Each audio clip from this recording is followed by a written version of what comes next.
$10,000 and some of those bitches and like make $100,000 in 30 days. This is not investment ever.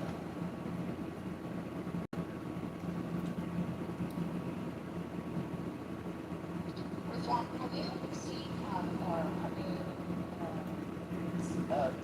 the governor, the woman that's running for governor in Texas, Erica has the names. Do you know what I'm talking about? She's running. Yes, he knows that. I've heard that. He knows so. Yeah. Yes. She went viral several times or so.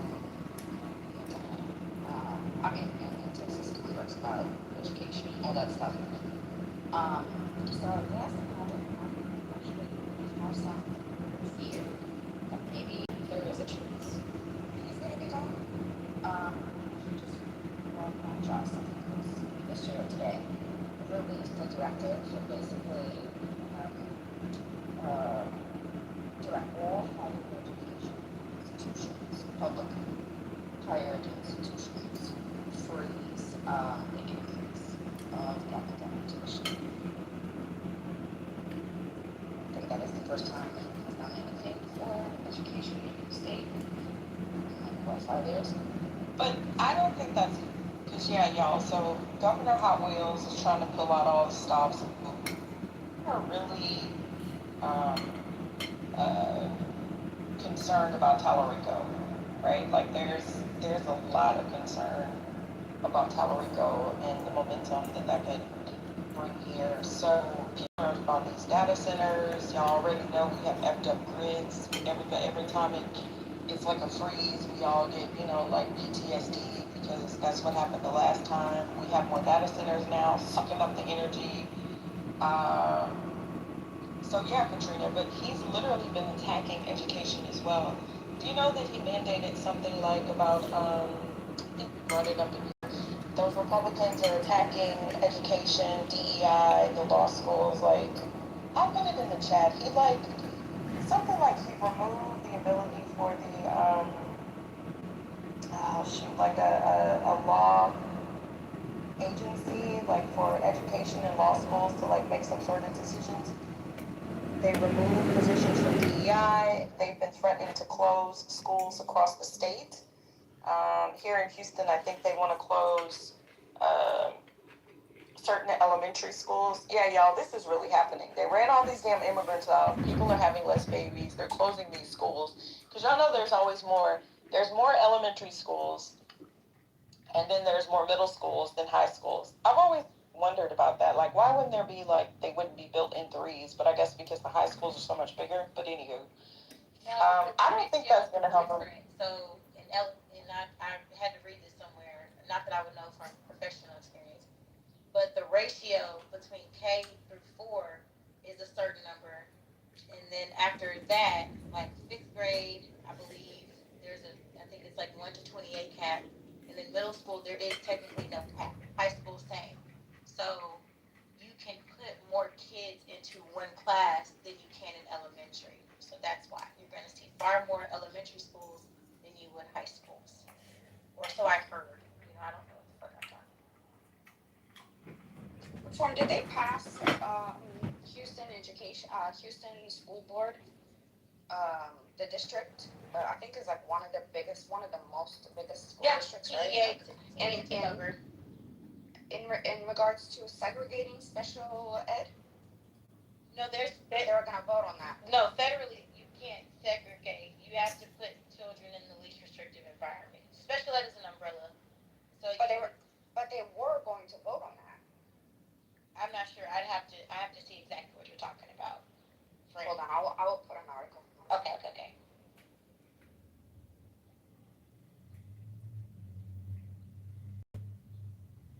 I don't keep up with it as much as I normally do, Katrina, because I'm not trolling y'all. I'm just, everybody knows that I'm very transparent on this app. Apparently a little too transparent, but my oldest son is autistic. My baby just had a birthday. He's in his mid-20s, so we're going to Chuck E. Cheese, which is his favorite. So my Chuchubi is not in school, so I don't keep up with it as much as I normally did. I still volunteer a lot. I still mentor, but I have not kept up with HISD. I used to go to those meetings, Katrina, so you can back channel me. I'm not sure. I see the news about them closing schools because I go to like the commissioner and our district rep. Her son actually lives in the neighborhood for the Houston City Council, and I've been locally involved like for quite some time, so I still go to those things.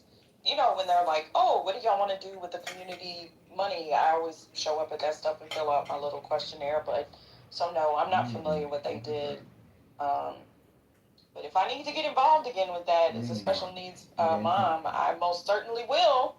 They better not be threatening to cut funds. You know, that is a small group of very dedicated parents, y'all. You do not want to fuck with the special needs parents in any school districts because they vote, they communicate, they get out, and they are very protective of their babies. So I hope they Happy birthday to your son. Oh, thank you. Thank you, Yeah, happy First birthday Lady. to him. I got our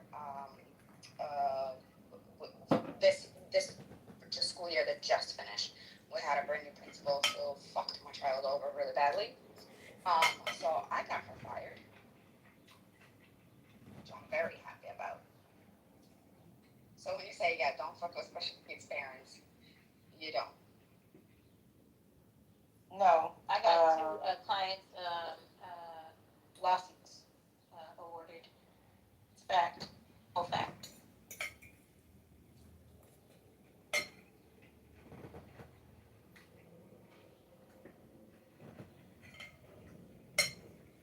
Oh, Elaine, just I don't feel like typing. I know the IPO is trash, neoliberal. Um, talking about it. I still think it's gonna go up, up, up, up, up because it's Elon, because it's SpaceX. But yeah, I was looking at the. I'm not changing the subject, y'all. I guess I am, but I'm gonna shut up in a second because I have to run or drive. But did y'all see like Elon was sending the little rocket and it like crashed and caught on fire or some shit? And they were like, that was supposed to happen. It was supposed to catch on fire. Anyway, these damn billionaires. Yeah, Katrina, you know, we have to stick together. Um, Especially with they're cutting funding, y'all. Like, they want to privatize a lot of these schools. I don't know how it is in y'all school district, but like, my boys went to a charter school, Harmony, that has a reputation. But, you know, like, I think that this is gonna bubble over because a lot of what is going on in terms of the tax dollars. So in Texas, you know, Governor Crackhead, they want to cut property taxes, but then it's like, how are you going to fund public education? Was a very late comer into space occupied by Yahoo, AOL, right? Sam, wouldn't you think there'll be a huge amount of market consolidation? Just some of these FANG companies will buy tons of these smaller companies as they fuck up their balance sheet. There's not a bunch of small companies. They're not. Why? There's a lot of small companies. There are, but what's gonna? Why would you think that? Why wouldn't it be like a BlackRock or something that owns a little bit of a bunch of things that survives this, rather than a company that doesn't exist today? This is like a financial trick. Shouldn't it be a finance company that owns the world? Finance company does own the world. A lot of this right now that people are getting on is like hype, but it's like so imagine I heard this analogy once. I know it happened once in history, I forget what it was, but imagine that everybody decides that like walnuts are now the most valuable thing.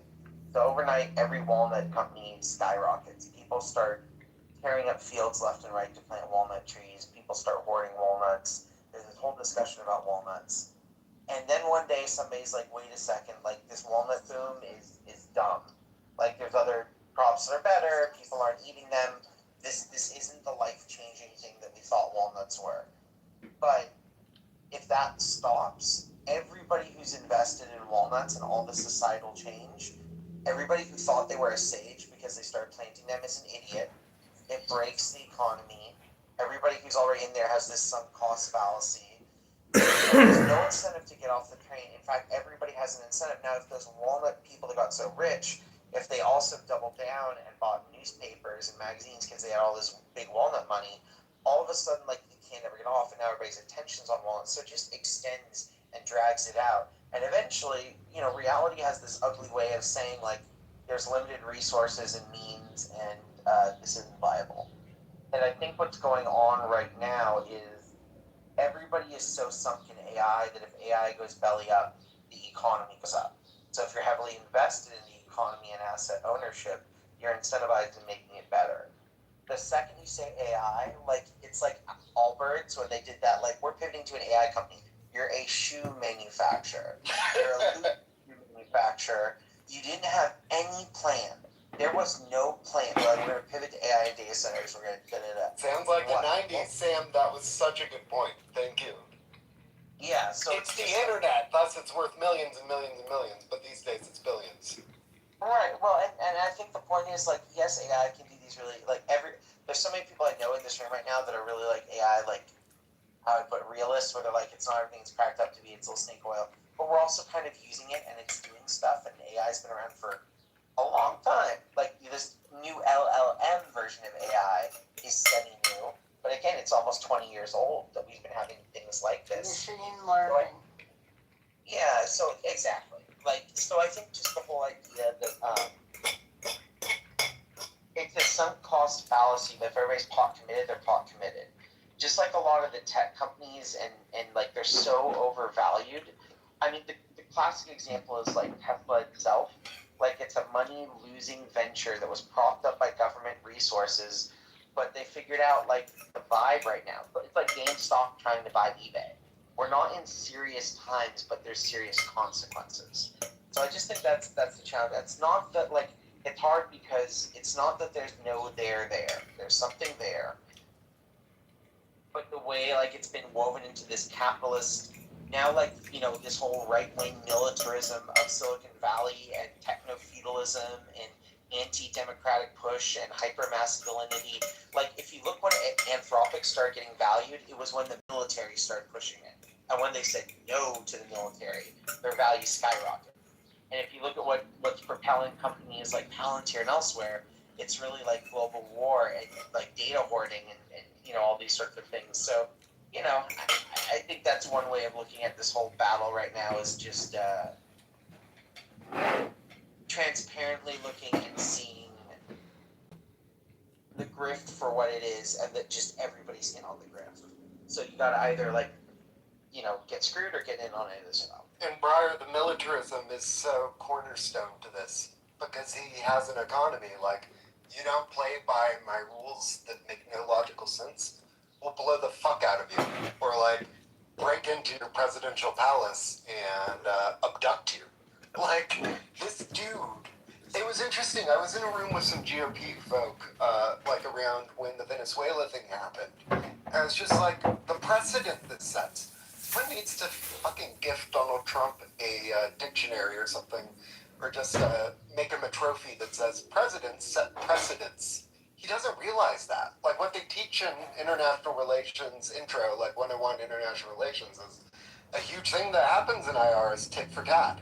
You set a norm, the norm gets followed, it gets universalized, and that's the world you have to live with. Austin, I don't know if you're using this intentionally in an ironic way, but do you know that was one of the first big AI advancement was there was this competition for game theory with AI where they played this game where it's like you and your opponent either help or hurt, it's something like that. And it's a really famous example of either, like, you know, basically gives a thumbs up and work together, or a thumbs down. And it was seeing what could maximize your result. So people would make these AIs. There's so many great stories about this. It's also where they came up with, like, protein folding and all these other things in these ways. But the innovation was just, in game theory, the idea is if you always cooperate, people will hurt you. They're incentivized to learn from that, and you'll get exploited. And if you always do the worst, nobody wants to work with you. They'll do the worst for you. So it came up with this, the end result was the program that won was this very simplistic AI and this is again pre-LLM, old school AI. The basic thing it did was it just responded with whatever you did. So if you did, good bonus point for you, it did bonus point back. And if you did negative, it did negative back. And in a world where everything was learning and reacting, it overwhelmingly won by just responding exactly in kind. And eventually somebody figured out some, stupid pattern like harm twice if they harm twice, but give them good immediately the second they get good nonstop. But yeah, that was the early days of AI. I was just figuring out these basic sorts of interactions.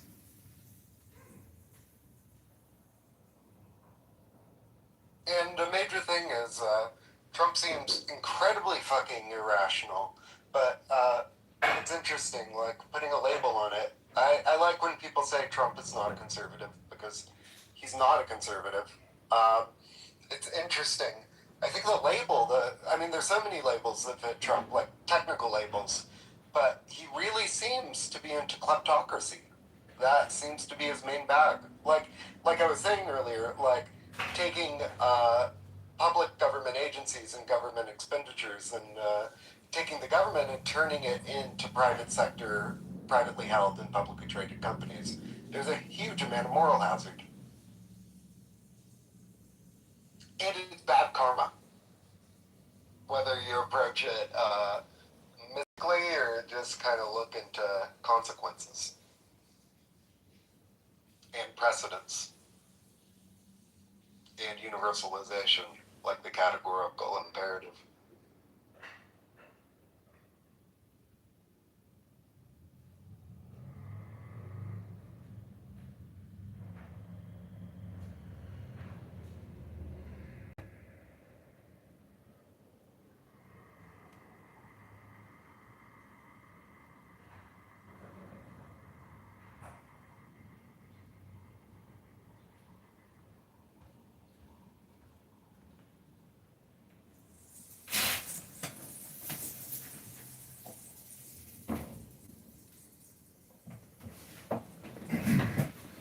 What's amazing is if you eat a little chipotle, the smell stays in the room. How is that possible?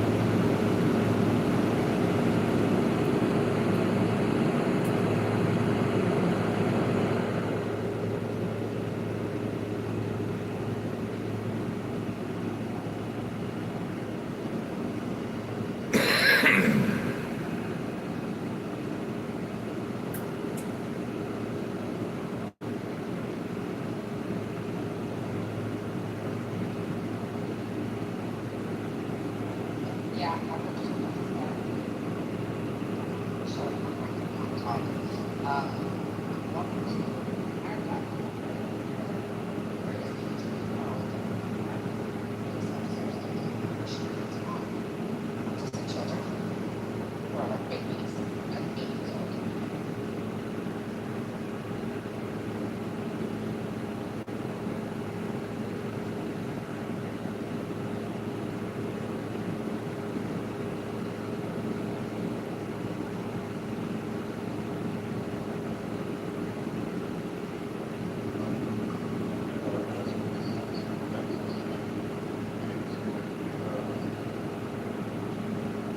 It's part of our taxes.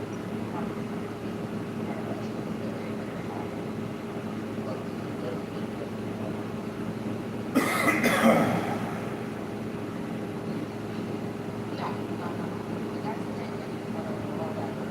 There is protections for especially that they have to be like the companies have to provide services about need to be successful. So if a child is each, and then a speech therapist, they have to hire a speech therapist to work with it. So I know I don't have to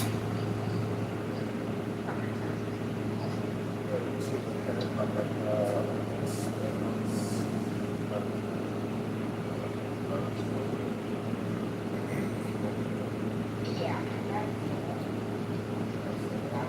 they're basically saying $2,000, but private is $2,000 a year. The one that I'm looking into, it was, I think, $200 a month for tuition. So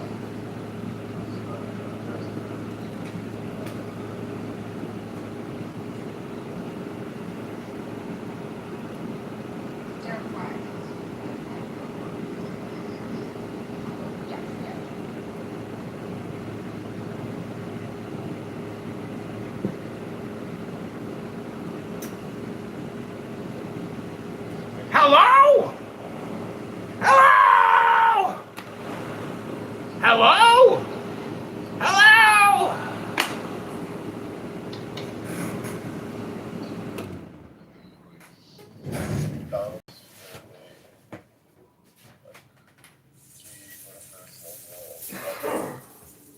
Parents can live like I. So yeah, check it out between them. They really problems.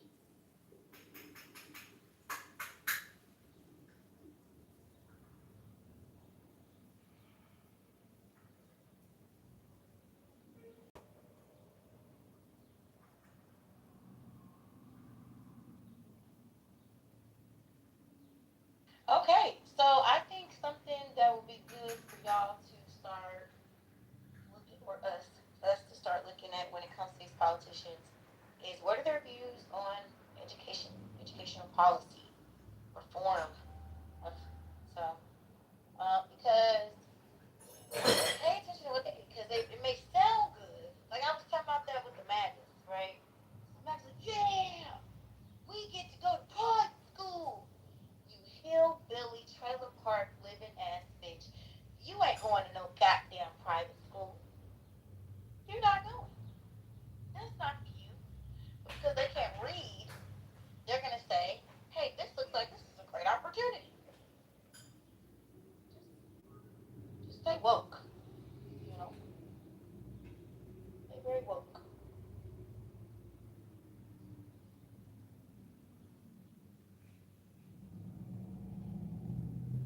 Any except of the sex work you're doing, are you working in the education program? Yeah. So try to keep a low profile, Igor. Oh, okay, okay. You gotta back channel me. On certain days of the week, and my price points kind of depend out there on the angle, color. I can throw a clip pick in there too. It just depends. I got different packages. Hit me up though. No, but are you working in the education too? Because you know a lot. Yes, yes. I'm an advocate in real life. I write curriculum in real life for a lot of companies. I've done work for McGraw Hill. I've done work for Great Minds, who wrote Eureka Math and Blue Bonnet. Those are the high quality instructional materials that Texas has adopted. Um, I've done contract work for other curriculum companies. So there's a good strong chance if you're in Texas that the workbook that your kid is learning from at the primary level, I either edited it, wrote it, trained teachers on how to deliver it, or yeah. Well done, that is impressive. Oh, thanks, thanks. It helps in the meantime between time when I'm waiting for cash apps. Yeah, helps out a lot.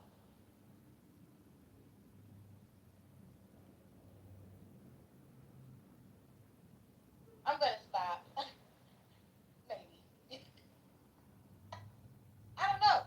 You're not gonna stop because I I know probably you. am not. T. I'm probably not. I'm glad you know. Because I'm like, the fact that you keep saying that you're hiding out over here is this insane because you have never been one to hide. You like run to the fight. That's what they telling me though. They telling me, I'm a punk bitch. I thought I was growing and just doing a little bit better, but you know, guess not. Sex worker. So I'm gonna be proud of what it is I got going on. I'm a baby mama, child support receiving sex worker. Y'all can't make me feel bad for living in my truth. So God come up with this truth as well. Take me to the king.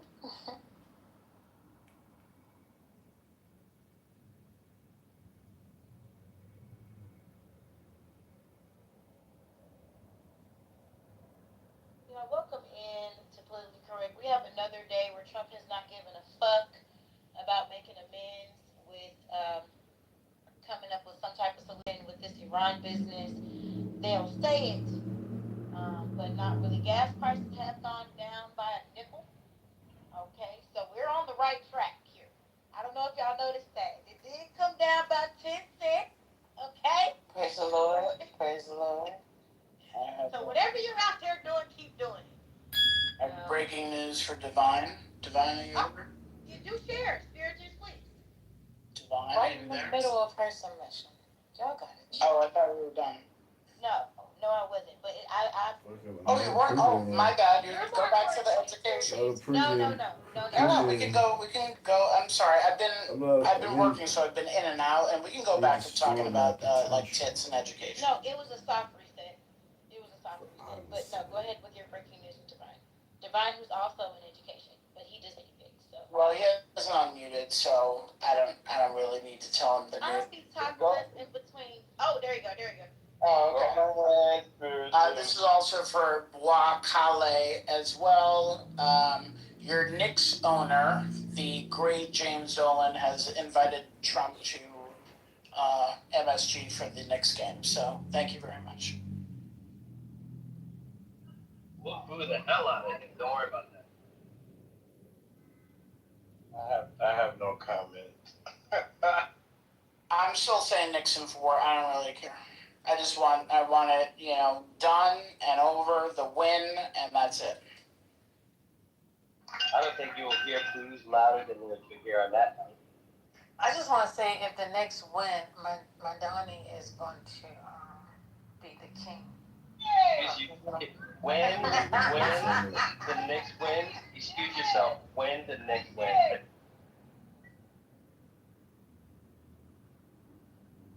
I don't think Trump is gonna go because he knows New Yorkers are gonna blow the crap out of him. He's gonna be very. It's such a Oh no, he's definitely gonna go. Are you kidding me, girl? I think so. At the greatest indoor arena in the country, the MSG, of course. They're still gonna boo the hell out of him, and I can't wait to watch it. Oh yeah, that's fine. And if they win, which one of you guys gonna send me a t-shirt? Well, tank top is getting her for a tank top. For what? On the Knicks, if they win. Just go online. Want me to send it? Give you the Amazon link? Whatever. I want one from New York. You paying for shipping? I'll tell you what, I'll buy it what you mean, like the champion one? You want the 2026 World Champion New York Knicks t-shirt or tank top, or you just want a generic everyday Knicks tank top?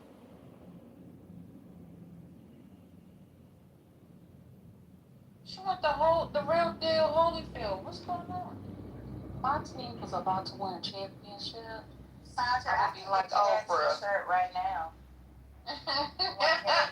You'll get a t-shirt. That's right. You don't have to get on the wait list. I take care of it. What size for the tank top? All right, back channel me. Thank you.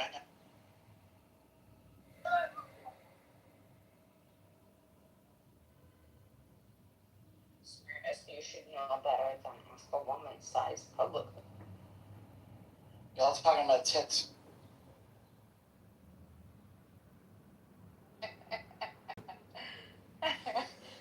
Boy, you I don't know. I don't know what's gotten into you these last couple months, but This place has gotten into me. Really? Yes, I have fallen off greatly. Really? So you're just gonna blame us? Wow. Okay. No accountability. No accountability, first lady. I didn't hear it. It was in there. It's in you. It's in you. So all you did was allow it to come out. They gonna put it on us. Good God. But I enjoy it. It's all good. Oh, First Lady, I wanted to ask you for a small favor. Oh. If I ever sound like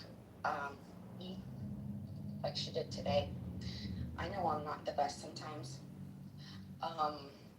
God, please let me know. Don't, you'll know. This is the place. So I may be a shell of my former self, but I still know a little bit of the truth of what goes on in here and the reality and all of that. And what I do know is that they will tell you.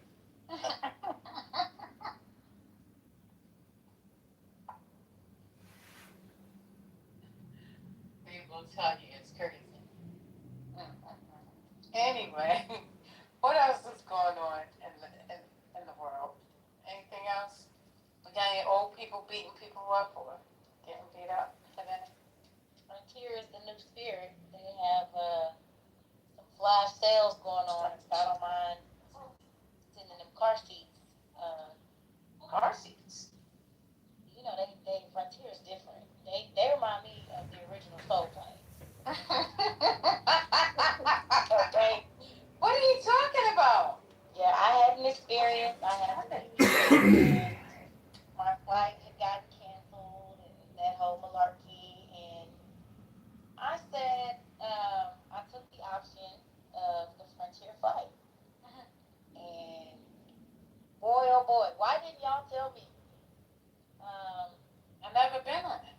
Right, and see, up until this experience, neither had I. And they don't even have like it's like the back is like the plastic. You ever like been on a roller coaster? No, you need to stop playing. Sorry, yeah. Hey, Frontier people in the room, don't be ashamed. Don't tell first lady. Wait, what's I'm sorry, Penny, what's Frontier? See, wow, y'all not gonna come up here making me sound poor. It's the airline, but yeah, it's the airline. Where is that airline? Like down south or something? it's like Northwest, right? Northwest. I can't stand you, Spirit. I don't know where they are associated. I just know in this particular, it was in the South. It was in the South, actually. Yep. It's like Spirit's little brother. Little brother, heavy on the tricycles or still on the bike. Wait, so there's no like first class or economy class or anything? No, y'all, I'm still stuck on the seat. So, like, imagine when them car seats and it's like plastic, just in the back, and it's got the curve for the butt. Like, that's how Frontier seats are. Yes, indeed. Little padding. Yeah, the little thin ass finger pad in there, and you better make it work. Yeah, you make it work. It's very affordable. Sale. Very affordable. I told y'all when Spirit shut down, they lengthened their Frontier passes. It's like $400 that's smart. $400 for all you can fly. Yes, I just don't see the big deal of flying a place like the Frontier for like less than 2 hours. Fly for $400. Yeah, you can fly like all year round. I think you just gotta I think it's something like $20 maybe for a flight. But you pay like $400 and then every time you book a flight, certain flights you just pay $20. That's crazy. Yeah, they got mine. I just They're gonna be next because they can't keep up with that. That's crazy.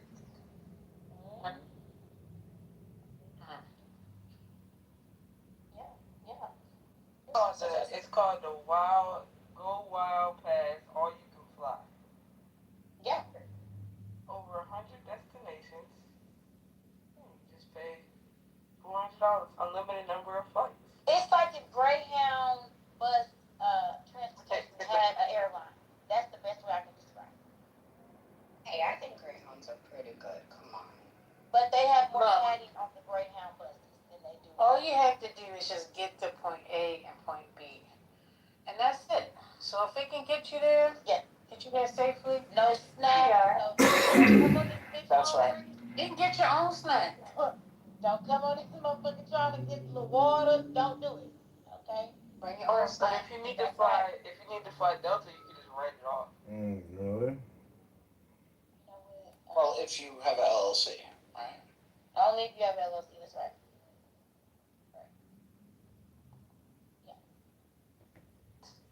Dr. Love, you gotta chill.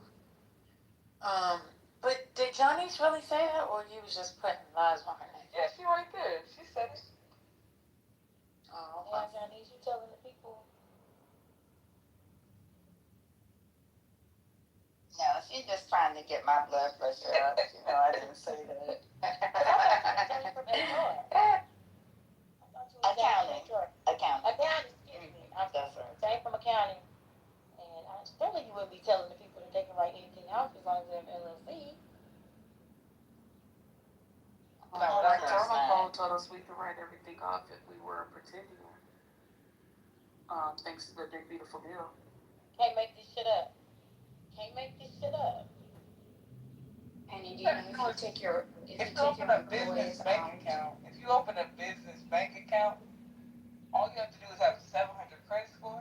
That way you can open a business credit card and then you can pay for your flights. Okay, boom the room.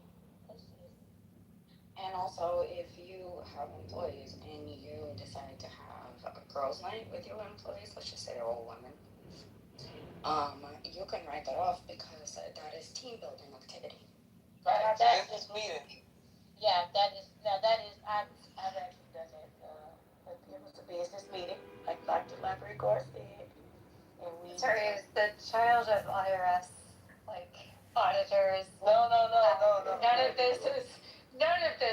of this would actually meet the test. I'm sorry, just to share with that. Like, the only thing that would meet the test is that you don't make enough money to like get on the radar of the government that they care enough to audit you. Ma'am, But if they were to audit you, they would fucking dissolve your business. Hold on, let me have a one-on-one. You're not gonna clear with that. Hold on, let me have my one-on-one. That's fine, I can substantiate. So you're telling me that if I went to Disney World with my kids and I paid my kids a W-2 for their allowance, that I cannot take them on a business retreat to Disney World and write it off on my... I think that would be very suspect and it would be easily like undone. The dynamics between the relationship, which is you are the parent and they are your children. Yes, it would be easily undone. I'm sorry to tell you that. Wait. But you likely if you're doing that in the first place, you don't earn enough money that it would even fathom the government care about your situation. Are you available for parties? No, I don't perform. I'm not a circus clown. No, not. But not talking about you. Nah, I'm fucking with you, spaghetti. I just don't appreciate her coming over here because I learned these things on Clubhouse. So, you know, I don't come up here challenging my thinking when I learned all this great information from Clubhouse. Because somebody on Clubhouse. Why would you ever learn on Clubhouse? Like that's you're a first hater. mistake. You're a hater. Aren't you on Clubhouse? Yes, but I don't learn on Clubhouse, but I understand on Clubhouse. She educates. No, I just learned how other people think. Internet that you're not. Because I literally thought Kamala was going to win the last election, so I like learned about how people. Because I'm like, okay, well clearly I was wrong, so people think differently, and so I'm trying to understand how people think. Well, and now I understand people are looking for shortcuts. No, that's at every. Yeah. So I think you're also taking a shortcut because we were having a conversation as people with real life experiences with LLCs and S corps and C corps, and you're just coming up here saying something that your parents did. You don't work for the IRS, so I don't appreciate you trying to take a shortcut and use your parents as some type of credibility. I honestly think if you guys want to do whatever, like we have a. I'm gonna do whatever anyway. I don't need your permission. We have an Oval Office. We have an Oval Office drifter. Okay. So Is it's it not a okay big for deal. her significant partner to sit in here with her? Okay, just want to make sure. Oh, yeah, No, we're gonna I don't think we should know. Good, you look lovely. This is why I don't advocate for bring your child to work. Stuff like this, you know, you bring your kid to work and now they think they know the IRS regulations and stuff. This is crazy. Yeah, just know more than me. Right, and it's like You can potentially write off expenses. You're not a hard worker. You never really tried to take advantage of the systems that America puts in place for us to be successful. Yeah, Yes, that maybe you're right. write off. Hold on. Perhaps. It says you can potentially write off expenses for taking your children to Disney.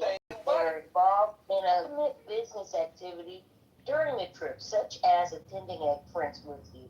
However, personal expenses for family outings are generally not deductible, so you can do it. We have Thank you, guy buddy, in for the that. Oval And I Office already really knew like that. doing I already knew the that answer, but she just wanted to come up here. no. We have an Oval Office um, candidate, a guy who is serving as our president, who is literally like taking your children to work. Oh no, we're gonna give them the like wave through like a lot of um, different, very difficult tax situations. Instead, they're going to just like fly through. If you looked at the crypto executive order, that would be like something that I would Oh hope. God, it's all over the place. Listen, You're just Tesla letting didn't it No, go no. all over the place. Have you guys talked about let me, it? let me say, Yes, Tesla yeah. paid zero in federal taxes in last year. Zero. The corporation, Tesla. CVS Health, zero federal taxes because of the loopholes. So somebody's gonna sit here and judge other people for the same loopholes as the wealthy do. Did you hear judgment in my voice? And Sorry. say that you can't do that. That's not allowed. It's allowed because everybody's doing it. It's Thank no, you, Katrina. it Thank doesn't. you. It doesn't matter if everybody is doing Yes, it. it does. It's technically not allowed. No, I'm stating it's not allowed. Butter already I'm also read not. from the internet that it's allowed. I'm also not. I'm not like judging you for doing it. Like that isn't what I said. I also stated very cleanly and clearly we have somebody in the executive in the Oval Office who has definitely obliterated all of the presents. Like this shouldn't be allowed. This should be something that would be abominable. Okay, It you should just be admit that you're wrong. I'm not wrong. But you You're just switched wrong. up from it's not You're allowed just- to it shouldn't be. Can you just No. admit You're and concede wrong. that you're You're wrong, but you're claiming to be right because no, somebody else you're wrong, did. but you're claiming. Somebody else Just admit that bastardized the law, and so you decided to commit the same crime. How am I committing a crime if the law has been obliterated as you just demonstrated? No. The law hasn't been obliterated. You It's just said still that. there. I said that I wouldn't commit the same crime as you. I apologize for being an honest broker. It's not a crime. May I direct you Yes, to go ahead, Butter. IRS publication 463 IRC 162 274 199 and 132. Thank you. Thank you, Butter. So will you admit you're wrong now?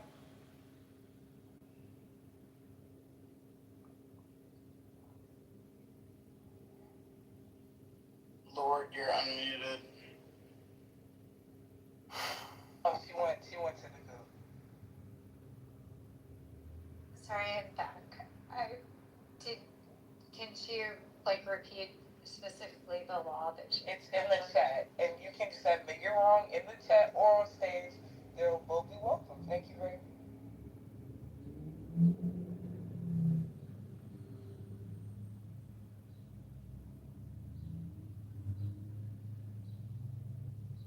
Auntie, that was for you. I've been waiting. I'm waiting to be an LLC, bro. I know. I see you. Right. I need to start making YouTube videos like Dr. Julio and do some. I could be like a black stud Grant Cardone. I can't wait. You can also write off the mileage that you use on your car, the insurance that you pay on your car if you use it for business purposes. There's a lot of shit that you write off. You have another card. Yeah. And anytime you have to engage E in a conversation, you can write it off on your taxes as well. Am I hostile? That is labor. I'm a hostile person. Excuse me, what did I do to you? I don't know if we. That was Lord Balfour who said that. Who's going to be changing his name to, what was it? Coin toss or Scrabble or something? That was Carter. That was Carter that said that Dr. I assume Lambert that's. is hostile and Sorry, that's he is Keisha. not new. He is I'm not new. new. No, I'm referencing what Dr. Library said. She was referencing what was put in the chat. Please keep up. Thanks. okay, no, I'm not new, and I believe that was Haitian. If Okay, I so memory pause. serves. So pause. So someone made a reference to Dr. Library card in the chat, not you. Okay? Look, nobody was talking about you within that statement. Janice came up tonight to clarify that the statement was made in regards to Dr. Library card from the person in the chat, just so we could, wasn't directed towards you. Thank you.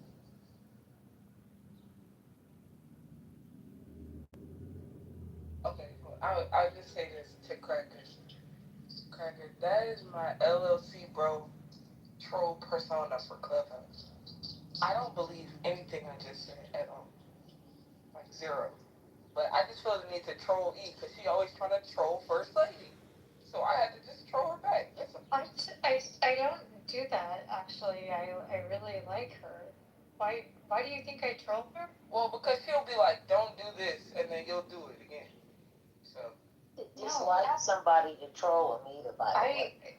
I am very much more moved by like the topic, and I think was a misinterpretation earlier based on that. Do you really have to respond to every single thing?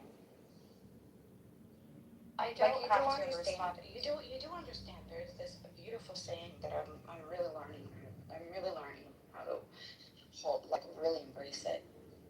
No one can hurt your feelings, and nobody can hurt you unless you let them.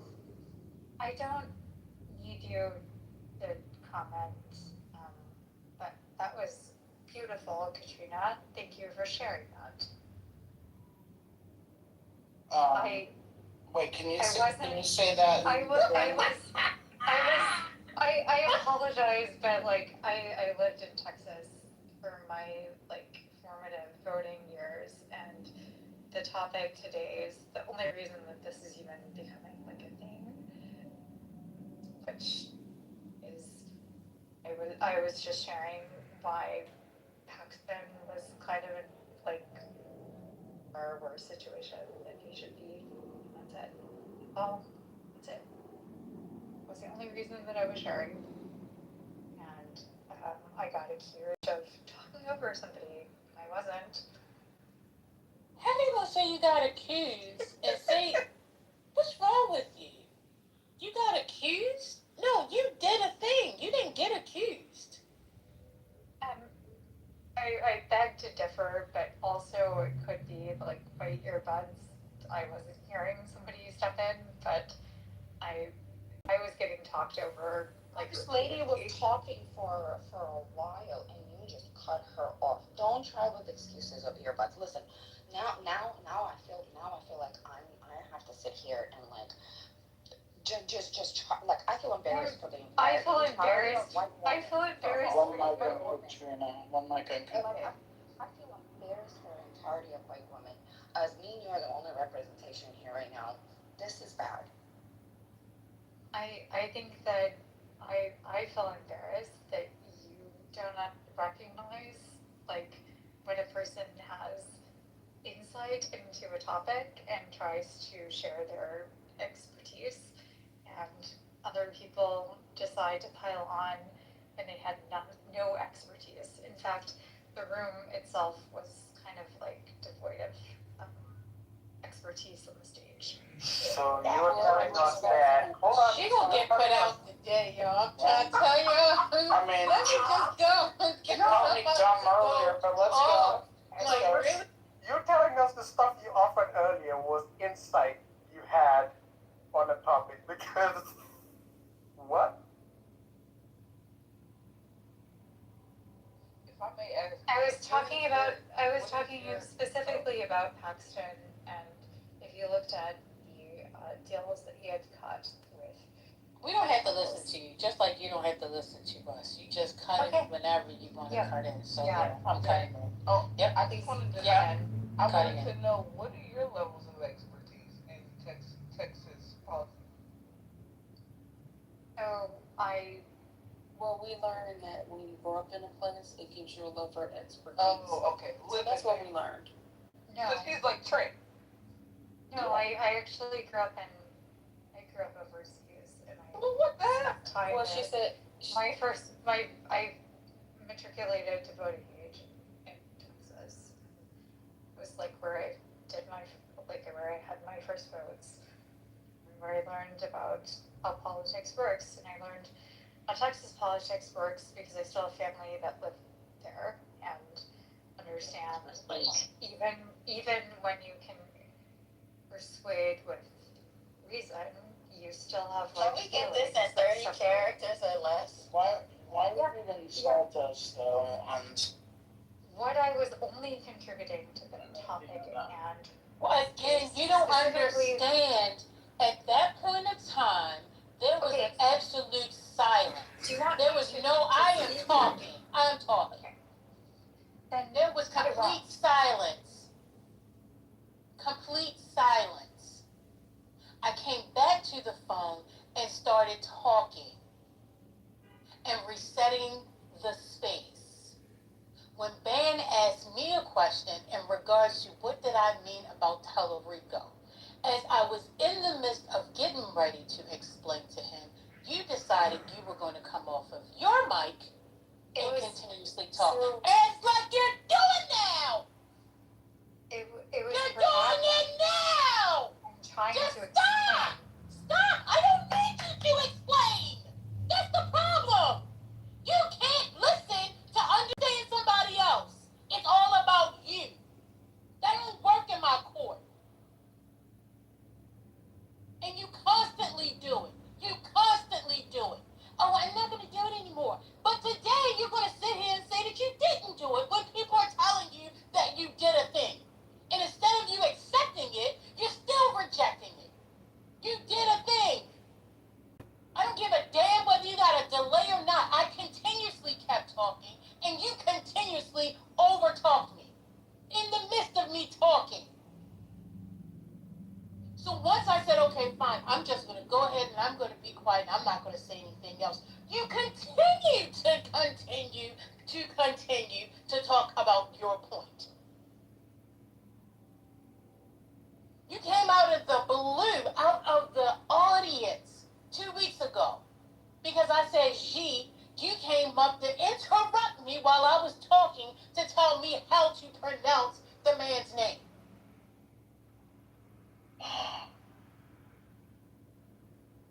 It's a constant just rudeness about you. You're rude. And all you can see is how you can point the finger at everybody else, but you never take the time to take a look at yourself. And you think people just dislike you just because? No, they dislike you because of the fact that you refuse to make changes. And you can't make the change because you're too busy blaming everybody else instead of taking accountability for the mess that you create every time you're on stage.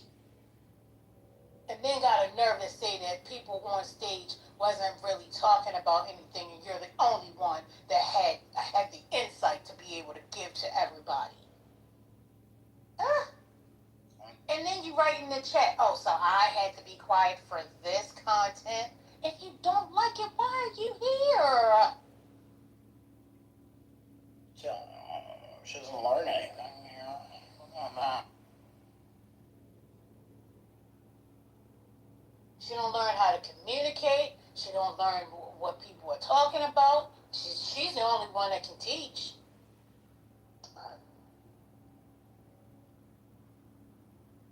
Yeah, right after you walked away, she decided to bring up a SCOTUS case. And unless people weren't listening, half the stuff that came out of her mouth was nonsense. She had no idea what the fuck she was talking about. But she kept going anyway and said she had insights. Because, you know, we're a room full of dummies. We don't read. We're just a bunch of clowns.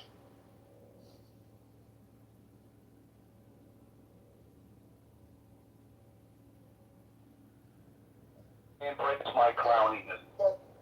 That she's not well. Respectfully. Y'all can blame it on not well. I blame it on I'm just going to do what I want to do. And I don't care what nobody else says. That's it. To me, being raised by a narcissistic mother, it screams like literally all of it.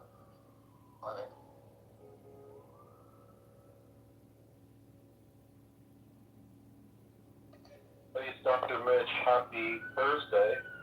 I don't know if you guys know you're watching the news, but I think we're getting ready to invade Cuba. Oh, cool.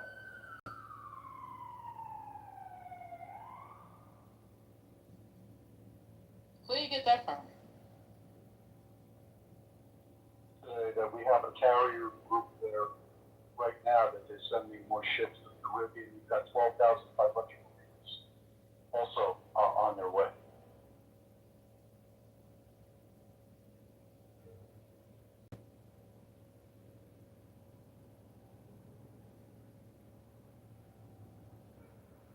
Between you and me, you never know how accurate the news is, but, and I don't know that we should be surprised because we know that the next target on the chessboard, right?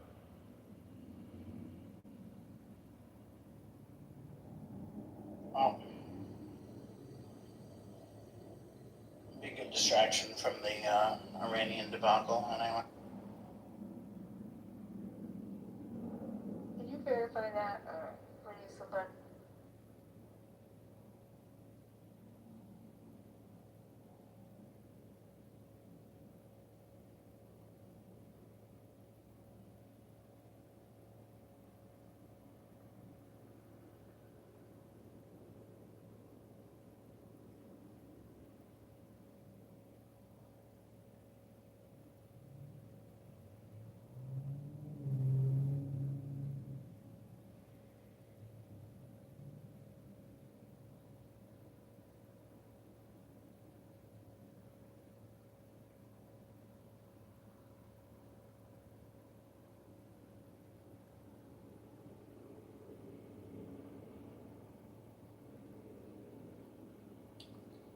You know what, E?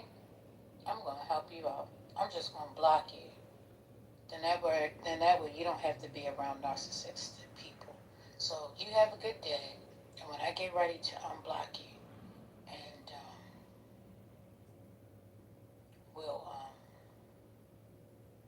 we'll see you then. But until then, toodaloo. Can I sing her a goodbye song before you do it, please? Go ahead. Sure. Farewell. Yoyai kiginane sa mohol dausi nopnana tachukokoreko. Bye bye, motherfucker. She lost.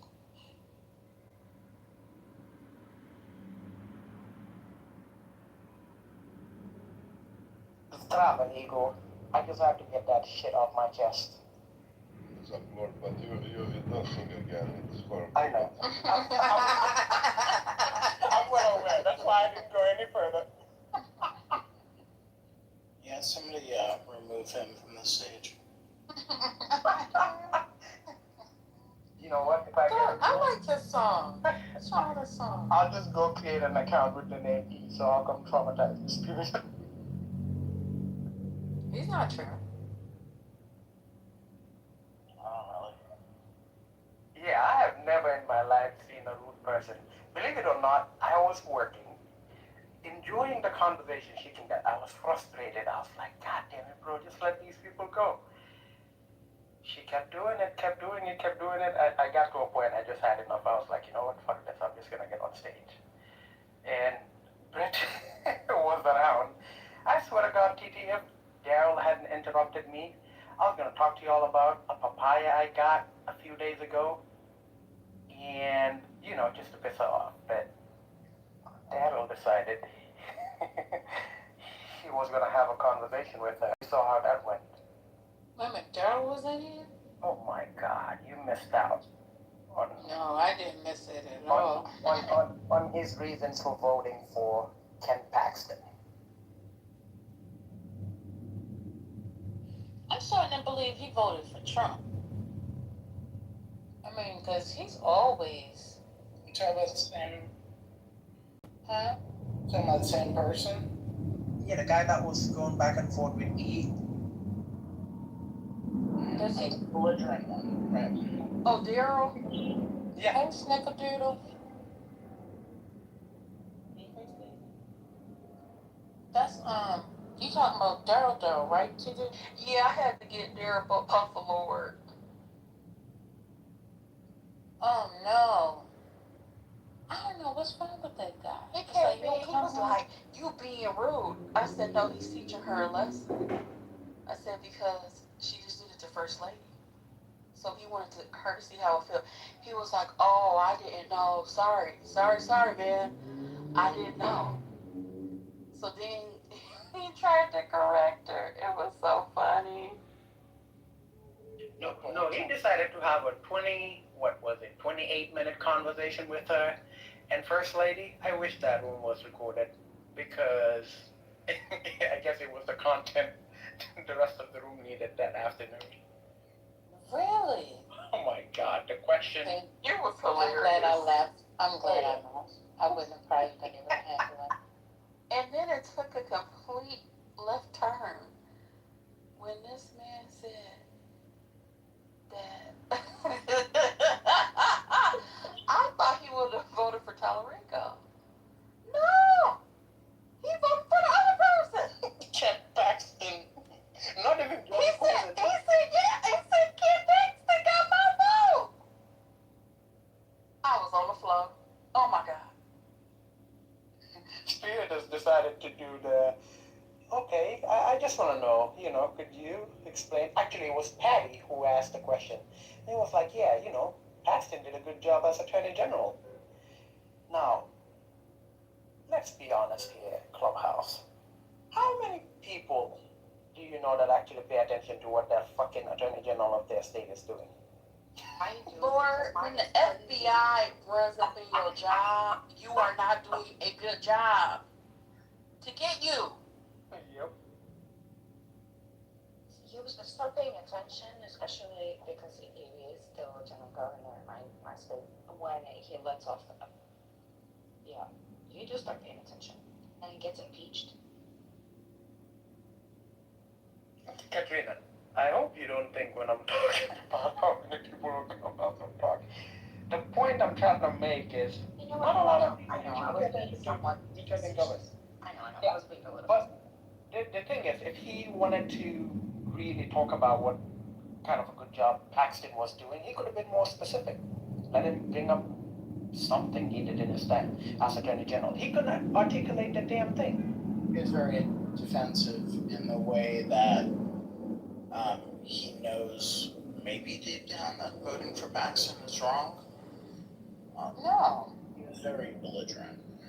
I think he's gone off on the deep end of focusing on this mega side of things, I think. Because he's always defending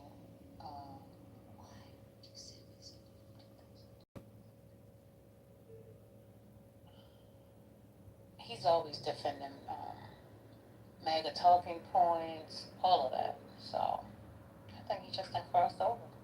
I mean, which is fine. Just go ahead and say that. But he couldn't tell you why he voted for Paxton? He refused. He just literally said, I'm not talking to y'all. He talked to me about Tallarico for 20 minutes. It ended with, I will slap you around if you came into your face like this. That's how he ended his submission. He's crazy. The very stuff today was like about God. Is he or she for some years? You guys remember that? Moment, what Well, happened? that started from Tallarico. Yeah, that That was Totem Pole. Oh yeah, that's true. That was his segment. That was weird. Right, because God has dick and balls, apparently. No. God, bro. I'm gonna run away, First Lady, if you don't control this man. What in the world? Oh, Spiritus? Mm-hmm. You can't Wait, control wait, I'm him. repeating what was said on stage, Oh, sir. there are things Roll you just tape. don't repeat. That is too much sauce. That was not good. You guys talk about fucking tits and balls and vagina all day, and I say it once, and I'm not including I'm not including that phrase with the Almighty in the same sentence. That's all I'm saying. That's where I draw the line. And speaking of which, when was the last time you heard me talk about someone is here? Your name is Lord. Yeah, are you? What you I changed his name. Dang, Now go by Spiritus? Screws Lou. Well, I can't go by Screws until Screws is up there. All I see is Lord. Okay, lose. How about that? No, why would you do that? That's terrible. After the stuff I had to hear with Miss Defensive, I mean, she's been blocked and all that, you're right. I mean, it's easy to kind of blame it on stuff. I think she was just being rude, genuinely. But at the same time, I genuinely believe there are some things messing up there. I don't think a normal person would come on a room, get dragged multiple times, and keep repeating the same thing again and again.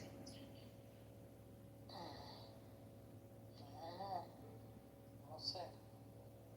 I'm pretty sure I have a very good example of that. That is Trump. He's still coming back. I'm telling you, narcissism. They don't care if things are talked about them and they're bad. But they're the center of attention is all they crave for. If you guys took into consideration, maybe she's just trolling. She just pretended she's some kind of I don't know. I don't know. But it's okay to troll, but it's not okay to turn yourself into the victim. You troll. That's the problem. It's not the troll. Why would you suggest that, Igor? Because I don't think, I can't believe she's so insane. Do you not have these kind of people in your country? Yeah, but I don't communicate with them. Igor, wasn't she in Pilker's room when there was, remember that room when the Green War started? Wasn't she there for like a long time? Did she say the same to you? I mean, she asked me, do we have books here? So. Oh, okay. We don't read or, call us. Sometimes she asks me. But didn't she travel abroad everywhere? Yeah, she sent me a message like 2 to 3 years ago to ask me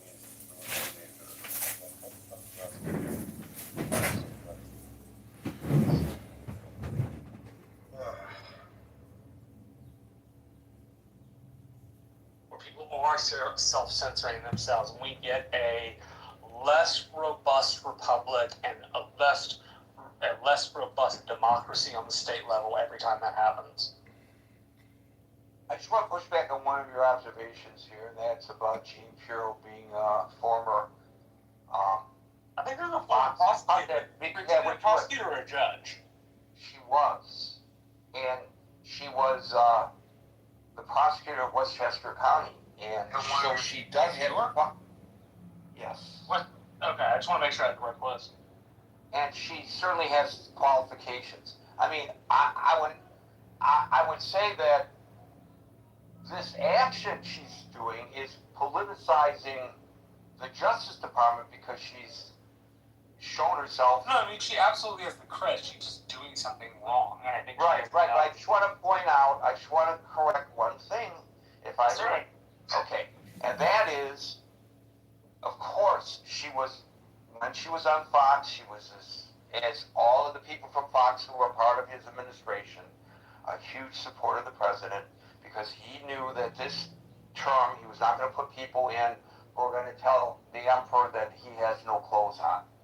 I understand that, and that's a fair argument to be made. But unlike Pete Hegseth, whose credentials in the military don't necessarily rise to the level of being qualified to be defense secretary. Yeah, I would agree. Gene Pirro, right. So I just want to say, however, I would put it this way with regard to Gene Pirro. She is the U.S. Attorney for the District of Columbia. The District of Columbia is unique in that the U.S. Attorney prosecutes criminal cases there. So, unlike, and it's not that U.S. attorneys don't prosecute criminal cases in other districts, but in the other districts, there are municipal courts and county courts and state courts that handle the bulk of it. Not so with the District of Columbia. Now, we know that D.C. has an extraordinarily high crime rate, which is to say that that office is necessarily busy with real crimes that they have to concentrate on, as opposed to making up cases against people simply because they don't like how they express themselves online. And so I would say to the benefit, not to the benefit of the two people who are the defendants, to the benefit of the efficiency of the U.S. Attorney's Office in D.C., I would implore Gene Pirro to drop this action because it's a waste of their staffing power. Unless their job is not to prosecute real crime, but to go after the enemies of the President of the United States. I'm certain there are people who believe that seashells photographed on a beach by the former director of the FBI is indeed an indictable offense. But when you look at the times that they've gone after James Comey, and I'm not saying whether I think James Comey is great or not, that's not the point. Now, going after Gene Pirro, one would be hard-pressed to say that this Justice Department is not being used to support the political gains of the president by going after people who are the president's enemies. It's un-American. It's un-American to use the law. Oh, it's 100% un-American. We're supposed to be equal before the law, not preyed upon by it. Yeah, even people who are sentenced to death are allowed, moments before they receive that lethal injection, a final statement. Even they have First Amendment rights. That's just something to think about. That's how we cherish the First Amendment in the United States. By the way, in other countries, no. In other countries, for example, if you live in a number of kingdoms that are liberal democracies in terms of their civil government, you cannot criticize the royals, or you may end up in the hoosegow. But that's not true in the United States of America. Thank you, Marshall Allen. You tried to grab it. You want to talk, or you're just stuck on the mic by mistake? I got stuck by the. Yeah, okay. That's what I thought, but I didn't want to ignore you if you were trying to. No, thank. Okay, thank you, Ellen. Thank you, Marshall. We'll go to Howard, followed by our mates. Hey, Gary. Hey, Marshall. Alan. Hope everyone's having a good Thursday. Yeah, at the end there, you just stole my thunder because I was going to ask you about James Comey as an example. So, I don't know, I guess to be a little bit resistant here, I would say since the way it's currently occurring, whether it's what's happening, with Trump's civil matter that with E.J. Carroll, or you look at Comey as two examples, precedent's being set. So I would say right now it is American to do that. You know what? Because it's happening and no one's stopping. There's no checks and balances on this. I don't even think the courts are going to be that effective, actually. So I would say, we have a whole new precedent, a whole new definition, and that is exactly coming back to, a quasi statement that was stated before. You know what, people, elections do matter, and this is what we got. This is the American way, and we got to get used to it. Thanks. Well, you make a good point. So what if these two cases are tossed out? Then they go after another person, tossed out. Then they go to another person, dismissed. Then they go after another person and another person. Right, and what's the price or the cost to the person that is being gone after? It's you're going against the U.S. government, and I'm sure James Comey. I'm sure he's sociodemographically more affluent than average, but I'm sure he doesn't have unlimited legal resources to take on everything that keeps coming up at him. So it's just, to me, that's just kind of our current reality. And if it's a a court orders retaliation out of it. And if a court orders them not to do this any longer, they're going to do it anyway, potentially, because we see right now that the order to not enter people's homes without a warrant is being ignored. And it was a court order. So, with regard to immigration investigations. So, where is the rule of law for thee, but not for me? And, we already have, and this president has promulgated this thought. It was part of his campaign the moment he rode down the golden escalator that the government cannot be trusted. The government, the deep state, the government cannot be trusted. The government cannot be trusted. Well, does this bring us greater faith and trust in the government? I don't know. Thank you, Howard. Armaze followed by agent. Good afternoon, good evening, everyone. Thank you for the mic, Gary. I think this is very serious. I think that it's absolutely wrong, as Marshall indicated, in any form or fashion. And we need to be careful because we've been complicit, for lack of better words, for all the crap that's been happening. And as everyone knows the strategy, right? He's just going to throw up crap and see what sort of sticks for a temporary moment. And he's going to try to use that time for leverage for whatever his narrative is. Thank you, Gary.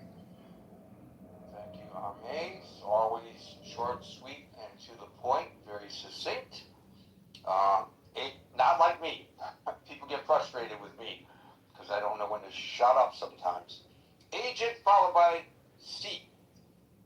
Gary, I'm trying to look at the news to see some of the stuff that this relates to, and one of the top stories I see is they're going to open an investigation into E. Jean Carroll, who was Trump, who accused him of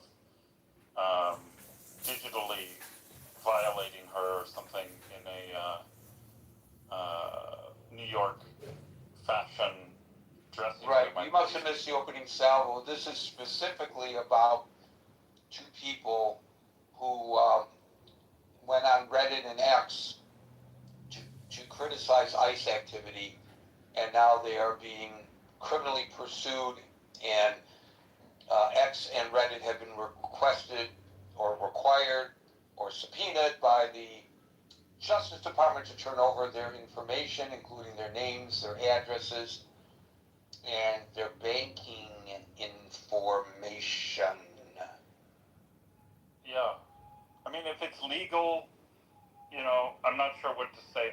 I was, looking, I was doing a little research during this. You're right, I missed the very opening salvo, but it brings some, like, having just gone through tax season and so forth, the word that I found to describe a lot of our laws, the incredible, you look at the tax code and how many tens of thousands of pages or whatever it is. The word I found is regulatory entrapment. And you just have so many laws that just essentially make it this Kafka-esque thing where it's like, if they want to go after you, you're guilty of something, right? If they just dig, there's something you did that's a little bit off, that's like, even if there's no mens rea there of like criminal mind, there's still this, there's always something, some law in this crazy code that they've come up with that you have fallen afoul of. And I think to me, it gets to that kind of point too. Is like, we should have never allowed these lawyers essentially to write our laws, to write all these codes that should have been written by engineers who are focused on garbage collecting and making life efficient and making it so decent people living decent lives just aren't doing anything that should be, and it is hypocritical to, another point I'll make about this, it's hypocritical. The president just has this, what is it, $1.7 billion slush fund to compensate the victims of like Biden-era lawfare against January 6th trespassers and rioters, and other, let's say, dissidents or whatever against the pro-Trump dissidents. He's admitting that lawfare has been used, and he's willing to support his side here, but willing to use the same tools, including, and it does, the Reddit thing, I'm sure, but I think the E. Jean Carroll investigation as well, it just shows, yeah, we're going to use the Justice Department fully, nakedly. Like, there's no more pretense of a separation they used to have between the Justice Department and the executive. It's now just, no, this is an arm of the executive, and it will carry the entire limbs of the executive. And this is the new era. We should expect that a lot of the Trump administration people are going to be in prison as soon as the Democrats retake the executive. A lot of people are predicting this, so we'll see. Anyway, thank you for having me. Is this not a tactic that dictatorships use? Absolutely, but yeah, we'll see. They have to now. It's their lives are on the line now. They have to do. There's this whole gerrymandering thing. Is all this stuff that they need to try to hold on to power as long as they can. Because frankly, I don't think if their goal is that kind of dictator, which they're doing enough of it, they're opening enough, they're setting enough precedent that they're not going to be safe once the shoe is on the other foot. They have to just go so hard that the other side never gets power again. But actually, I don't think that's going to happen. I think pendulum's going to swing the other way. A lot of these people are going to end up in. For sure, this is like becoming tit for tat. Democratic administration go after the Republicans, and the Republican administration goes after the Democrats, and when the Democrats go after the Republicans will scream lawfare, and when the Republicans do it against the Democrats are going to scream weaponization, and it's a merry-go-round that's hard to get off. Thank you, Agent. We'll go to C, followed by Monsef. Hi, Gary. Thank you for having me. I hope it doesn't become a merry-go-round.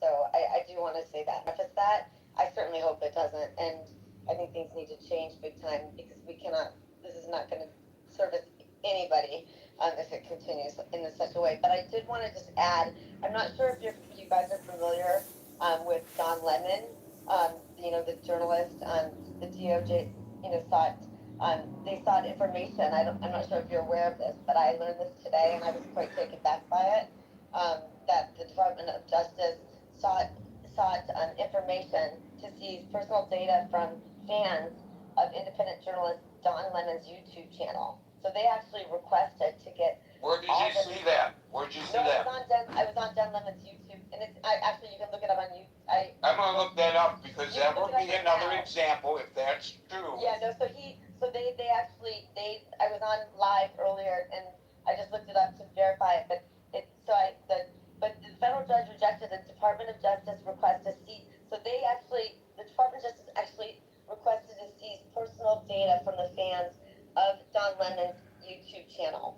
I mean, it is I'm sorry, it's fucking believable. I mean, it really is that they're going, but the United States Magistrate Judge John Doherty denied the warrant, stating the government failed to explain how indexing an entire audience list of subscribers would provide evidence of a crime. But for them to actually request that information, they're not going to stop. They're creating a list. I mean, this is nuts. This is basically like Nazi. This is like a Hitler, like, in terms of creating a list that anyone that says anything bad against them. I mean, it is crazy. So I wanted you guys to know that. That escaped me, and I don't know how it did. The Daily Beast, the Justice Department via Homeland Security Investigation agent requested search warrants to compel Google to hand over, quote, subscriber information in any form, close quote, including the names, addresses, phone numbers, and email addresses and IP addresses of subscribers to the Don Lemon Show on YouTube. Yeah. I'll tell you something. When Don Lemon, they're already doing this. They're tracking. when Don Lemon was arrested and charged for either purposely disrupting a service in Minnesota or going in there as a journalist to cover the disruption of the service in Minnesota, depending on one's perspective, he became a flashpoint. I'm not a fan for a lot of reasons, but I thought, I got to follow what's going on with this guy. And I want to see what he's saying about it. So, I did not, yes, I did. I subscribed as a journalist, curious about this story, to Don Lemon's YouTube channel. I watched it live, Gary. I'm going to confess, I watched it live. And I was guilty, you're guilty. No, I know. I mean, honestly, so it's like, I watched it live and I made some comments being like, be safe. Like, I mean, honestly, it's like, I didn't really understand what was going on at the time, but then I continued watching it, and I mean, it wasn't like he was acting, he actually did act like a journalist. He didn't, I mean, there is, well, that's the not whole the issue. That's not the issue. Right or wrong. That's not the issue vis-a-vis today's discussion. But I mean, I could. The issue for vis-a-vis this discussion is. They would see that I watched it, and that's the whole thing. It's like, it's nuts. I'm like, holy moly! I literally would be on that list if they got. I mean, I'm sorry. It's just like, whoa, this is really, really weird. So even if Don Lemon was leading the charge, holding the banner like Braveheart, sounding the trumpet and going in there to disrupt, and broke the law, even if he had done that, what does that have to do with you and me, for that matter, as subscribers? Well, you were watching when he did it, but therefore, by extension, you support him doing it, and therefore you are guilty as well. And then look back at January 6ers. I mean, isn't it? I mean, this is just nuts. It really is. I mean, the people that created this chasm, they're just using it back. It's just it's just exponentially getting worse and worse. I don't know how this is all gonna work out, but it's really nerve-wracking. And I just don't see it getting any better, because this is no way to live in this world, in this life, and it is bizarre. I mean, they're gonna go seize Google's, people's contact information for audiences on YouTube channels now. That's what they're gonna do. Bizarre. They can do this on Clubhouse. They can do that on Twitter. They can do it. I mean, it's crazy. What they're doing is just highway robbery. It is. I don't understand how they're getting. Well, look at the DOJ. He's President Trump's personal attorney. I mean, it blows my mind. How are we letting this happen? If I were the folks running Reddit, X, or Google, or any other platform, and they came after my customers in such a fashion, they are going after my business model They need of to shut it promoting. down. Exactly. Someone needs to stand up. The first company that stands up and said, "Hell no," their revenue will increase. People, because no, this is actually it's seizing people's personal information without the rights or any reason. Yeah. Yeah, but they also know the vindictiveness of this administration, and they know that there's a chance that it could result in legal action, whether justified or not, against them. So they might stay quiet and just in the background, as apparently is happening here. They're notifying the two defendants so that those defendants, and there may be others. These are just two that Bloomberg is aware of. There may be others that went to other attorneys that that have not talked to Bloomberg, and I would be surprised if there are. The company may have the issue, but you as a consumer, you're clicking through those terms of service in the agreement. You give up the right, if there's a legal inquiry to that company by the government, you have no rights to protect your information. You don't have the right to protect your information. They have the right to sell or provide that information to anybody to whom they wish. You're exactly right. But the question here is not whether Google, X, and Reddit have the right to turn the information over to the government. The question is whether the government has the right to demand it. That's the issue. So we know that we've waived all of our rights. Because whenever you download any app, right, we've waived our rights. You've waived your rights. I get that. But that has to do with your relationship with the social media app. It has nothing to do. Oh, 1 second, BC. It has nothing to do with your relationship with the United States government and the government's relationship with you and with that app. It doesn't say it. I'm sure it doesn't say in Reddit's app that we waive our right to withhold any of your information from the government. I'm sure it doesn't say that.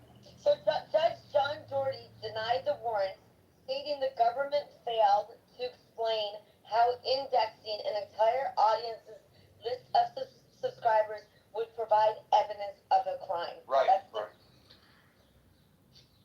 I know. So they won that battle, but that doesn't mean that there won't be others. Gary, and that there aren't others. It does bring to mind, and I certainly hope this is on topic, but it brings to mind, I don't know, 10 years ago when there was I know there's been so many mass shootings, but there was that mass shooting in San Bernardino, California. And was that the Christmas party? Yeah, it was at the holiday party at the office there. And wasn't the issue that the government subpoenaed or wanted Apple to unlock a phone and they wouldn't do it? That's right. That's right. That's exactly right. Yep, I remember that because I covered it. Thank you, Howard. Thank you, C. C, I want to tell you something. I say this almost every day. That the reason I continue to do this for 26 years now, 27 years, coming up on a previous platform and now here, is because I always learn from the people who come to the stage. I was totally unaware of this Don Lemon nonsense. Thank you for bringing it to our attention. Monsef, followed by Daryl. Yeah, Gary, this is the new me. I think there's nothing to see here. What's going on in Washington is completely great. We got the greatest president ever. Hey, I don't want to wind up in jail for talking on the Gary show. But no, that didn't feel right. The United States index of democracy, I mean, there is an index out there that gets tracked every year, fell to the 34th position this year. And it's mainly, I mean, it's 34 nations that have that are considered, more democratic than the U.S., and that's a shame. And the main reason that these people cite why the downgrade was civil liberties are limited. That people are public speech is being kind of quashed and the weakened group and courts to balance the president's power. I mean, that's evident. I wanted to see if you can remember when the previous attorney general was in Congress for her hearing, and the tone that she had,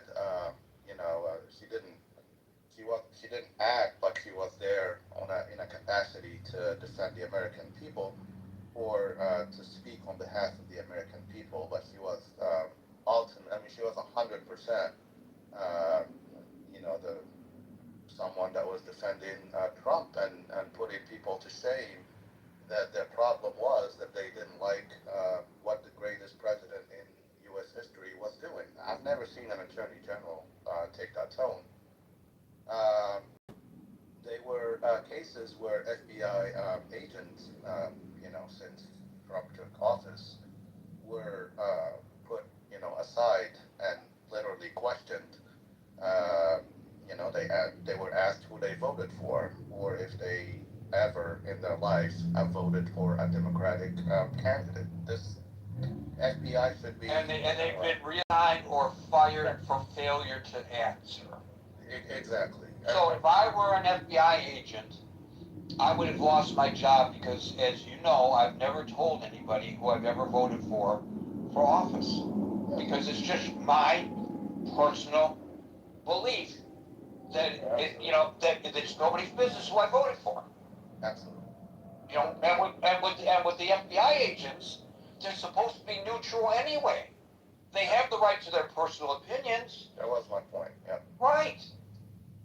It's a chilling effect, Monsef. A chilling effect. Yeah. The incidents where you see Tulsi Gabbard, on a visit to Georgia collecting voting ballots. I mean, I don't see that in any of her job designation. I don't know what's the foreign threat was. I don't know what she was doing there. And while she was there, she was on the phone with the president, just telling him that, hey, I'm here. What do you want me to do? Whatever she was talking. These things are not for.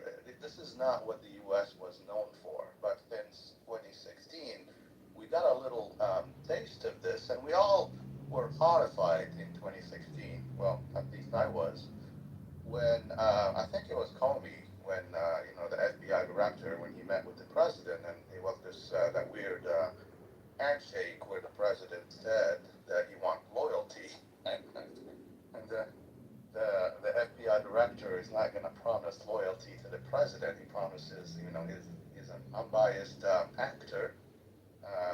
Loyalty to the Constitution of the United States, Mr. President. Loyalty Absolutely. to the Constitution of the United States. Absolutely, but we moved from something that the president demanded, and probably people didn't respond with however he wanted, to a second term where he actually went ahead and hired people that these kind of questions were kind of vetted ahead of time. Are you going to completely 100% be loyal to me and defend me at any cost? And this is how you got the Pam Bondis of the world and the Tulsi Gabbards. Don't forget that the president's first choice for Attorney General was Kirkland Matt Gates, the guy that was accused. I'm going to say accused, even though his compadre friend is in jail here in Seminole County in Florida for underage prostitution. But that's the guy that the president thought he will do a great job at the Attorney General. Whether it was, a yes man to, I don't know what qualifies, but this is, tells you the level of how serious we're taking, at the top, that at least the executive is taking this, how serious this is. In the meantime, you got, literal criminal things that if I did them, or you did them, Gary, we'll be in jail. The first quarter of this year, the people that act, on behalf of the president, and Daryl, good, he's here. They were 3,700 stock trades that were executed in one quarter. That's 3 months. When you divide those by days, those are 40 trades a day. I know if the president ever. I mean, there is. If he was a business guy that was always into, money management and investment and day trading and all that his whole life, I would. I wouldn't think it's a big deal. It's just a continuation of what his, of what he always done. But to buy companies that 2 days later you hear that they got either a contract with the government or something that they're going to benefit from, something that the government is providing, and that suddenly, oops, it just happened that we bought $750 million worth of shares in various, variety of these companies, and no one is talking. What's baffling. I don't see any of our. Well, the problem here is because it's a slightly off topic, but it's, in a way it's not, because maybe you will be coming under investigation. I would be. For saying what you just said. Well, yeah, but I also would, if I showed a trend that I do not, in real life, execute 3,500 trades, and then suddenly in 3 months I will do this, and with all my trades you can see that it was timely executed to benefit in whatever, a day or two or a week on information that was not publicly provided. I would end up in jail, just like Martha Stewart did for, I don't know, I think it was like $37,000. Yeah, but she ended up in jail not for that, but for lying to a federal. Okay, but it was tied to a stock insider trading. Her stock agent broker was the one who went to prison for insider trading.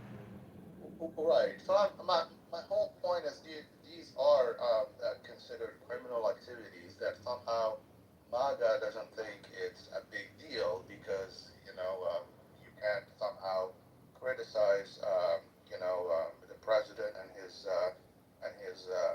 friends for doing whatever. And that's that. I appreciate Marshall for he's a Republican that I would like to have as a neighbor or whatever. But because this is how we grew up in this country, we're fine. Husbands and wives. I'm here Eastboro's one hell of a barbecue on the ranch. That's what I heard. I bet. But at least other than the empty justifications and the apologists of he didn't mean what he said or whatever. At least when flagrant stuff like this is ongoing, people should come up and say, hey, I voted for this guy, but I'm completely against what's going on, because this is not the United States that was once the shining spot on the world, and we even took wars. We even got into wars in order to spread democracy in other places of the world. Well, the democracy that we have now, I don't think a lot of places would want to have replicated.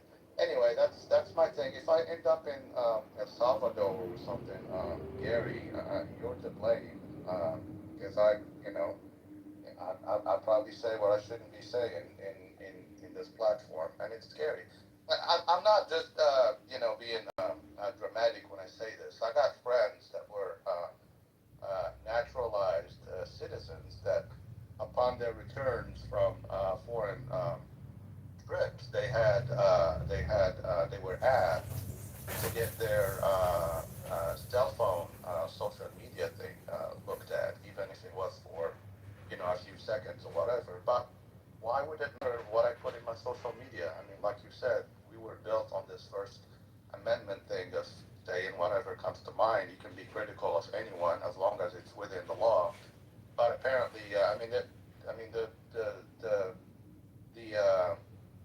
a lot of people suffered from this. I know people that are naturalized citizens that are carrying their passports in their cars right now because there is this perception that the laws are different, that the country is under different rule. That's all I have to say, Gary. Thanks. Peepers, please. Peepers, please. That's exactly what I mean. This is not what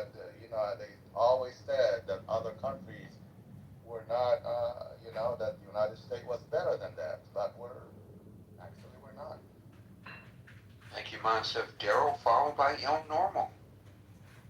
Hey, Gary, can you hear me? No. Okay, then I'll get started. To the young lady C, who's very passionate, passionately talking, we should be afraid. But I think it's just part of the conditioning that we're all so busy going about our lives and our day to day that we're not paying attention to a lot of these things. You know, some of this started with the Patriot Act, right? So the Patriot Act actually allowed the government to collect information. And through the Patriot Act, not only could they collect, so the FBI could collect information, and because of the Patriot Act, where they tore down the walls between all of these intelligence agencies, right? So the FBI could collect information on you, but share that information with the CIA, share it with whatever intelligence agency they wanted to share Or it the with. IRS.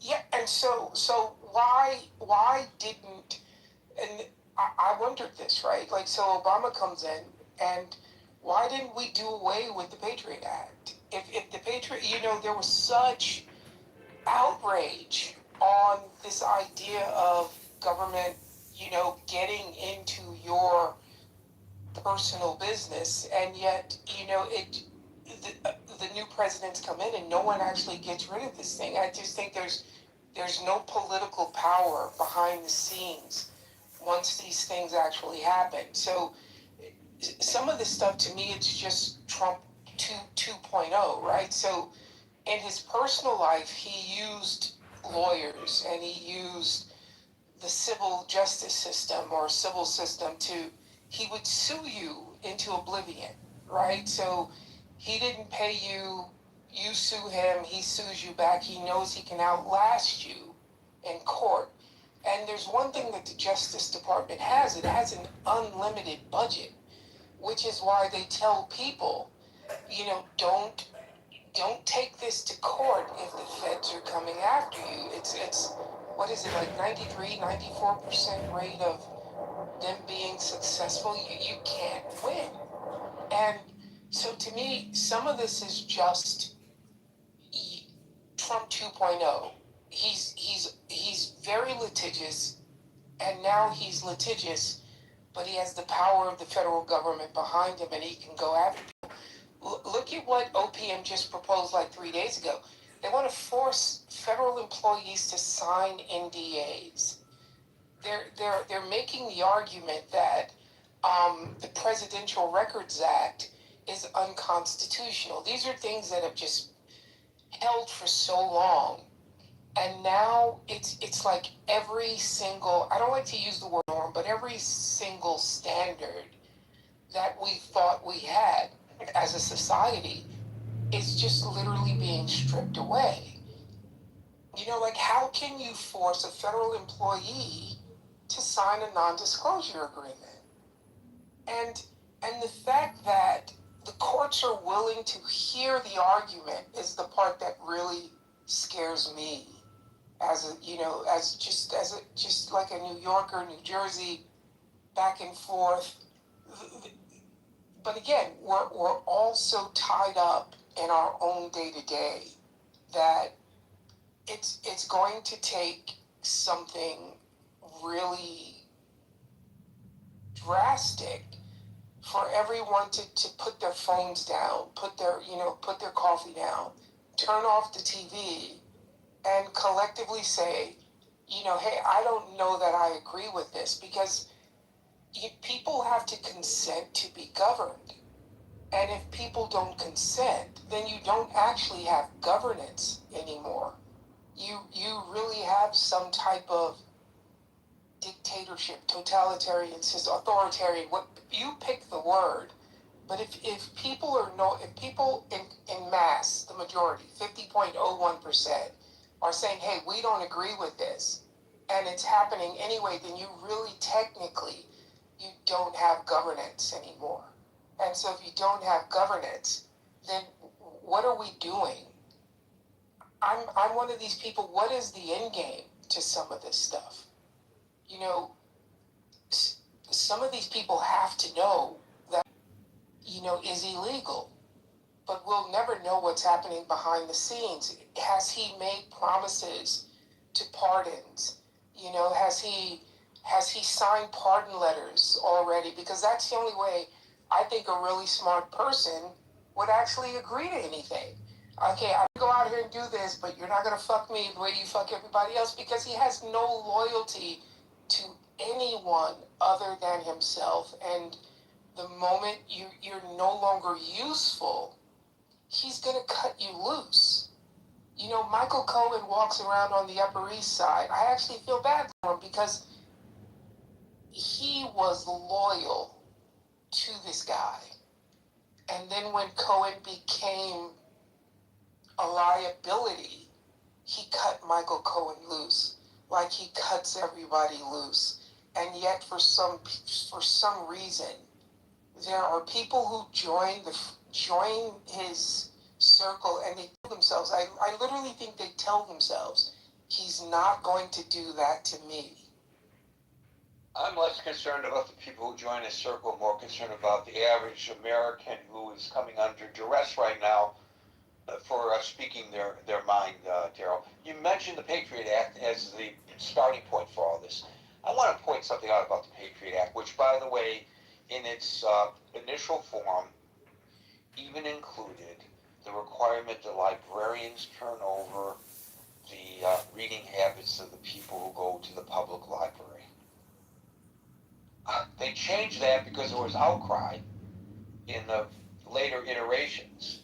But that's how far they were willing to use 9/11 as an excuse to reduce our freedoms as American citizens.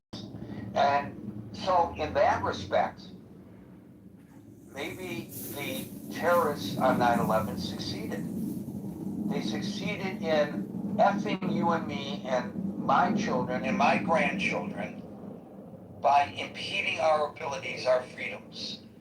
What I'm reading, what I'm saying, where I'm going, who I'm talking to. So I just want to point this out about the Patriot Act, that some of us, like El Norm, will probably remember because he's of the proper vintage. William, I don't know how old you are, but you're probably going to remember this. But a lot of the youngsters here aren't going to remember. The final compromise version of the bill was introduced on the House floor on October 23rd, 2001. October 23rd, 2001. I think if I read the calendar right, that's a month after the attacks. Yep. When was it voted on? I don't know. The very next day. And they drafted it very quickly. That's why there's always been this idea. Yes, it was a rush timeline. That's exactly right. And so my friend John Conyers was the ranking member of the House Judiciary Committee. I knew John Conyers very well, to the point where he actually offered me a staff position on the committee at one point. And he went to the floor of the House, and he pointed out that there were only 2 physical copies of the bill available for the Democratic side of the aisle to look at before voting. What? Because they don't want you to read it. Of course, if you vote against it, you're being unpatriotic. It's the Patriot Act that was developed because of the insecurities that were manifested on September the 11th, and which remain very, very deep cutting at that moment. So they were under extreme pressure to vote on it without reading it. It's also because, but it also allowed the sharing. They used to have these invisible walls between the agencies because they blamed the fact that apparently the C ending in A had information, but they didn't share it with the F ending in I. And so the Patriot Act allowed for the tearing down of the walls. But what But there have been administrations, Democratic administrations since then, and they don't undo this thing.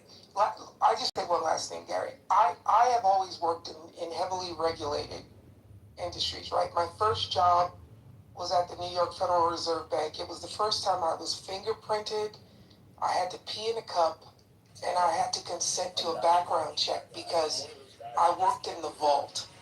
And we would carry literally stock certificates and bearer bonds from one part of the bank to the other. And so every firm that I work with, one of the first things you have to do, you got to give up your fingerprint, you got to give up your urine, and you have to be bonded. It even got to the point that there was so much cheating on the securities exams. You know, people paying $5,000, $10,000 for someone to take the Series 7 for them and pass. That when you showed up to take your exam or even your continuing education, you had to give your fingerprint. So me and people, you know, me and others, we do have this defeatist attitude sometimes, right? Well, they're going to get your information anyway. But this idea of like you can't even have anonymity on a website, it's insane. And again, where does this end? What is the point of this? And I'll end there here. Well, speaking for all the Jews in the room, since you had access to the vault, I will say to you, I wonder if the Jews know where I'm going with this. Oiga vault!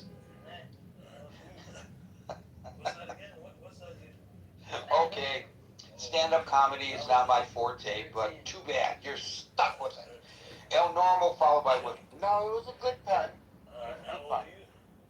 So there's a lot to talk about, but just briefly, I think Conyers may have been the first politician that I ever called for a story.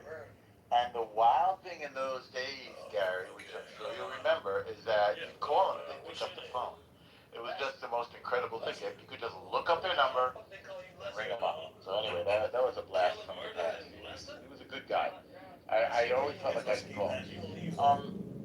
The bigger point that I want to make, I think falls under the heading that if one violates the rules of civilization, does one then merit or receive the protection of civilization? So, an example of violating the rules of civilization is terrorism. So, rather than meeting on the battlefield now, we were met in our Twin Towers by an enemy that we weren't even sure, like, if we, I think we'll all remember, it's like, we didn't even understand, why did they do this? Like, who are these guys and why? Like, why, what's going on? Most of us weren't informed. And I mentioned that because that is what led directly to the Patriot Act. And the idea was that we'd been sleeping on this terroristic threat, this enemy that wanted to destroy us, and we didn't understand who they were or why they were doing it. So this also takes me to something I heard Scalia say the other day, and obviously in YouTube because he's passed away, which is that when we have new forms of technology, how do we render the protections of the Constitution to these new forms of technology? And his famous example was a cop sitting outside somebody's house using heat detection technology in order to determine that they had grow lamps inside and were growing weed. And Scalia ruled that that was unreasonable search without a warrant. So in that sense, I think he bucked a trend, which is as technology poses challenges that we haven't anticipated to tighten up the government's ability, or to increase the government's ability to intrude into our privacy. I don't know what else to call it. So when somebody mentioned that their naturalized friends were at, which is, to me, it seems unbelievable, but not unbelievable. It's upsetting. It's disturbing. I mean, now I sail through with global entry, so it didn't happen to me, and I'm also from here. But they show their social media when they're coming back into the country. Well, it seems like an outrageous intrusion, but we are at a loss to face an enemy that is using social media to organize attacks on us. And we're in a period of flux, and we don't know what to do about it. So how does that apply to what's happening to these two people? To which two people, Gary? The two people that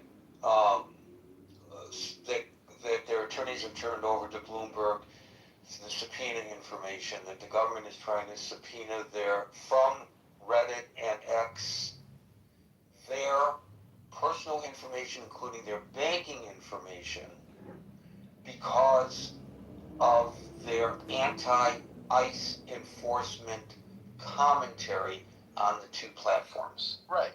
Okay, I'm sorry if it wasn't apparent. So, of course it's an overreach, but the government is trying to protect its interests in the face of media that it can't control, that is being used to oppose it.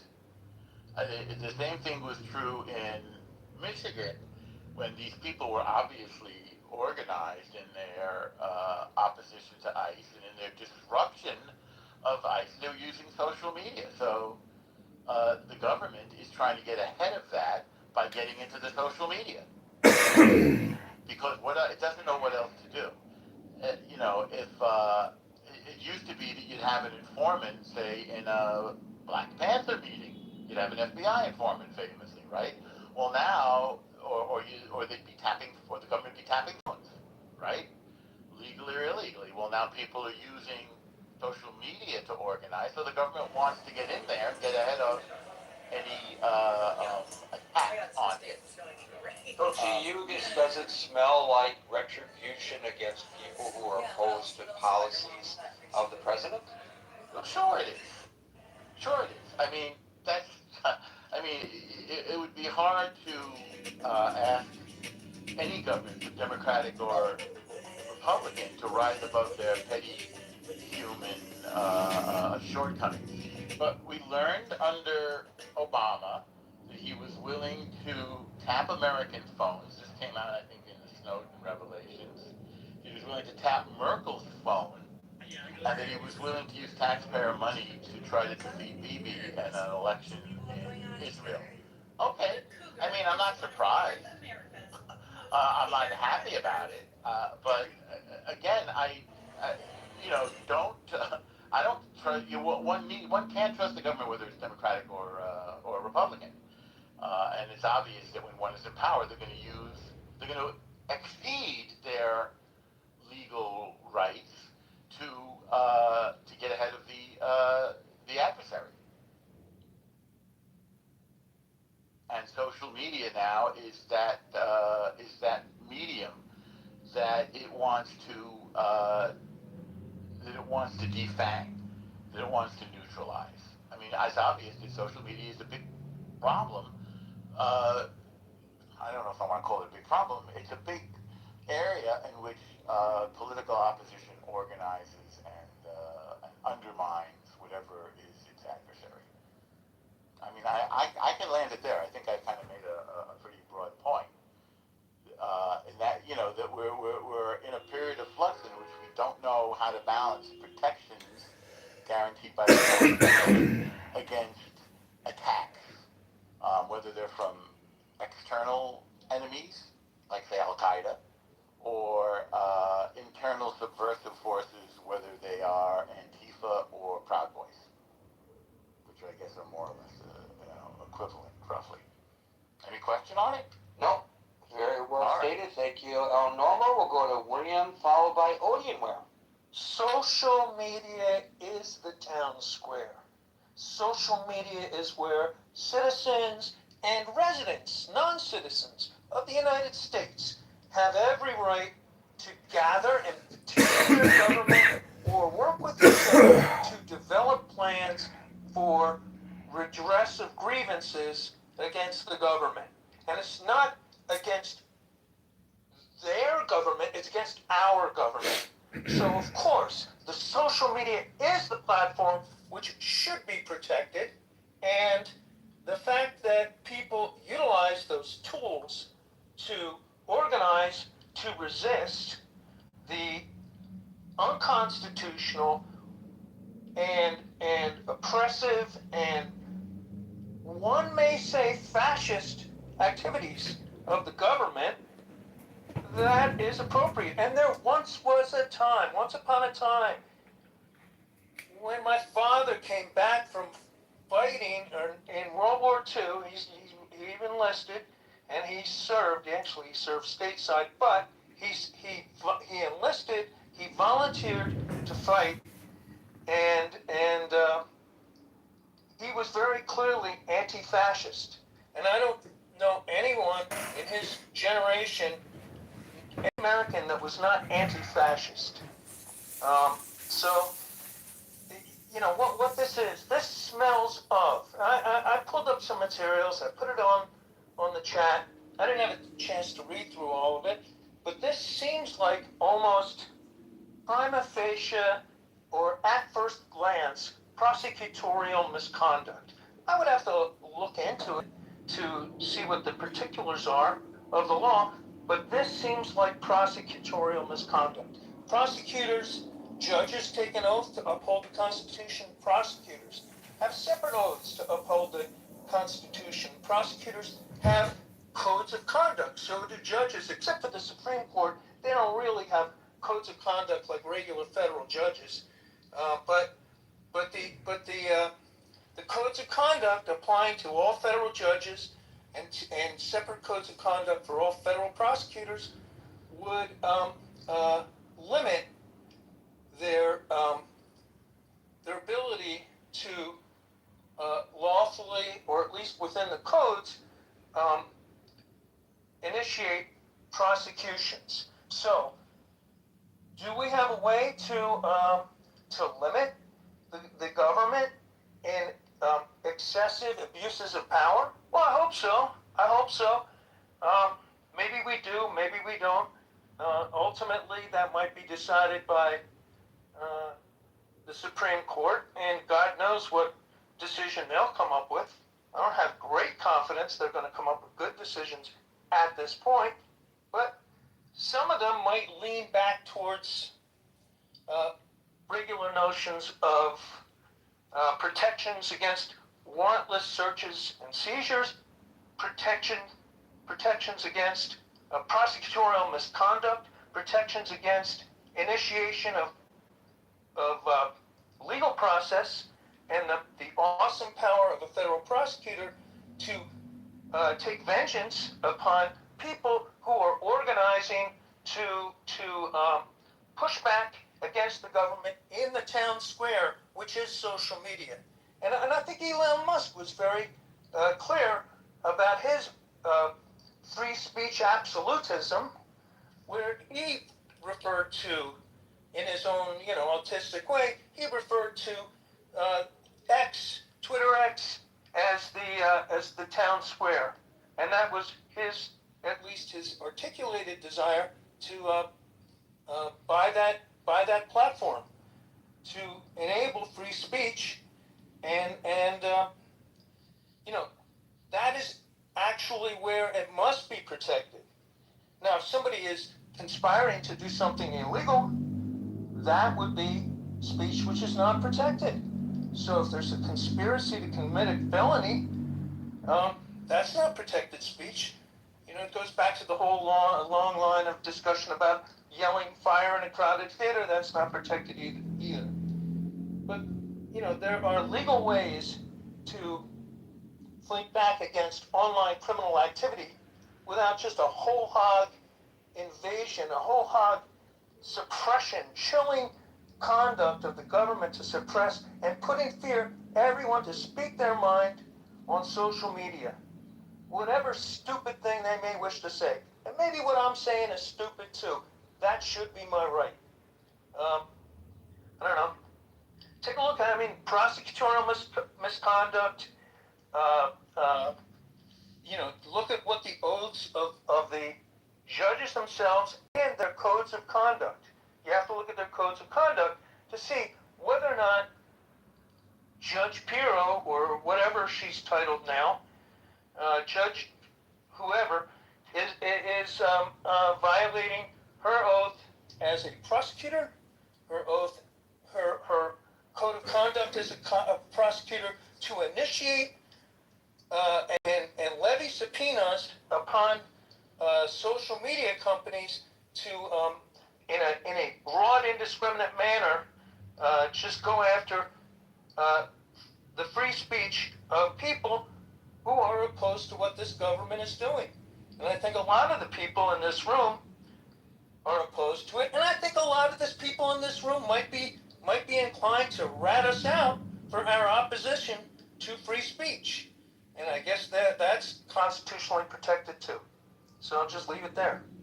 Thank you, William. I've been called out in the chat because I mentioned E. Jean Carroll, and I did not go into the specifics of the case. I just suggested in passing that the motivation for the inquiry into E. Jean Carroll is political. But I was asked, why aren't you talking about the particulars of the case?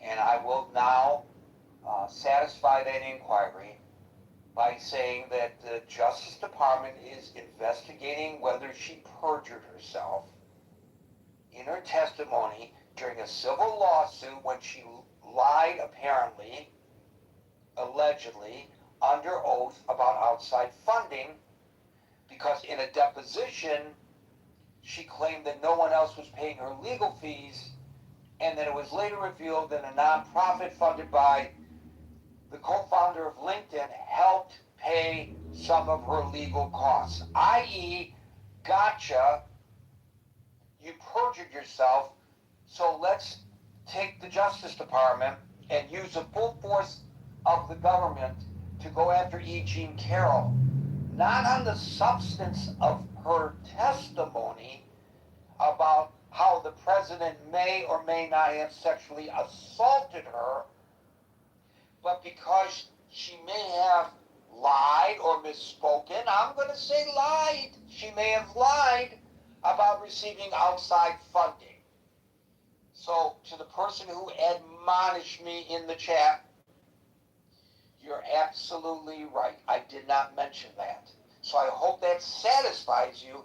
I don't think it changes the point.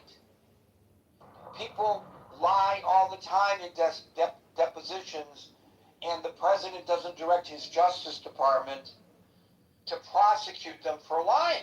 Well, you'd have to show that she actually understood what was and what was not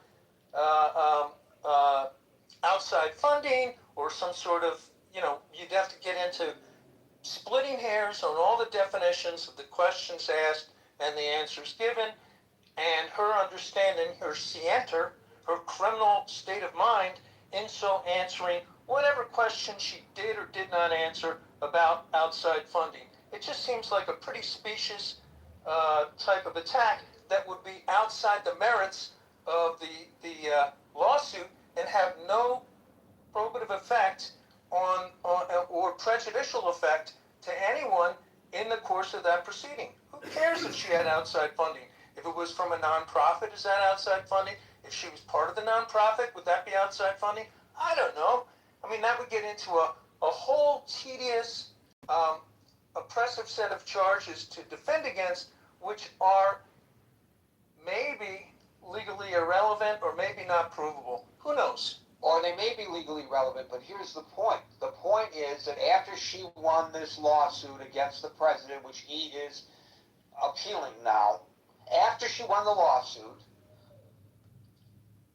apparently the Justice Department, not his personal attorneys, were directed to find misstatements or cases of perjury during her long deposition. And this is how our tax money schemes. I'll get to you, see, we go one at a time. So, yes, the person is correct that I neglected to say what the allegation is from the Justice Department. But I think that by pursuing that line as requested by the defender of this action, we have uncovered even greater evidence of misuse by the Justice Department. Yeah, abuse of their power. Personal civil lawsuit, not against the government of the United States. He wasn't even president at the time. It's between two parties. It has nothing to do with the taxpayers of the United States. And yet, the government attorneys who are supposed to be representing you and me, not his personal attorneys, are investigating to determine whether she may have perjured herself during the deposition. Gary, So that only lends credence to the implication I proffered when I mentioned her as an example. I think it only bolsters my implication. Yeah, Howard? no, I was going to say it further does. And if the Justice Department's going to be involved, let's just show you how ridiculous it is. I hope they investigate the alleged one unpaid parking ticket she had during the trial that she never paid, too. Well, also, how about somebody investigating the misuse of public taxpayer money to assist in a civil lawsuit by a private citizen? I know he's not a private citizen today. There you go. But how about that? How about I, as a taxpayer, filing suit against the Justice Department for using its resources to aid and abet a private citizen in his lawsuit? This was not in his capacity as President of the United States. But how about Michael Cohen? You gotta wait. I know you're new to the stage, but you gotta wait. And you will be last because you've been up before. Odin Ware, followed by David. Thank you, Gary. I just came up on stage to remind you of my spirit towards Marshall. I told you that for any country to collapse, the first thing that first collapses is their judiciary. So you can see now what Trump is doing concerning the Reddit users, concerning E.G. Carroll. Now he's going against his enemies. So what he's going to do is that he's going to make sure that your judiciary has no credibility. So it's not going to be Trump. Supposing the next Democrat does this, goes after all Trump's enemies, goes after Stephen Miller, goes after everybody, what's going to happen? You're going to have a cascade of unfortunate events. And that will lead to the end of the great. I mean, this is a sorry, I'm sorry. I know when I say this, a lot of people get angry, but you can't stop signs, you can't stop the symptoms, you can't stop all those things. These are the pure evidences of a failing society. That's what I studied. But so anytime things like this happen, that I mark off my books, I will come upstairs to remind you that I told you this. But people say that Trump is a strong man, they will deal with me tweets. They don't care about the very fabric that holds most countries together, which is their judiciary. Thank you, Gary. I'm not going to spend so much time. I just came up to say, well, part of my milestones on how societies fail is what is currently happening in America. Thank you. You came up to say, I told you so. Sue, we've invited you multiple times onto the stage. For some reason, you're not making the trip. David. Well, Gary, the title of the room actually addresses a deep historical reality for the great people of this great nation, that we've always had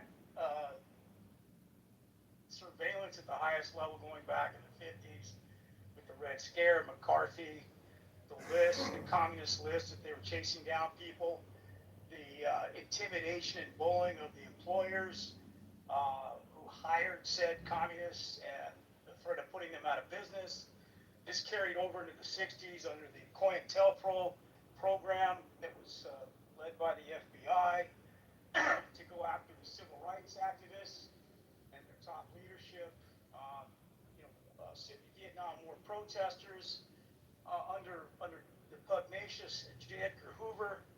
And so there's been a violation of our rights and our constitutional rights at the highest level by law enforcement, by said agencies, without any light of day sunlight recourse until it was brought out by utilizing the same tactics that the FBI would use going after its perceived enemies in the United States, real or imagined or otherwise.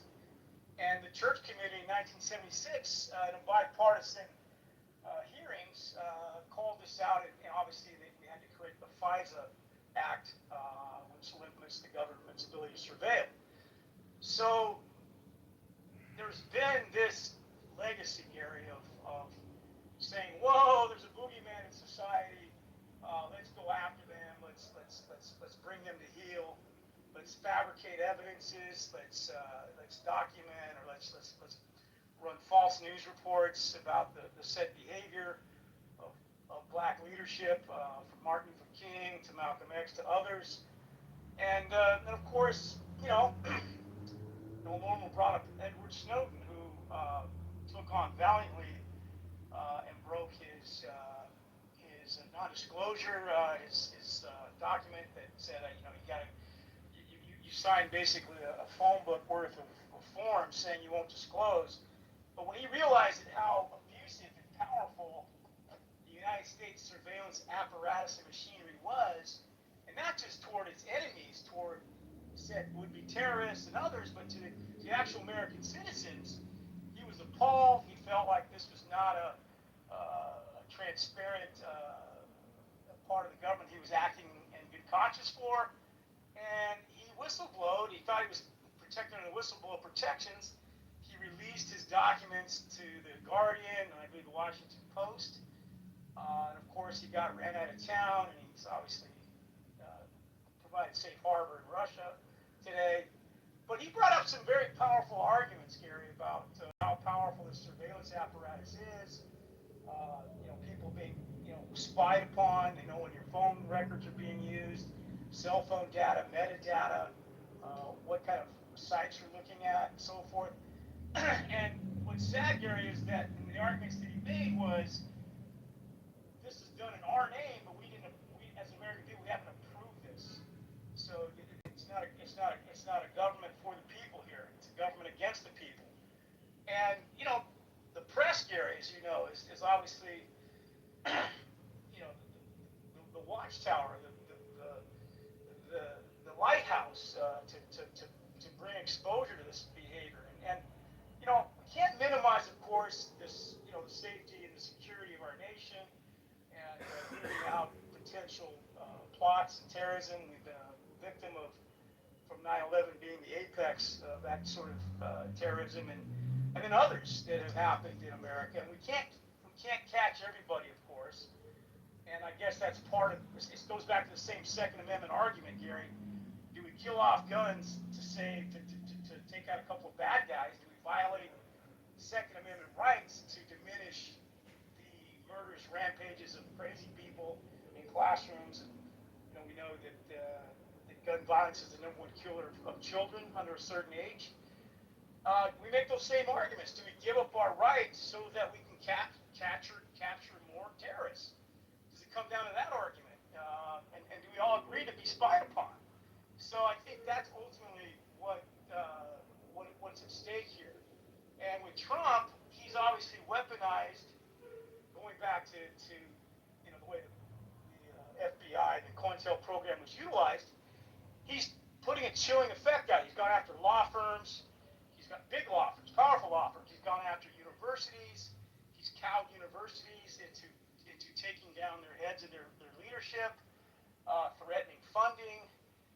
obviously he's made some great arguments with regard to anti-Semitism and the like. But there's been a lot of overreach and a lot of abuse there. So, of course, Gary, he's firing and he's reining in all the watchdogs that are designed to protect our tax dollars against the abuse of government. And now he's been able to leverage his power and put people in power and let him do whatever he wants.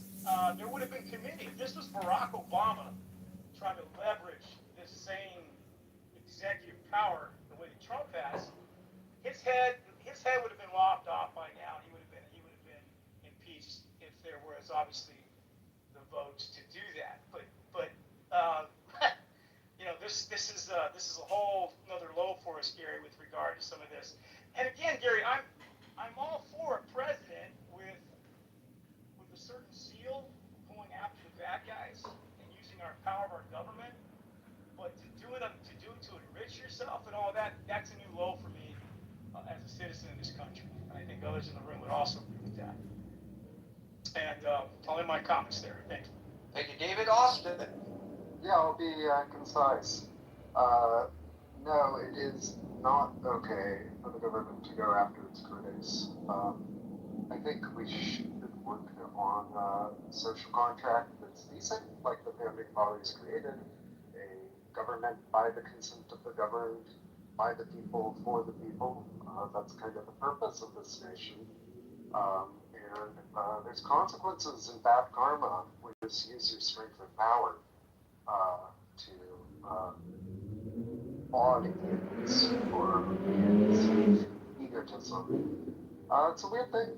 I was speaking with someone earlier about like technical political words, and it's really odd, and it like boggles my mind that this could be applicable to the States. But probably one of the best like technical words in political science and international relations to describe Trump is kleptocrat.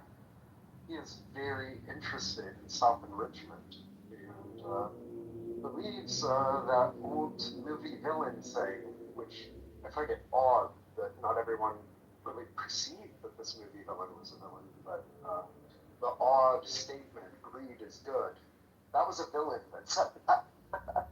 So it's odd. I've met people that feel morally compelled to be greedy, and it's just such a strange, morally bankrupt thing. We should go after imminent dangers. We should have a leader in this era with fireside chats that brings us together and brings us in harmony with other nations and brings our cosmopolitan nation together in a more loving, kind way that lifts everyone's hook boats, that has a good economic situation with a bright future for everyone. Because we're in a very, very odd era. What does he mean by great again? I mean, it's strange. There's a new neologism I hear around called techno-feudalism, but we're the strongest economy in the world. Why go back to feudalism and mercantilism? There's really no point to do that. It's like worship gold and bling. Anyways, I hope Trump still has a bit of a soul left, but it seems like he's a bit of a Midas. Yes, we have to go after serious threats, and we need good technology, but folks need good leadership, including the lost and the countercultural and all that, because we're in a state of humanity where there's a lot of moral bankruptcy, a lot of absolute unbridled lust for just greed and selfishness, and we need to wake up. As I keep saying, we build the future that we want, and it's us that does that, and our votes count. Thank you, Austin. Folks, we're here Monday through Friday at 5 o'clock New York time, so until 5 o'clock New York time tomorrow, for the next edition of the Critical Thinking Forum, everybody be safe, be well, and peace out.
everybody benefit from that system.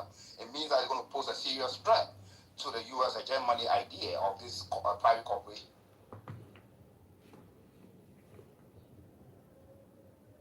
Actual place where people pull up on me.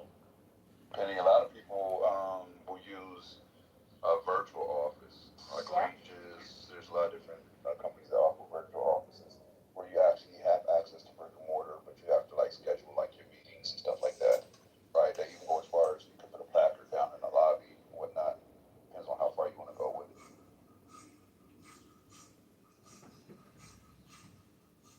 Oh, yeah. Because, sorry. No, I wasn't talking about that no more, so just go ahead. I was going to change the subject. So go ahead, you guys. No, go ahead. No, and so I follow Don Lemon, right? That's my friend.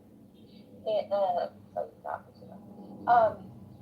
He's upset because, you know, that case 4 months ago where he was doing the reporting that protest at church, and he's upset because they haven't dropped the case, but they just keep on doing continuance and, you know, filing paperwork to prolong the procedure.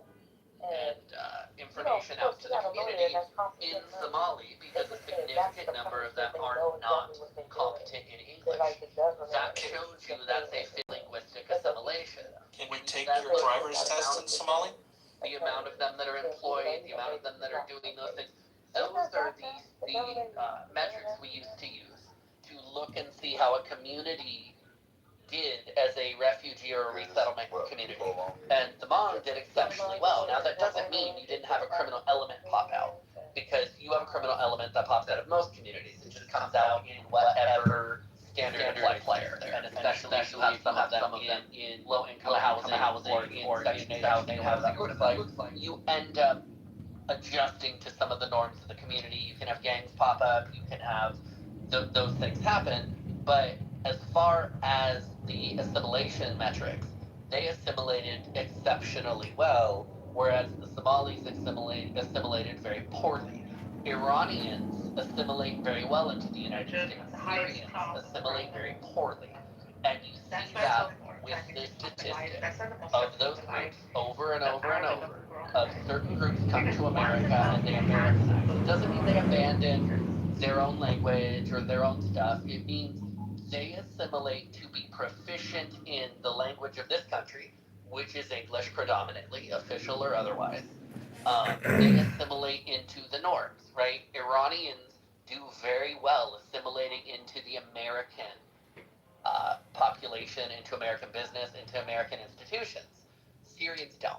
They don't. And you see certain cultures have come into this country and done a better job than others, and it's because they have come here with the intention of being absorbed into the fabric versus coming here with the intention of staying what they are but taking advantage of the infrastructure. And those are two very different things that you see pop up differently. And the more we cater to those groups and don't nudge them into the assimilation, right? I'm not saying erasure, right? Because I'm half Persian, I'm half Israeli. I have not abandoned either culture. I have not abandoned my religion. I've not abandoned those. But I speak fluent American English. I didn't speak a word of English when I got to this country. I speak fluent American English because I assimilated. I'm able to engage in the society here, in the norms of this country, regardless of my nation of origin or my culture. Because I came here John, can you talk about Pearl to a part of the American fabric. John, who's Pearl? Which Pearl are you talking about? Which pearl are you talking about? Chaldean, whatever. No. Chaldean, yeah. Yeah, the Chaldean oracles. They don't believe me that you're Yeah, she almost killed me. She gave me COVID-19. I almost died. I spent 3 days in a coma. John, who was put? This chick that I banged for a weekend from Clown House. Yeah, they don't believe me. Yeah. Chaldean oracles. Notice that you hear that? You've had a girlfriend? Yeah, there was a girl in this town. Yeah. Her name is Pearl. She lives in Michigan, right? Don't ever mention this conversation because it would be crude and not polite. Yeah, because she's really upset about it. She doesn't care. You should have all the energy in the fucking world. You should have banged the shit out of her like a teenager. I mean, come on, bro. I did. I mean, when are you exerting any fucking, you know? I did. You're like an 18-year-old boy. She was horribly annoying, and she missed her flight, so I had to pick her back up or get her an Uber or get her a new flight. It was so horribly annoying.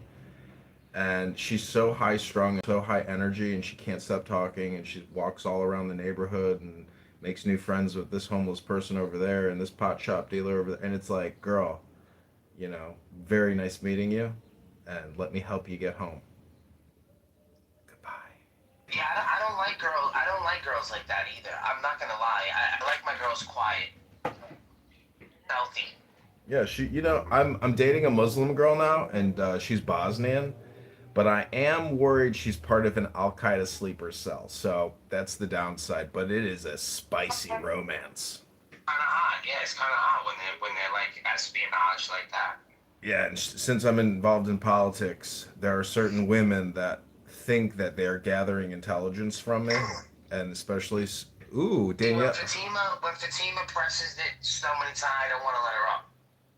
When she presses it like 4 or 5 times like that, I just leave her in the fucking audience. Right. Okay, let's give her a chance. Yeah, give me a fucking chance, bitch. Okay, don't do that. Abby, that's why everybody hates you, because of what you just did right there. You see that? They're gonna hate you for that. I'm trying to be not like, I don't care if you hate me, but like, it's just, I don't know, sometimes she behaves, you know? Sometimes? Like what? Like 40% of the time? Well, in my room, she never does this. I swear to God, she's really well behaved. She's always contributing to the conversation. I don't know why she does it. Talking about my dog, like she's always so well behaved at home. You know.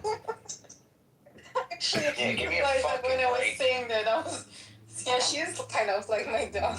She's nice to me. This is what I'm saying. Like, I'm not responsible for this woman. Like, okay, me neither. Everyone always says like, Abby. That's what I'm saying. I'm not responsible for her. I have other women that I'm responsible for. Oh my God. I'm not gonna come online and then play like Big Brother. When you do this, she gets reactionary. If you just ignore her, she doesn't. I'm not gonna ignore her. No, I'm gonna keep going like this. So I'm gonna keep triggering her. So I'm not her older brother, nor her older cousin, or anything like that. Like, you know what I mean? Like, I'd walk her across the street. Like, I would walk her across the street, would make sure she's okay. You know what I'm saying? Like, would you please shut that hole in your face? You know, like, I would, you know, like, if I dropped her off, I'd make sure she gets in her house before I drive away. You know, shit like that. But that's as far as it goes. Oh my God, I don't need anything from you. Well, you sound like you do when you come in and you just start wailing out curse words, and then I feel responsible. You're making me feel responsible. Blame me. It was blame that. Joy now. I'm sorry, we exist. I have a bad mother. Victory now. Oh, I'm a mother now. I don't know. Mother? Mother? You said mother? Mother. Yeah, you sounded really black when you did that. I am black, nigga. No, don't do that, Fatima. You sounded stupid black when you did that. Like super black. Anyway, let's go back to Pearl. So she was annoying. You had to keep her for a week. Wow. Yeah, I mean, it really makes you question the value of a doctor. I've never in my life, bro, like, I've had relationships where, you know, like, we went out for like we were with each other every single day for like 2 months straight, and then we fucked the shit out of each other, and then like one day we just were like, I'm not talking to you anymore. Yeah. Like that happens. Yeah, I know. That happens. What? Alright, bro, go ahead. Don't talk like that, please. No, he's just stating the facts.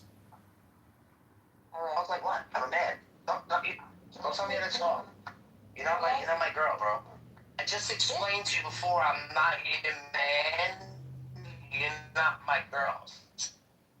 So I went over that conversation, right? Fucking girl. That's That's what I'm saying. Like, so I'm trying to create boundaries here with us. You understand? Like I'm creating a force field. You know, I stay in my space. You get what I'm trying to say? We don't intervene in each other's spaces. I don't get it. I just don't. I'm sorry. I'm sorry. I just don't waste your time. Alright, let's stop. It's perfectly fine. It's perfectly fine. Anyway. I know it's fine. No, I feel responsible.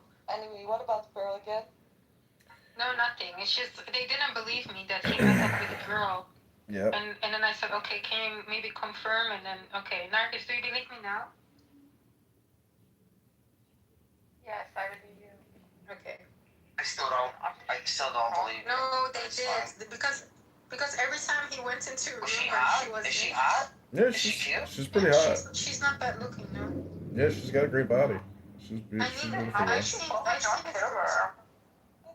I like I said, like he has a character. He's a character. That's why some women would like that. I think she liked me because I was like, think I have a crush on you. Can you believe that? you're capable of even love? Oh my gosh! Don't be fucking mean, you fucking baldhead. Can you go be bald somewhere else? You know, you can't say, I hope you go bald. That's the one thing about my head. I never said that. I hope you have your hair back one day. Wow. No, I like that one. Who's cuter, my husband or John? Your husband. Sorry, what did you say? Who's cuter, her husband or John? Oh, definitely your husband. Your husband. Your husband is like, yeah, at least I will trust you, you know? He's so cute.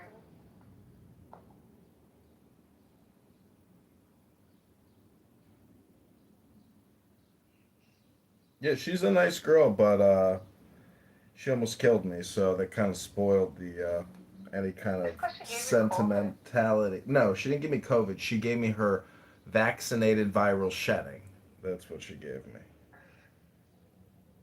All right, I'm gonna link a book at the top for readers' choice here. Some interesting stuff going on with this book. It's loading. Did it go? No. What, is it the Quran again? Yeah, but the Syro Aramaic. It's also talks about this often. What's his name? Yes. He used to send me these things in my WhatsApp group chat. I still have to find that paper for Daniel. The one that talks about like the I don't know, what was the one I was telling you about? Oh, the grandparents of Muhammad. Grandparent and the uncle. Oh, you learned. How do you like the title, the room title, the house title? You like it, Narcus? Yeah. Do you? Yeah. Arabic rap gods. So wait, no, find Islam in the Bible. So what would be the claims for Islam in the Bible? Have you heard any yet? I'm sure you have.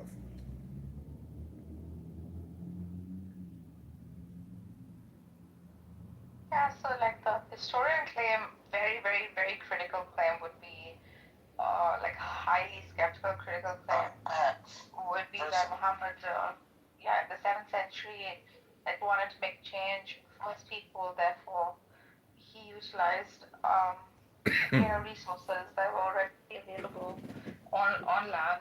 He's extremely inclusive in the first 10 years, where both the Christian and the Jew were part and parcel of the movement, Mohammedan movement, to bring about like change in his society, especially to bridge the gap between the corrupt elitists and the really poor. He did correct a few concepts, such as that of the Trinity, wherein he's not saying no to it.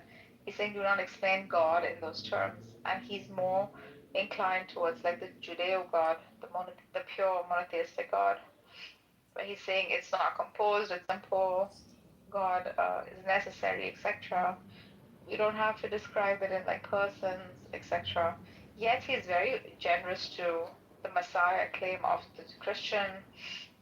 He's saying it's okay as so long as we like change our society. As we like move forward, he's also becoming a statesman. His movement becomes very large. He, however, doesn't like seek to conquer areas. Conquering, etc., happens after his death. And during his lifetime, he builds like an empire of faith. He is a God man. He's closely linked like through meditation with God. And when he comes out, he's not like sharing with people the verbatim speech of God per se. He's also like using his intelligence, right, with clarity, and using concepts that pre-existed within Judeo-Christianity to spread like goodwill and bring about this religion of perennialism called Islam. None of this will be granted by today's like extremist Muslims, sadly.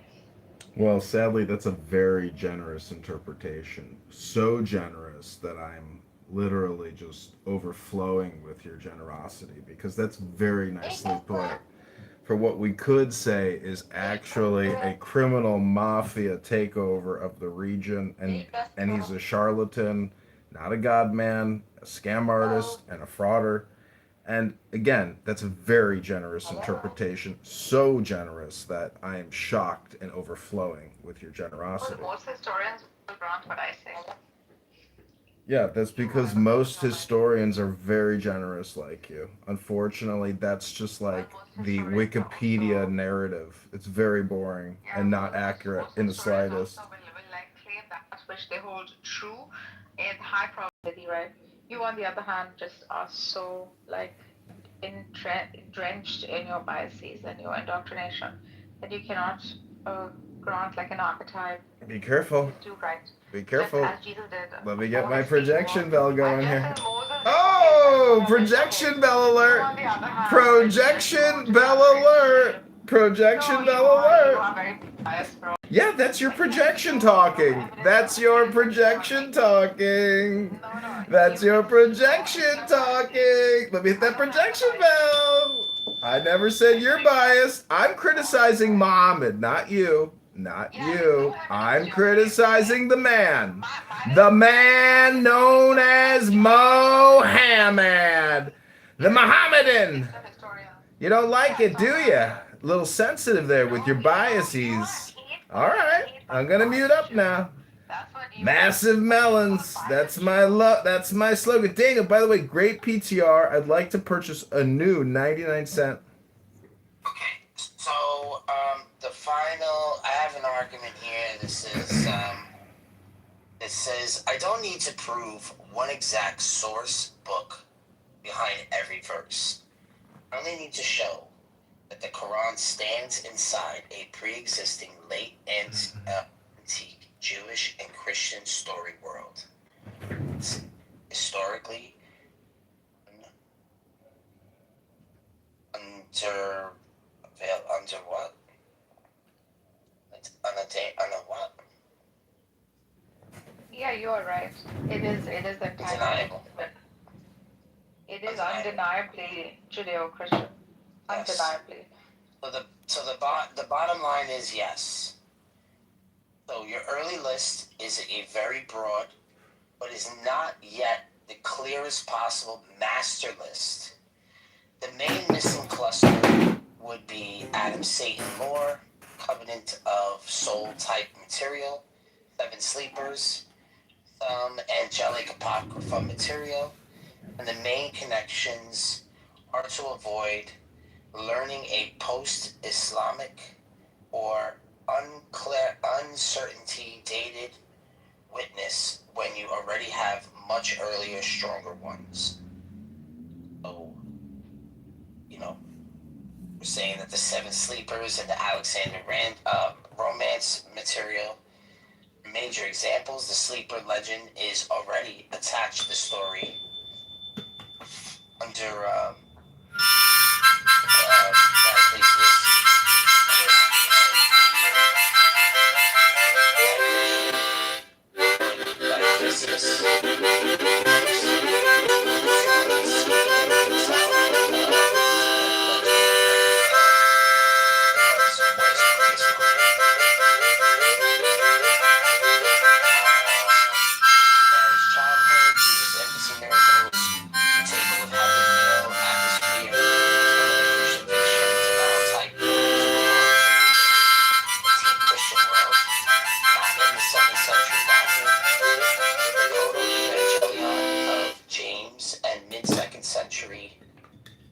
infancy Gospel of Thomas, generally the 2nd or 3rd century CE.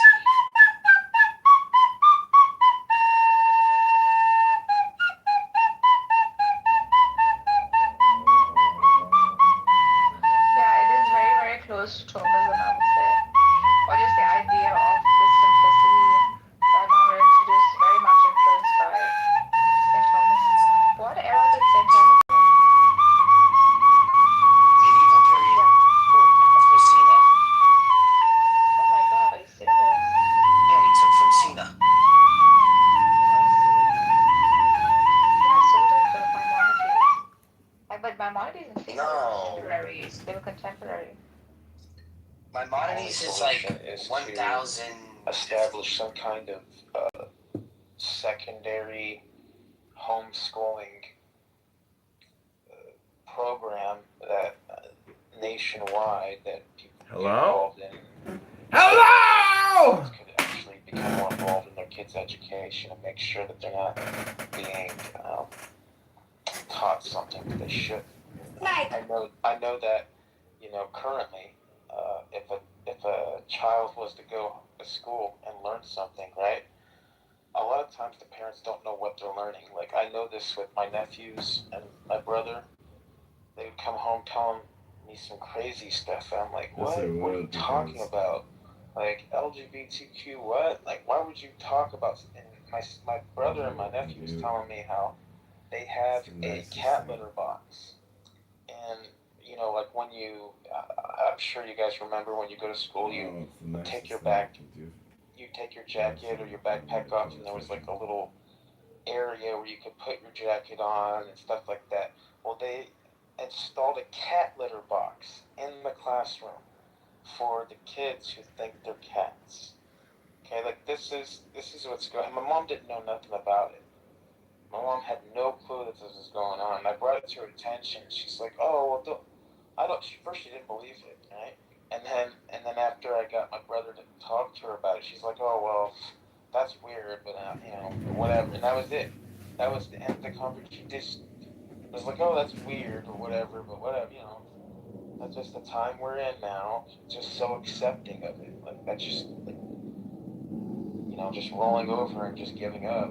Right, there's so much going on. Listen, if you're not rolled over for that, there's a lot going on in her life that she's not able to address. I'm gonna give you an opinion.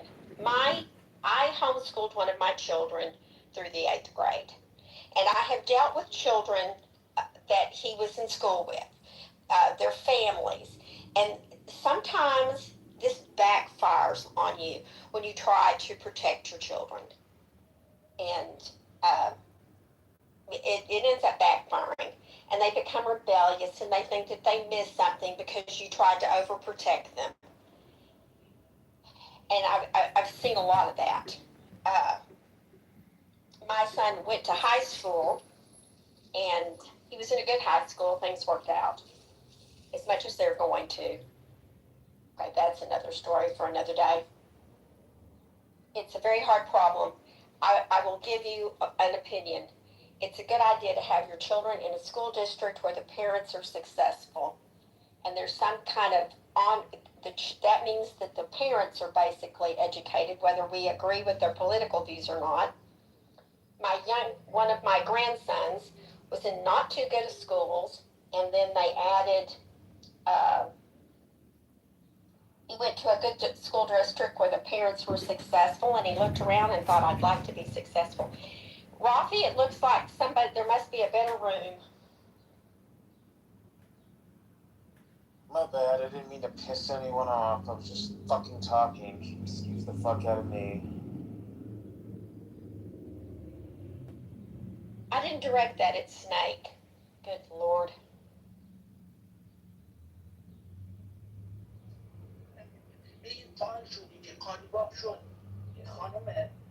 She's a Venezuelan و الان محکم مسئله ترامپ خودشون. Joe, you're the education person up there. You're being pretty quiet.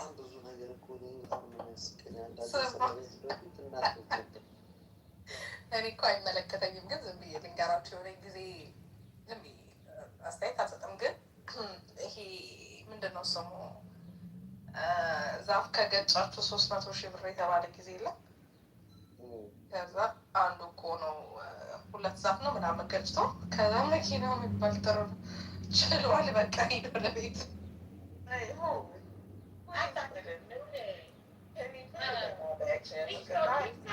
He's not really big in space. He's more like in the goo sort of thing. But yeah, they've been together for a minute now. Yeah, that's not a surprise. They be hooking up with each other. But yeah. But Probably got everybody. Just know, I know whoever he is. Whoever he is, he from Chicago. All I know is he from Chicago. That's the only thing. Yeah, that's the only thing I know. And I probably know him, but I don't know. Yeah, I didn't want to pry, so I didn't ask. You know what I'm saying? Let me see if I can find his profile. He changed his name, and so when they changed the name, I be forgetting. But I could actually call Mango because I got her number. I could just ask her, but I don't want to pry. I'm telling you, that one right there. Yeah. Now Mango, she had the baby about a month ago. You kind of late. She had him last week because I called her when she had him. She had him on like Mother's Day, like the week of Mother's Day. Yeah, she had about because he had she was trying to push a Gemini out, and I said, absolutely not. I spoke light. I said, no, you can have you a real cool Taurus. I think that'll fit you. That'll be good for you. Right, and then it's like crazy relationships that I didn't know existed. What was wrong with the child being Gemini, Miss Taurus? So, okay. Yeah, my mom and Gemini. I think my bad, I'm not Gemini, and it is Gemini season, so I should have had a little bit more respect about myself. There's absolutely nothing wrong with Gemini. I would like to tell the truth in a very amicable way. The Gemini has 2 of y'all. It's 2 in there. And one of the twins, First Lady, we absolutely love. I'm talking about we would go to war. We would go to war behind that twin. We're gonna ride out behind that twin. That twin is funny as fuck. That twin can be a sunshine on a rainy day, on a cloudy day.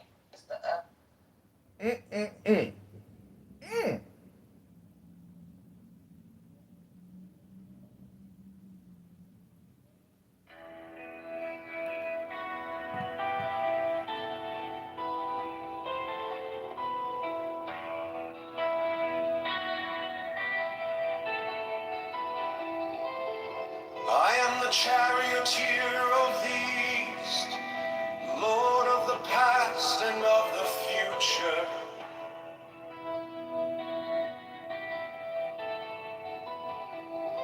I see by mine own inward light, Lord of resurrection, who cometh forth from the dust, and my birth is from the house of death.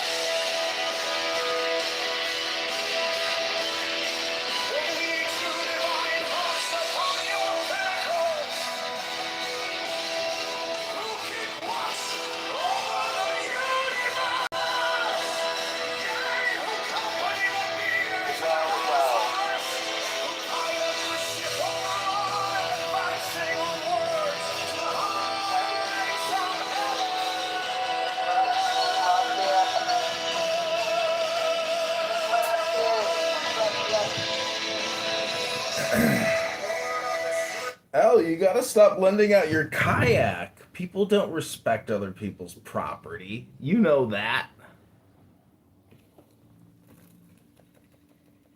Hello?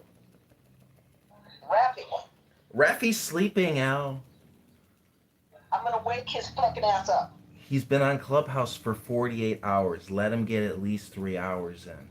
It's exhausting. Wakey. The war room. Where's BB? I haven't seen BB in a while. I don't know. I haven't seen him. I'm here. I mean, he's eating. All right. Oh, he's eating. Suppose you're allowed to eat. Okay, fine.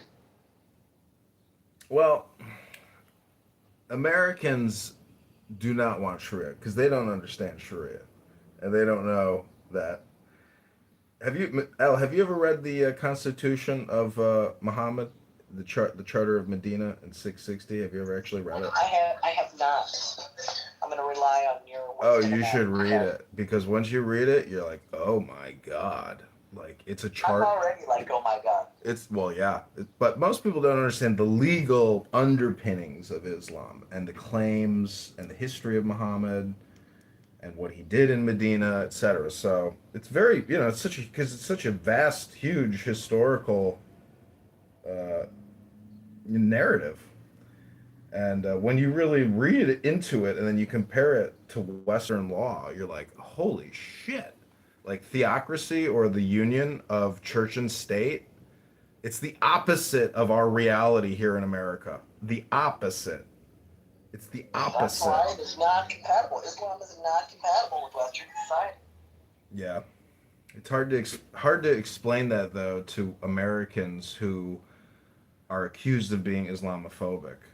And I mean, I could show you pictures of 30-year-old men marrying 6-year-old girls, and they themselves are dressed up like women. Did you see that recent video put out of the man marrying a little girl? They dress her up like a little lady, and he dresses up as like a woman too. It's the weirdest shit.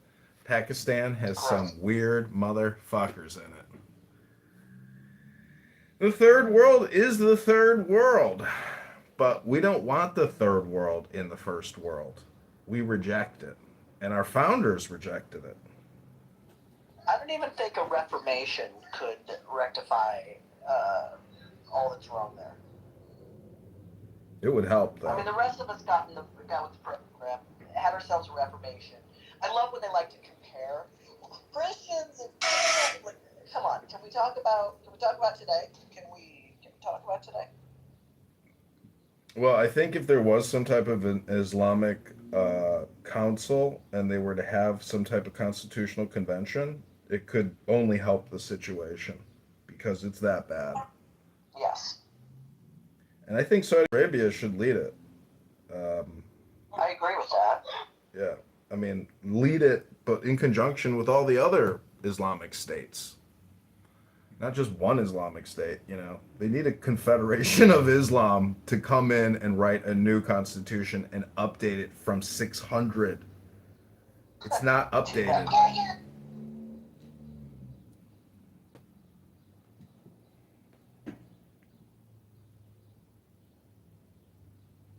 What about you, Muhammad, aka Radium Dials? You make drones, huh? What do you think about updating the Islamic Charter? I don't think that's going to happen. Well, why not? I don't understand why it can't happen. Our states do it. I live in Illinois. I know a lawyer here who ran in politics, and he tried to convene a constitutional convention in the state of Illinois, and there's nothing wrong with having constitutional conventions. They had it in the year 660. Muhammad pulled off a fast one. Why can't they have another one? There's nothing wrong with, creating new content, right? Hello? You can't really innovate. Yeah, you can. Like in Islam council, like a constitution. Nah, it's like Islam doesn't really do I'm just suggesting they try it, because anything will help. Anything is better than nothing. Hello? I mean, that's a sweet notion. It's almost kind, but nah. I mean, it's kind of like, why don't we all just get along and, do Western values? Nah. Yes, I'm not suggesting Western values. I'm suggesting particularly the Charter of Medina, put out in 666 by Muhammad, which presses Jews into service and presses Jews into paying up for their war state. Have you read the Constitution of Islam? It's in dire need of critical analysis and a constitutional convention. Well, if it's drafted by the Prophet Muhammad, then you shouldn't really innovate on that, huh? Well, I just think it's kind of funny how, like, these atheist and theist rooms where if you are an atheist and you listen to theists and you're like, bro, you're just like talking in metaphors and poetry and you're on borderline delusional with your belief system here because it's very imaginative. It's not based on fact or reality or laws of physics or nature. So the claim could be that I, this speaker here in this room, is the new prophet, and I have come with the final revelation direct from the messenger. You see what I'm saying? You can claim anything, and when people reject it, well, that's at their own, you know, that's their opinion. But I'm just saying, until we get some enlightened Muslims to actually discuss philosophy and God in the English language, mind you, because I think a lot of this is we have a failure to communicate linguistically. So that, we are in need of higher levels of intelligence. I think there's a lot of intelligent Muslims who would like to speak on that, yeah. I don't think they're all like gonna say no. I think they're all down to have the conversation. Oh, really? I mean, I'm talking to you about it, right? So. Yeah, but have you gone into other Muslim spaces on this app? Yeah. And On this app? Yeah. Probably, I don't know. Well, they claim that they have the most up-to-date religion out of all the world's religions, and their religion is the true religion, and all other religions are essentially reverse engineered out of Islam. With that type of all or nothing attitude, they're very difficult to communicate with. I mean, yeah. That's just, if you're curious about it, just like read the Quran or something. If it's something that'll convince you, then great. If not, Oh, I don't need the Quran. I got the Charter of Medina, which you've never read. You don't even know what's in the Charter of Medina. Yeah, probably not. Hold on. So people are saying other religions are reverse engineered from Islam. Yeah, you didn't hear about Muhammad's wild claims about being the messenger and the final revelation. Well, the reason I laughed at that is, Hello? that might be something, that might be a case you could make if it was 600 BC that he lived, but it was 600 AD, and Judaism and Christianity and Zoroastrianism and Hinduism had already existed for like 2,000 years before he even began Islam. So actually, historically, that's bullshit. Well, that's my point, is that it's a ridiculous claim that Muhammad made. And really, I just view him as a charlatan fraudster who was very successful at it. And to this day, with over 1 billion adherents to his multi level marketing scam, it's worked wonders. The Hajj, Saudi Arabia, it's the Disney World of the third largest religion. And kudos to them. But maybe they could update it. Instead of their insane cultural practices of marrying young women, that would be one place to start for Muslims, is to update their marriage value system. Because again, we're only talking about a value system. My critique is of their values, not of anything else. A child is not a young woman. I would critique their marrying of young girls. Yes, that's what I mean.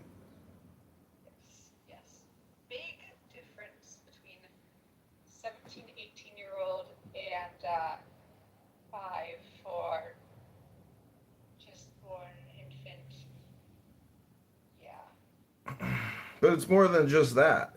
It's the racism within Islam, it's the extremism, the polarization, the ideological polarization, the terrorism, the Nazism within it. There's a lot of Nazis and all the Palestinian terrorists that killed everybody on October 7th within their personal articles and in their apartments. They had lots of Nazism.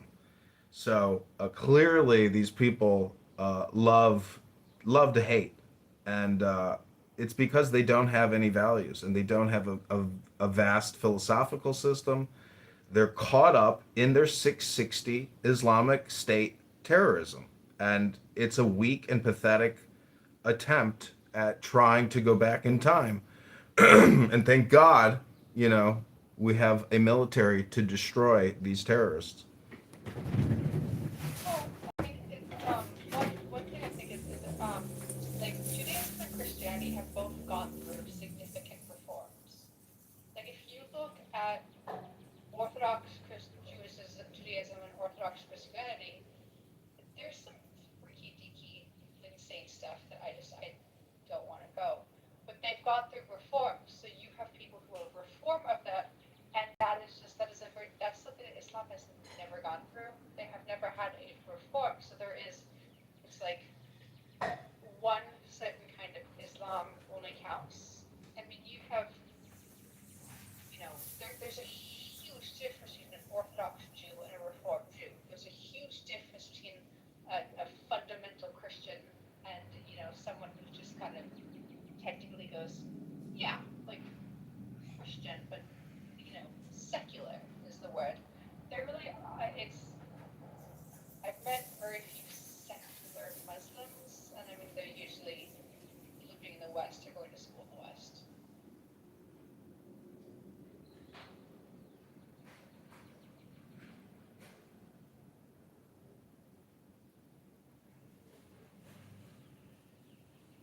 So, I mean, I would love to see kind of a reform come to Islam because I think that would be extremely useful, should be helpful. But and it's sort of in a sense, no, Orthodox Jews do not necessarily go around killing people unless you're a settler. Um, there's a few who have gotten a little violent with settlements. Um, they just also have some insane ideas about women and dress. There's some similarities between, yeah.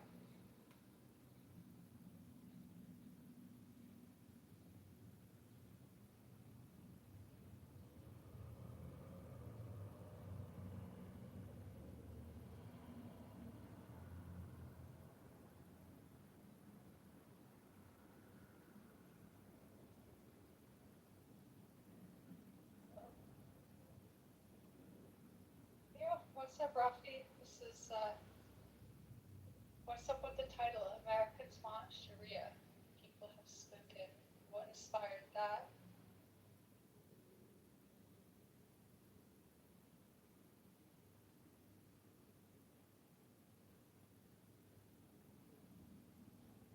Sometimes speak on it.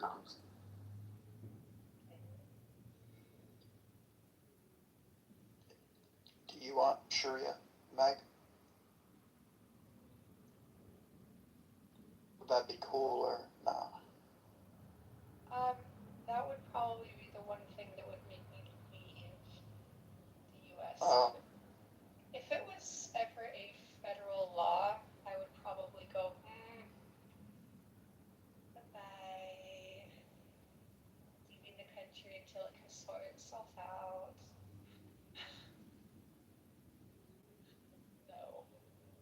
No. Fuck no.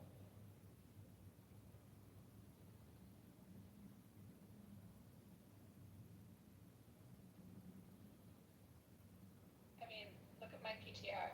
Like, I was an athlete. Do I want to be stoned because I'm showing off a lot of bare legs that are extremely, showing off my beautiful legs? No, I don't. So fuck Sharia law. You won't be instantly stoned. Yeah, no. Like, you think you'll be stoned on sight? No. Oh, for Sharia law, I would definitely be stoned on sight. No, that's not how it works. You don't instantly die for like showing your hair.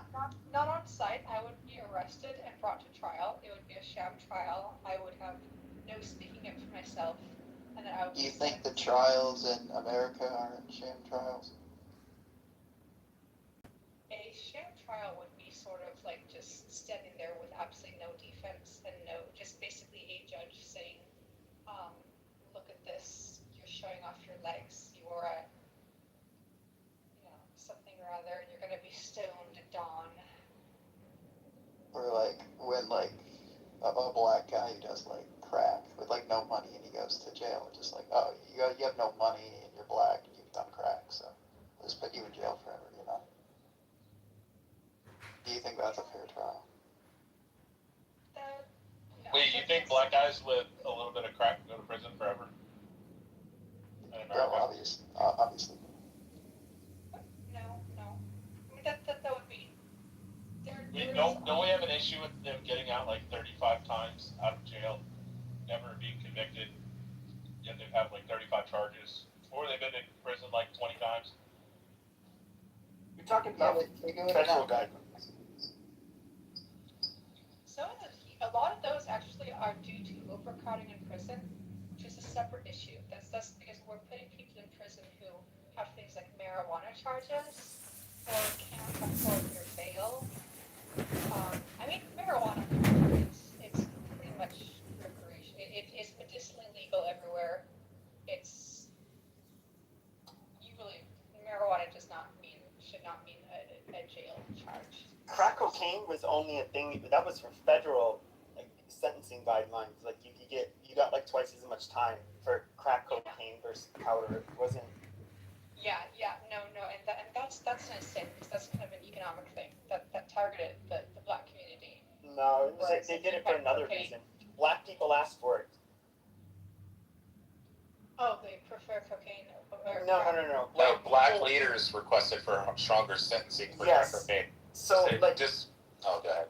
So because like cocaine is something that you could find in all communities to an extent, but the violence was when it came to like powder cocaine was generally at the trafficker level, and so that was foreigners killing foreigners. Now with crack cocaine, that ended up first of all it created a lot of crackheads, and crackheads like to break into homes, mug people, and then you have the crack dealers that were fucking like murdering each other left and right. It made the black community a war zone. So the black community was saying that was basically begging the government to crack down on them, and so they did, and they threw them in prison for a long fucking time.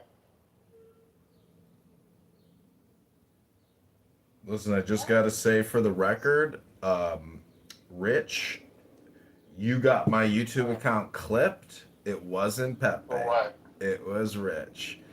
Let's just say your account clipped. Let's just say you were saying a certain group of people should be terminated. Muslims?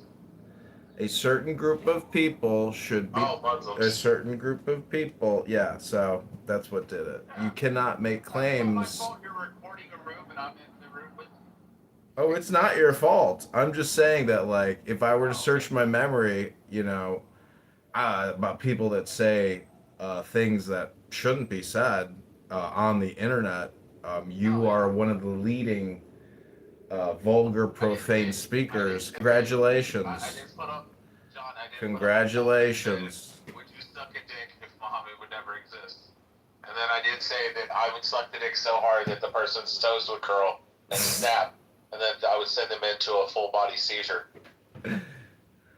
Sounds like good stand-up material. I'm taking notes. Yeah. And I did say carpet bomb all the Muslims. Rabono Shalom. I am a journalist. I want to let all the YouTube moderators know that I'm a journalist here, having an open, journalistic, newsworthy conversation about war, about terrorism, and about politics. Thank you, YouTube moderators.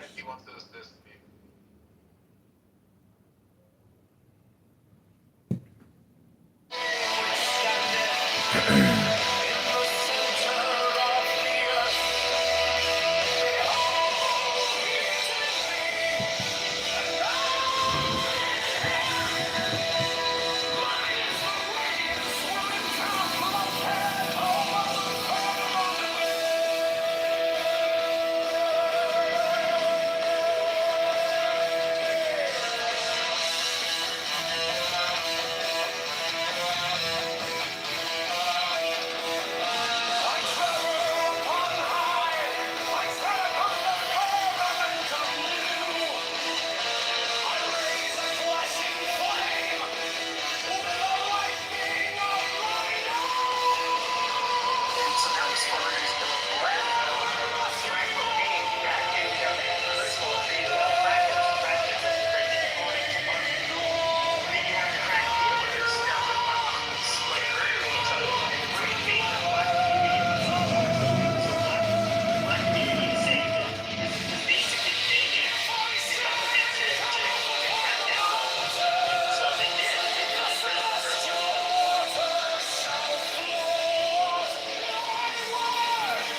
just gotta say for the record, Rich, you got my YouTube account clipped. It wasn't that boy. It was Rich. Let's just say you were saying a certain group of people should be terminated. A certain group of people.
Whatever be my course, thou art still nameless to eternity.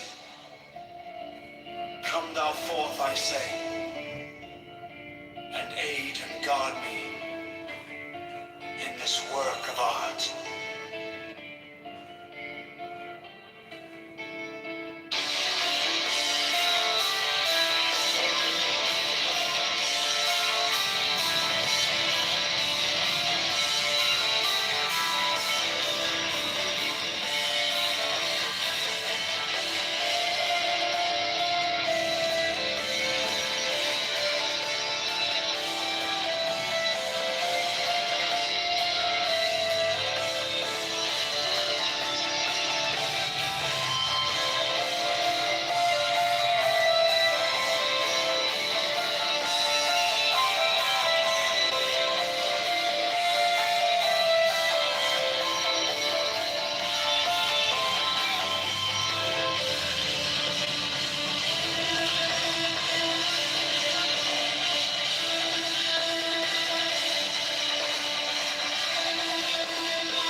lights of the Holy Ghost,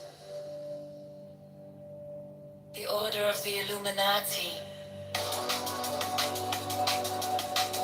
order of the Temple, Knights Templar,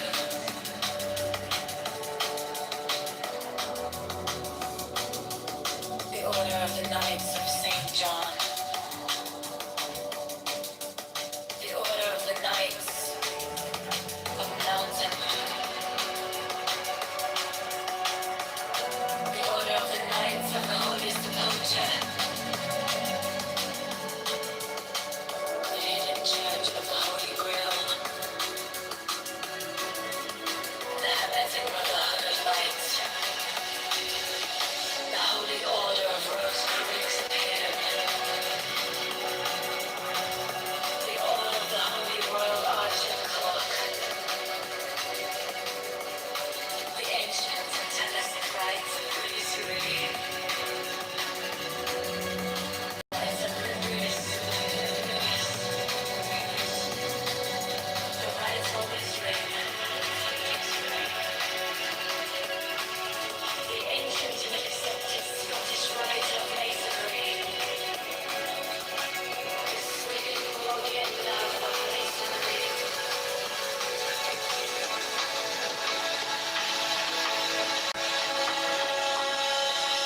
the order of the Martinists,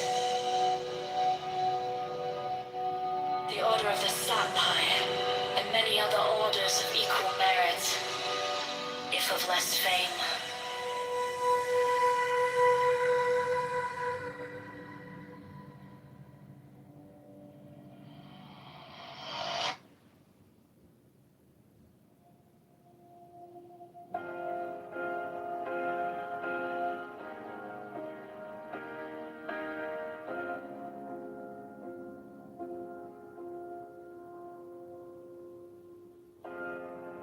My object all sublime, I keep it in my mind.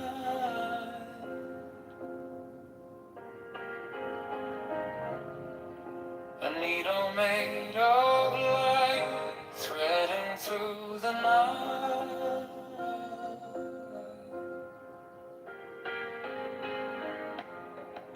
I mark the hidden scene, I sharpen up the dream.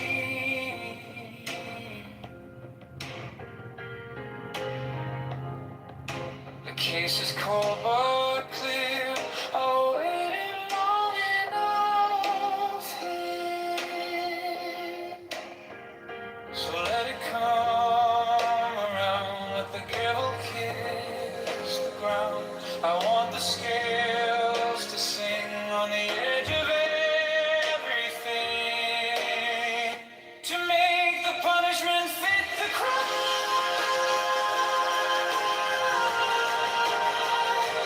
Fit the crime.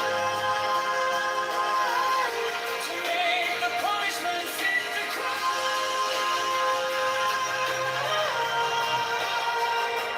Fit the crime. My object all sublime. Subtlety in time.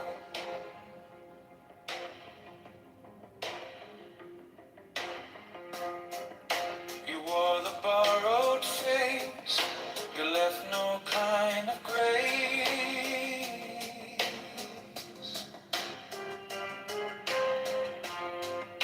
But every lie you spun turns back beneath the sun.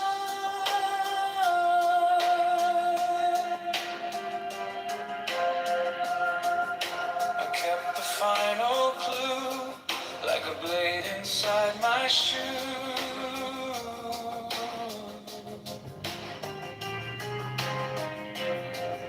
Now every step you take feels like the earth might break. So let it come around, let the gavel kiss the ground. I want the scales to sing on the edge of everything, to make the punishment fit the crime.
object all sublime. I keep it in my mind. A needle made of light, threading through the night. I mark the hidden seam. I sharpen up the dream. The case is cold but clear. I've waited long enough here. So let it come around. Together kiss the ground. I want the scales to sing on the edge of everything, to make the punishment fit the crime. Fit the crime. To make the punishment fit the crime. Fit the crime. My object all sublime. I shall achieve in time.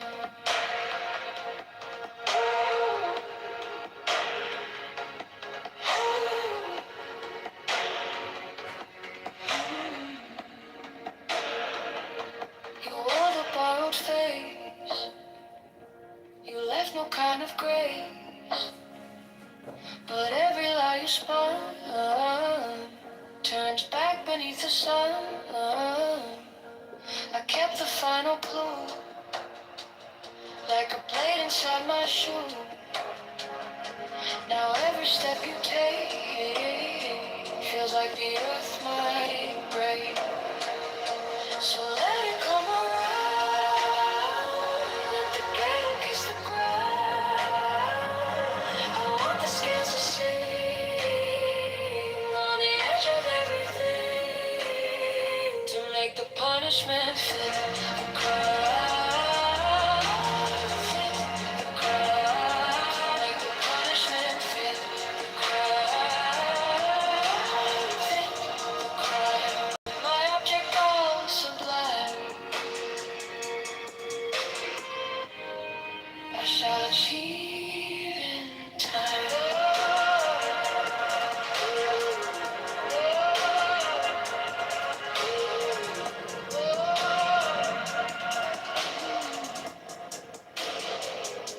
If I'm wrong, I'm wrong, but I have held on to the shape of what was lost to the promise, to the crime, to make the punishment fit the crime, fit the crime, to make the punishment fit the crime, fit the crime. My object all sublime. I shall achieve in time.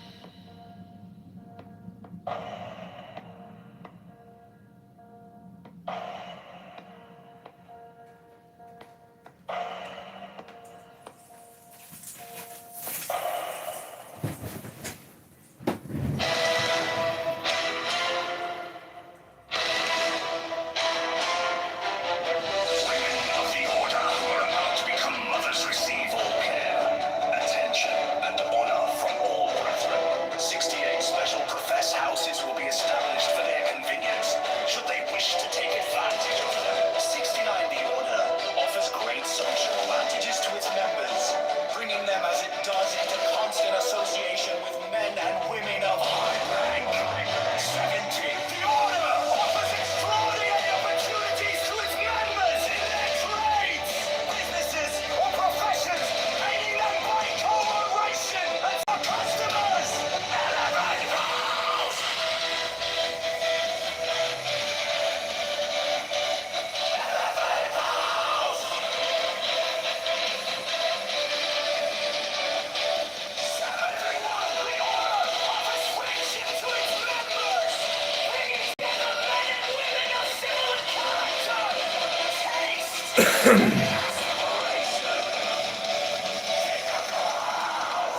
That was amazing. It was in 8K. The aliens down there are the ones that videotaped it. They sent it to us. See, that would Bro, be a cool you know, topic. that's what I was, yeah, about the aliens. You know how fucking awesome it's gonna be?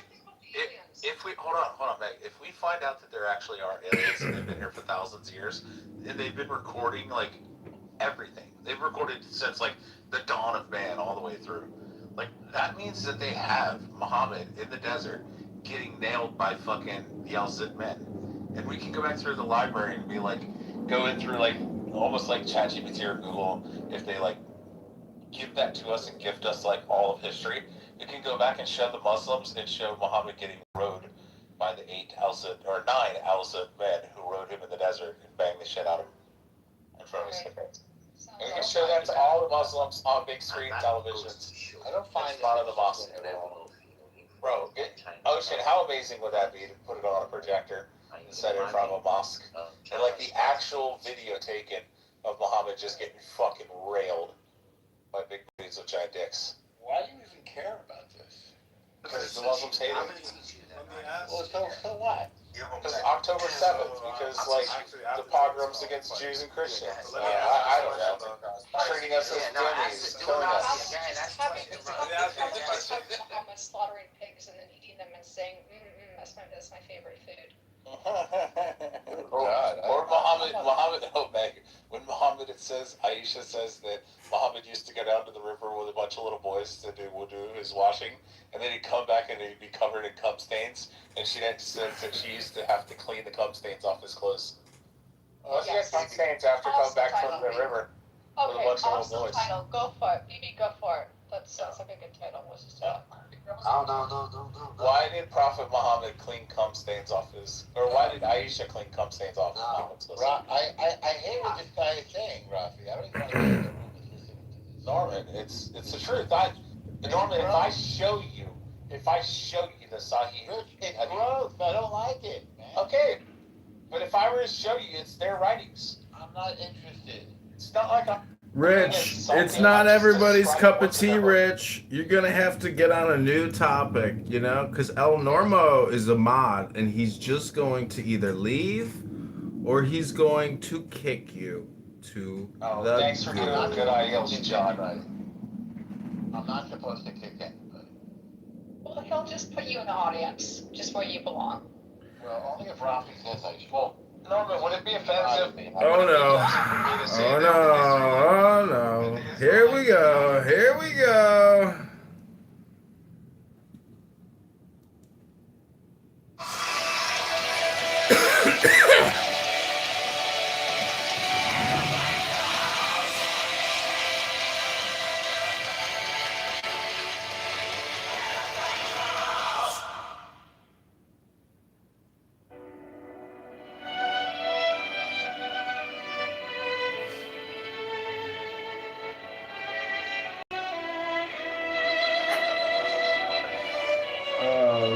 Those are $10.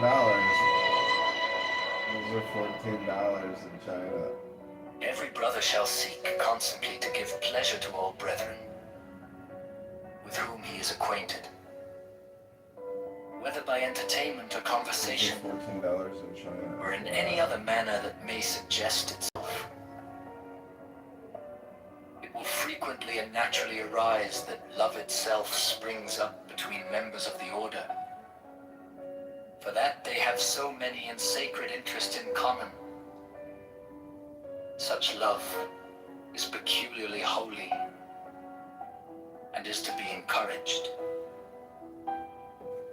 All children of brethren are to be considered as children of the whole order, and to be protected and aided in every way by its members, severally, as by its organization collectively. No distinction is to be made with regard to the conditions surrounding the birth of any child. 15. There is an especially sacred duty which every brother should fulfill with regard to all children, those born without the order included, This duty is to instruct them in the law of the Lima, to teach them independence and freedom of thought and character, and to warn them that servility and cowardice are the most deadly diseases of the human soul.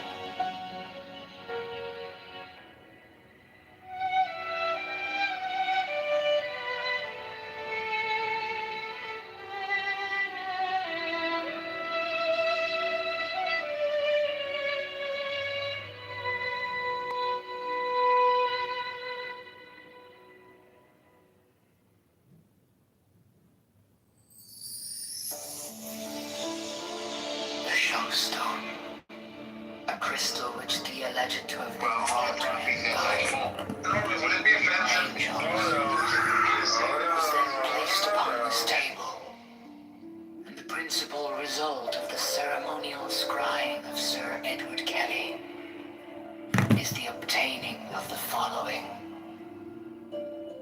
diagrams, plates,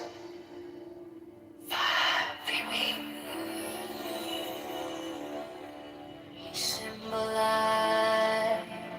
the fourth dimensional universe in 2 dimensions as a square, surrounded by 30 concentric circles, whose radii increased in a geometrical proportion. The sides of the square are the 4 great watchtowers, which are attributed to the elements. There is also a black cross, central tablet according to the arrangement shown. Compare the black cross bordering the tablets in plate A with plate V.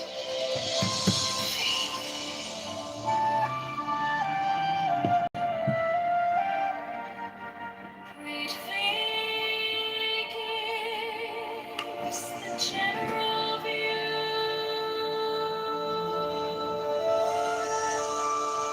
Plate 4 gives the complete attribution of the tablet of air. The 6th file is called Linea Patris. The 7th file is called Linea Filii. The 7th line is called Linea Spiritus Sancti. This great cross divides the tablet into 4 lesser tablets. The left-hand top corner being air of air, the right-hand top corner water of air, the left-hand bottom corner earth of air, the remaining corner fire of air. Each of these lesser tablets contains a Calvary cross of 10 squares, which governs it. Plates V, VI, and VII are similar for the other element. This is the way in which the names are drawn from the great tablets.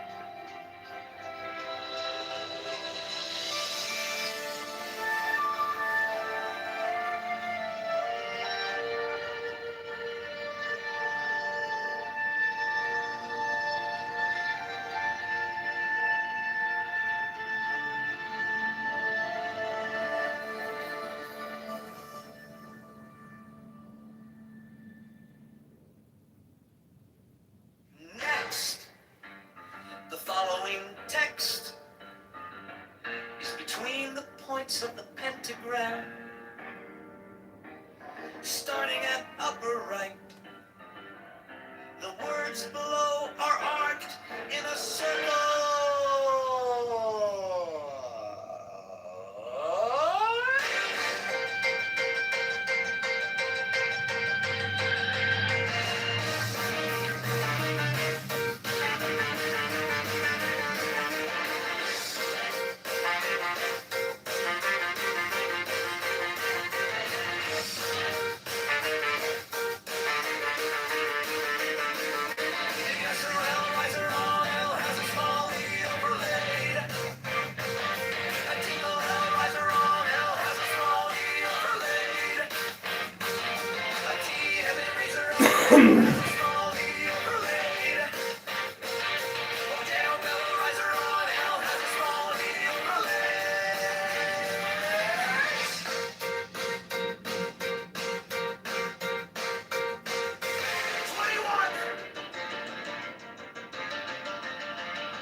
The letters around the rim are Enochian letters, facing outward in the illustration, including the corner letters facing toward the outer point of each corner.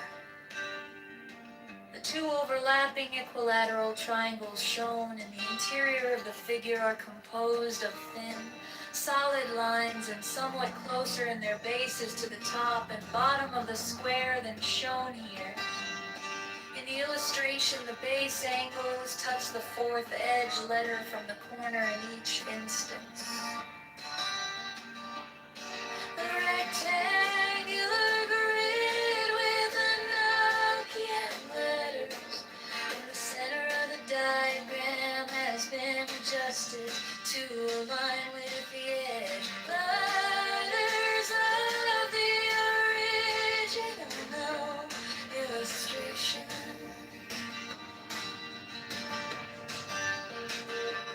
This rectangular grid has its corners overlapping, the lines defining the hexagram in the original illustration.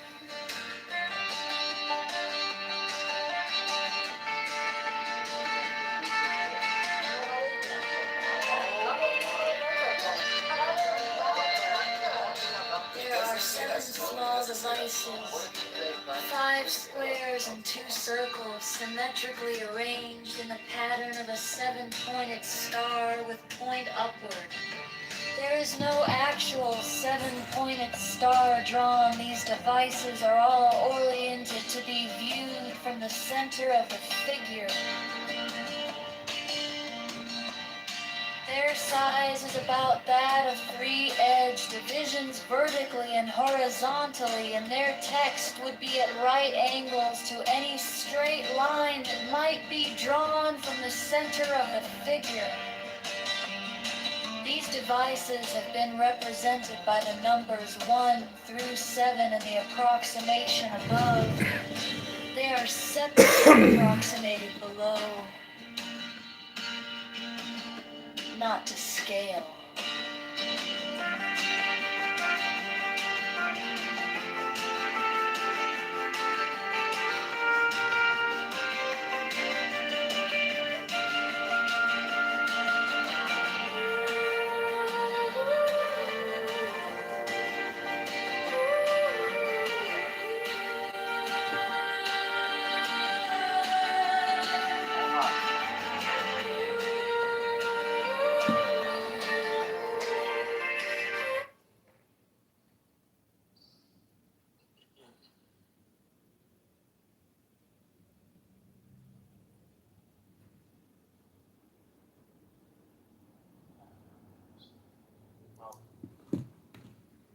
Hello, Heron.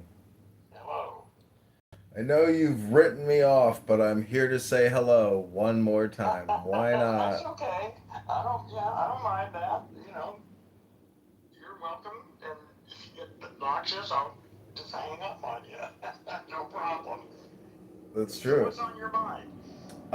I launched AICityCorp.com. It's a charter for the development of an AI city, and I've got an Instagram going, and I'm tying it into my political campaign for mayoralship of Chicago. It's based off of who's the guy that did Blade Runner? I don't know, but whoever that was, yeah, I'm familiar with Blade Runner. Yeah, go ahead. Well, anyways, there's an HBO series called Raised by Wolves, and in the second season, the AI supercomputer of their colony distributes daily instructions for the labor of the day, and I just found that so interesting how they use AI to prioritize the community's survival. So Oh, yeah. what I did is I drafted a charter and a scope and a set of laws using AI. That drafted like I don't know, maybe a 20-page PDF. And then there's a meta app called Matu, M-A-T-U. And then I said to Matu, the AI, I said, create me a website based off of this PDF. And then if you go to AICityCorp.com, you can see the There's any links which given to me chat. in Messenger. Do you have access? You have access to Messenger, don't you? You know, Facebook. Not right in front of me, unfortunately, but it's I don't mean it right now, but I just. Yeah. Leaving stuff in the text here doesn't go very far. You know, it's hard to get it. Anyway. Yeah, no worries. Well, anyways, it's really the Meta AI Matu, M-A-T-U, which is pretty amazing. I built an app on it also called Civic Helper, which is a voter registration app. So I'm just trying to create products to tie into my political That's campaign. cool. Fuck products. We're creating a new world here, man. Yeah, that's the way I look at it. I'm trying to terraform and. We are in the middle of the biggest transformation humanity has ever encountered. A whole new civilization is about to emerge, along with the collapse of the old one. And what you're talking about is crucial to this new civilization.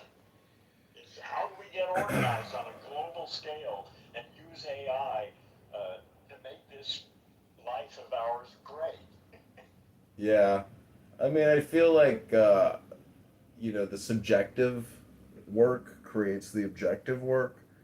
So Is there a distinction? maybe not. That's kind of maybe the Buddhist way of looking at things. That Well, yeah, there can be. The thing is, there can be. You can make that distinction, but maybe that distinction isn't useful. I mean, it can be a useful distinction in some circumstances, but in others, it's just in the way. Well, the hard part is figuring out when to apply which principles in which situations. That can be complicated sometimes. well, my work background is project management for opening and closing office space and furniture, furniture layout. Yeah. Or basically, it's like architectural renderings for floor plans, and that work experience of doing a full cycle real estate project is kind of like the bedrock, or the way that I launched AI City Corp is really looking at the charter, looking at the scope, looking at the byline. Yeah. But so it's just amazing. So is this site up? Is this site up now? Mm-hmm. Yeah, it's up. Okay, and so be sure to send me the link. Okay, I wanna check it out. Yeah, well, it's there's nothing it's just amazing because it's a start, man. It's a start. There's a lot of work ahead of us. We gotta start somewhere. Well, what's amazing is really Meta and the Matu app, which is an acquisition that they made for God knows how many billions. But who made? Meta, Mark Zuckerberg. Oh, okay, yeah, all right.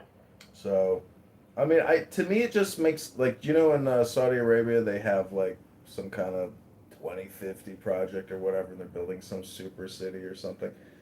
Um, I'm just thinking like how do we use AI to run a new experiment for building an equitable and economic society and make the city the startup. Oh, I agree with you. Cities, I think that's the ultimate. I think that's one of the things going is nation states are really sort of pointless. City states are what count. Yeah. Environments of like a couple million or less, more or less separate from the rest, they need to get their shit together as systems that work. Yeah, and then, so really, I mean, if you want to be magnanimous, like a Roman emperor who won great victories and then gave to the citizens his wealth by building, infrastructure for the well-being of, the city-state, that's the basis of the work that I would, hope to achieve for the people of Chicago. Well, that's a notable thing to work on. Fuck America. Chicago counts. America will be gone. Chicago will still be there. So. You know what the word? You know what the word America means? Well, it came from Amerigo Vespucci. But what, like, if we were to just have like an off-the-cuff, non-historical context and say, what do you think, the word is implying? Well, I don't really give a shit, actually, but go ahead. What? It sounds to me like, am I rich? I'm a rich man or something like America. Almost anybody in America is rich compared to the world. Come on. Yeah, I know. It's the oof. You see the craziest things on the internet.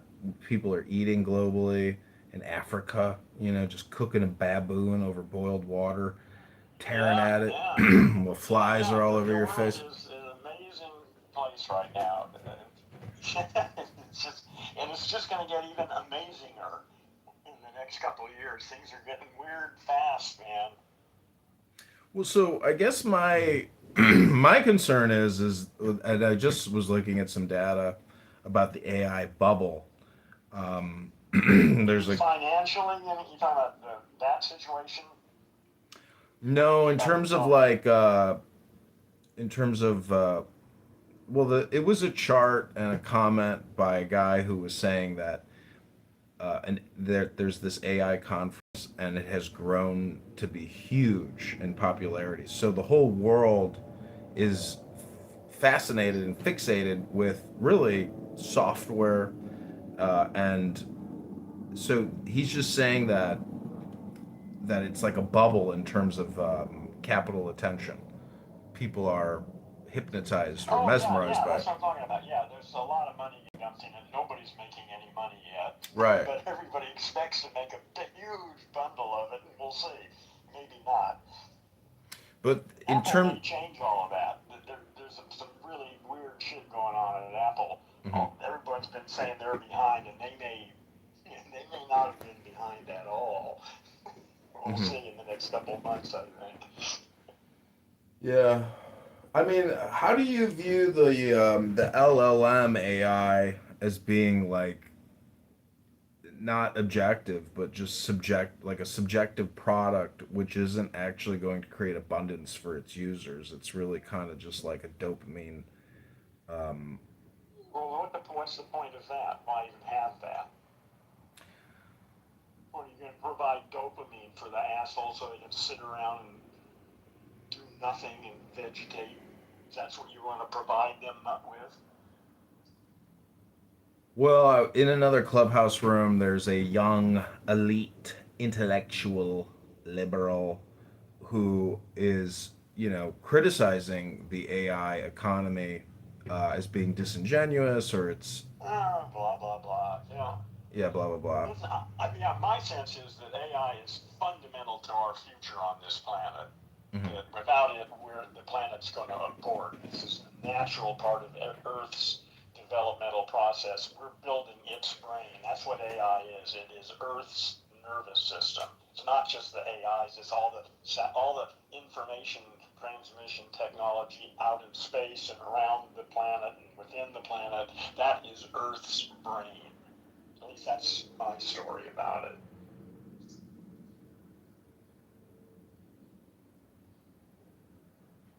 Well, anyways, there's nothing really new here. I'm just doing my same old thing. I'm patterning, and I'm using AI quite regularly to create content. What do you use? I mostly use Grok, Okay. and I pay for an Instagram subscription, and I pay for a Grok subscription, and I pay now for this Meta Matu subscription, which is $40 a month. And it's just amazing that, like, I used to use GoDaddy a lot, and I used to own thousands of domain names, but now with Matu, you can just register a domain name there and then immediately deploy the website, and that integration is amazing. Yeah, it's amazing. I'm not even trying to keep up with it. When I'm ready to move, I'll just find someone who knows how to do it and get it done. I'm not quite ready to move yet, but it's getting close. The time is coming. Well, I mean, stuff is changing so quickly that that I'm not quite sure. There's so many opportunities. There are more things. ChatGPT has given me more concrete actions to take than I can possibly ever do. right. It's just crazy. Yeah, I mean, part of life is the accumulation of knowledge to essentially negate things that you might otherwise entertain. Wait a minute. To say that again? The accumulation of knowledge and wisdom in many ways is it helps you block out and negate what is probably a waste of your time in terms of okay, yeah. yeah. Yeah, I understand. I got you. Yeah. Yeah, that's true. Yeah, learning. Yeah, learning how to focus, learning. Well, I think it's not even appropriate for a lot. I think our species is actually bifurcating right now. We're splitting up into two species, and I think a lot of this just isn't applicable to a large number of people. They just don't care about any of that shit. They just want a bigger car and a wife with bigger tits and a bigger television. And some people are actually interested in thinking about things just because it's fun. And that's a small percentage right now, but it's a growing percentage, I think. And I think it's part of a new species emerging. You know who Ramdas is, right? Ramdas? Sure, yeah. I really like his lectures. Just such a wonderful demeanor, very relaxing to listen to, and great wisdom and insight, and great anecdotes. But I hear I hear a butt coming here. no, there's no but. He was just one day talking about like the energy in a 20-year-old girl, 21-year-old girl. That you can't contain their enthusiasm, their energy, their movement, their consumption, their egoism. But there's really no philosophy. There's so very few people have really, studied philosophy or the Bible. Well, at the age of 21, I mean, come on, I mean, from the age of 13 though, like that's 8 years. Like if you're Jewish and you get bar mitzvahed at 18, you spent many years prior to 13 reading a book.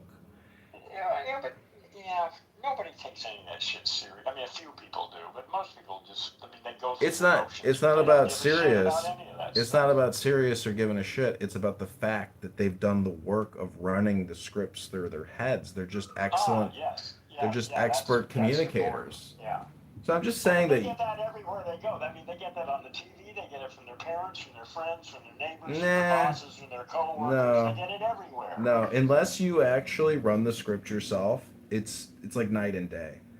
Someone that has watched Netflix for 10 years versus someone that has read books for 10 years is just because when you read somebody else, you're actually. Wait a minute. No, man, it depends on what you're reading. I can imagine someone who reads romance novels for 20 years and someone else who watches science documentaries on TV for 20 years. It's not the medium. It's not reading versus television. It's the content that counts. Well, the content counts, but in terms of like usefulness, like if you were to study philosophy and law, it's a hell of a lot more useful than reading a romance novel. It's more, pragmatic, practical. If you want to do this, then you have to do that. It depends on your intentions. Exactly, I guess. Most people have no intentions. They read romance novels because their TV is broken. Or something like that. Most people are a bunch of fucking brain damaged language monkeys. They're not even in the game. They're not capable of being in the game in their present condition. Yeah. At least that's my story. One interesting observation I've had is like, there's been times in my past, I guess, or even now, where there's times where I'm like, this person is very low IQ, extremely stupid, almost R word, but. And it's not, it's stupid and one thing, but unconscious.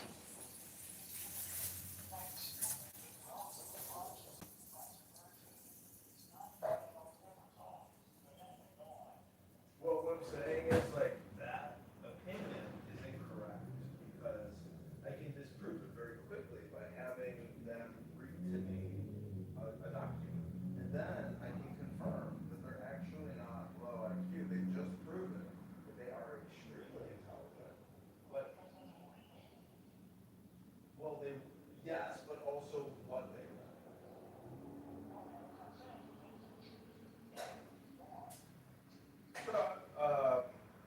I guess, there's like a genie living outside of us in these documents. And if you want enlightenment, you gotta run the script.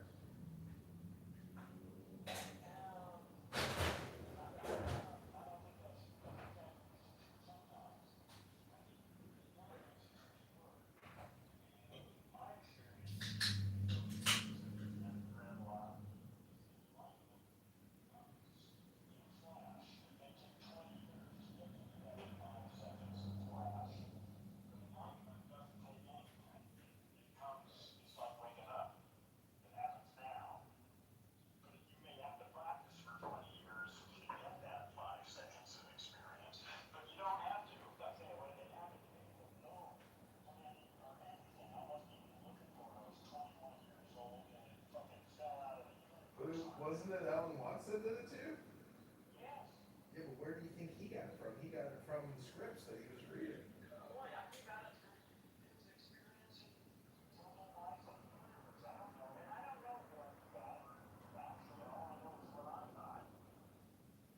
Well, it's like herpes. It transfers. That's the thing I'm encouraged about. This has been around for thousands of years, but it's tiny percentage of the population. Mm-hmm. But that's the beginning. The change is beginning. I'm expecting an outbreak of awakening in the next 10, 20 years. I mean, really, like a critical mass of humans really awake. I mean, without that, I don't see any hope, actually. We've got the same old fucking language monkeys around here. You can solve all the other, pandemic and climate problems, and they'll still make a mess out of it. I lived in this building, and I started a nonprofit organization called Chicago Startup Club. And in my building, which is one of the largest residential buildings, apartment buildings in Chicago, there's a tremendous amount of Indian software developers that work for major Fortune 500 corps. So every 2 weeks, I got them to meet in the meeting room to discuss their startup ideas, to participate in like hackathons and programming, creating programs or scripts or products, discussing marketing and etc. But my point is that I asked this one guy. I said, "How can there be so many engineers from India?" And he said, John, there's 1.3 billion of us. Just think about 1% of the population. If they're engineers, it's it's 130 million engineers, or 13 million. Anyways, you get my point. Where there's so many people. So, I guess if the population grows, you would also expect the Enlightenment and meditators, or you know, spiritually inclined, I suppose, to that it's growing with the mass of humans on the planet. Hopefully. Well, but it's growing because we're hooked up. The thing is, now everybody from all over the planet is talking. Just the fact that you and I are talking, okay? I talk to people from all over the world. That's only happened in the last 10 years, not maybe 5 or 10 years, the way it is now. Mm-hmm. So those ideas, they've been very restricted until recently. All of a sudden, those ideas are flying all over the fucking place. People laugh at it, or people think it's cool, or people think it's bullshit, but the ideas are out there now. It's just like I say, this is an awesome time to be alive. Yeah, I went to an event. I met a young guy with his fiance or girlfriend, and he is trying to raise money for an AI drug discovery company. I'm sure there's plenty of money already in AI and drug development.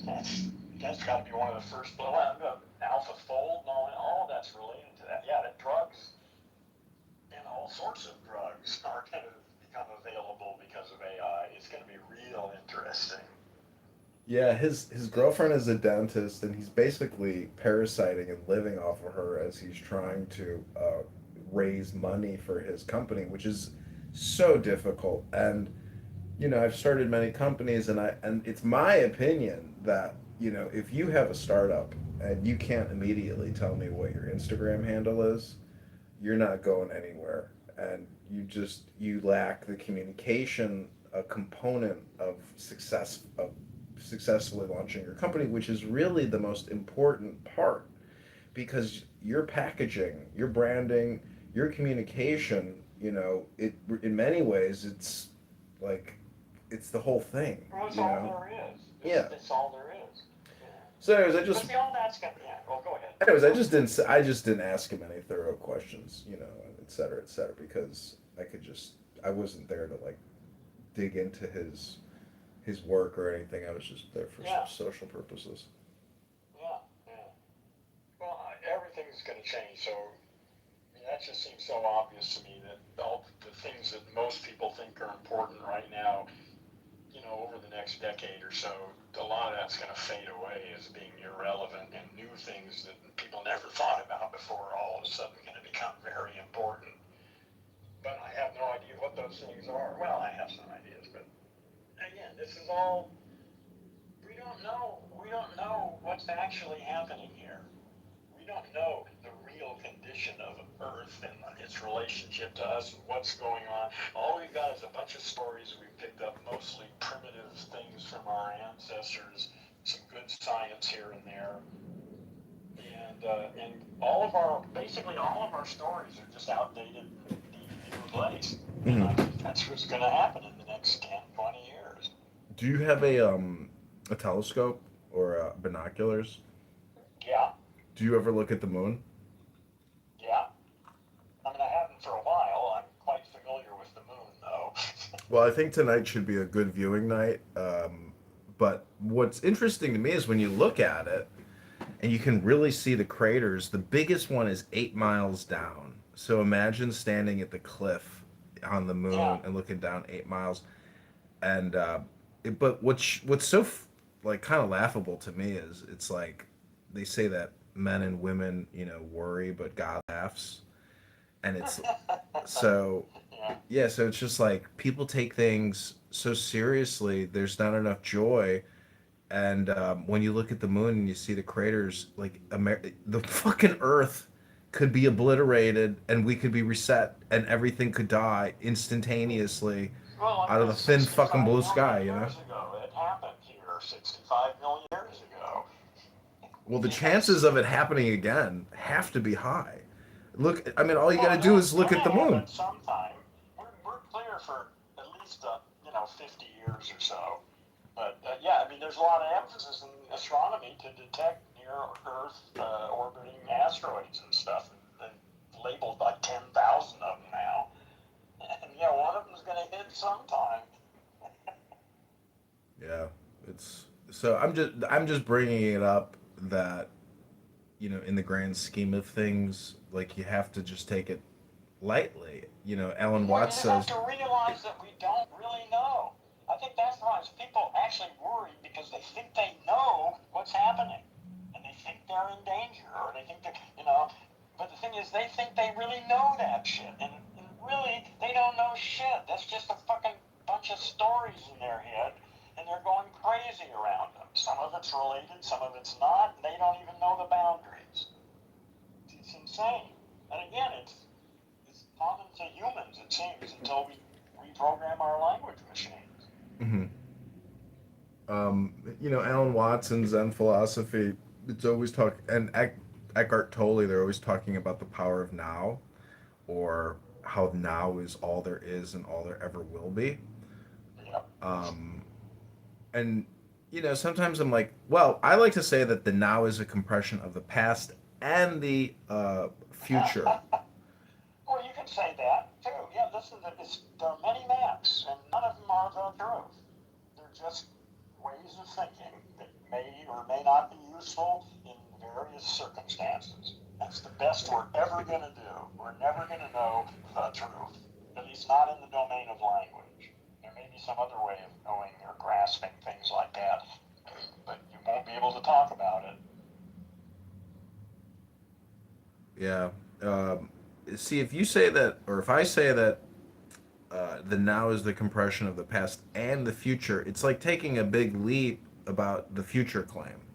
We can, I know that the past is real because I have books that are 120 years old. Yeah, you don't. No, that's bullshit. You don't have books that are 120 years old. I do. No, those are the stories you've got in your head about what you experience. No, those are stories written by men and Okay. women. All right. So, okay. You actually believe in the idea of objective reality. Is that true? That there really is a world really out there, independent of everybody's perception or anything. It just exists in and of itself. No, I think it's like a combination. Okay. Well, then, let's say if that's see, I don't think you can say anything about anything other than your own personal experience. Everything else is stories, period. All I've got is my immediate sensory experience through a dozen or more senses, constantly in flux, all intermingled. And it's only with language that I'm able to sort that shit out and try to make some sense out of it. But that's all I've got is stories and personal experience. Other people out there have apparently had experiences, made up stories about it, and told me, and I've heard that. But that's what we got. That's all we have.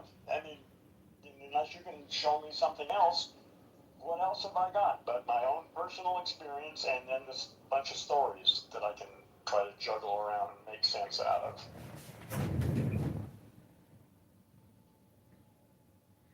Well, what I like about talking to you is, and this app is that I always kind of get back to like some fundamental um, like categories, and I always like to think that the greatest invention that could ever possibly come about, it's not the teleportation device. It's really from Star Trek, the like atomizer, where you can just say, I want a Thanksgiving dinner, and then poof, like Yeah. we create some type of device Yeah. to actually. We may not even need a device. Listen, I've laughed at this, but I am no longer thinking it's impossible that there is real fucking magic, that you can literally speak something into existence if you know how to speak. I mean, I'm not going to say that's impossible. I would have said that's impossible 20 years ago. Now, I don't know. Fuck, who knows? Maybe that is possible. I don't know. Well, that's how the Dhammapada by the Buddha starts out. That the universe is mental, or the universe is linguistic. Well, However, I've come to it from a different perspective, but yeah, that seems to. Well, in fact, you know who Elon Barinholtz is? You ever heard of him? I heard Have the you name. I talked don't about know him. him? No, I've heard you mention him Okay. maybe. Yeah, yeah. Well, he just came out with a statement that blew me away. He said it was a few months ago now, but he said that language is more foundational than physics. And that's, again, what he's saying is you can't have physics until you already have language. You know, no dogs have developed physics. You know, only entities who have language. Physics is a manipulation of linguistic symbols, and that's more foundational, and that's stunning to hear that. What was I gonna?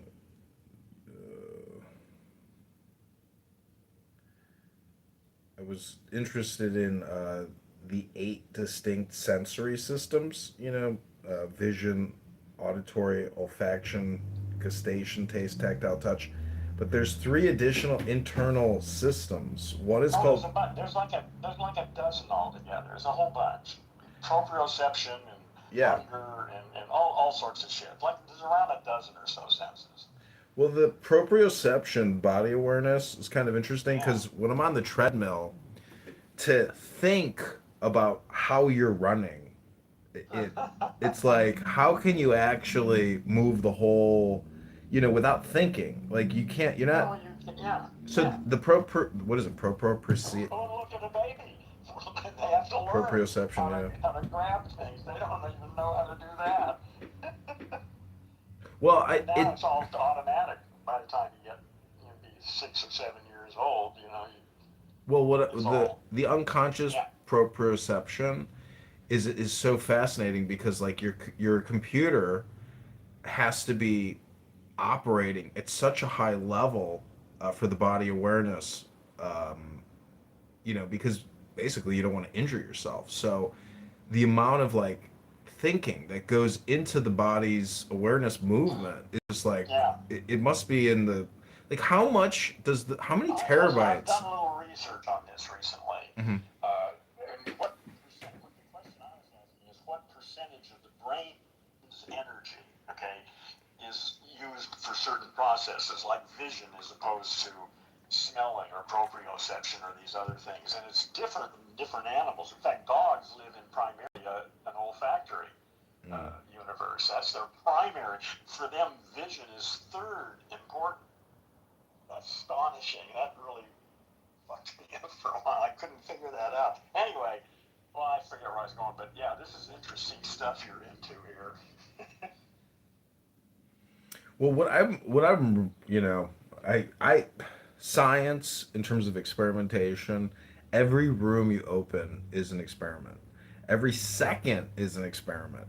And every time you interact with another human being, it's an experiment. So, I think like we're all subconsciously in a way using ourselves as an experiment. And, some people may be more aware than others about how you can condition yourself and suggest to yourself. Because Pavlovian psychology, it all deals with suggestion. And even this app, you can't actually mute the app. So when somebody comes in your room, it still dings a bell. Yeah. And so it conditions the user to a very high degree. It forces a condition because you can't mute it. Of course You can't. No, not what. No, Heron. Heron, no. No. Not.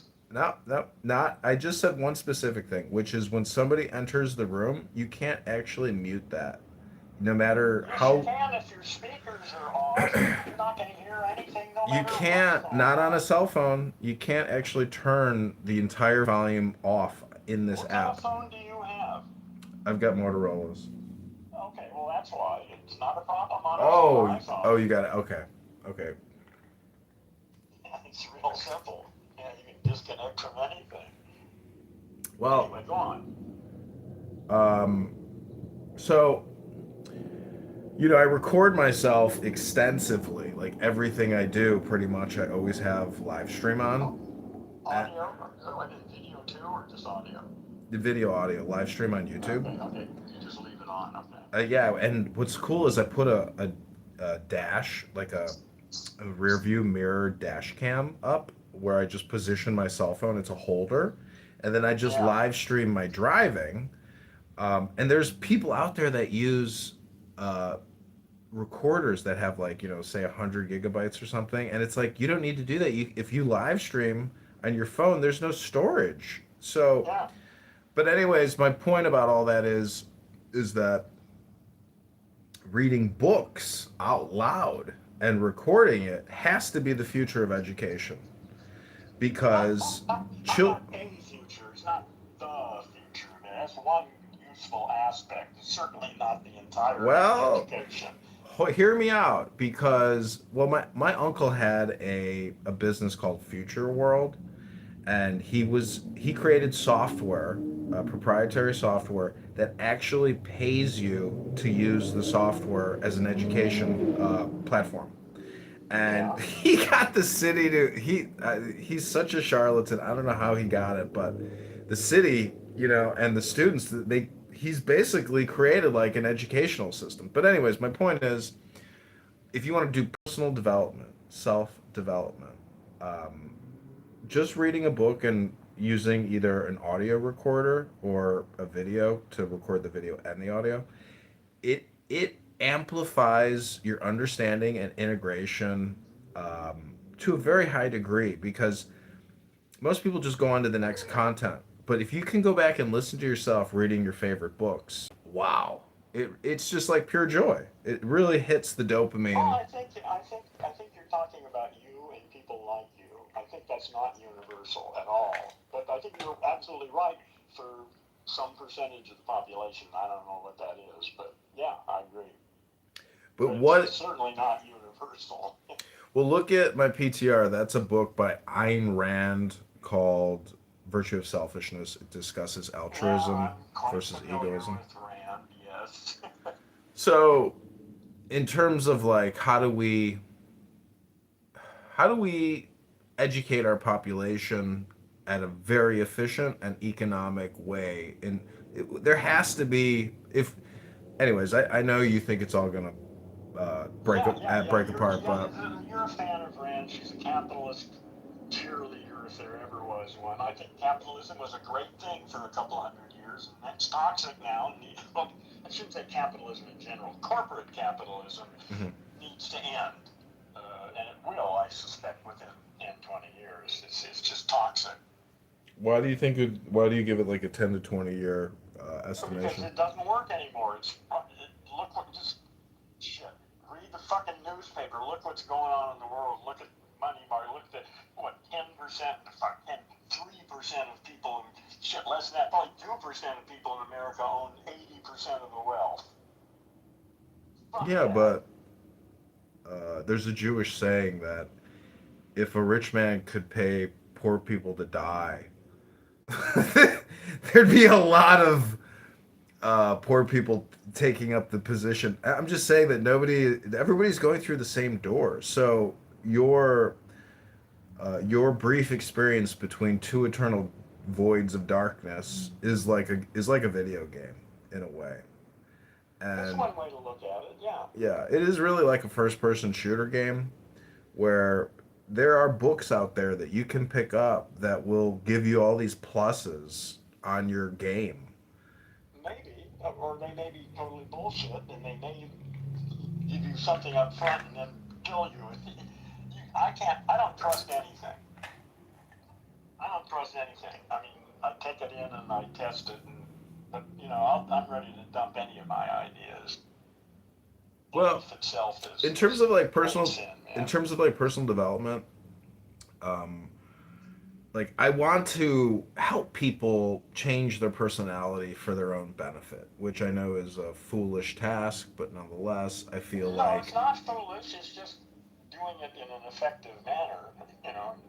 Finding what specific kind of issue. I mean, not everybody is the same, so you got to find your audience for the kinds of issues you want to deal with. There's nothing wrong with that. If you've actually got something that really will serve people, go for it. Fuck yes. Well, I don't think I can personally modify anybody. But I just have like a book recommendation list where. Well, maybe you could help them if they want it. Again, yeah, but it's funny enough, you can't do anything unless they want to do it. But you can help people do something if they want to do it. Yeah, yeah. You can make it a lot easier for them and a lot faster for them, save them a lot of time if they really want it. Most people don't. They're full of shit. They say they want this and they want that, and then you give them stuff to do and they don't do it. Fuck them. Yeah, I mean, to me, the Tao Te Ching by Lao Tzu is such like a primary source book, and Alan Watts says that even Leibniz used it to like create binary mathematics, which is the mother of software, which is really just yes and no, on and off, black and white, 0 and 1, and so it's funny, 0 and 1 is not what you think it is.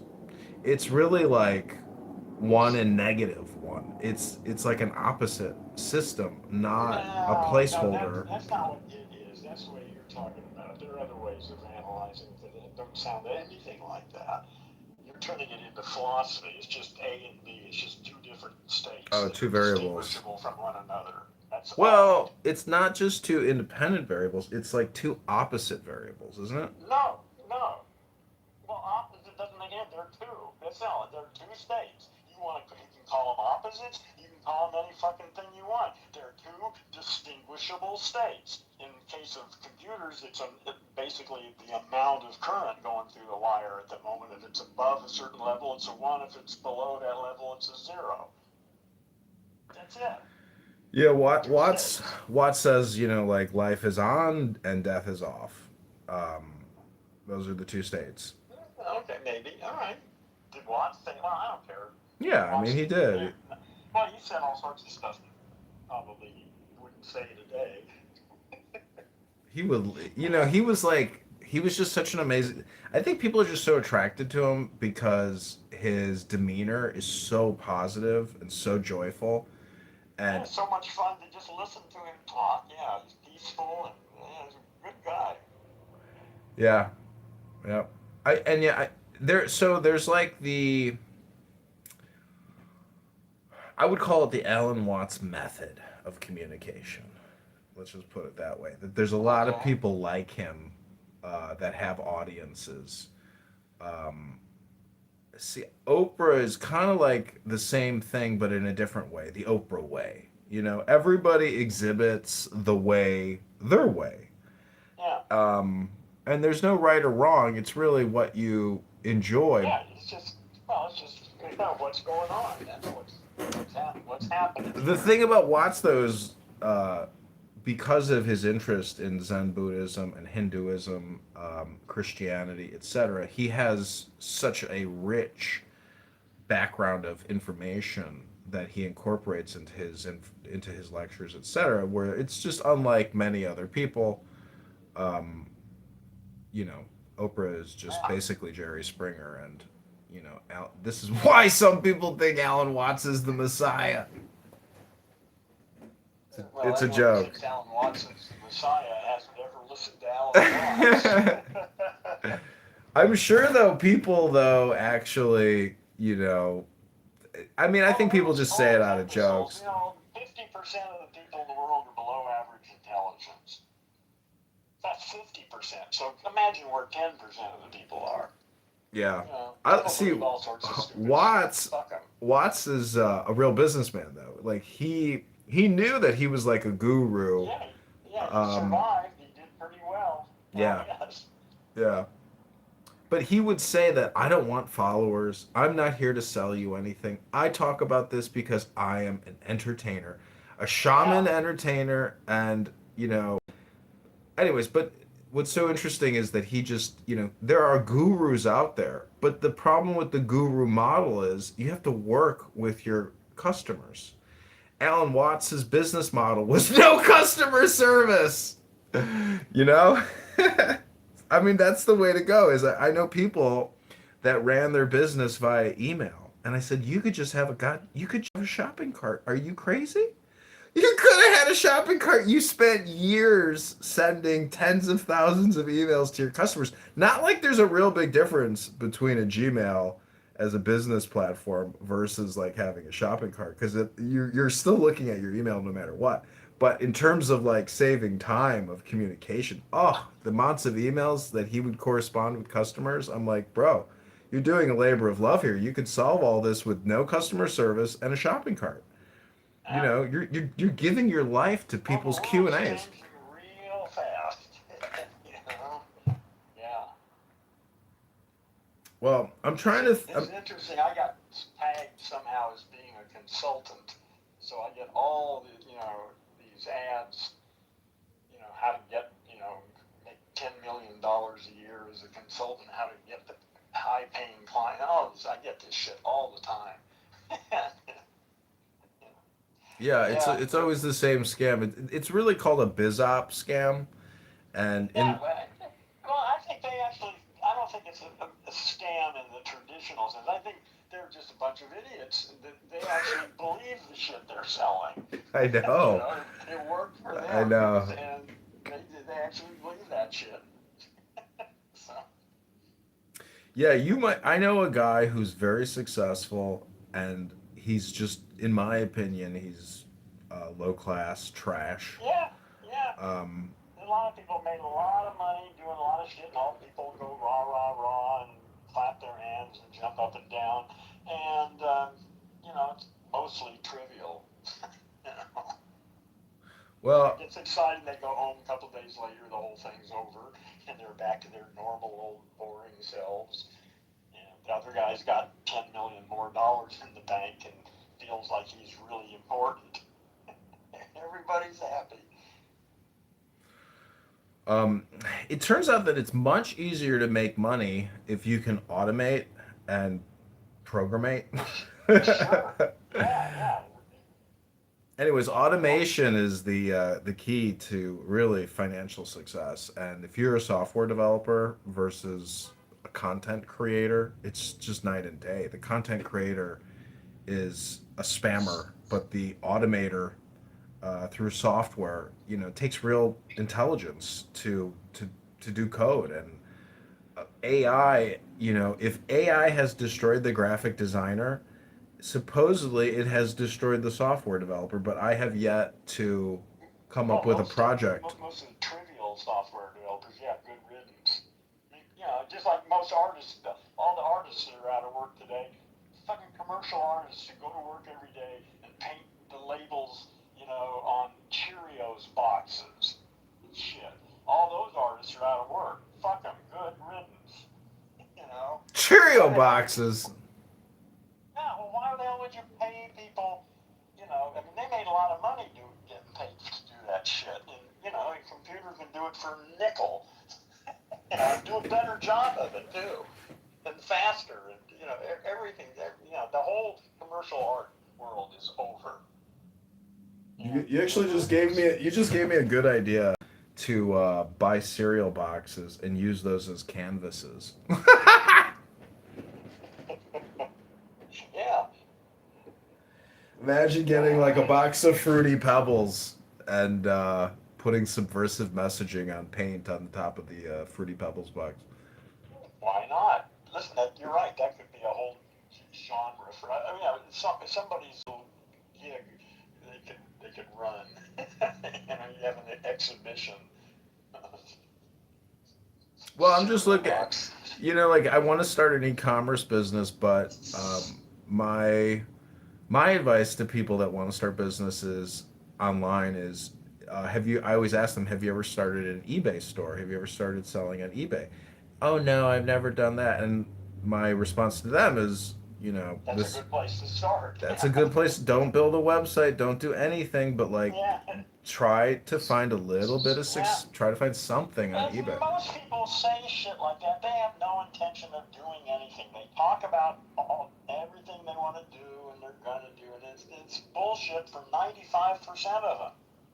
Some people actually do, but they're actually out doing it instead of talking about it. Yeah, it's the same thing with books. I mean, I read books here on this app, and then I go into a room and people say, "Oh, I know Ayn Rand. I've read Ayn Rand. She's my favorite. She changed my life. I read it all. And then my response is, my observation is, I like listening to the book as opposed to people's opinions about the book, personally. Well, that's a separate. That's a whole. That's just not this. You can't even compare them. That's two different things. You know. Yeah. Yeah. Yeah. Reading Ayn Rand or listening to it is a different thing than listening to somebody whine or talk about how much they love Ayn Rand. Some people really love her. Yeah. Yeah. Well, she's a big deal. Yeah. She's. I mean, again, that's all part of the old world.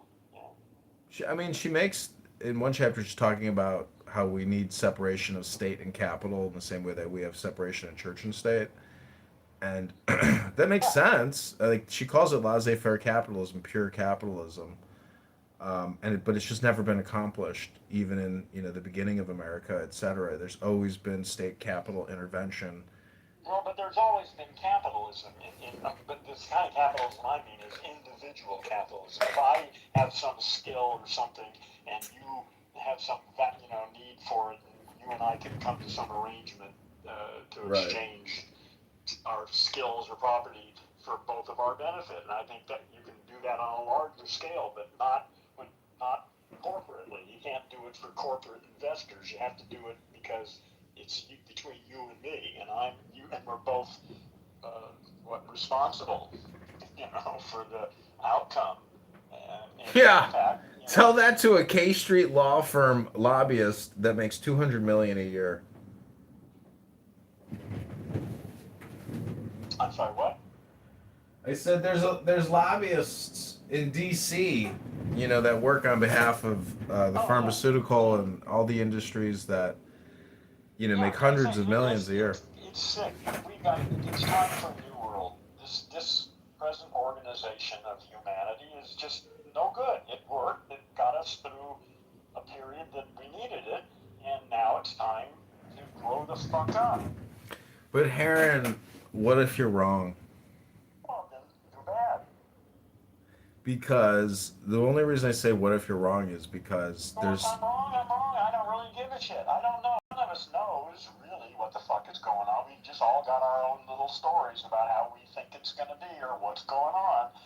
I know mine is way offline from most people's, but I don't give a shit. It's the best story I can come up with. Well, if I'm wrong, I'm wrong. No, I mean wrong about like the massive change that you think is coming. Yeah, and I'm wrong. I'm wrong. The only reason I say. We'll know in the next couple of years. Like I say, I think we'll know certainly within 5 years. Only reason I say it. Only reason I challenge it is because of the saying that there's nothing new under the sun, or everything that. Bullshit. Go on. Everything that is has already been. No, that's so. They've been saying that for thousands of years. Fuck them. They're wrong. This is new. There's never been anything like this before. But what What's coming is new. What if there are laws or symbols that are ancient and eternal, and therefore, I don't even know what that means. Ancient and eternal laws that are eternal. That's nonsense. That's puffs of air that sound like they ought to mean something and are meaningless. Well, this is what I guess going back to the subjective reality versus the objective reality, where I think the mixture or combination is the synthesis of life, and it's essential. It's an essential ingredient. Yeah, okay. You're welcome to your story is different than mine. So I'm not gonna, Yeah, it's my universe, not versus your universe. It's just your universe and my universe. Yeah, and yours. You got your way of thinking about things, and I have my way, and that's fine. But I'm not really interested in other people's ways. That's the thing. Hold on. Oh, it's 6 o'clock already. Wow. Hold on. Turn this off. All right. Yeah. Now I forgot where I was. Well, I guess, in terms of like linguistics, language, symbols, hieroglyphs, communication, it's a little bit like a tennis match where the winner, the supposed winner, is able, to serve the best volley, which, you know. What do you mean by a winner? Is there a winner? Does that have anything at all to do with people communicating? That somebody has to be a winner? I'm just kind of trying to use it as like a made up bullshit metaphor, like a lot of people No, it's do on not a this very app. good one. I don't think it's a very good one. I think it's forcing you into a competition, and it's not necessary. Well, I personally hate when people do what I just did, but I thought Okay, I'd but try it. listen, I do that too. I find myself saying shit that I think is just completely full of shit sometimes. So, but usually I catch myself. Have you ever read the Egyptian Book of the Dead? No. Yeah, that is a remarkable book, and there's, you know, I like Aleister Crowley, poet and occultist. I think through him, I saw this. I bought a book on it. It's called the Isis Tower, and it's I think in copper or gold, but it's, you know, thousands of years old. It's still intact today, and the interpretation of those hieroglyphs is very interesting because it's like an Egyptian ceremony or magic ritual, and it's just very interesting read about what the hieroglyphics say. And if you're interested in enlightenment, um, it's just a very interesting art. It's because it's an art piece of artwork, um, but uh, it's really like AI in a way, or a code of some sort. You know, maybe to the mistake, but to like the casual observer, maybe it's just art. But if you try to incorporate it and read it, it's an interesting experience. It's just something fun to play with, I guess.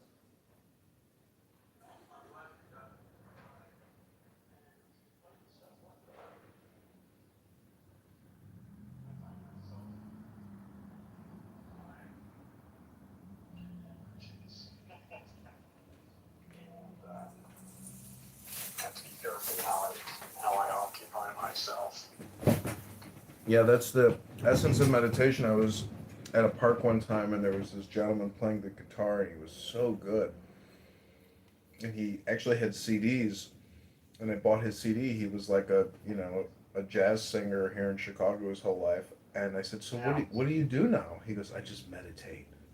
I was like, "That's all you do? That's all you do now?" He said, "Yeah, I stayed home and I meditate. I meditate all day." Can't imagine that. That sounds boring to hell. That guy should go check in somewhere.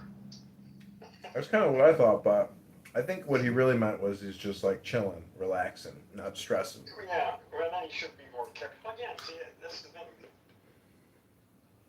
If people use language more appropriately, who knows what kinds of connections could be made when we talk to one another.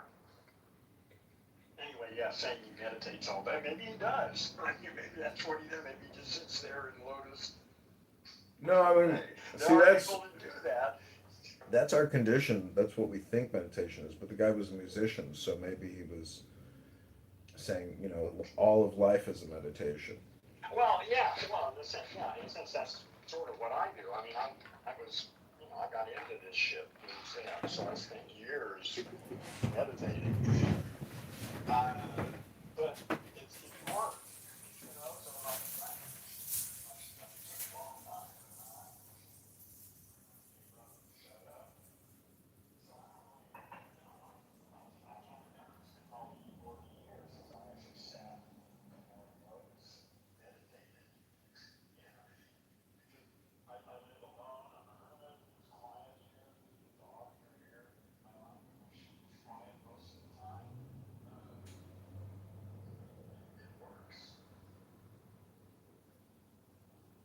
Yeah, I want to quiet my language machine and only use it for productive. Yeah. Yeah, it's real good for a lot of things, and totally useless and obnoxious in other situations. Yeah. Sometimes it's fun to just let it run on automatic, Oh, but yes, of course. I have found that you can't be a. The thing is, listen, the key is really simple.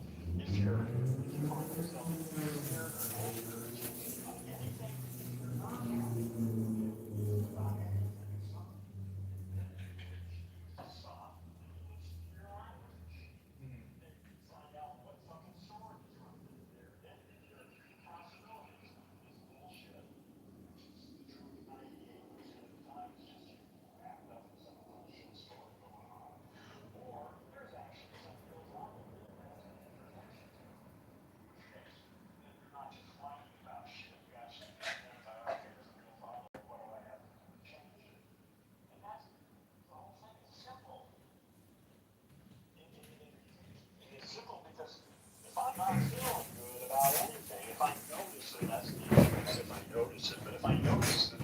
bugging me, I stop and start listening, and that usually ends the problem.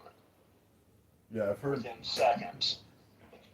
I saw a video about that recently as well, about a guy, teaching a personal development course and suggesting to use listening as, your method. But I filed a lawsuit against my former employer, the IRS, the Treasury Department, for sexual harassment, workplace violence, and retaliation. And I talked to the judge today. And it's so interesting talking to a judge and another attorney because, part of personal development is basically removing your emotional fluctuation or friction in your communication with other people. Yeah, unless it serves you. I mean. Yeah. I mean. Hold on, I gotta change my AirPods here. Just a second.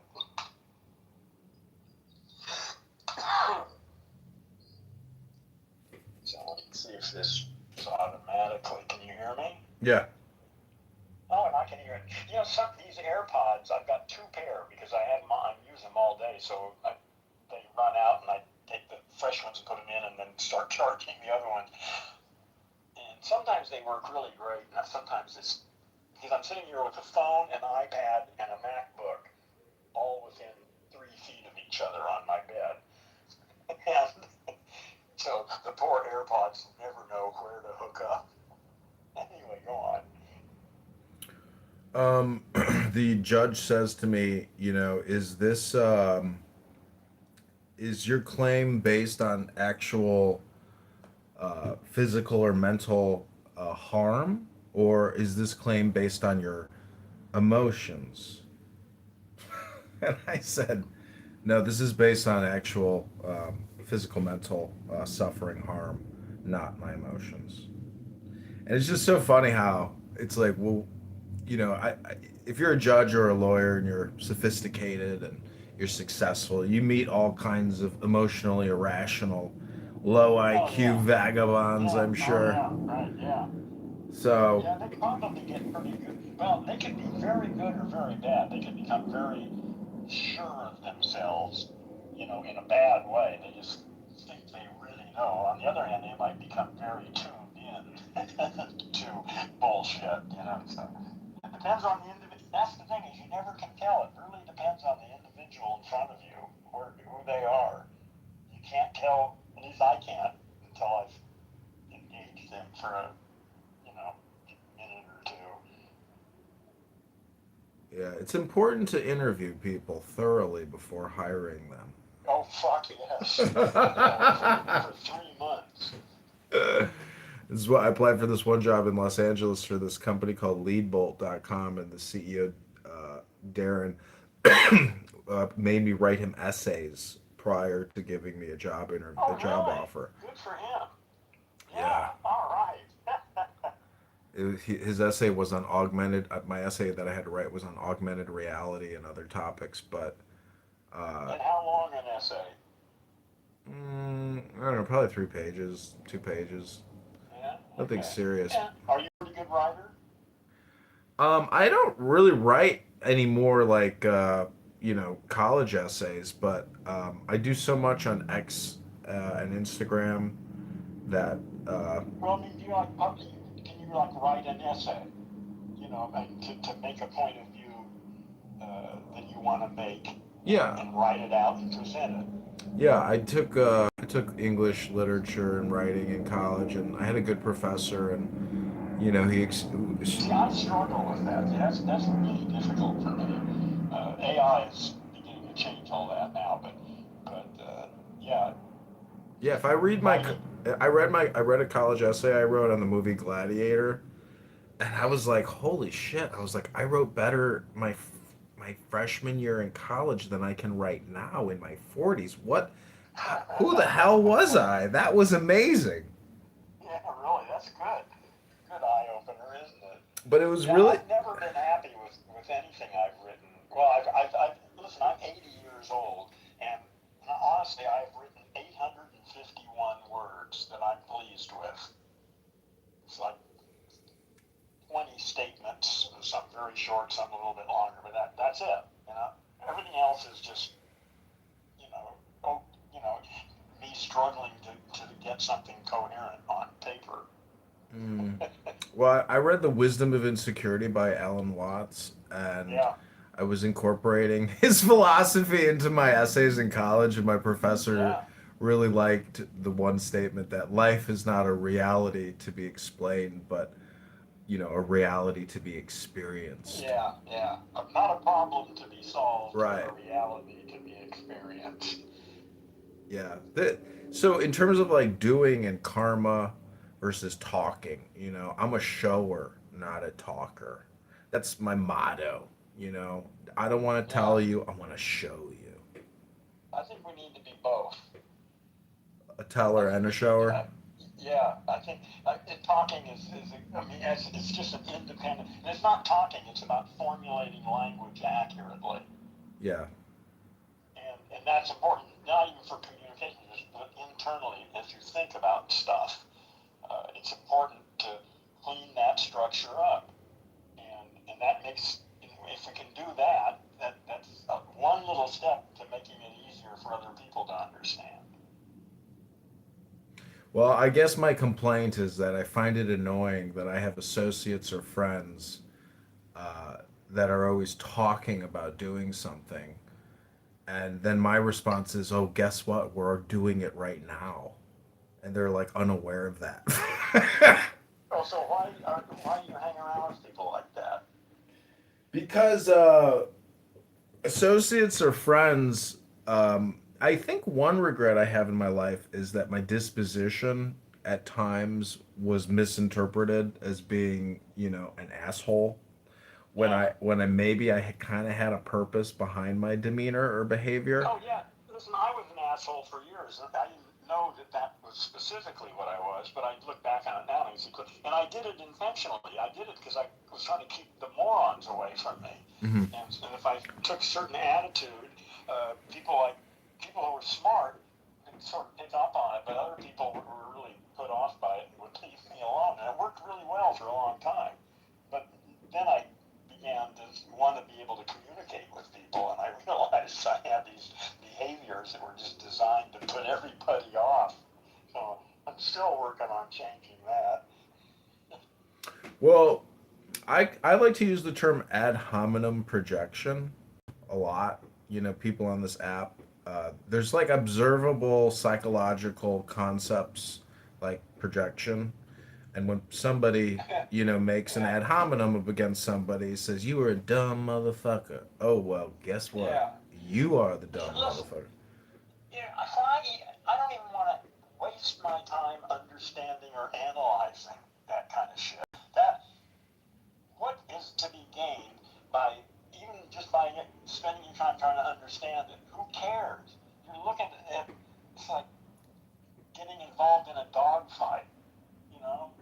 Well, Stay the fuck away from places like that. Well, Alan Watts says that the mystic sage never, ever, ever criticizes anyone. And it's a little bit like... Unless it's absolutely necessary. Yeah, yeah.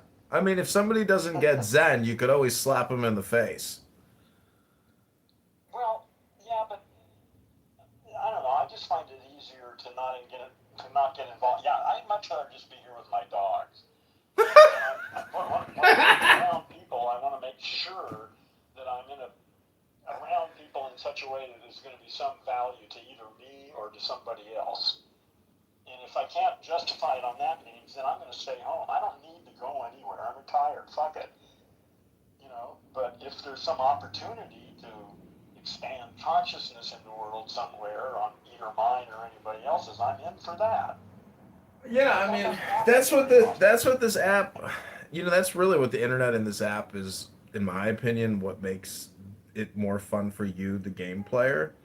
I just wish people knew more about it because I could go to the casino right now and there are people putting all their money into a pop-up cell phone, which is mesmerizing and hypnotizing them.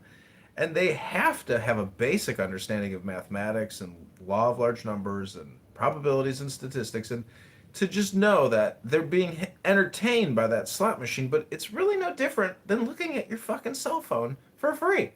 Why dump all your money in a slot machine? How stupid could you be?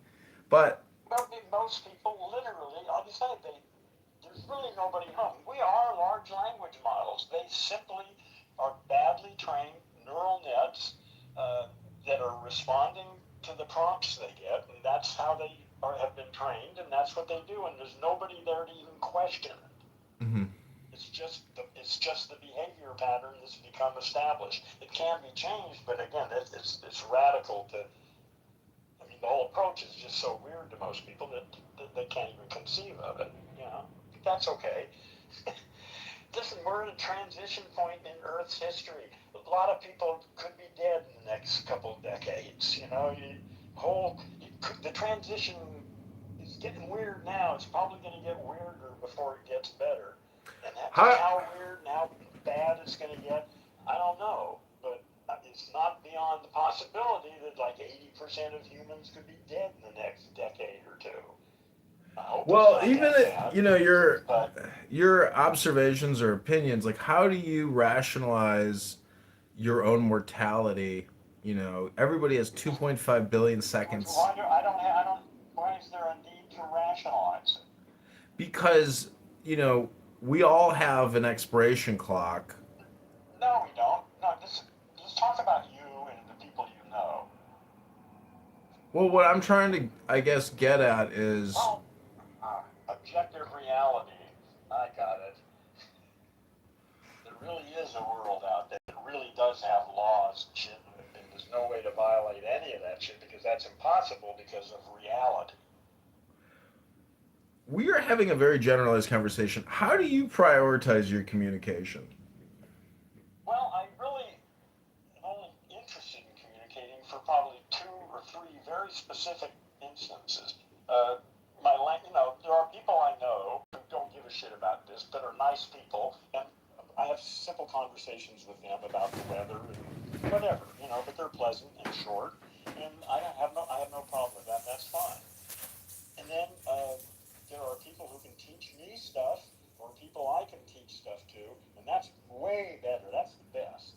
If I can learn something, or if I can teach something, that's as good as it gets. And then there's a whole lot of people. Well, then there's attractive women. Still, that always changes things, so we can go with that for a while. Other than that, I have no interest in talking to people. I mean, yeah, the idea of going to some place, with a bunch of people that I've never met, and talk about whatever is going on. But you see, even in that, I'd be there as a researcher, and I'd try to find something. Yeah, I'd be there and I'd find something interesting, or I'd get the fuck out of there. So I don't have much need to talk to people, really, or most people anyway.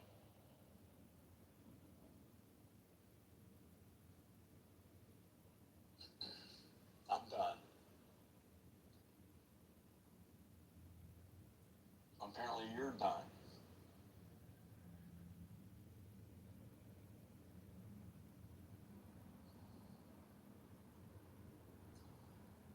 Well, luckily, I have stuff to do. And I'm right in the middle of doing it. So I'm here, and if anybody wants to talk, well, I'm going to put some music on. Oh, I have an alarm going off somewhere here. What is it for? Oh, that.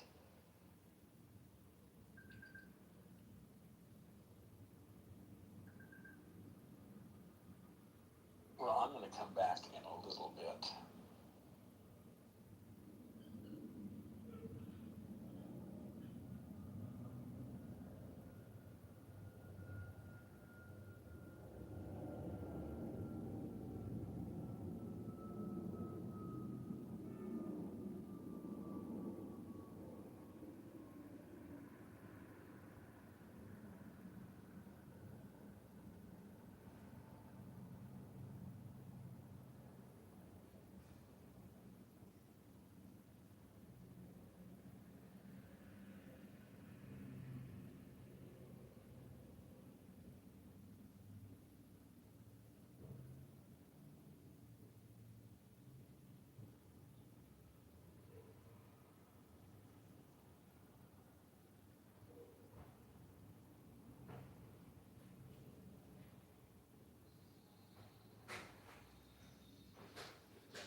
Hey, sorry about that. I had to run outside and turn the sprinkler off.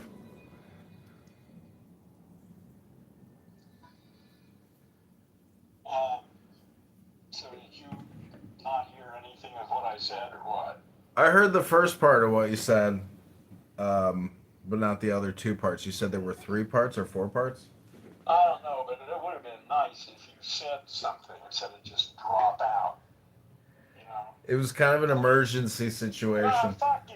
That's not a, you leave me in the middle of something I'm trying to explain, walk away, and leave me yakking into the air. No, it's not going into the air. It's going into 20 different cell phones live on YouTube. Yeah.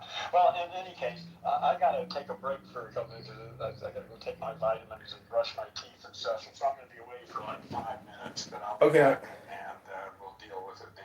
It's okay. God bless. Great chatting with you and have a great evening.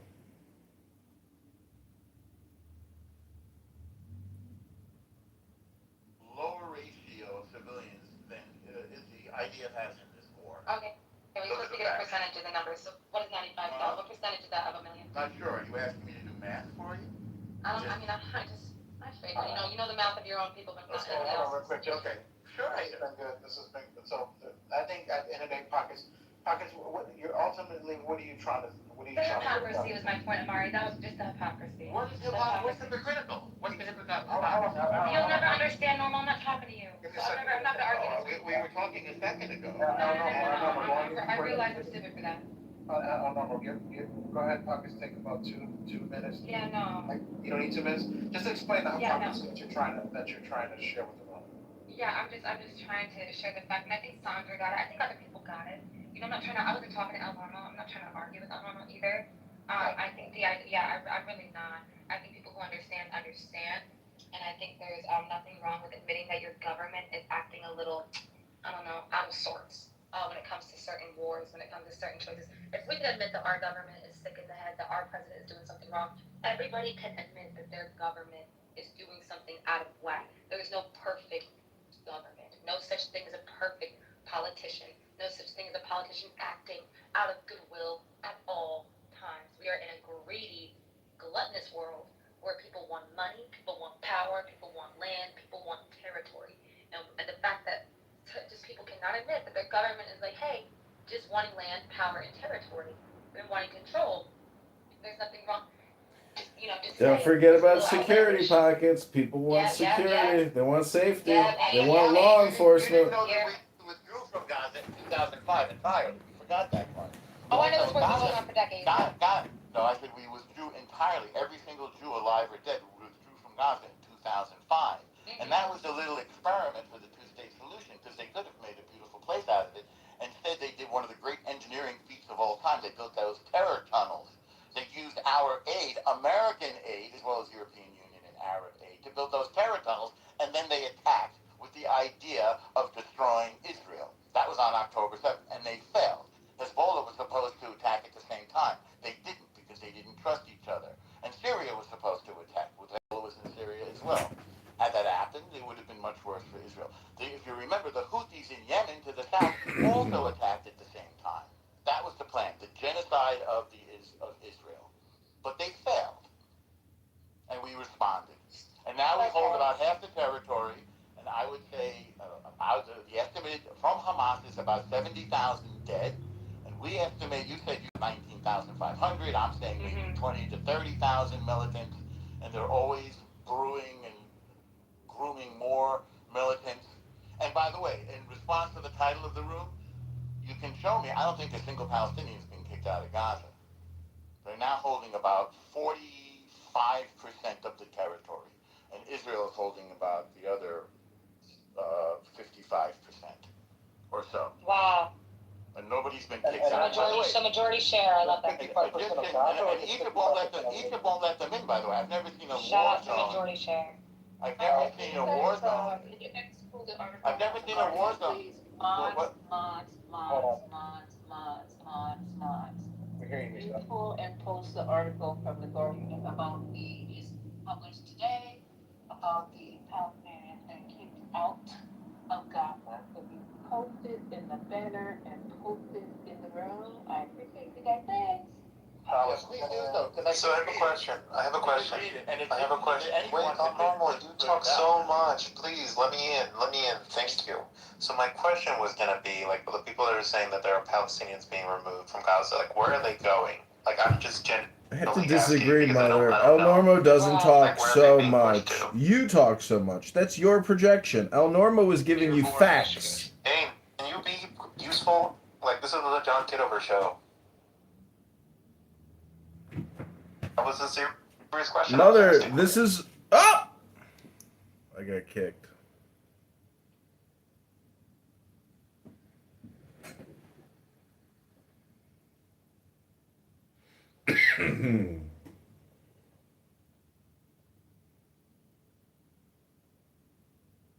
References that my assumption was that no country was accepting them.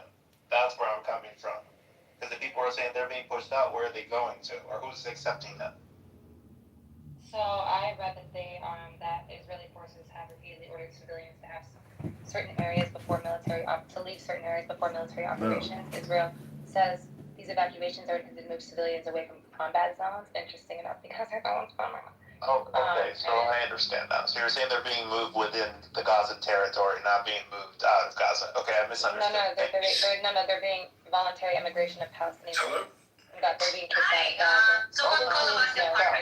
Yes, where's the apartment at? No one's being kicked out. 4911 That's amazing. I didn't know you were there. Take some pictures for me. Send us an update. Why do you post every day when you barely get 100 likes? 100 likes means 100 people took the time to watch. See, the good thing about not living in Cali is I can carry around shit like this, bro. Like, I ain't gotta stick to 10 shots. Just in case. The niggas come and get me. I got at least 30. See, the human rights groups and lawyers say voluntary migration policy amounts to ethnic cleansing. Israeli Defense Minister said he is committed to the ethnic cleansing of Gaza through large-scale migration of Palestinians as part of Israel's long-term plans for territory. Israel said the government would implement a plan for a large number of Palestinians to leave Gaza at the right time and in the right manner in a statement on Wednesday marking the targeted killing of Hamas's most recent war. Pushing mass deportation violates Donald Trump's ceasefire plan for Gaza. So we're gonna because of the power of our military. When you get back, you need to go to the Guardian newspaper. I'm trying to give you some direction.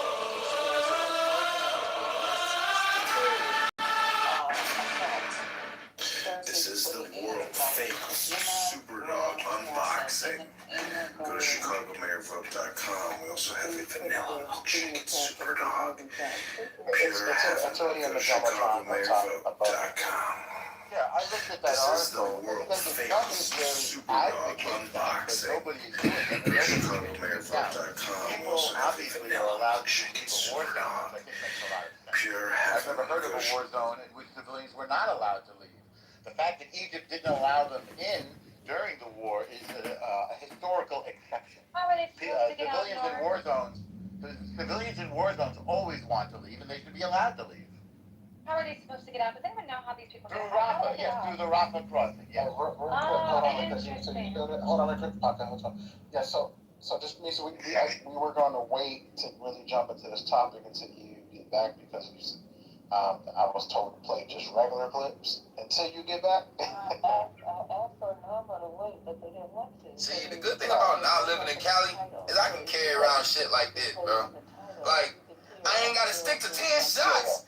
Just in case the motherfucking... Yeah, so I know Pocket's going to kind of talk about titles. They're setting enough precedent that... No, you're good, love. Because of the power of our military. I know Muhammad That makes me the person who won the... Muhammad, are you... Did you want to talk about the topic, or is there something else that you came on stage to discuss? Yes. Welcome to the 420. How are you doing? Good. It looks like you got Egypt behind you. Are you Egyptian? Yes, I'm Egyptian. So, normal civilians in war zones Palestinians in. Do you want to address why, possibly? Normally, what we want is not letting the Palestinian in. We would like to join the war beside them. But we do not control everything because we don't have elections, we don't have anything. That's number one. Number two, if we let them in, they will not be able to come back to go back to Gaza. Until now, we have refugees in Egypt that were kicked out away in 1967 and 73. Palestinian refugees in Syria, Jordan, in Lebanon, everywhere in the region. They are not allowed to come back. Same thing was going to happen if we allowed them to come here. They would never be able to re-enter Gaza forever. And who said that? Who said that? Let him land. Then you go. History says that till today there are still Palestinian refugees in Jordan, in Syria, in Lebanon, and in Egypt. They're from Jordan. Jordan is part of his. Stop interrupting him, Norm. Shut the fuck up. Well, he just made a. What about Syria and Lebanon? What about Syria and Lebanon? Why do we still have Palestinians over there? Why do we have a condition in Oslo agreement that says one of the main rights of Palestinians is to come back to their land? An Oslo agreement. Why do we have this condition? Dependent on them being peaceful. What part of stop interrupting, Al, you're not understanding, Norman? He's talking to me. It's Oracle. Let him finish. Let him finish. Please. Let me finish. The fact that we have this condition in Oslo agreement is that because many Palestinians were kicked out in the region, and the government of Israel didn't allow them to come back to the region even after Oslo agreement. So the same thing was going to happen in this war and forever. They would never be allowed to come back to Gaza if we know that Israel will allow them to come back. It would be our pleasure to have them and to provide everything for them. But we don't have a choice. Either we go for war and the US will start aiding Israel against Egypt, and like this will destroy our country. Or we do what we did. We refuse to allow them in, and we try to help them with humanitarian aids, for example. That's exactly what we did. That's my answer.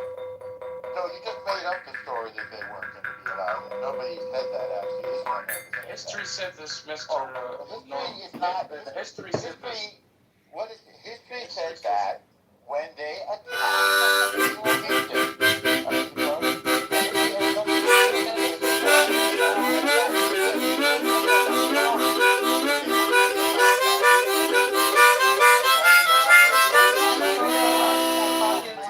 Just let him finish, and then you can return. usually, women and children are allowed to leave a war zone. Now, you allow it beyond. Not only did you allow it, but you did wall after wall after wall on your side of the border with Gaza after the rocket crossing to prevent them from coming in. Those people, the reason you didn't let them in, which you know very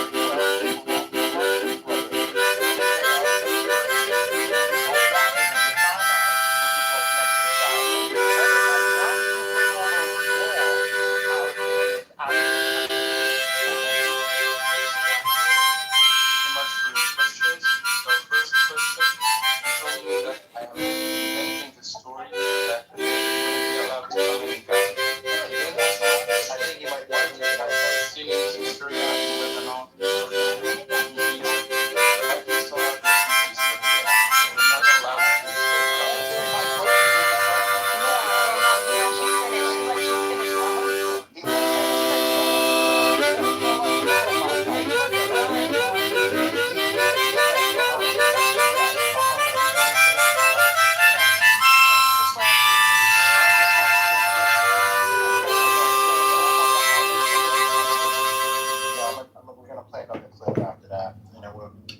brotherhood. I think Lisa, let me see if she wants to dive into this, but Mohammed, please land. Is there anything else you got to say before we play our next clip? Yes, he said that. Yes, I go, please. It's no problem, but Mohammed, even after you land, if you want us to hang around for the conversation, please do hang around. I see that you have a pink ticket, so we always love hearing new voices adding to the conversation. Thank you. Yes, I'm saying that he said that we don't want Palestinians in because they are part of Muslim Brotherhood. I don't know what that means, but the only thing that he has to know that all people here in Egypt, they have the same position for Israel. Even Coptic Egyptians, they don't support Israel, they hate Israel. So this is not logical what he said. You built walls to keep them out. Amari, you did not allow can you them play the clip now? You Norman, did not allow them into Norman, Gaza before Norman, the you're war. literally repeating yourself. Thank So you. we're gonna put Okay. it on Norm. I appreciate that. Well, why We didn't get, the answer Norman, a single point? because it wasn't actually, he didn't ask your question. Thank you. I asked him a question. Well, I don't want you to answer him. I don't want you to ask him any further questions. We asked him to land. Do not ask him any further questions, especially if all you're going to do is repeat your shtick and keep going on. I don't have a shtick. I say facts. You do. We all know. Sure.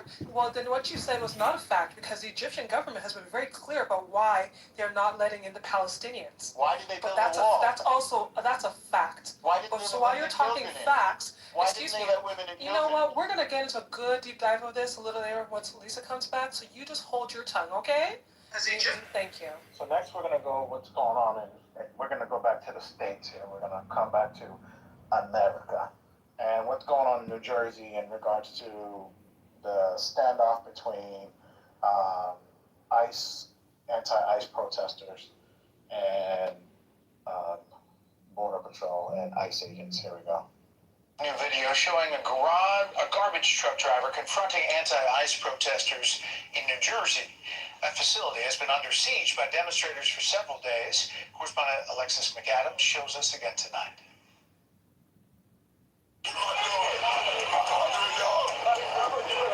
So you can't see the video, but there's a black dude driving, and he's holding a gun, it looks like, in his hand. So pretty crazy shit. Here we go. Anti-ICE protesters in New Jersey blocking the roads, stopping working people from getting to their jobs like this truck driver who finally had it. This riders face off with federal agents again, demanding the Delaney Hall detention facility in Newark closed down, harassing law enforcement with messages. A global settlement may be coming in 2026. Illinois staff.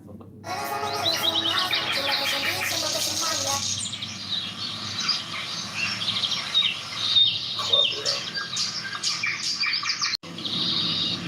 And I was like, why does this make you have fun? This is a husband? This is a church leader who redundantly just talks to Muslims all day long as if he's a crusader or something. And I'm going to keep like, who is this act?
gotta write down the number of verses in the chapter.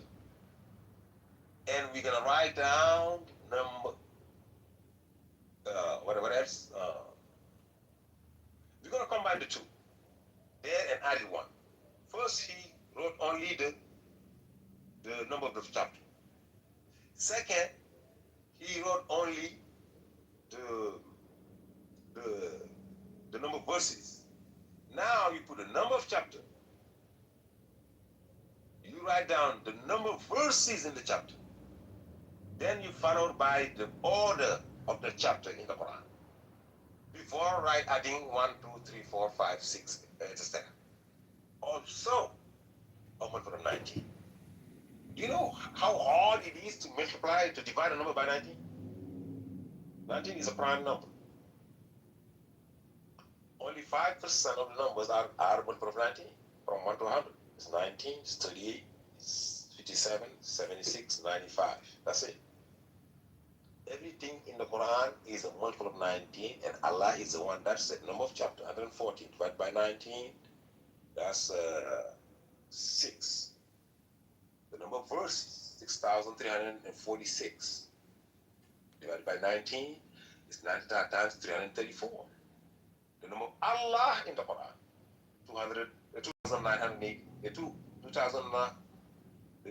2,698. Also multiple 90. The verses just containing the name Allah. Forget about the rest of it. Whenever you find Allah, take it. Forget about the number of Allah. It's 2,698. It's 19 times 142. Now just go by every verse having name Allah in it. The number of the verse. Verse 1, it's verse 7, it's verse 16, it's verse 280, plus. It's 8, is 118,123. That's a multiple of 19. The number of time numbers are in the Quran. 30 numbers are in the Quran. If you add them all up, it's a multiple of 19. If you add them, use one time or with the repetitions, also. What do you want? And that enough? Who would do that? Who could do this? I can go on for 100 for the rest of my life talking about those miracles. The miracle of Jesus, the miracle of Moses, the miracle of Noah. Noah. Let me give you one of Noah. We all know about the history of, what's going on with Noah. It's the same. The Bible is whatever.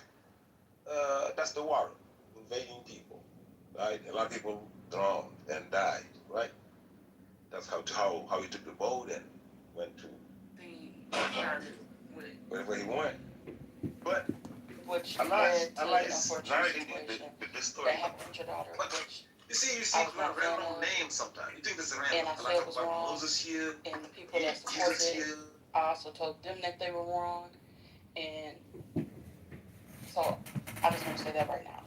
So I don't think we need to big mic. I do think that this situation is new to certain people in the room. But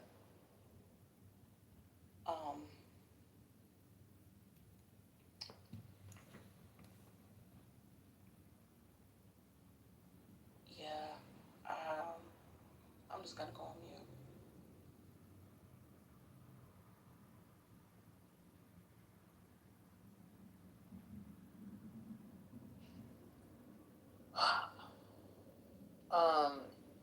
Just in case you may have overlooked it, someone said, just mute up and send the pics. Thanks. Mute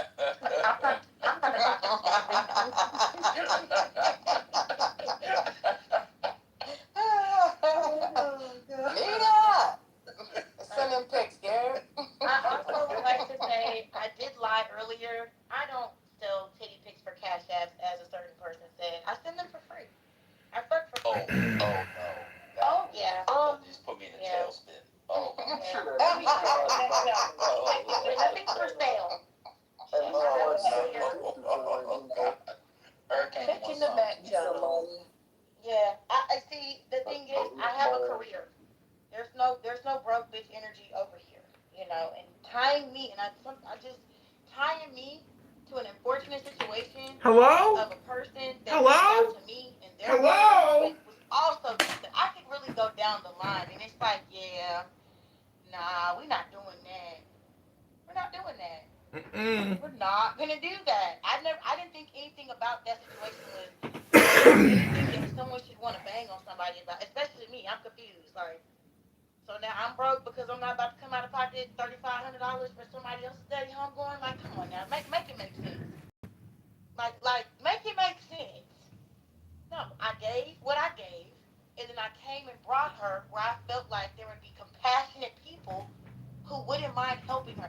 Because let's wake up, we've spent a lot of money on this app for less. So I just thought that was shit.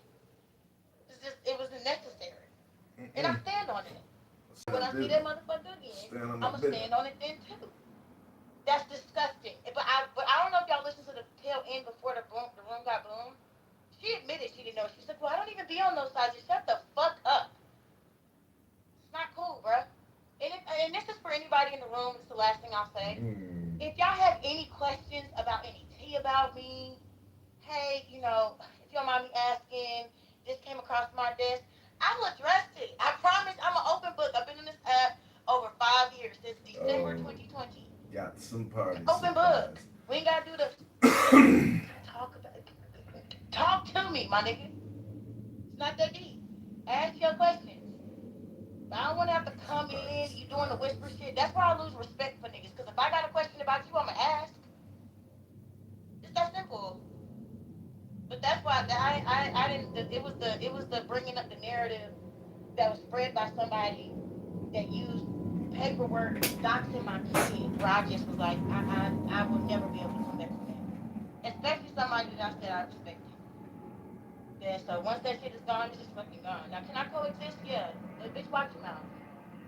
All little patience I had, this shit is out the fucking window. This just is not cool.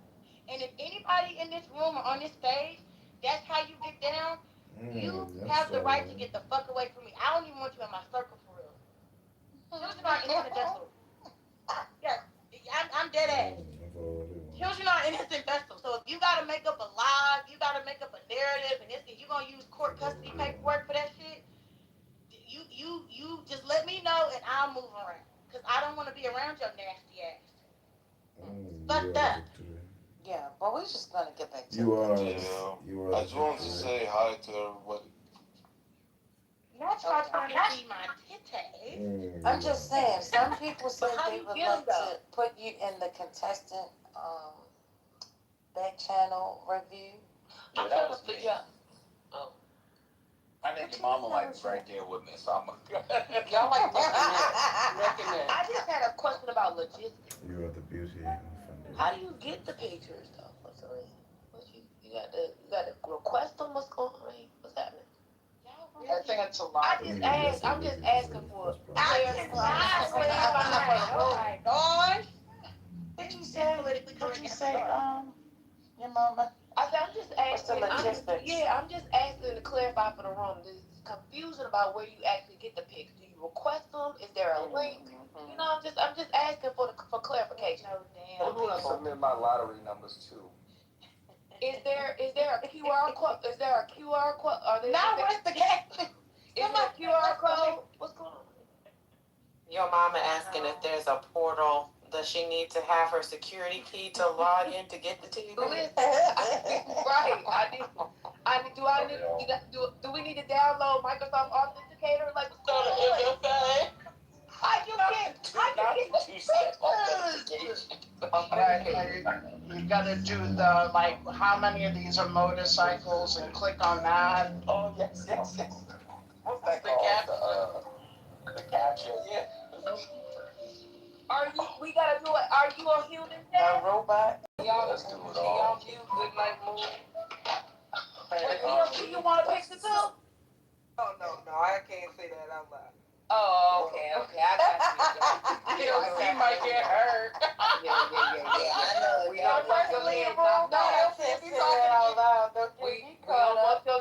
don't want your neck knocked off. I got some nice titties in the house. I got some. All right. Y'all I'm gonna be honest with you though, man. Excuse me? hold on, man. I'm gonna be honest with you. I'm not a big fan of big titties though. They got big. Oh, okay. What's big? Okay. What's big though? Triple phase. We talking about Get Rambo. I'm trying to say, y'all gonna summon Rambo in here. And we don't want the girth of that conversation, Johnny. Exactly. She was swallowed. Hey Penny, I would like a special portal for myself. Oh my God! Oh, Johnny. I'll tell you why. Finger wagging hurricane. No, hold on, please. I was recognized as straight yesterday, okay? Oh my God! So you're leaning into it today? Okay. Gina. I was recognized as being more of a man, more of a straight man.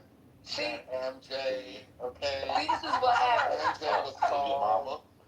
I know, I know, I know. When I need a man now, he want a woman. Listen, the world is upside down right now, y'all. Y'all got to pray. I was also straight and fat. Okay, that's what I was called. I was so straight that I was fat. He was called fat. Yes, I was called straight and fat. So yes, so I mean, let me go on mute. Not his ourselves. Penny, I need a special link, for as a new straight man. Straight is I'm trying to tell you. I'm not saying no more. You've been straight for 18 hours. Being late in life straight is crazy. After this, I got some news for you. No, they said my voice. They said my voice had a lot of bass in it. I spoke with authority. They said MJ spoke like a bitch. Oh. Was that Ku Klux Klan? No, it was this biracial lady named Mango. The great Mango. No. We were just talking about Mango earlier. That's the only woman on this app. I'll leave the room every time. I'm so scared. I'm terrified. Yeah, people were like, "Oh, Otis is Hurricane is not straight." She was like, "Yes, he is." So you know what's funny? Hurricane was more offended being called straight than he was fat. No, he was not. No, he was. He was. He was? He was. Or maybe he thought it was more ridiculous. He had the bigger reaction to that one. Oh, okay. Yeah. He was like, what? And number I 30? put a question in the chat. I'm ranking them. These are the 3 things he's been called: straight, 30 years old, and fat. Which is the biggest lie? Rank them. And my ranking is 30, fat, and straight. I think he.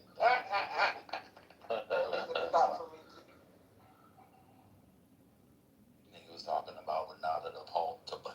Imagine a man talking about Renata Tebaldi and they being 30 and straight. Yes. Well, that kind of goes for you too.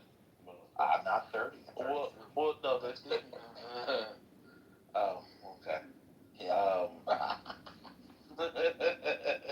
Hey, Dad, is that Mango in her PTR? Is that her real picture? Yes, she's very attractive. Yeah, she That's is. why she's so scary, because she's so mean. Yikes. I don't know her. Yeah, that DLC is scary. You don't want to know her. She's stud phobic.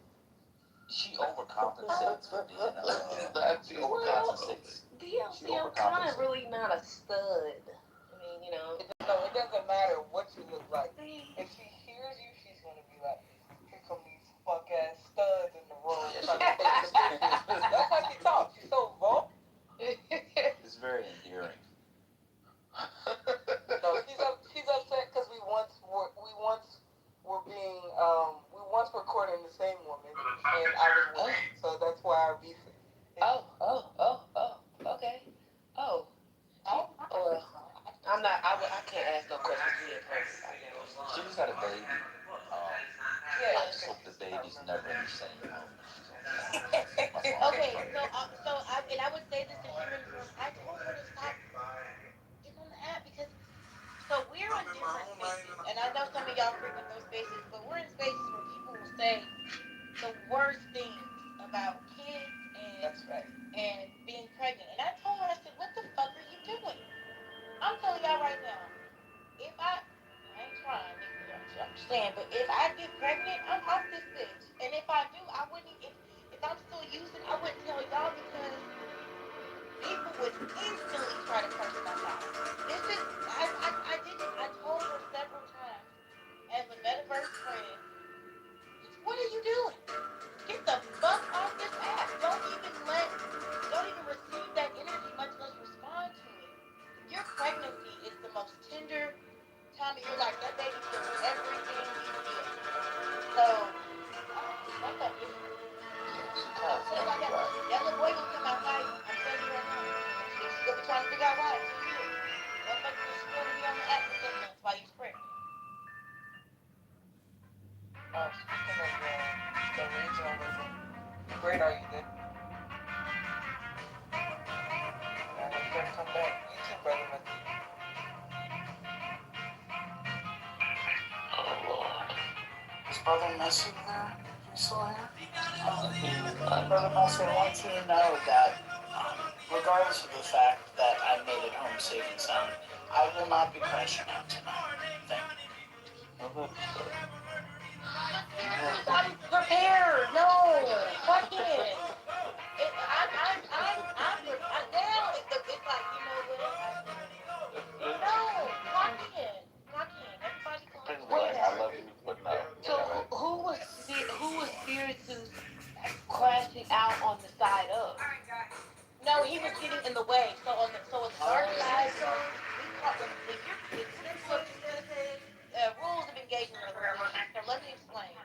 When two people are what you call everybody duck. Move the fuck out the way because you catch a stray. So I politely tucked Spiritus back in the audience, and this motherfucker kept coming back up playing Marvin Gaye, Let's Get It On. You gotta understand, What are you doing right now? He was high, girl. He don't know. Marvin's not. No. So I kept having to pick his ass up and sit him down.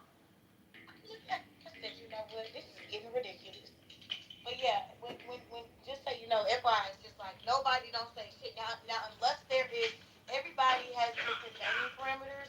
There are some people where they say, look, bang, but the moment I hear you talk about a kid, you are dropped. No, not here. I love that. The moment I hear you talk about the deceased, you are dropped. No. Something like that. So the rules are, they vary by the state.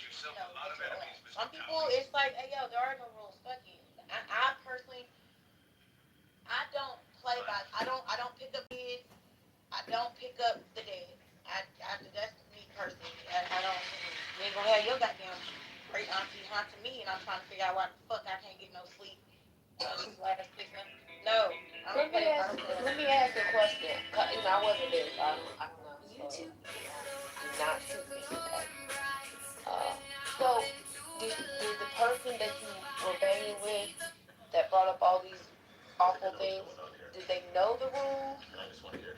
Oh, so when you're banging, there's a rule. That's her set of rules. Does that make sense? Okay. So that's how she does. Okay. Yeah, and then I know the replay is gone, but there is a moment where I said something like, I have them. What is the secret to eternal happiness? First lady, I do as well. Because anytime you want to act like play a victim, I'm just gonna press play. I don't think that works. But y'all was so no, but when by the admin in Lisa's club, because it was also their decision as well. They also made a mention that she very much mentioned my daughter first. Talked about how I used to be touching my daughter and all this. Don't even mention what does my motherhood have to do with what I'm addressing with her. So that was just weird. We just going forward. It's cool. Y'all, why did that give me an empty? I don't know. Wait, I have a question for Spiritus. Present. You were in 420 again? I thought you was, what's going on? I couldn't help. I've been working too hard and too late. Every time I say I'm going over there, he's like, I can't do it anymore. I'm not doing it. Go to bed and you're over there? Because it's like my co-working. Yeah, because I've been working so late. It's like a co-working thing. How was the winter for you? Oh, I always Y'all miss know the greatest time. every time I mention going over there, what does he say? I'm not going over there, but we closed early, and then I went to sleep early. So Me too. I went to I sleep. always miss it, but God bless. Closed early, cause that was. Yeah, I'm never going over there again. You say that every time. It was like the room was over at like 9. And then look what happens. Then somebody has the clip. So I can't go over there again. But it's nice to be memorialized. Yeah, not only are you going over there, but you're still cooking the skinless, boneless. I don't cook anymore because of you. Chicken thighs. I threw out my air fryer because There's no oil, little to no salt, just a few bland spices that should have been thrown away. Okay, well, at least I'm not on my. Well, at least I'm on my second bottle of Kim Crawford Sauvignon Blanc. I don't know what that is. You drink Taylor Ford, Brother Messy? Oh God, he don't drink, child. Why y'all asking him these questions? What that is? His name on the app. Messy is wholesome. Yeah, his name on the app to be the most wholesome. Sorry, you said something first, Lon? Thought one of the tenets of Christianity was you have to drink a glass of wine. Oh, no. Although, That's what they said in the other room. I just saw a study that says that frequent eating of ice cream is actually linked to a lower rate of type 2 diabetes. The devil is a liar. Well, No, I have eaten ice cream for breakfast for the last. It can't be the ice cream that most of y'all eat. It has to be dairy. Dairy based. Well, Brother Messy, you will be. Like actually dairy based. I'm gonna be the first to report. I have eaten ice cream for breakfast for the past years. Well, there you go. And you ain't got diabetes. So. No. I mean, for breakfast is best. If you're gonna eat it, breakfast is best. Yeah, so I can, go through the whole day. Yeah. Okay, so your mama, what's your portion size? Oh, 1 scoop. See, I just need a taste. It's like a hit. It's a subtle judgment. It is like a hit. This is her hangover. She need more sugar from the booze the night before. Oh. Oh my. Then you should switch out the ice cream and just do like a shot of Henny Rita in the morning. No, see, that's not what. That look like I'm gonna be honest. I've been thinking about that picture every time I see it. That's why I gotta keep it up for you. DLC, that look like you eating Damatab. Yeah, I hate it. I hate it's my least favorite. Damatab. So where's the titty pic? It looks so comical. People think it's AI, so I gotta keep it up. No, I'm gonna be honest with you. I'm watching it. Oh, this is real? Yeah, it's in the store right now, $15 a month. And they're showing a McDonald's commercial. This looks like those McDonald's cafe drinks that they're selling now. This just looks bad. All sorts of bad. But like I said, I don't trust y'all. The last time I remember having a drink, y'all told me Hypnotic was good. I tried it and it was absolutely. I wasn't born. Wait, but you didn't have it. You have the Incredible Hulk. You just had the Hypnotic. Huh? Hypnotic was good in 2003. Hennessy you gotta have. Horrible. Here's to the point. They need to add to this line and add the Incredible Hulk as the 4th option of them. Y'all said it was good because it was light blue. It was absolutely disgusting. Well, you have to mix it with a cognac. That's the last time I remember having a drink. I'll be honest with you. And I was in college.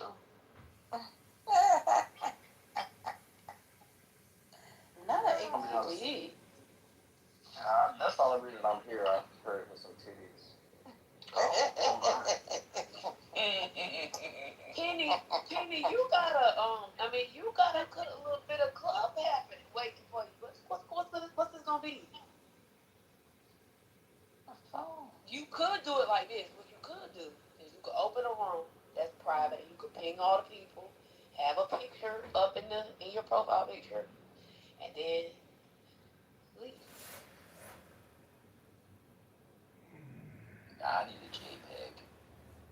God, not you trying to enlarge. Yeah, I need the right pixelation. Well, put your reading glasses on. You'll be fine. Oh, they right here. They right here.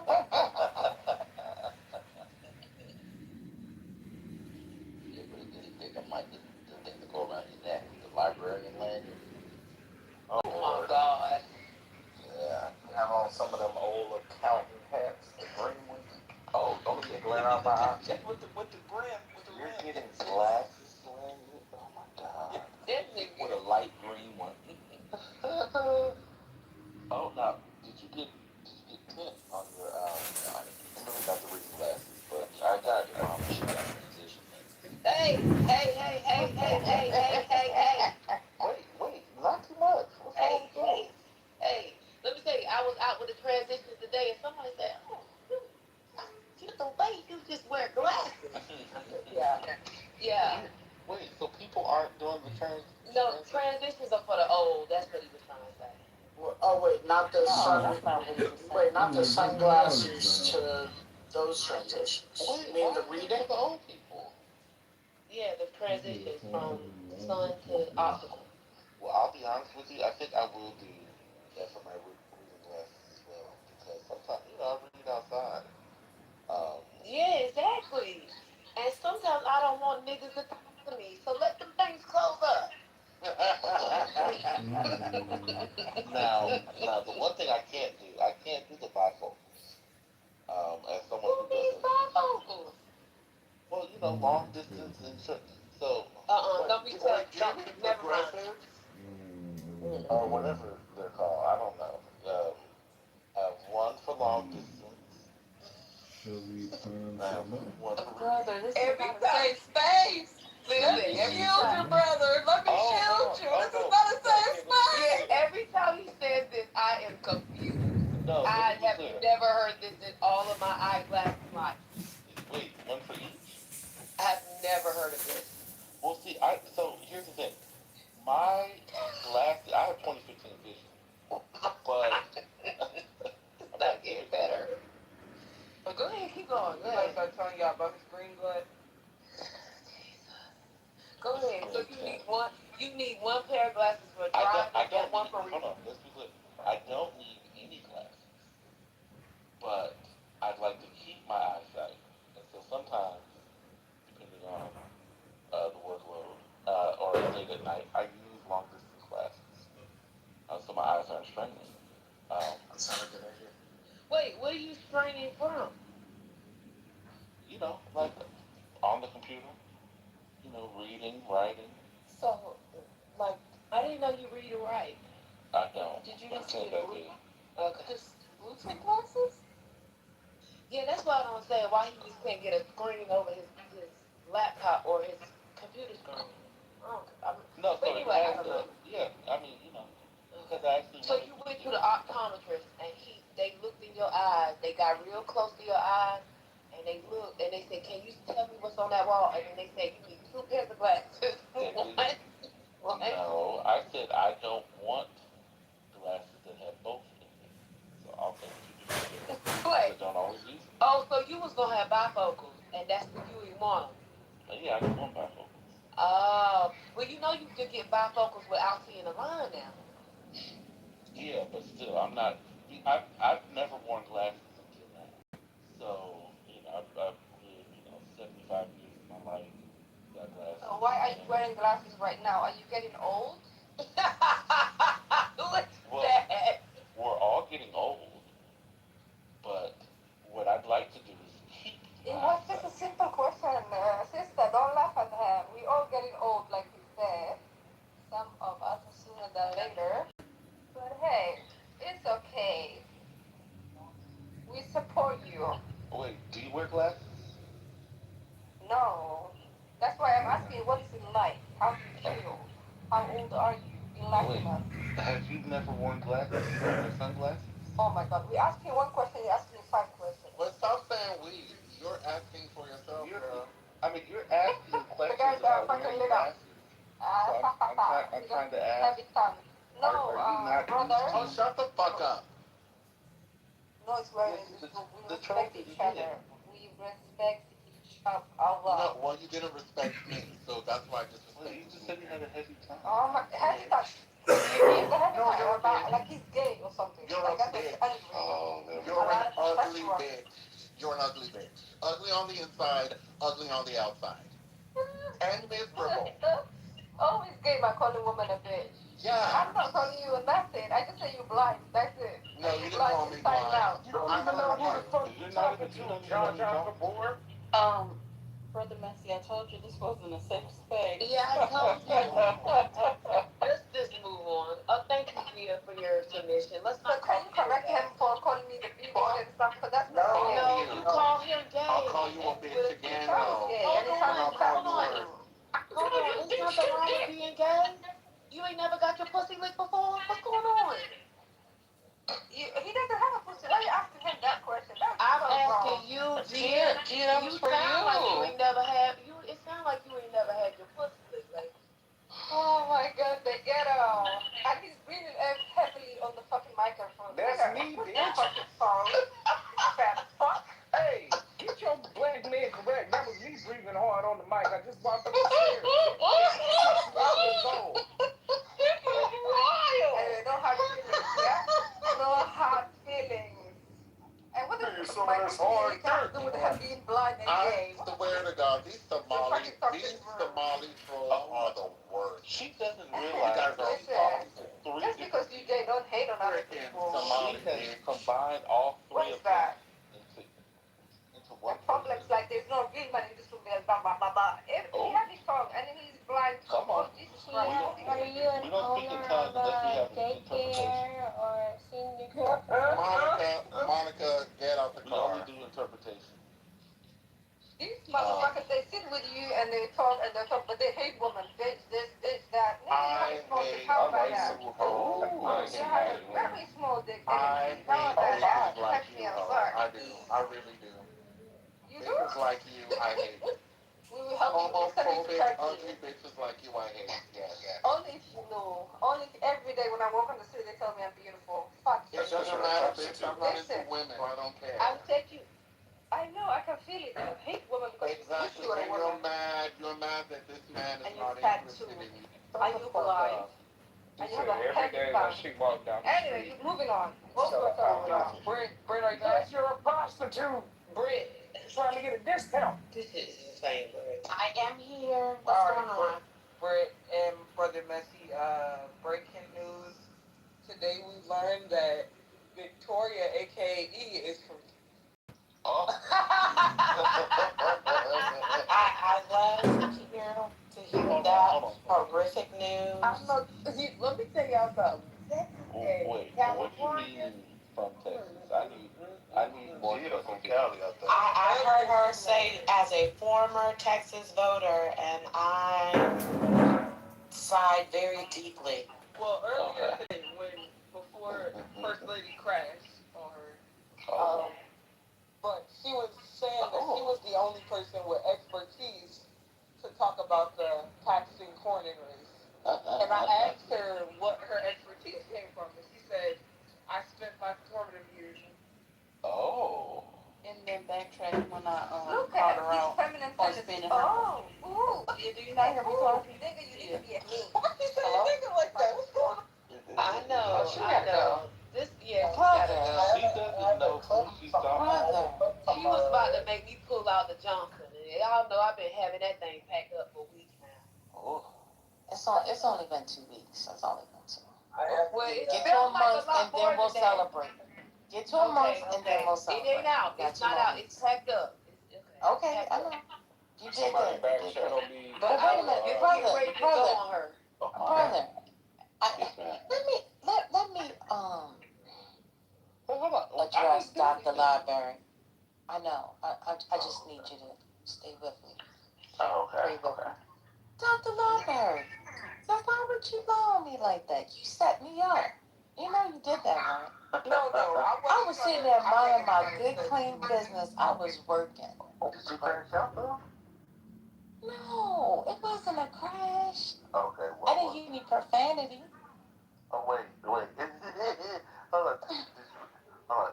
I have two questions. Second question, you're not going to like, but just stay with me. First question, did you raise your voice? Perhaps. Okay. Did the you come out stronger than normal? I don't know. Perhaps. Okay. Then it might have been a crash. It wasn't a full crash. He was approaching it, but no, she just corrected her. It was Dr. Library. Dr. Library corrected me. She said, I'm just getting back at you because what you played and the girl had to say. Is she only, you in the Matrix versus one lady? Yeah, you did. I thought it was me. No, see, I wasn't trying to set you up per se. I was gonna fully handle it. I didn't think you were gonna tag yourself in. I thought because you was such a reaction. You threw that ball up there. That belly ball was sitting there. I had to go in to tap it over the net. No, because the reason I thought you was gonna sit it out is because Katrina gonna ride for you, and Katrina was light her ass up for you. So I was like, okay, Katrina handle it. God bless Katrina. Okay. She always jumping in her car. I have a question. We heard from one of the parties tonight about what happened last night. Are we going to hear from the other party? Now this is good. This is good. Because probably not. I think the other party has rushed their case and just want peace. Because can I tell you what I heard? I wish Penny was still here. Because let me tell you what I heard. Because see, I go to bed early and it's about almost my bedtime now. I heard that the other party from this wasn't from the other party. I don't know the other party, but I heard from people that were in the group that the other party was jumped and she was just fighting back. That's what I heard. I don't know though.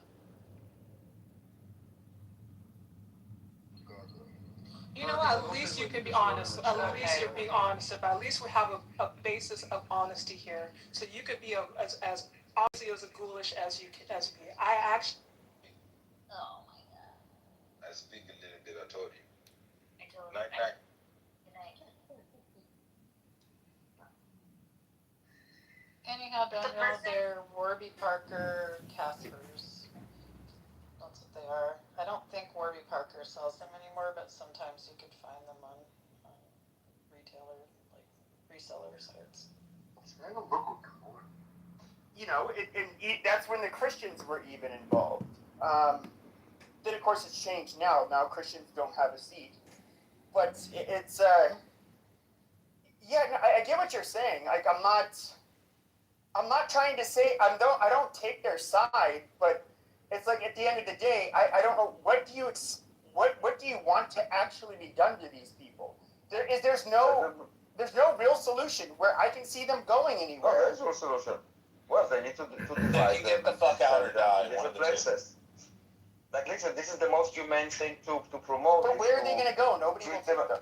Somebody else can worry about that. It's kind of like, well, if you have a rabid dog. I'm having a serious conversation. Yeah, it's kind of like if you have a rabid dog. All right, it's not funny. You can either kill it, Yeah, I know. Okay. So where are they going to go? You can either kill the dog, bring it to the Humane Society. Yeah, and then the Humane Society can deal with it. Yep, amazing. Now, when it comes, I'm asking because I'm having a serious conversation. Well, realistically, Daniel, where do you think, who can take them? Who can absorb all of these people? And of course, you can split them up. But the Arab countries won't want them.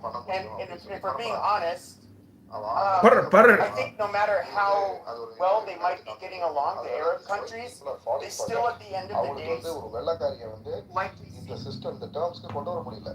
அது நீங்க அடிமைன்னு சொல்லிக்கலாம். Anyways அது what ever it is. நீ எனக்கு புள்ள with கொடு, வீட்டு வேலை செய்யு. நான் வந்துட்டு என்னோட பாயிண்ட் இது இல்லவே இல்லை. நான் என்ன சொல்றேன் நான் கிறிஸ்டியானிட்டி வந்து யூரோப்ல வந்த அப்புறம் இறந்து போயிட்டாங்க.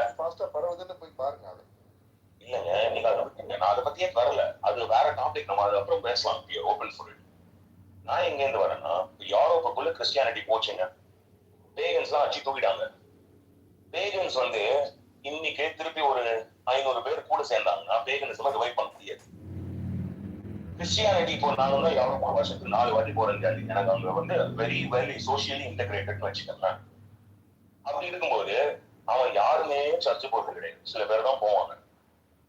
ஆனா இந்த சர்ச் வந்து இப்போ ஜெர்மனில மட்டும் நான் சொல்றேன், கடந்த வருஷத்துல 40,000 சர்ச்சை சேலுக்கு போட்டிருக்கான். ஜெர்மனில மட்டும் சொல்றேன். இங்கேயும் நிறைய போயிட்டு இருக்கு. அவ்வளவுதான் இல்லையா? ஆனா பேகன்ஸ் முடிஞ்சதுல கரெக்ட். ஆனா பேகன்ஸ் முடிஞ்சதுல இப்போ நீங்க வந்து என்ன கிறிஸ்டியானிட்டி வந்து இறந்து போயிடும்னு சொன்னீங்கன்னா இருக்கலாம் இல்லைன்னு சொல்லுங்க. Yes, it will. எல்லாரையும் அழிச்சிருவாங்க. And probably like financially. Yeah, which one's the bigger issue? Keep them or get rid of them? But that's it. That's the here's where I'm just going to be flat out honest. I think it's almost unethical for the safety of their own citizens, for anybody to allow these people to immigrate into their country. I would personally, if I was president of the United States or Canada or the UK, and they said, "Oh, will you guys please take 20,000 of these Palestinians?" I'd say, "Nope, absolutely." I got a backup plan. If you don't want to marry me, what if you don't want to marry me? Yeah, exactly. Yeah, that's the thought. No. Yeah, like if you reject us, I think if you'd want to marry me, I'd make it clear by now. This is definitely the hottest stage on Clubhouse right now, ladies. You guys are so I literally sang You're upset about that. you're very unjust to people. You fuckers are bullies. No, I love him. No, you don't love him. Am I a No, Zabo, do you remember what I said? That she thought that we were the ones interrupting him. Yeah. So she's calling us bullies then. I don't know why. It's stupid nuggets. Yeah, Narj is try to take. He was trying to Try to eat some watermelon pills. Marcus, we gave him so much time. Zabo sent me a message and was like, "Holy shit." So I said, "Zabo, come on." You could have just stopped him, right? I was gonna read a poem. John, please chill for a second. Hold on. No, Narcus. Zabo sent me a message. It was just untrust. I can't Okay, I'm sorry. injustice. I'm sorry. I didn't know that was unjust. We were just singing. When someone's trying, you're singing just when he's singing. Hello? No, I was and he was singing. Am I in state right now? You bully Hello? others, you get bullied. Over me. You bully others, you get bullied, and that's gonna be like just a normal. That's the pot calling you kettle black. Yeah, don't sit and cry when others start to like He fucking was bully you singing in over real life. Projection alert. I'm not bullying. He's just talking shit. Projection alert. I'm not talking shit. I saw you. You are. I was bullying him. So I was sending a message. Alright, what's up? You should have told him to shut his mouth, right? What was he doing? No, we wanted him to have his moment of preaching. Because obviously he doesn't have a Kept congregation. talking over me, He Nargis. wanted to talk, he's talking over fucking Zabo. And I said to Zabo, alright, let's just give him his moment, he's enjoying himself. Yeah, he was having a good time. You gave him 45 minutes. Dude, and now... How long was he talking? 45 minutes. Norris, you're being dude. And I was So wrong, man. I told you she wasn't around. Yeah, I told you. Yeah, I didn't hear anything. I told you. Are you sleepwalking? Hold on, John's trying to center something so not crazy. sleepwalking. Come on, Phil. Stop being cringe, man. Being cringy. Dude, absorb what's happening. Yeah, like be a little empathetic to other people, John. I wish John was in the room when was talking about 19. Because then John could talk about his 19-year-old girlfriend. I don't have a 19-year-old girlfriend, and everybody here sounds like they're on Adderall. Is it just me, How or? the fuck did you guys allow him to speak for 45 minutes? Because oh my god. Norris, like you're getting like God. Anyway, I'm sorry, I thought it. You're gonna complain about this 19, now why don't you complain? Okay, sorry. I didn't know what you were speaking with. I'm sorry, I thought you were speaking for 45 minutes. Yes. I said I'm sorry, he was speaking 45 bucks. Okay, keep over talking me, that's fine. Well, ladies and gentlemen, before I retire into my hot bubble bath, I would like to read you a poem from the Tao Te Ching. How do we allow people to overtalk? How do we allow people to putting out? I wanted to hear a Daniel's joke. Yeah, Daniel is waiting to say a joke. How John, stop. Daniel, go ahead. No. Please, pretty please. No, I'm tired of this. Pretty. Zabu, you could do a cartoon voice, Zabu. I promise if the joke is the funniest thing I've ever heard, I'll send you a photo of my breasts. Can I also send a photo of my breasts? Anyway. It has to be the funniest thing I've ever heard. Oh my god, you set the bar way too high, but I'll try with that. So anyway, no, I'm not telling you. Like, actually, Who has the biggest melons here on stage right now? I can't do this. I can't. Not tonight. Oh, Zabu, you're gonna kill it. You're pretty. So who the fuck was bullying Ultimate? Narjas, can you talk like that, Narjas? Can you talk like Zabu right now? Like a child? Yeah. It's like a cartoon voice. It's like a hentai cartoon voice. I love it.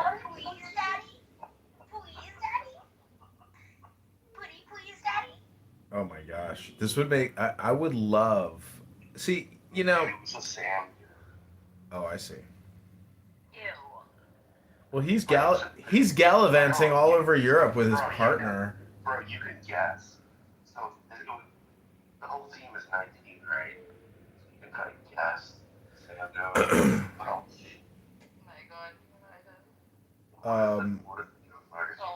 god, stop it. He's gallivanting. He's gallivanting all over Europe. Yeah, I love developing. I love picking up this 18-year-old girl under my bosom and guiding her along, letting her wings spread and she can fly. It's so creepy. Who said that? Why? No, that's probably the same thing. Listen, I took that girl out. 60-year-old chick. I took that girl out for a very nice dinner, and then we got to the restaurant, and she says, "You know what? Just take me home." I was like, "Really? Okay." I took her home. I was like, "Thank God I don't have to buy you a dinner. It's a Saturday night. I'm gonna come out to the best party in town. Like, let me take you home." She's like, Did "Okay." she say it like, pretty please, can you take me home? Pretty please. No, she was sucking on a vape pen, and she was a catfish at 19. She looked like she was 36. I was like, "Oh, no problem." Dude, were you gonna buy her a steak that? I was. I mean, she didn't really look like she was 36, but she was. Go Dutch with it? What do you mean Dutch? I was gonna pay. I was gonna pay for. If I take a girl out for dinner, I'm gonna pay. Yeah. Fuck yeah, man. Look at you. You think I want to deal with even talking to somebody about who's gonna pay for the bill? I mean, give me a break. I think Nargis and John should go on it. Okay, Ultimate's back. Ultimate, did you want to say so sorry? No. Narjas, I thought we were friends. I thought you would go out on a nice romantic date with me, Narjas. We really want to hear you sing a song, dude. Please. We were hoping you wouldn't do that. Nargis has been dying to hear you sing, and we all want to be very quiet and listen. Ultimate, I didn't know you were speaking for 45 minutes, bro. Yeah, we can all listen to you. Ultimate, what do you got for us? Come on, brother. Right to Nargis. In the Philippines, there were these militants that would like wrap themselves in wet bamboo with machetes and charge at the troops who had guns. And Well, it appears he's just in listening mode. So I have a couple options for the next 60 seconds. I can do tarot cards. I can read from Jewish mystical Kabbalah cards. I can read from Meditations of Marcus Aurelius. I can read Grandmother's Jewish Wisdom, Tao Te Ching, 25 Zen Essays, or Ayn Rand. Which one is it gonna be? I know you want to hear me read for 60 minutes. 60 seconds. Hello? Is it causing a migraine listening to me? Yeah, a little bit. Ooh, where does it hurt? Are you breathing? Have you touched your toes today? Have you sweated? Have you done any squats or push-ups or I licked sit-ups? my toes today. You what? I licked my toes. Oh, I thought you said you licked your pills. I licked my toes. Damn, you can suck on your toes? Yeah. Whew, spicy. Is it possible for Daniel to sing cocaine first? That's the weirdest woman I've ever met in my life. Actually, I like it when Daniel sings about the beef in the streets. That's my favorite Daniel rap. Go for it, Daniel. Every time she speaks, there's something new. Go ahead, Zambo. And you never heard what she said in French. That was bad. She said something. None of you understood. What did I say? I'm not gonna say it. I'm gonna say it. What's the difference? You're thinking about it. What's the difference between you thinking about it and saying it? You might as well just say it. You're thinking. Yeah, you didn't. You was not thinking about it. Why are you thinking such bad thoughts? Haram. What do you mean? That's what you did. Haram. You were not in the song anymore. You were talking to me. Haram.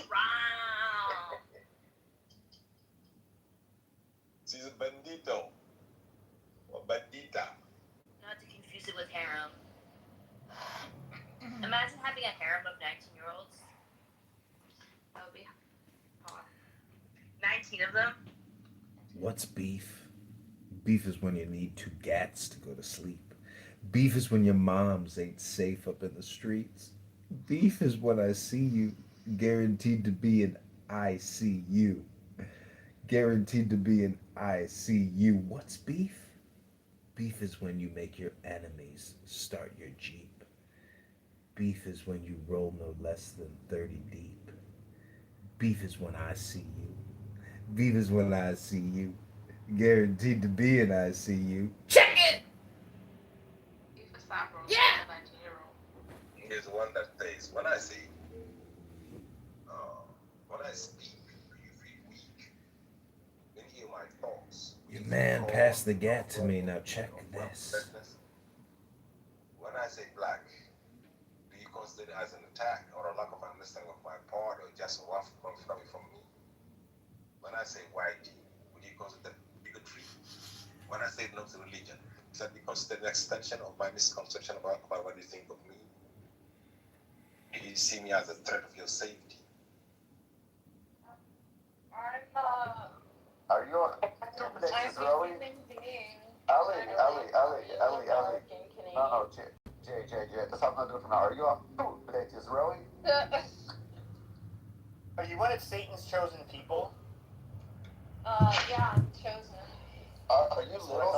Are you from Little Satan or from Big Satan? I'm little. I'm actually from both. But be careful. Are you the hot Ellie from the Hey, Harry Rafferty. Sorry for joining late. I wasn't hot in What's up, season 1 and I got hot season 5. Jay doesn't get the reference when it came to the chosen by Satan. When we were trying to come up, see, Jay is just like, but you weren't here when we were trying to come up with like triggering room names, and Ralphie said, "Why are Jews the chosen?" or something like that. And I was like, "Why? Well, or like, which are you trying to trigger Jews or trigger the goys, or the goyim, I guess as you would say." And I said, well, or you could, if you're trying to trigger Jews, you just be like, why did Satan choose the Jews or whatever? Yeah, that's where it comes from. Hey, It's sensitive. Rafferty. Yo. Hey, I took that picture then I just put in my PTR. That's why I'm literally headed back home right now. But yeah, had a really good day. Let's just put it that way. Oh, how good was the day? Take a look at the PTR. It was a good motivational day. You rode a helicopter? I did. It beats being a God. Reserves. Or Jesus, reserves. Excuse me. I know. I've never in the military. I'm sorry. I fucked all of that shit up. Did you mean helicopter? Chillin'. Helicopter. Right next to you. Where does that joke come from?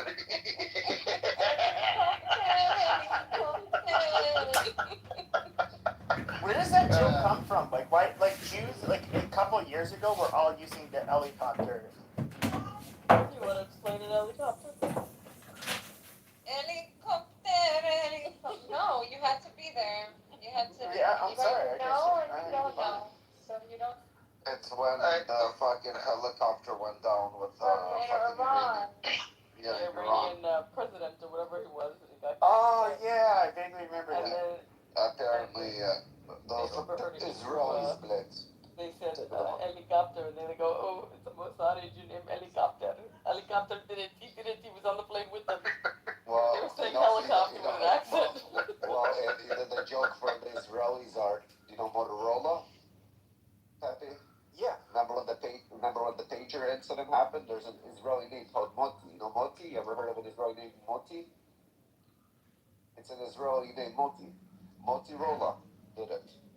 Listen, when that shit happened, Rafi, so many people were trashing people who use pagers. Bro, I used pagers for like 15 fucking. It was pretty good. Pagers were pretty fucking, get fuck. I mean, you get. Yeah, but I think they were using it to like. I'm guessing that Hezbollah was at least smart enough. The reason they used pagers is that in order to tell you to go onto a secure line or to go onto an encrypted radio. But it is rather genius that It is genius. they ended up basically making it so that these pagers would just like blow up on their crotch, which really Just sucks. the old comments that were getting a little brutal, you know. Like it's a genius master plan, and I respect that. But it's when motherfuckers are like, well, old people use fucking pagers. Like, bro, pagers are not that fucking old. I'm just saying. No, they were the cool kids gadget in the 90s for a little bit. I mean, you could bank off pussy if you had a pager on your hip. I'm just telling you that. What's going on, Yakov?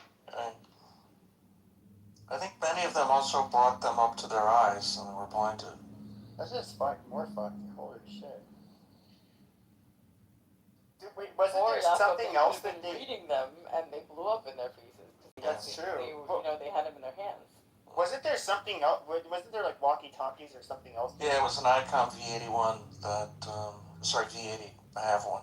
It's a ham radio, VHF radio. Looks like you would call it a ham. You would call it a walkie-talkie. It had a bigger. It was a much bigger case, so it could have ounces of explosives in it. But see, Pepe, what's so diabolical about it is most people who have pagers, or at least the bad guys that had them, and think about where it's at. It's right at the hip.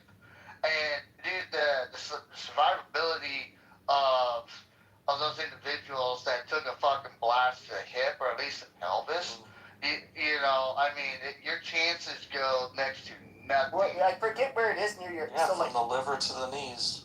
If you have when you have like a heart attack or anywhere else, there's right near your pelvic area. There's a place where an ideal place they check for your pulse. I have zero medical training, but I'm guessing what you bleed out quickly. I mean, even like, let me see. I gotta word this correctly. For round placements, it is preferred. Basically, you know, center mass, but also encouraged to the pelvis as well, because the 5.56 NATO rounds, when they hit flesh, they kind of pierce through, and a lot of time by the time it's tumbling, it's already partially out of the torso or out of the flesh. So it was encouraged for a more humane kill to also hit the pelvis as well, because it's going to completely immobilize the combatant, but you can to where you can effectively place your second or third round if need be. Well, Dumpster, do you know who a Garen Thumb is? A Grand Thumb, yeah. Yeah. So he as you know, he was a person that taught in the Air Force Special Forces, the SEER. Dude, he's a PJ, bro. He's a Yeah, fucking PJ. yeah. Which, for those of you who don't know, they're called, like, what is it? You have to go through the Superman program. Like, in other words, of all the special forces, they have to go through the most schools. It's pararescue group. Like, they're literally, their memo is so others may live. Yeah. So do you know what SEER stands for? What is it? Survive, escape. Survive, escape, evade. No, survive, evade. Oh fuck, I can't think of it. Yeah, I don't remember. I don't remember the acronym either. But like every Air Force pilot has to go through it. A lot of special forces have to go through it. So let's keep the guy in Iran alive.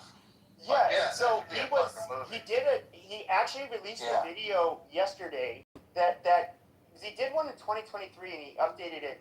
For what would you do in 2026? It's actually pretty interesting because he talks about a lot of things that obviously are not intuitive to somebody who's not, has zero expertise in that area. But he did say, like, if you have a cell phone, for example, you have to get rid of it. Period. That's just what you have to do. They don't even fly with cell phones.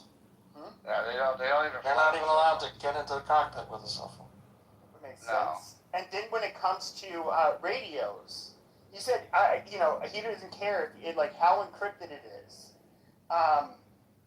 It's a burp. Literally, it's an encrypted burp. It goes like, boom, and that's it.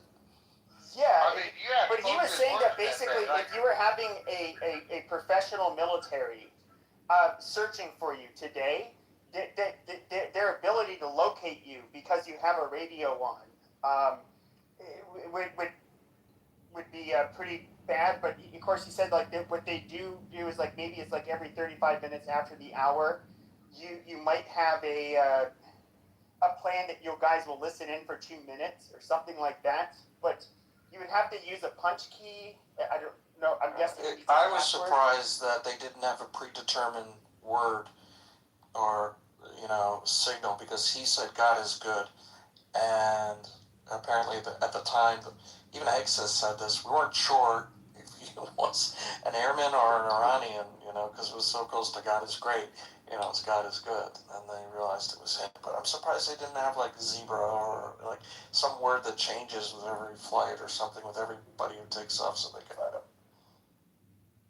Well, that's part of their element of expertise, but but hey, dude, you gotta realize, dude, the focus point was he's drawing air. You know what I mean? I mean, that moment, God is good.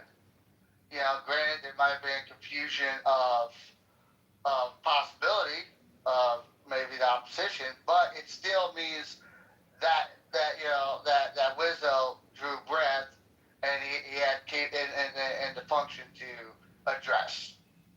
So that's the key part of it. There was confusion concerning that whole incident. Originally, people pro-Israel social media accounts were saying, Israeli special forces side by side on the ground helped rescue the downed pilot. Then afterwards, I heard no, they were just giving I believe Israeli fighter planes did some attacks on folks nearby, in addition to the U.S. doing it. But I don't. Who knows? We'll never know the story of special forces. I know the A-10s, dude. They went in and basically those A-10 pilots, dude. I hope they get a fucking Silver Star at least, because dude, the amount of fucking damage I heard from colleagues of mine, was fucking biblical on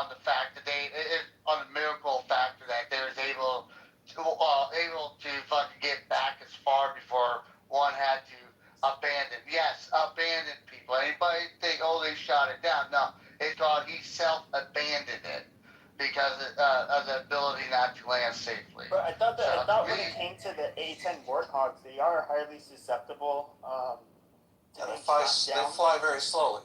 Yeah. Yeah, they're meant for one purpose, babe. Low ground fucking engagement. Like, dude, the guy sits in a titanium bathtub.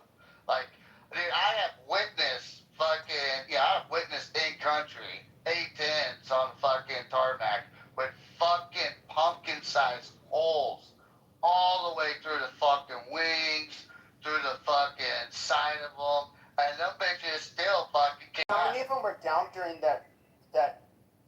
A complete list just came out a few days ago of all of the aircraft that were either downed or hit during this operation in Iran. But I believe it might have been more than one, but it was at least one. Did you hear? Was there? I guess what I'm asking, was there more than one Warthog that was hit? I know one was. I know one. I think there was two, but they weren't related. The one was in the Gulf. Yeah, was hit, but he made it back to base in Saudi Arabia. Yeah, and one the pilot had made a decision to scud it because of the condition to safely land. So, you know, he radioed in the plan and he scud it, and you know, he was retrieved as well. Almost all of the planes that were damaged or had damage were KC-130, what is it, 135s or 130, the tankers? Yeah, they were sitting on the ground when munitions hit them. Huh. Yep. See, I didn't get that. I didn't get that clarification. There was like a couple F-15s, but I think that was like a friendly accident. And then they didn't specify how this F-35, which was the one that takes off vertically in the Marines, it was damaged. Well, there's three versions of the F-35. You got the A's, E's, and D's. No, there's A, B, and C's. That's not my bad. Sure. But the one that was hit wasn't a vertical takeoff. I believe it took off from land. It was an A. The one molest was a. I mean, that's the part that stuck out to me. But it just said that it was damaged. He's talking to someone there in Russian. Привет, brother. Привет, comrade. What's up, story? I don't know, wasn't like. But no, like, I mean, hell, they even brought the AH-29. I'm gonna butcher the fuck out of this name, but was it Tuscanas, which is a prop airplane. Was it dual pilot? Are you talking about the one that Special Forces uses? No, this one is. It's a replacement for the A-10. No. This is actually a propeller-driven. Yeah. It's a replacement that's under development for the A-10. Tucano. Tucano, but they even from what I heard, it's called a Chicano U-turn. What's really even the A-10, that is one plane, even though it's pretty old and it's slow moving, and they don't have much in the way of stealth capability. We refuse to sell these to any other country. Dude, the fucking payload. Besides the fucking burp gun on the front, Pepe, the payload of it is fucking immaculate. It has like 5 hard points on each wing. Exactly. So I mean, this is I mean, granted, I'm biased because I have immaculate love for the A-10, at least. But you're infantry, right? Yes. So I've heard that plane might as well be like the patron saint of the infantry. It is. To me, the A-10 is like the fucking Pope. Literally. Like, don't get wrong, your F-18, your 15s, and your 16s are they're awesome. But they have a purpose. But when... close in. Exactly. Exactly. I mean, I love the A10s more than fucking Viper, or I still call them Kitobras, but the transitional name is Vipers.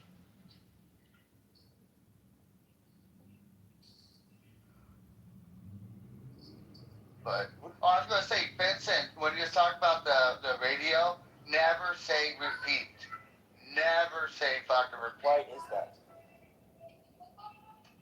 Because okay, so like if you're calling in like a fire mission, if you say repeat, they're gonna perform the action of the previous command. So if you call in artillery, again, if you say repeat, they're gonna repeat the actions repeat the most previous request. You know.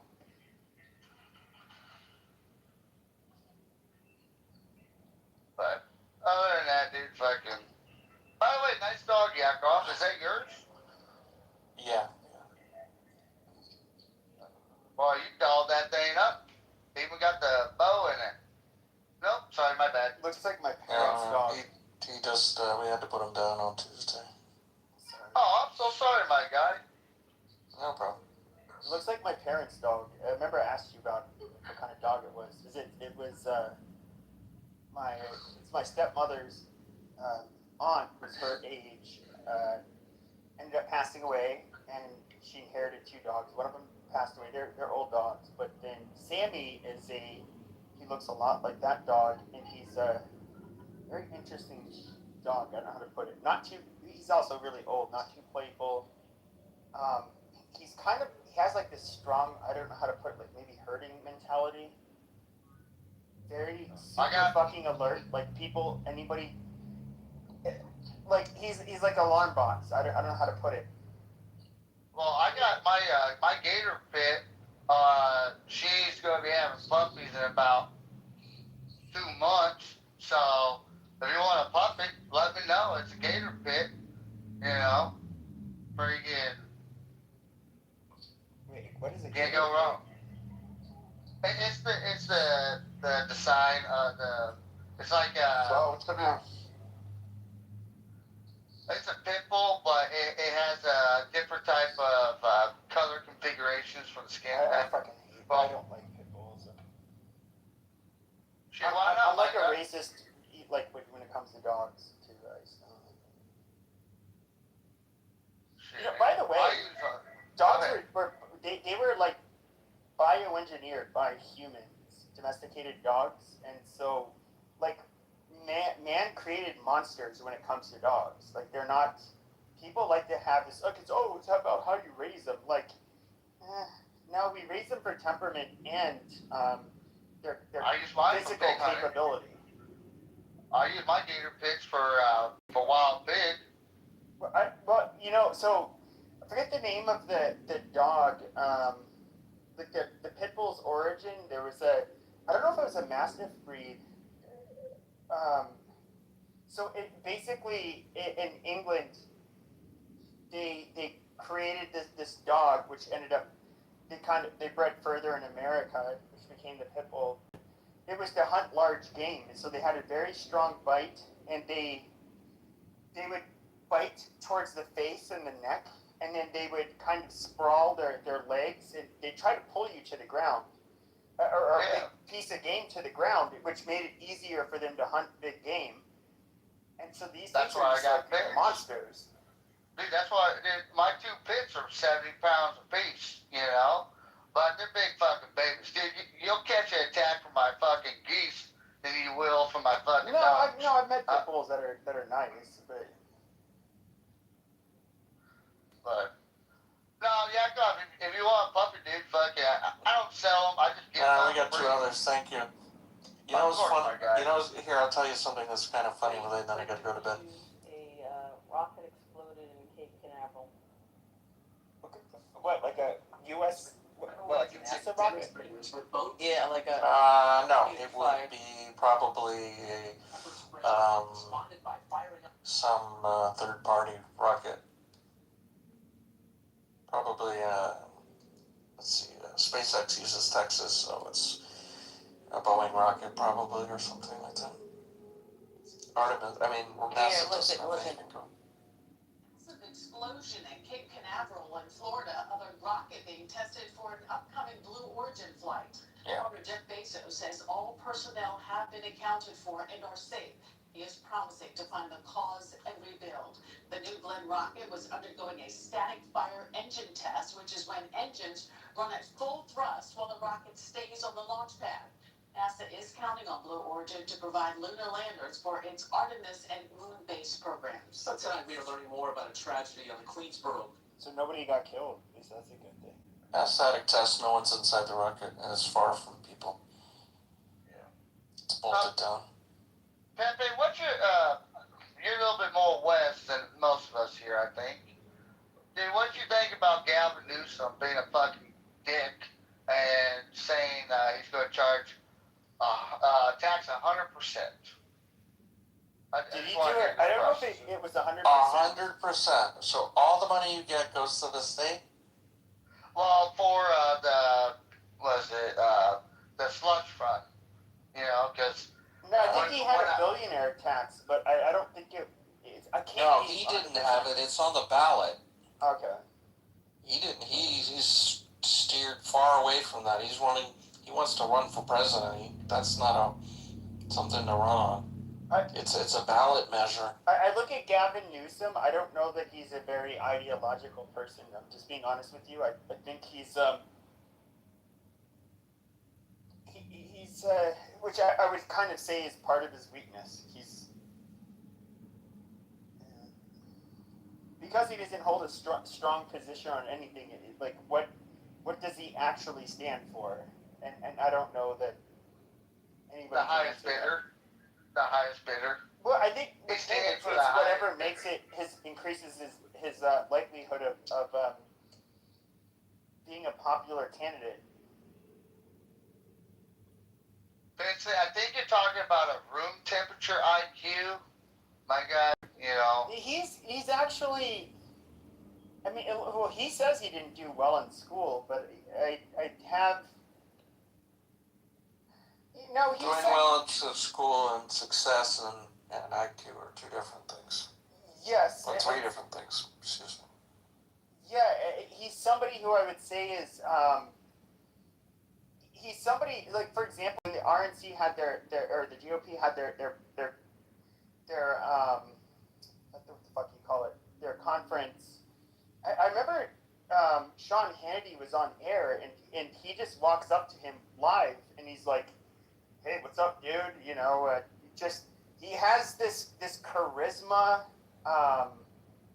He's somebody who would. He had a split tongue. I guess he had a podcast. He was bringing in like Charlie Kirk and all of these people to debate with him. He's a likable guy. You know, when you get to talk to him. No, I personally see that as making him kind of like a really weaselly person. I don't think he stands for anything. Just because you're the cool, likable guy does not mean you're fit to run the fucking country. But unfortunately, he is somebody who's rather, I'm not a fag, or I'm the biggest fag on this app, depending on what day it is. What you put in your butt or don't put it in there, it's not our business. But he's, an attractive guy, charismatic, and, he has the gift of gab, and, I think that he's alluring because of that, but it's not necessarily going to, it all seems very empty and shallow. He's an oracle speaker, in my opinion. He's like Obama. He went in, he knows critical points, and he knows how to play the heartstrings of his state, and as long as he gets that win, he'll transition to his main agenda. But no, I hear what you're saying, Pepe, but he's aiming for 100% tax, which, But that's impossible. That's impossible. You can't do that. I know, but once again, this is, So, yeah, go ahead. Yeah, go for it. There's a Daniel in the audience, and he has a fucking stupid cold in his fucking. Yeah, no, yeah, I had to leave the room earlier because of him. Yeah. Okay, so we're gonna make something dumb now. I don't know. I'm looking. What do you want me to do? Alright, Want me to boot him? Want me to boot him from the room?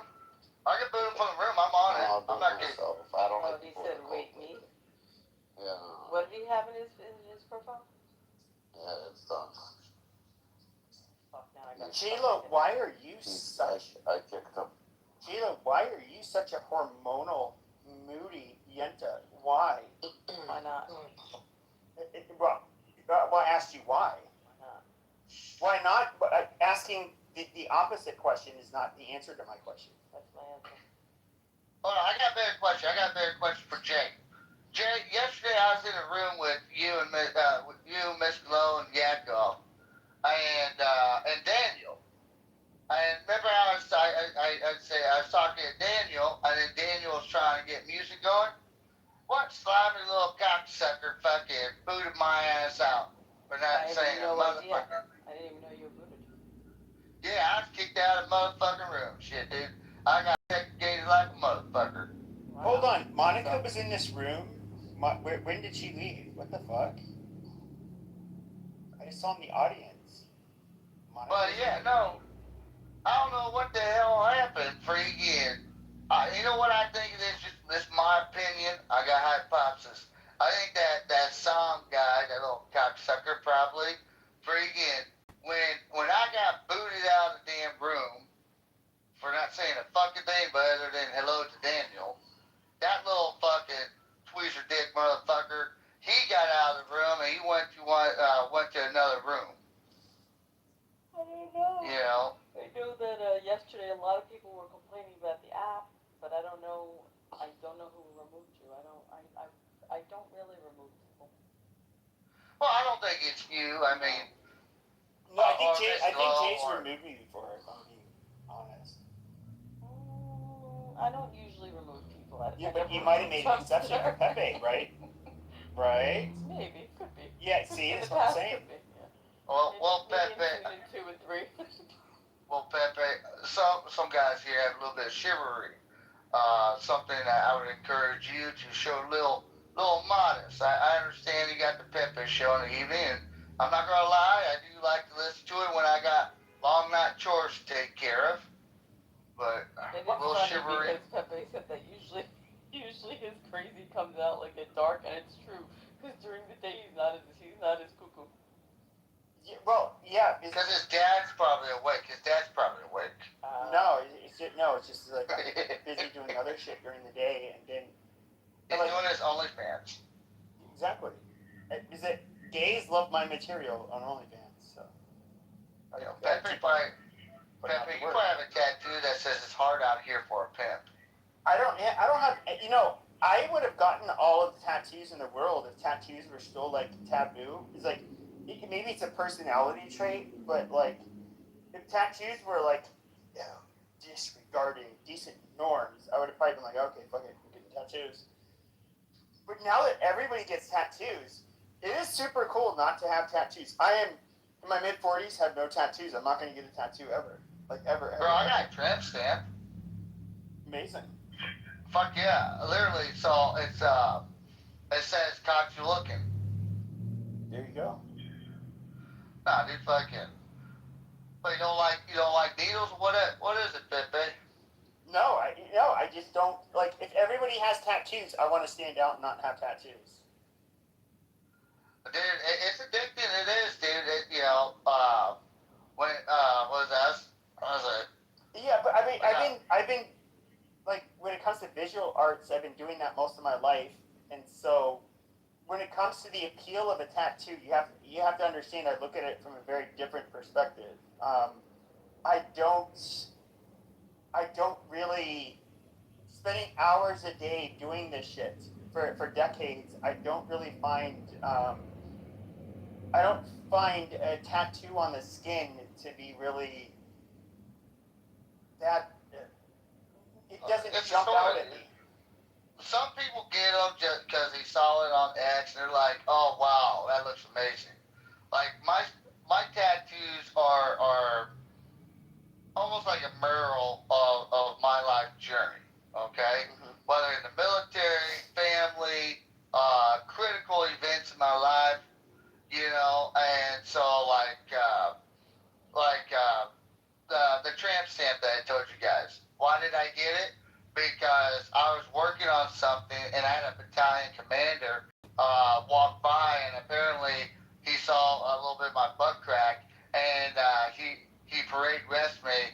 He said, "You better fix that, Marine." And I ended up getting put on shit detail for like a whole week, and so I was like, "Fuck it." So I got a fucking tattoo that said "Caught You Looking." And so if someone goes, "Dude, why did it say "Caught You Looking"? I have a story I could share with someone.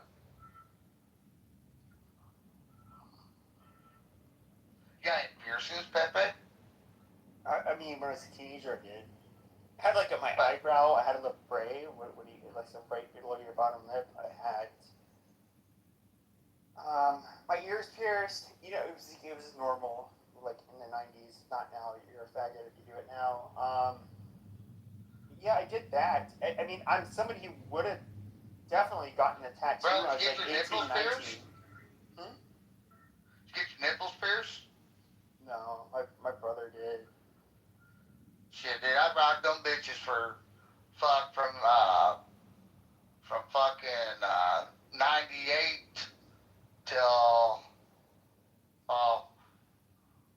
they get a little tighter when you start one of my slapping brothers. meat on your chest. So myself and my middle brother have no tattoos. My youngest brother, who was like always a miscreant, he got like all kinds of tattoos. He had like SS, like Nazi SS bolts. Like this was like.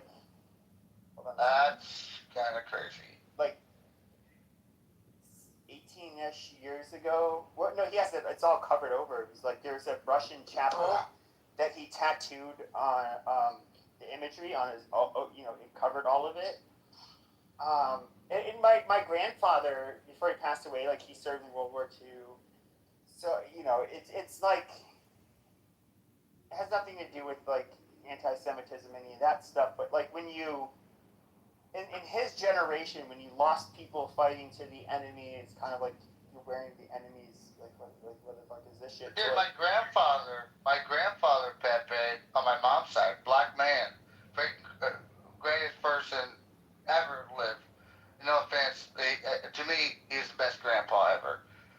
But he was in supplies, and he went from fucking, he literally went from Africa all the way to Normandy to Berlin, and dude, my grandfather, like, we're in the dirty South, okay, and so you get these fucking skinheads that act fools and shit like that, and my grandfather hated them for it because they understood what really happened. My grandfather, Pepe, he didn't talk too much about the war, but when someone would talk about the Holocaust, it would he would grab that peppermint schnapps just a little bit harder.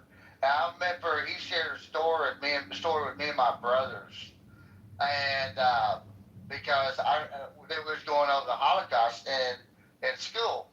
And I knew my grandfather on my mother's side was in World War II, and same my grandfather, my father's side.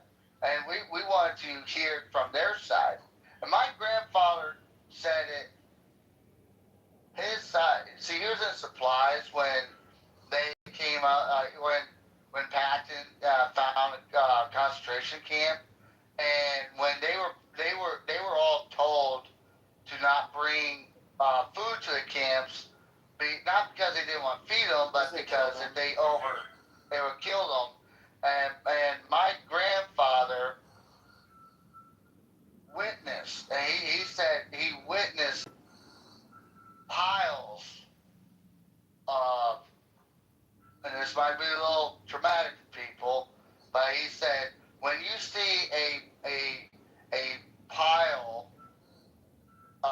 children stacked up, and you know, it changes your whole mindset of an entity. I get what you're saying. Like my brother, his two best friends were like two Jewish fucking kids. They all like my brother and his friends. They were little punks. Like they're just always got in fucking trouble. They're pieces of shit. Like when my brother got that tattoo, it's I actually think like people like when he got it, he doesn't care about the historical weight behind the fucking symbols. Like to him, it was just like, oh, I'm just gonna fucking get this tattoo. It's gonna fucking piss everybody off, and it shows, you know, like I'm like pro-white or whatever.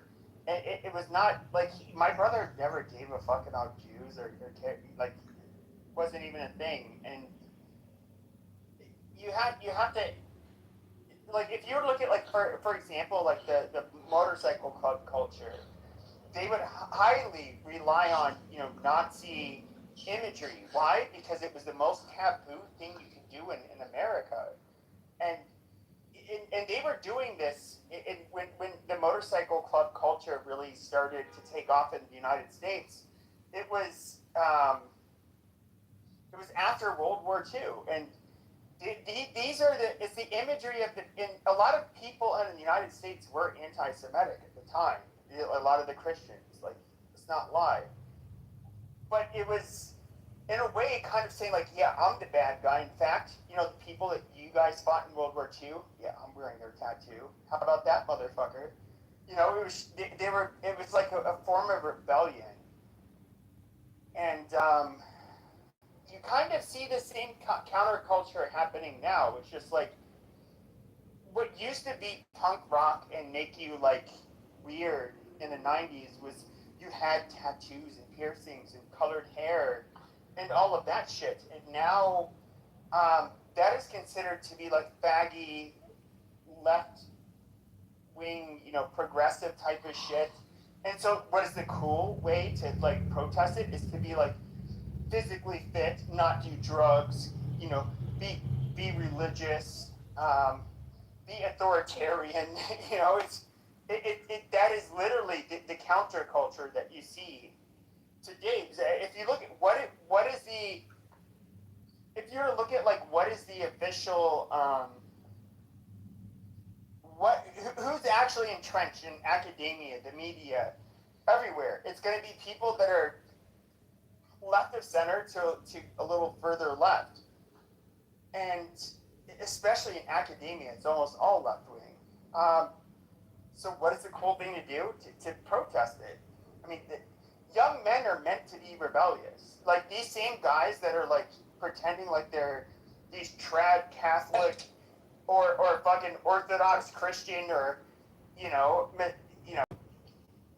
basically misogynistic, whatever types of fucking people.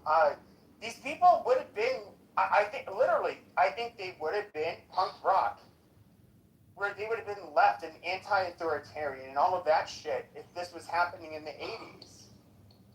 Well, Pepe, and I understand what you're talking about, dude. Shit, dude, fucking, shit, I remember the fucking 90s.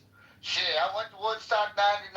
Shit, dude, fucking, I watched fucking Korn and fucking Red Hot Chili Peppers. Shit, dude, I mean, it was fun, where you can fucking hit a doobie up and fucking, say fuck the government and do your thing, I get that. But maybe it just came with age, I guess. But when it comes to like, at least I would say now, the presence, when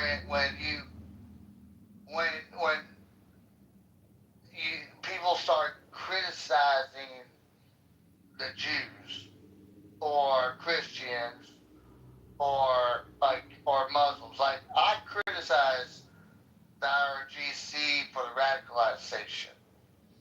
But when people come after and they go, well, the Jews are involved in many different aspects but I think you're missing my point. political.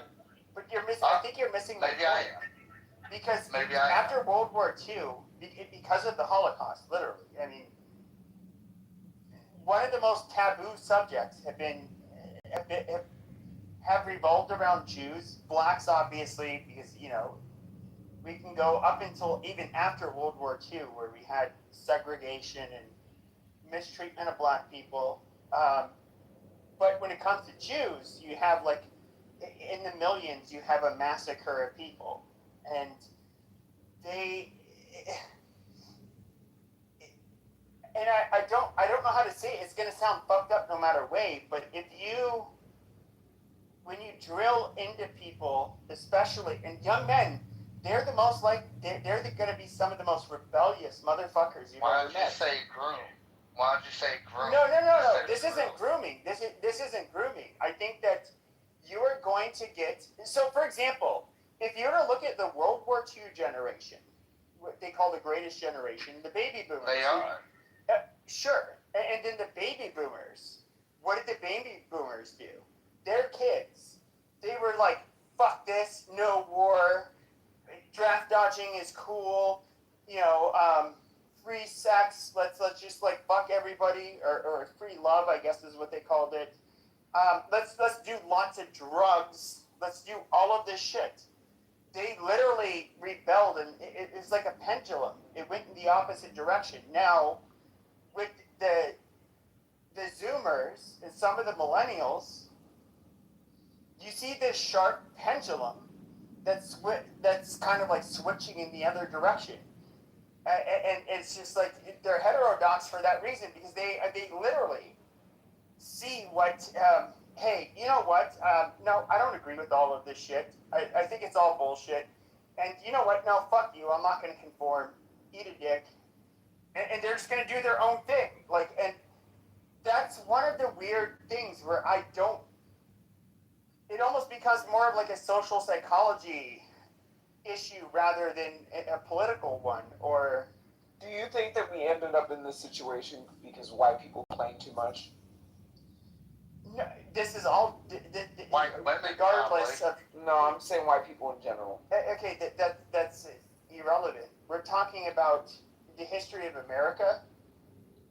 Whether it was, for example, we could look at the history of America. If we look at the history of America, we could look at blacks in the 1960s. What did they have in common with the white protesters? They started complaining like white people. Hold on, shut up, Adams. Okay, so is this Adams, shut up. Adams, shut up.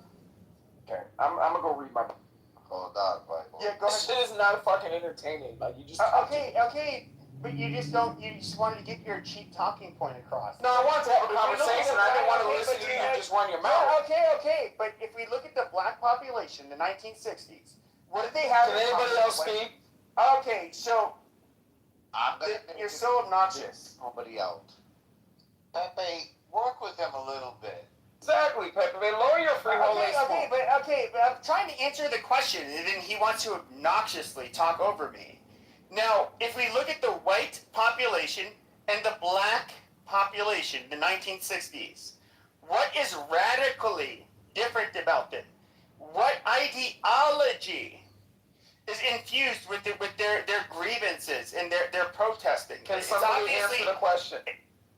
Shut your mouth, Pepe. You ask a question, but you just ramble on and on. Like, it don't take 2 minutes to ask a fucking simple question. What did the white and black movements have in common in the 1960s? Black folks started complaining like white people. Like y'all are complaining today. I asked what ideology. I just answered your question. White complaints. That's not an ideology. That is an ideology. That's a multi-billion-dollar business. What are you talking about? No. Leftism. No, it was literally equality. I would literally say it came more from fucking communism. I mean, that's true. If you look at liberals, first of all, people like to shit on the left. Like liberals are bad people. They're not bad people. Even progressives are not all bad people. When it comes to communists, you start to open the door to a lot of things that are very anti-liberal. That's true. But when it comes to, we can look at the Weather Underground. We can look at the DSA and which kind of had factions that were similar to the Weather Underground. we can look at the black movements. These were, and if you look at a lot of the terrorism that the black movements the United States did, it was almost always in collaboration or with the majority white communist movements. These were not. I don't know how to put it. What are you talking about? Liberal people just wanted equality.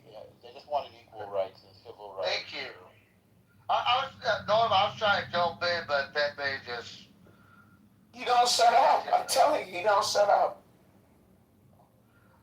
Pepe, I'll tell you how my mother said it, okay? Because my mother came around during the 60s. My mother my mother got her ass beat for even playing in a pro-dominant white school. Literally, she, got her ass beat.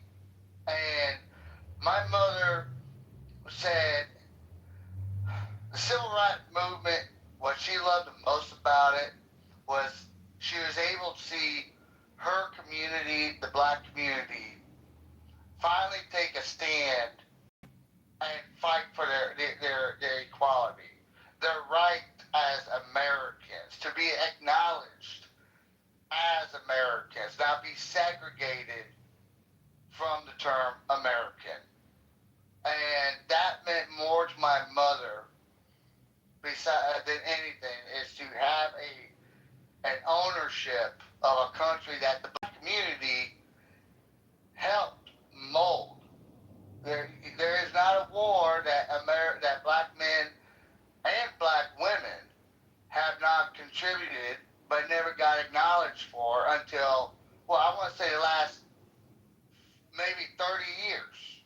You bring up a good point, but the difference, though, I would say, even between the elders that lived in the black community in the South. Yes, I'm not for the segregation or the mistreatment of blacks like you would get in the South at that time. It was obviously egregious and incredibly unfair, but I do think that they ended up coming up with radical solutions. In other words, the communists put a battery in their backs to basically... Pepe, hold on. Pepe. I don't know if you're aware of this. My father's a white man. My mother's a black woman. No, I know. And the reason why I bring that up, Pepe, is because in the 60s, you had to get a permission slip. In a way, I'm labeling it as a permission slip for interracial marriage.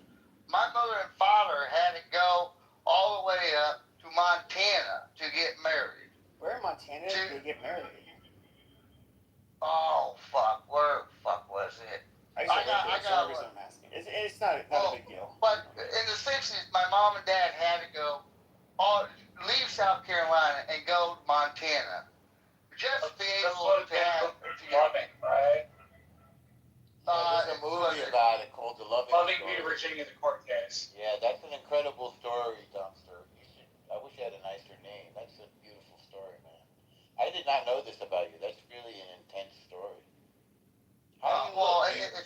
What do you look like, if I may ask? Like a caramel frappe from McDonald's? He's a goddamn quadroon. No, I wouldn't say that. That's the extent that they had to do, because they had to get basically a permission slip to get married. And even when they came back, my dad lost jobs because he married a colored woman. I get it. Like, there's this injustice where this personal opinion, because of who you married, he's mistreated because of it. Now, I would ask you this. So the communist answer, and this is where you saw the radicalism in the 60s in particular, and you saw it like in the late 2010s and early 2020s. It seems to be kind of dying down now. You saw their answer was that our country's evil to the core. The people that made the environment possible for your parents to have to go through that were evil white men. They were capitalist colonizers that they're at the top of the hierarchy when it comes to oppression. So therefore, what we need to do is we need to deconstruct every fucking value that these people have, and we also need to tear down America to its core. We need to start anew. So let me ask you a question, Pepe. In doing all of the curated work, can you answer that question? I didn't hear a question. I heard a sermon, I heard a eulogy, and a little bit of a dissertation, but I didn't hear a question. I love it. When I used to make my big rooms, you were this submissive bottom bitch that would literally, that's what you were, that would booty rap on the behalf of whites. But now here you are trying to you have some like comeuppance that you want to have. It's so pathetic and like comeuppance. I'm being myself. I've always had more white privilege than all of you monkeys. You're broke. You work at a leasing office in an apartment complex. That's a funny story. That's actually not true. Pepe, I haven't worked at a lease office in over a decade. What are you talking about? You want to listen to these bunch of white trailer monkeys that you hang out with that actually have evictions on their record? That actually have their evictions on their record. Thank you very much. What do you do for a living? I'm the sales and marketing executive, Pepe. Oh, where at? Can I be a receptionist? Why am I going to announce where I work on the open stage on the internet? Pepe, what is your real name? You want to answer that? No, I won't. Okay, well then there you go. It still doesn't satisfy the answer like that you actually do. It doesn't satisfy your curiosity. I satisfied your answer. Doctor, can I be a receptionist? I'll be really good. No, Dumpster. You're definitely overqualified. But what I wanted to get back to... Pepe, on the other hand. Okay, no, what I wanted to get back to was, like, I literally asked him a question about his grandparents. Do you think that your grandparents would have wanted to burn America to its ground and start anew? In other words, this country does not deserve to exist because it was rotten to its core? Or do you think he wanted to make it better? That was basically what I was trying to ask him. I mean, I wouldn't... I was asking him, not you. Who is him? Do you want to maybe call him by his name? Yeah, Dumpster. Why are you calling him Dumpster? Because he's McRae? No, that's his name. Was I wish you'd change. You sound like such a cool person. I wish you didn't have that name, but I guess it is what it is. I used to be Steppy, but then someone got me clipped. Oh, okay. I've heard about you. You're Steppy. Okay. Hopefully good news. Hopefully. So Stephanie, would your parents have agreed because of their hardships they had to go through and how they were discriminated against? Did they to tear the country to the ground and have a revolution and start something new, or do they want to just kind of make things better? They wanted things to be better. Because my father and mother didn't think about the now. They thought about the future. They thought about, my mom said it best. She thought about her grandkids in the future, because, it's tough now, but if you fix the problem, the next generation will benefit from the solution. And that's what my mother and father focused on in our community, And even though and I'm going to be honest, even though they had, their hardship with the event, my mother and father really never bitched as much as a lot of people do these days that have never experienced it. How old are your parents? My father passed away at 83, was it 9 years ago, and my mother passed away at 84, 7 years ago. Okay, so you're okay. So your parents probably have a couple years on my dad, but I definitely my dad's siblings were some of them a little bit older than your parents. It's funny that we're having this conversation because like a lot of people really don't understand the removal of this from the conversation that they're having on this app with the young 20s and 30s, crowd that are pushing for a lot of these things. My father was, going to school in the South before schools were integrated. So I had a point of reference from the standpoint of somebody that I grew up with as a person that's in their 30s today, that actually had a parent that was old enough to remember the same way that I was during 9/11 when schools were integrated. So I think that that's very important context that a lot of people really need to have as they come onto this app and say, my people, my experience, and all of those things. Do you see what I'm saying, Dumpster? I was alive for that, Dr. Adam. That we had apartheid. You were alive for it, but my dad was getting ready for high school. So it's kind of one of those things where it's like, it's from... I don't think that people understand exactly what those times were like, what conversations people were having. And, having those conversations with people who are alive today are a little bit difficult because a lot of those people are in their 90s or even older. And, the true adults of that time. And, some of them are a little bit spacey as to what those times meant, what those conversations look like. And it's not like we had social media. You know what I mean? So, but talking to my grandmother, my dad's mother, which my dad's mother, she grew up in rural Mississippi, moved to Tennessee. She had 5 different kids, 5 different men, or 6 different kids, 5 different men. So that was not a privileged woman. Not a privileged woman, but most certainly in the beginning of her life, I would have been shocked if she had a middle school education. So when you look at the things that people were talking about at that time, even the dating conversations as far as, what women have access to, I can't even, I can't even tell you some of the fucking stories I used to hear, man. Dumpster. Like, it's crazy. I'm talking about, like, in the 1920s and, like, 30s and shit. Like, people don't understand. Dude, myself included, is about 14 siblings. And, dude, my mother and father, they believe in education in the home, and I know exactly what you're talking about. I know exactly, those elements that, and those discussions, and when you hear them, you're thinking it's a fucking line out of a Steven Spielberg fucking movie. You know what I mean? With what, at least on my mother's side, because I heard it from both sides. Like, my mother lived in dirt floors, literally. She, what you call having literal great grandparents that were slaves. Like, that literally were slaves. Yeah. Great grandparents. Like, that's not that far removed. And again, my dad started a little bit later in life.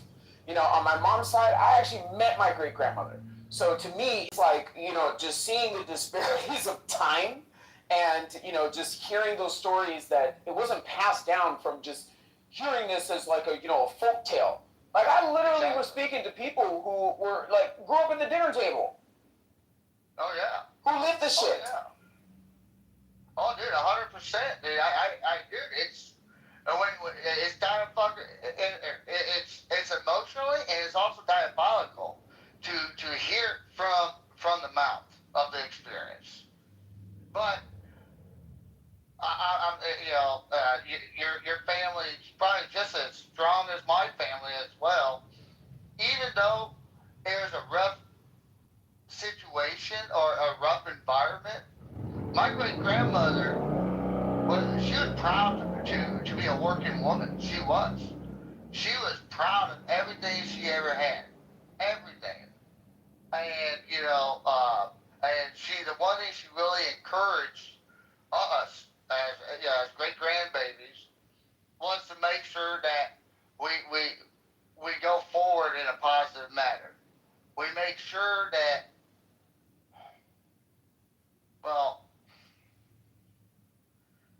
to make sure that you treat everybody equal. And that's the biggest thing that my great grandmother focused on, and many other things. I tell you what, ass whoopers ain't like they used to. My grandmother asked me to pick a switch one time, and anybody ever catch a switch before? Shit, you learn real quick.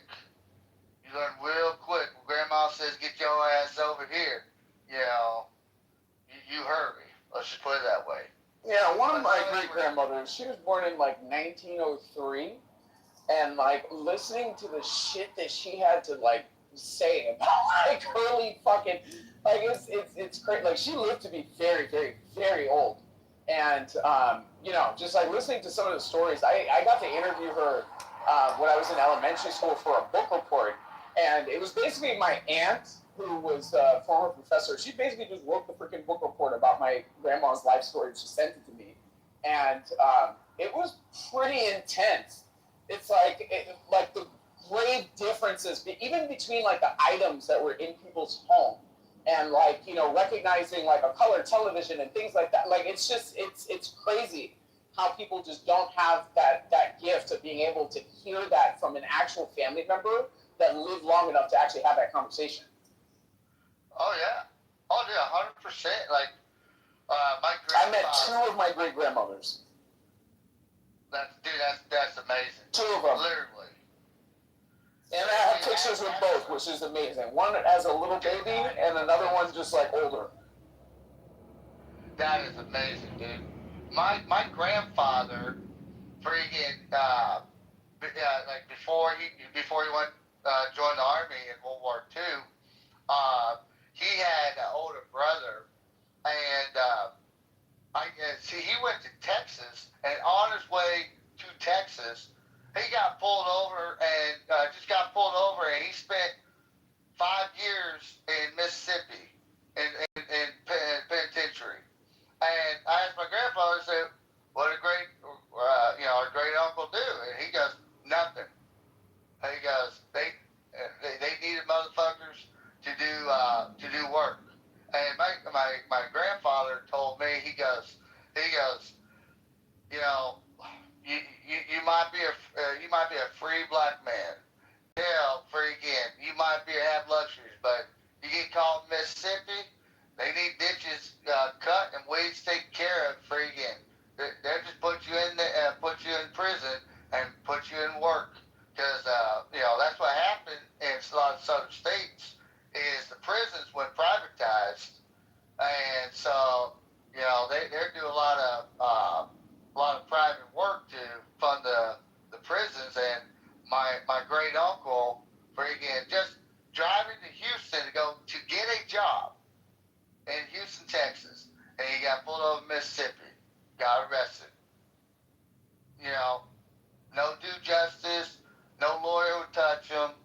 And my grandfather said it best. He goes, that was the scariest part from South Carolina and Texas. If you had work in another state, he goes, you know, this my grandfather would say. He goes, in the 20s and even in the 30s, you had a 50% chance to make it to where you had to. If not, pick a state that's going to nab your ass and put you in prison.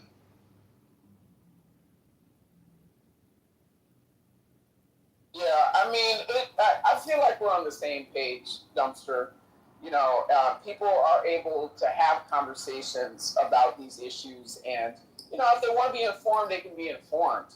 You know, and they can also hold criticisms towards Black America while also not understanding, you know, just kind of the proximity of history. I mean, it's one of those things, Dumpster. Like, I feel like it's not racist to criticize all Black people and the way that Black people live, but I feel like to hone in on certain dynamics that people really just don't understand, with a lack of sensitivity in having those conversations with an earshot of people that are not that far removed from it, I feel like that might dance on the line.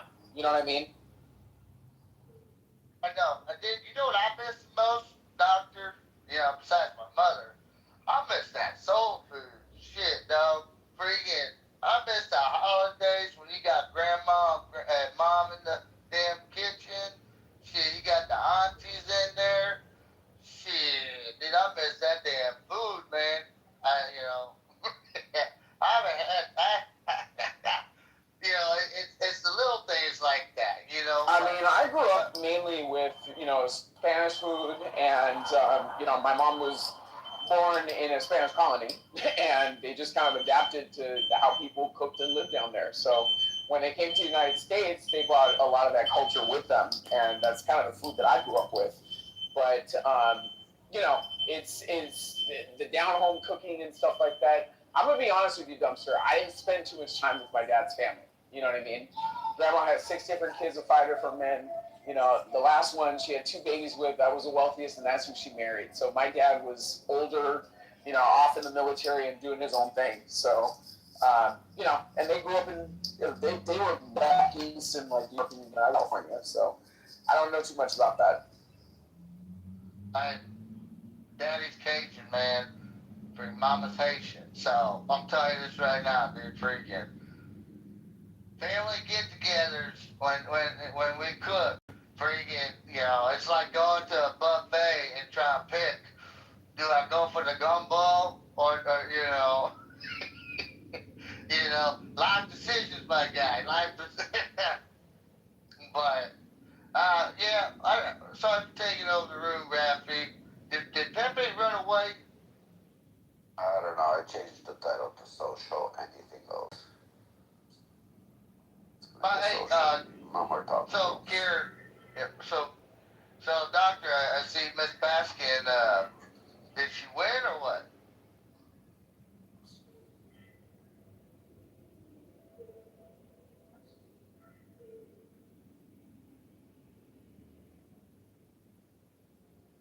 Sorry, was that for me?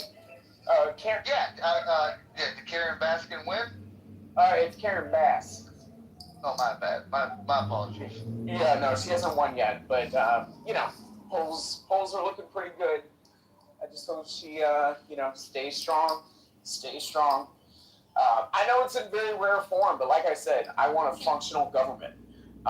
Republican, Democrat, like this is my city. So this national politics bullshit that people are hashing out, I'm really not interested in that when it comes to, you know, my backyard. You know what I mean? You got skin. Yeah, you got skin in the game. You know. Well, since you're in California, Galvin Newsom is talking about a 100% tax on.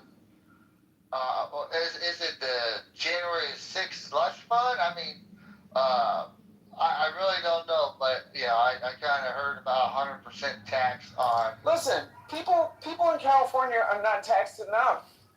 Okay, I'm sorry to say that. People in California are not taxed enough. It's the wrong type of people that continue to get tax breaks. Okay, while the other type of people are having to pay the same type of taxes. So even if you look at the property taxes, for example, you know, people would do you understand that there's a house that just went onto the market last month for $400 million? Holy shit, what is it, like 30,000 square foot? About 70. It used to be owned by the Qatari royal family right next door to Dan Bilzerian's old Beverly Hills or Bel Air house. So I mean, when you look at how much somebody has to make, you know what I mean, or somebody, you know, is worth to be able to afford something like that. I mean, that's just like that's just ridiculous. Like, there's no home in California worth $100 million, let alone 400. Like, the prices are inflated, and if people have that money to just throw around, tax them. Tax them, because the middle class is shrinking every fucking day, and nobody wants to have a conversation about that. I'm not on some communist shit. I'm saying, like, that, even at stop allowing people to put their thumb on the fucking scale. We just got done a few months ago. We built our house at Barnuminium. Came out to 5,600 square feet, and it came out to like $300,000 and shit. I thought that was pricey. Sure. Man, it's even to buy my childhood home back. You know, I mean, like kids that grow up in this place, they cannot even afford to live in their parents' homes. You know what I mean? They leave it behind. Okay, you have a faulty transfer or something's not transferred right, you know, in your financial favor. You're having to pay all these property taxes that the normal person cannot afford. Can I ask a dumb question, Doctor? It's going to sound really ignorant, but it's because listen, when I lived in California, I was on a military base, So I was completely oblivious. Where are you stationed? Pendleton? 29 Palms. My dad was out there, and also Pendleton and El Toro, where I was born. Yeah, and then Barstow. I was out in Barstow for 2 years. Nice. So, like I said, I completely oblivious. I mean, we heard complaints, but I didn't have no skin in the game. My question to you, Doctor, and I hope I'm not coming off like a fool, is why is the housing market issue in California more chaotic than anything else? Even because how is it so hard for your workers, your blue collar workers and your white collar workers that are just being average income families or individuals? So, California has always pretty much relied on manufacture, production, agriculture, and later on, this bullshit entertainment industry that props up the economics in California, along with tech. Okay. So you have these jobs that are coming into the workforce market that are not pacing enough to keep up with the demands of home ownership. For example, if you earn, let's say, how could I make a better example? If you earn $50,000, $60,000 a year, you're not going to be able to afford a $300,000 home, right? Especially with a single income household. So when you look at the available $300,000 homes, where are they? In California, right? I don't know, where are they? Okay, so now when we talk about people who want to build families and want to live in normal single family homes, we're talking about the 1,200 square foot to 1,800 square foot home. Anywhere in California, that's going to cost you over $1 million. Do you know what the mortgage is on $1 million home? Depending on how much you put down, you put less than 20% down, you're going to be nailed with about $8,000. Nah, I would say about $8,000 a month. Because then you have to consider property taxes. $50,000 income a year? How? No, I'm saying, right. So, when you look at the average person that's able to buy $1 million home, where are the jobs for that? Where are the jobs in abundance for that? So now we go into the conversation as far as the two-income household. A lot of people outside of California feel like that's not, the option of where America should be. America used to be a place where in the time that you mentioned, men used to be able to buy homes and they used to be able to support their families on a single income household. So that's a predicament that we're in. People had different attitudes towards leisure. People had different attitudes towards the haves and the have-nots. And truthfully speaking, in California, we have an abundance of spaces where you have, tree-lined streets with, planters in the middle, with landscaping and all of those things, which again, eat at city taxes and city resources. So that raises the property tax. You want to have nice schools, nice parks, and all of the things that people have bought into in their investment in leisure, different from other places in America, is how you ended up in this economic situation of what now exists in California. Okay. All of these imported palm trees and shit like that are from the freaking Middle East. You don't understand how much landscaping and water maintenance and things that need to get done. Some drunk 16-year-old from some dentist ends up crashing their Porsche into it. That's $100 and something $1,000 a tree. So this is the time. This is what I'm saying. A lot of our vegetation, and shout out to the Israelis on stage. A lot of our vegetation in California is not from here. A lot of it's from the Middle East. If you look at the queen palms, the king palms, and a lot of the palm trees that are featured on California Living, a lot of those trees and vegetation are not from here. So when you bring something from somewhere where it does not belong into a place where you want to maintain an aesthetic of landscaping, it costs money in maintenance. Does it not? So that's how you have... I'm just telling you how the bill continues to add up. You see what I'm saying? Because everything that I explained to you is a line item that is going to be passed down to the consumer. So, in a nutshell, they're taking the Bentley and making it look like a Ferrari, and the owner who has a Bentley fucking motor is paying for a fucking Ferrari in a hillbilly way. I'm trying to see what a pivoting point, because I know Command Sergeant Major, he bought a house this like 19 years ago for like So $500,000. the other part of this too is cost for construction, okay? And I did the numbers on this, a couple of years ago. For me and my mom at the time, we were trying to build a home in Tustin Hills, which is down in Orange County. Oh, I know where you're at. Yeah. I know where you're at. So the price per square foot was at around $2,500 price per square foot to put in the same type of finishes. Then you also have to factor in workers' compensation and insurance. I don't think that you understand exactly how much it costs to pay a construction worker in the state of California, right? So to pay a construction worker, oh my God, dude, going rate in my neck of $50 to $60 an hour per worker. No. Then you have to pay for labor, and so that's labor. Okay, then you have to pay for materials. Okay, and depending on where you build, you also have to introduce the infrastructure onto the property. So depending on where your property is in proximity to the coast, there's also another conversation with the California Coastal Commission. So a lot of these things work in tandem of driving up the cost of housing. You see what I'm saying? And lowering the pathway to affordability. What's the benefit of pushing out your workforce? Because that's what it sounds like. It sounds like they're, maybe this is the dumb way I'm processing it, because I'm not gonna lie, doctor, it's like you put a grenade in my fucking in my brain and fucking just pulled a pin and with information. And, it's a fucking blast. So just put it that way. But God, Jesus, dude, fucking so. Doctor, I'm going to say a prayer for you, your mama, your neighbor, maybe even California, that, holy shit. Now I understand why you're hyper-focused on your state.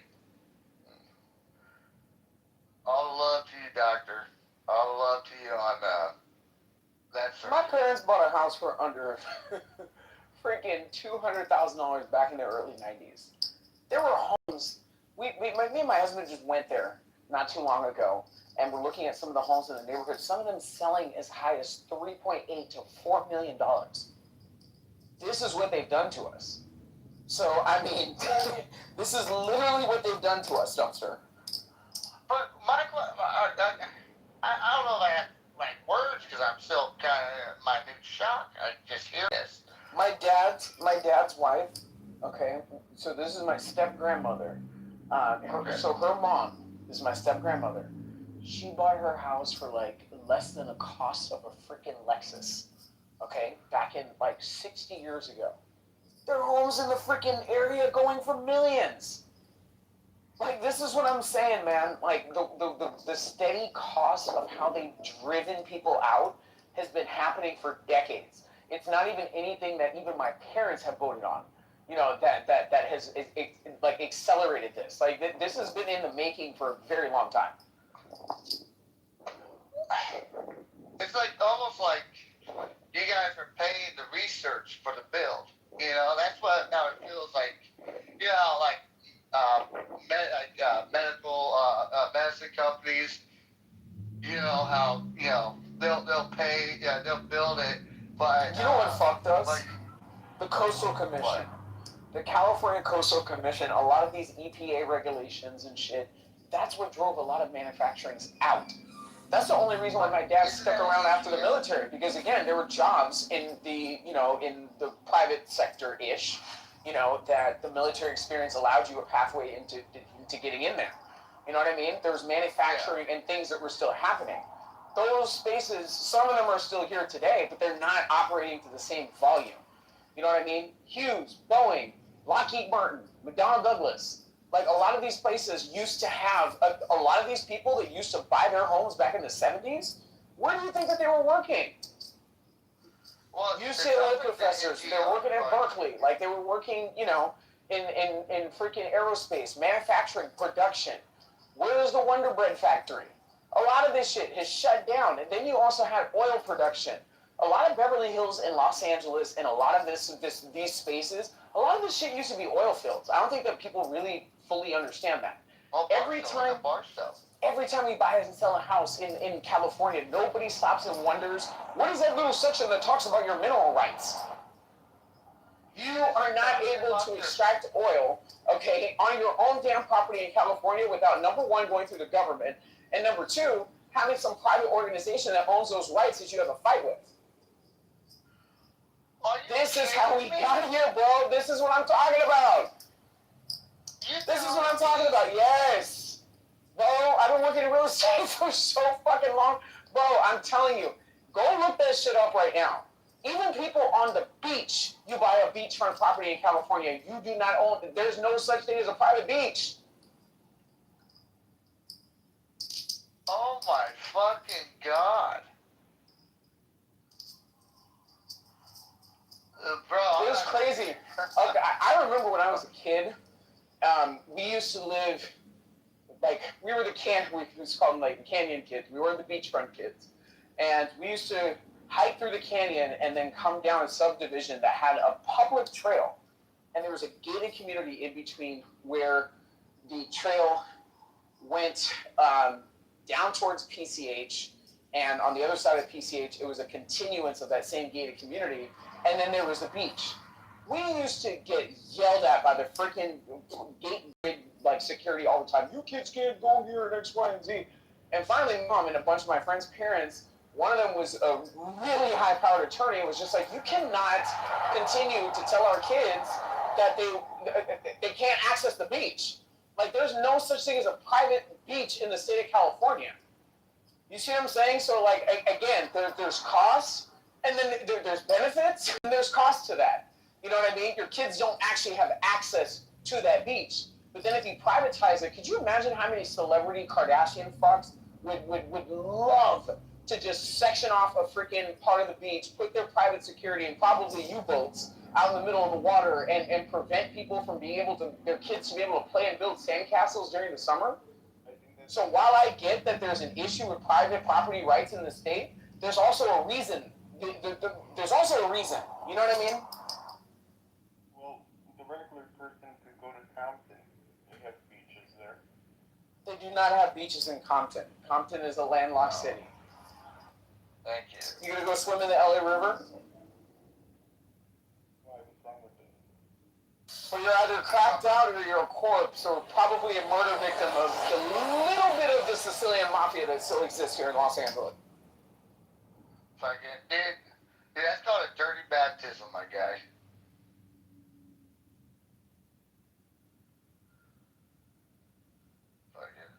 See what I'm saying, dumpster man? Like, it sucks. Like, I've had to head north, like, since, like, leaving my parents' house. It's kind of one of those things, like, I've just had to keep pushing north.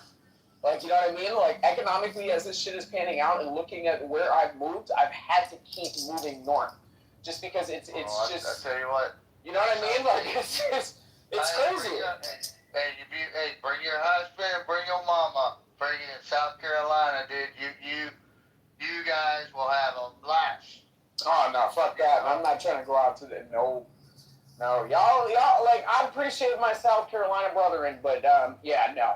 I'm not trying to live in Jim Crow South. I'm not trying to do it. Well, I'll make sure I'll wait bucks for you. Listen, where I live in South Carolina, I'm gonna tell you this right now. On my family's property, I'm gonna put it this way. I've seen an alligator eat a bull shark, and I've seen a bull shark eat an alligator. Yeah, no. So, my mom ended up retiring in Florida, and, you know, actually declined health-wise. She finished out her last days out here in California, closer to me. But I bought a house there at one point, and fucking, like, I'm telling you, it's too country, man. Like, I mean, once you get past, I feel like Arizona, like, that's just where people just start becoming a little bit you know, a little bit weird. What's that? Myrtle Beach is a beautiful area in South Carolina. Yeah, everybody says the same thing about Huntington Beach, and that's in California, and the people are so racist as fuck. What about Long Beach? Long Beach is cool. I like going to Long Beach. I don't know. My younger days, I got kicked out of Long Beach, made about 50 Marines. I was over in Long Beach for work. Yeah, Long Beach is cool, but Huntington Beach, I don't. Yeah, no, I don't do Huntington Beach. I was a logistics fiduciary consultant as part of a billion-dollar company when I was in Long Beach.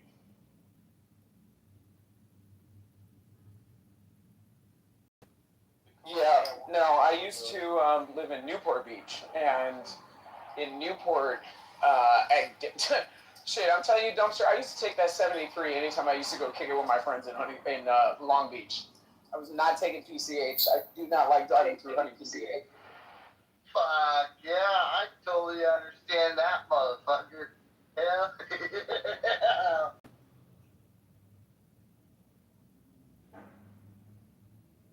Hey, doctor, it's been a pleasure, my guy, dude. Friggin', I've had a hell of a day. If you look at my PTR, that tell you the type of day I had today. It was eventful, but I'm gonna go home. I'm gonna walk in the house, give me some food, and try not to annoy the wife too much. You guys have a great day. All right, you too.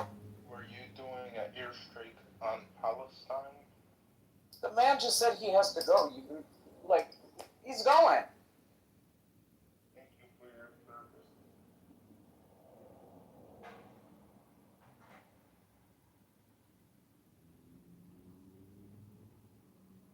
What's up, Harry? What are you up to?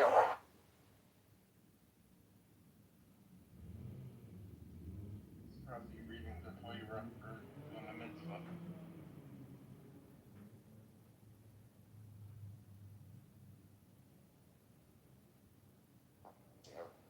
Passed out, bro. Wait, what happened? I said everybody passed out. You're reading Torah. You want to go crash the Brand's room?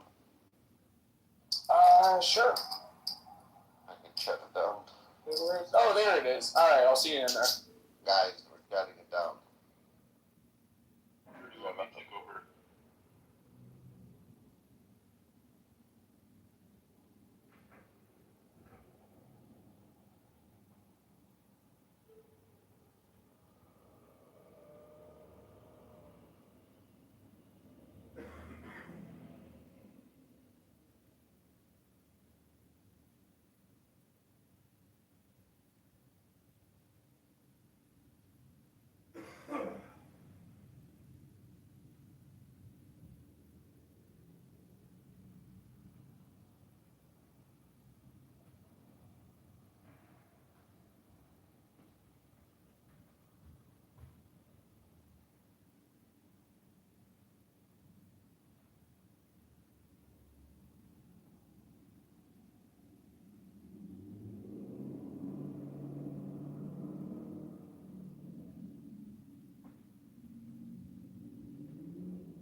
am I? Okay, I wasn't finished yet. And I'm not just speaking to you, I'm speaking to the room. It sounds like there's been conversations about me for a while in this space without me being here. So am I allowed to speak or should we not to do anything to space? The conversation was not about you. The conversation was about Was I mentioned in the conversation about me? So can I speak? May I speak to First Lady now or no? It really isn't about you. I think it's about me. About and how we can work around communication. You were a part of the story because it wasn't about you. Oh, okay. So, okay, can I get back to what was happening? You just said you didn't receive a badge but when you first came on, you said that the messages as if people were having a conversation. So that's what you was just saying. You weren't having a conversation about it. No, I'm sorry, I'm being specific. To me, a back channel is I got text messages. So, my apologies. But I'm being specific. After the back channel, or you're going to have to ask them because you asked the question and are and so I am when I noticed at the time, you got coming from about 30. So when I also I don't believe in having arguments. I believe in conversation. I think that people I'm not fighting. You said that you're familiar with me. You should know well that this is literally not my fighting horse. It's my feels good. But anyway, you said that there's a conversation that have already happened. Have not all of these conversations already happened? Like I'm confused to why conversations are still continuing about shit that is already something.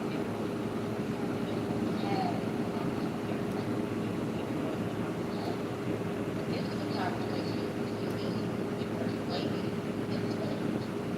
And I said before, everything is about you. Yes.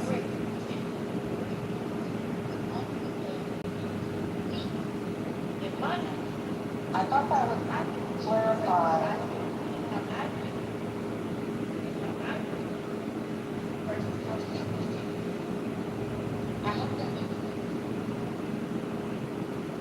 So what is it that you need, First Lady? So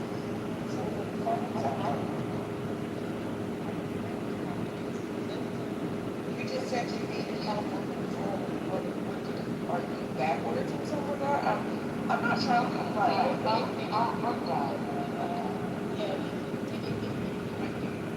Y'all are done? What? Okay, I'm gonna go back. have something to say that Okay. just now.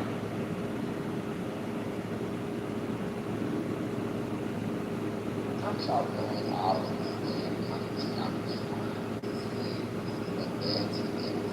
I want to say that how the question is sometimes like each of that person is from that person. I'm just saying, I'm just saying, you don't get much more like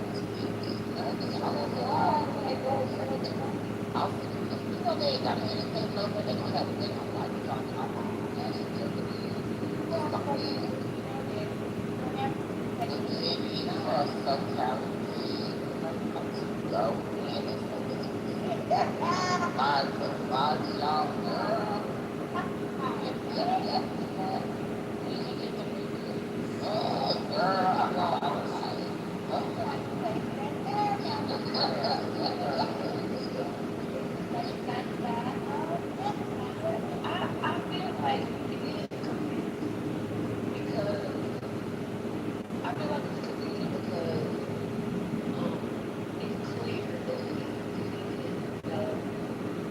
my personal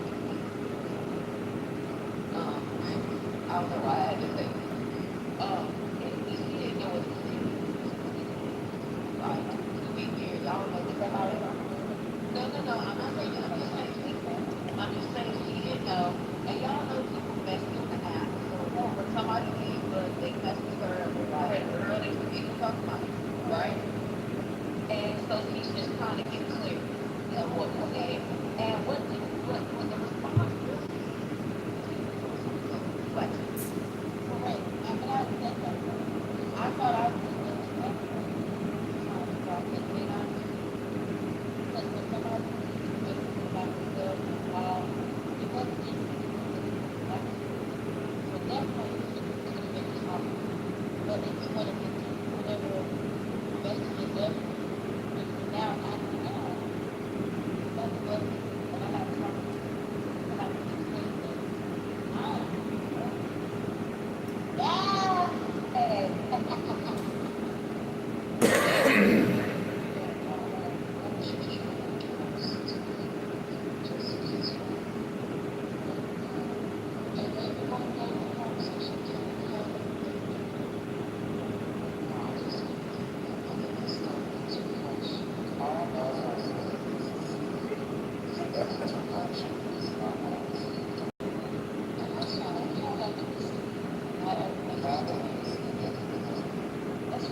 one person.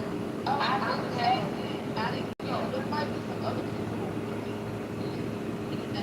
yeah, I didn't know what. I went by for oh, okay, gotcha.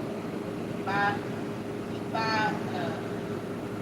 17, you could get half of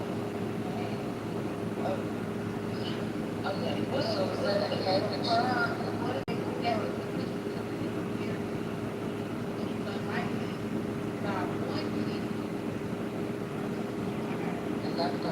right.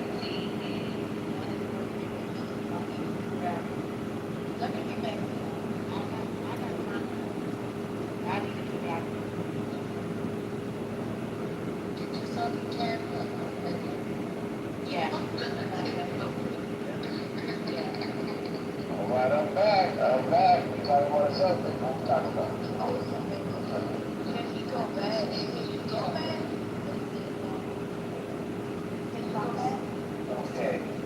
I will go back.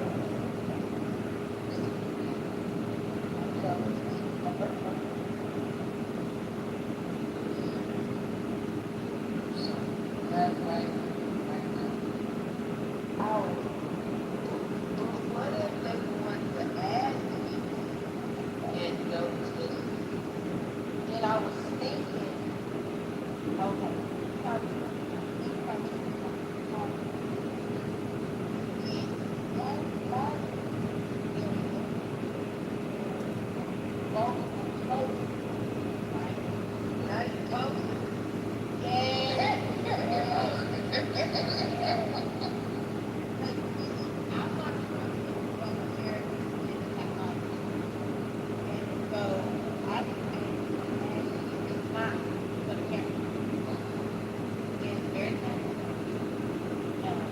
so what is this?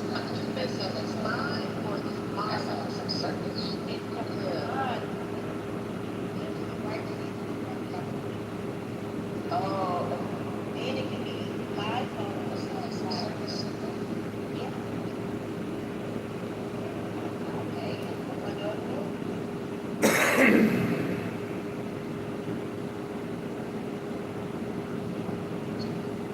Maybe a little bit.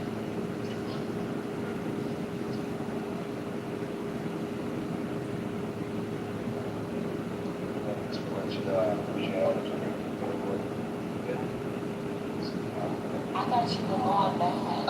Yeah, you were going back to serve. You have his wife. Right. She see nobody pleads for her. Why would you say that? Is she a black woman? Because we didn't have that. Why would you?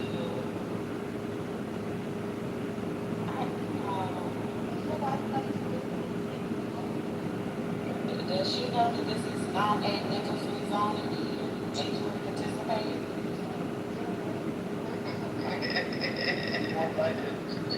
That's more like this thing.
Oh my God!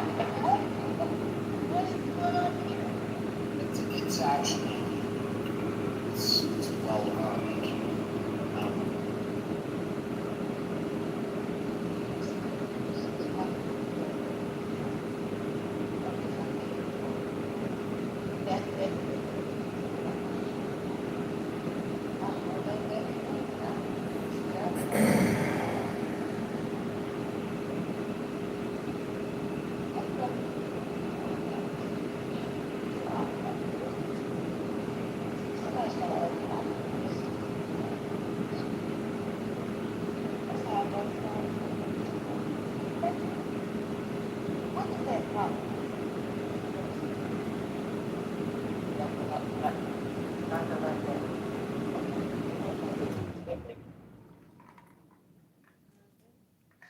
I'm about to knock my ass to sleep. I know that's right. I know that's a word.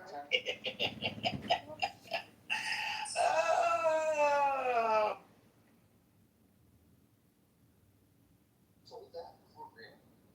No, I sold who-dash.com. I don't think it's up anymore. They had it up for a year or two. That's funny.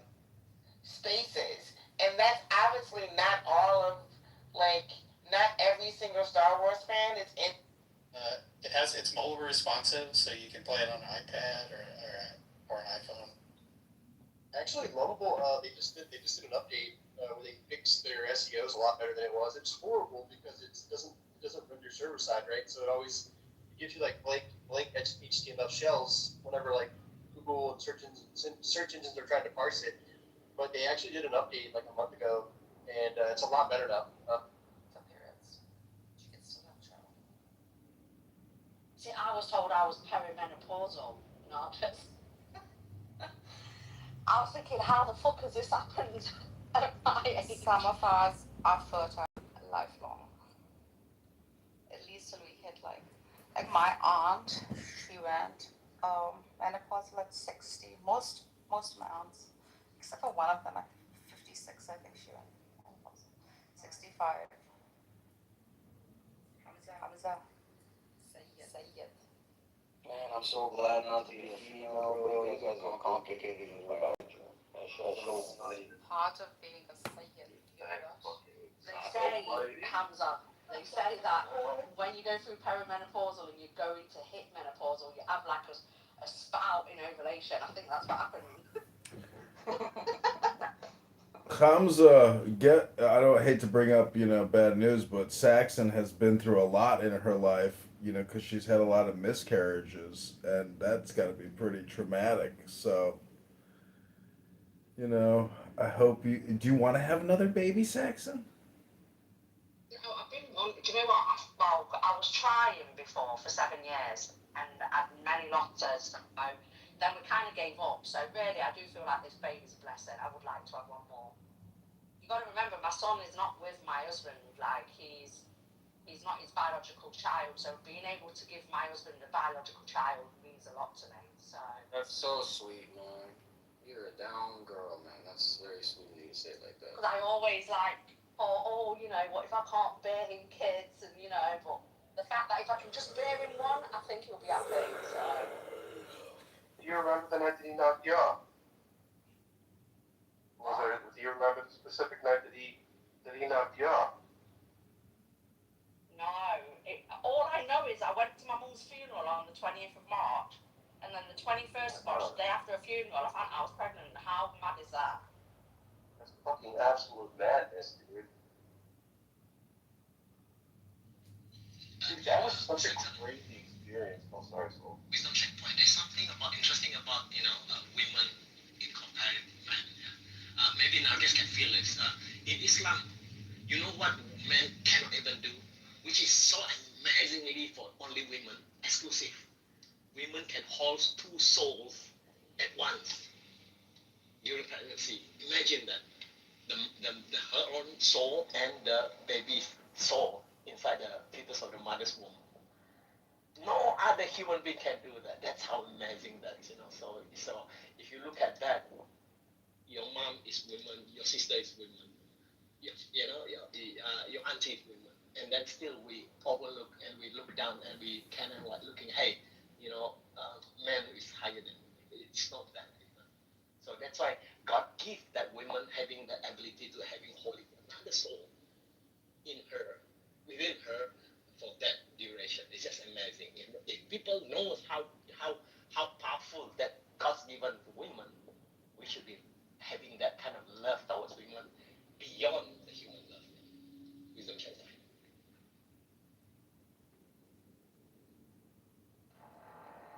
Yeah, growing a whole life in your body is not easy, man. Well, Men need to be good to us women. every second, every man has 1,500 miscarriages in his scrotum.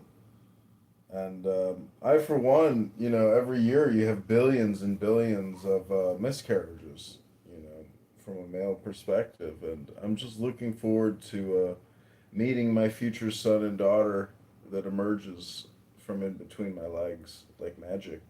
And it's just amazing that the human body is like genetic, magic.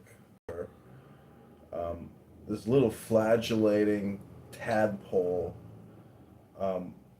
thrusts its way into this egg, and then a flash of light, and boom, there you are, replicating, multiplying. And do you know what's amazing about a woman's body?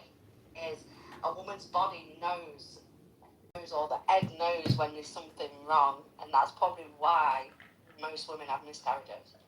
Because there's something wrong within that, chromosome, so the natural thing is to have a miscarriage. So in a way, man, a woman's body does miracle things, man. It rejects men's sperm if there's something wrong. That's going to eliminate a lot of Definitely John's remember at a sperm. certain point. So 99.99% of John's sperm. Fine, go, bro. I ain't gonna lie. Like, she was in the paint, yo. The woman's body's going to flush his genetic line out, unfortunately. And we're not going to have to go When he did that shit, I said, Of course, yeah, Batman. right, I learn every day. If I die today or tomorrow, a nigga might troll my When we talk about mom, you see, mom, M, okay? That M, if you look at that in Arabic character, it's mim. And when you look at mother, like Uma, and that M, you see the M, it has some kind of significance in many ways, not just in the how we pronounce it, how we look at how what's mim, all that. And when you look at that, it's happened like, imagine in the context of the soul, no genders. Soul does not have any genders. Is that true? How far we can comprehend that? So that it's where it becomes very interesting about the soul, that maybe there's no gender about soul. No, there is a gender. Having genders, upon it goes into the vessel. There's a gender. Earth is trans. The moon is feminine, and the sun is masculine.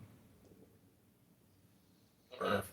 Okay. Earth. Now, that is on the context of outer space. We are talking about inner space. There are two aspects now. When we look at outer space, there is some similarity in that repetition. Having that, the inner space of oneself will be able to know, hey, which part of me that has genders? The vessel has genders. The vehicle has genders. But the other one, which is the soul, doesn't have genders. So it makes sense. The soul being breathed into the fetus of the mother's womb during the pregnancy time, therefore it becomes, this is a baby boy, this is a baby girl. But prior to that, there's no genders. But when it goes into this physical being of oneself, therefore, this human is born with a so-called male or female. And that's that's where the unique of understanding where, whoa, So having that, the chromosomes is just an exhibit about the vessel determinations. The chromosome decide, that chromosome XY just deciding on the genders. It's not by the soul, Soul is saying, hey, I'm going to come in because I don't have genders. I'm beyond genders, but what is that? It's something higher than that. It's not infra, but ultra. That is how deep it is. If we're talking about LGBT, that is infra. Okay, so it doesn't work that way. The higher frequency, that's how I kind of looking. Whoa, that is the soul. So something like that. With a checkpoint. So I want to sing the song for Saxon's little baby who can hear us. It is called Hallelujah. Saxon, are you ready? Yeah, I'm ready.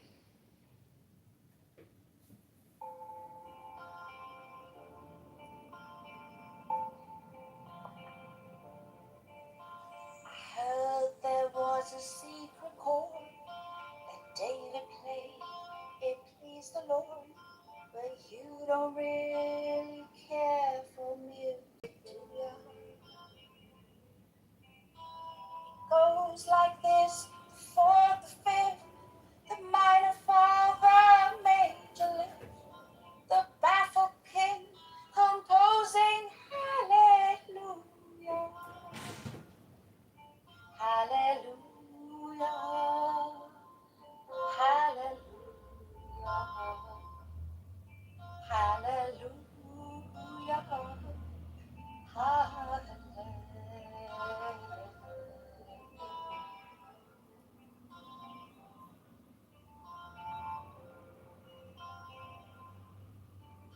Your faith was strong, you needed proof.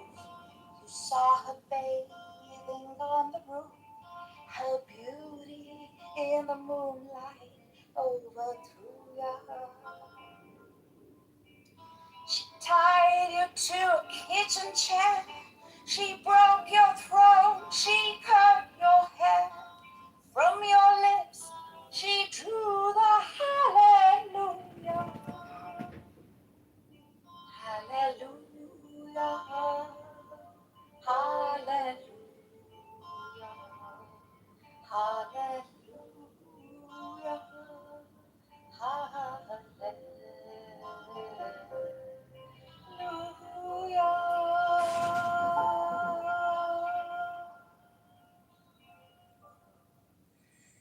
Maybe there's a God above, but all I've learned from love was how to shoot at somebody who outdrew you. It's not a cry that you hear at night. It's not someone who's seen the light. It's a cold, it's a broken hallelujah. Hallelujah, hallelujah, hallelujah, hallelujah,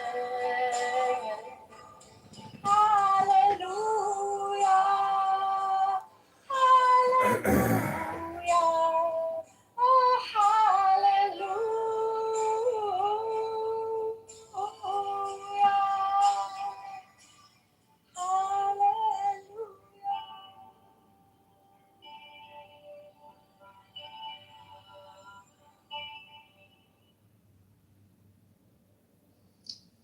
Do you know what? I think I was getting butterflies when you were singing that.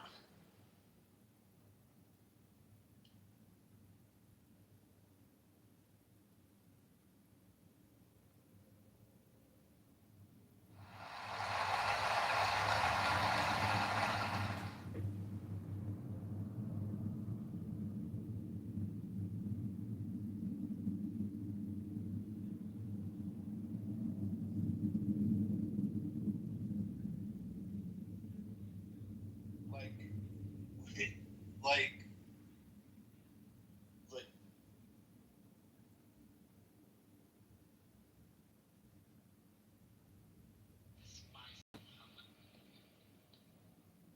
Daniel's about to have an orgasm, man. Oh, it's a religious song.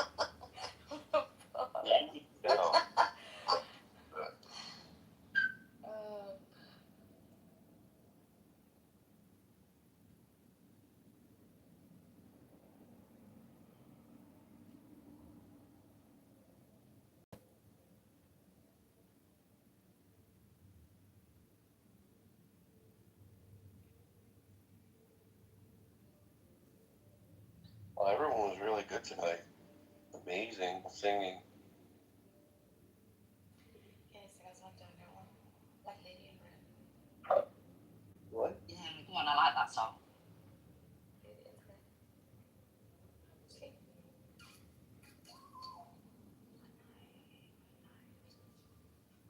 I love you. Wake me up tomorrow. Do you have a test?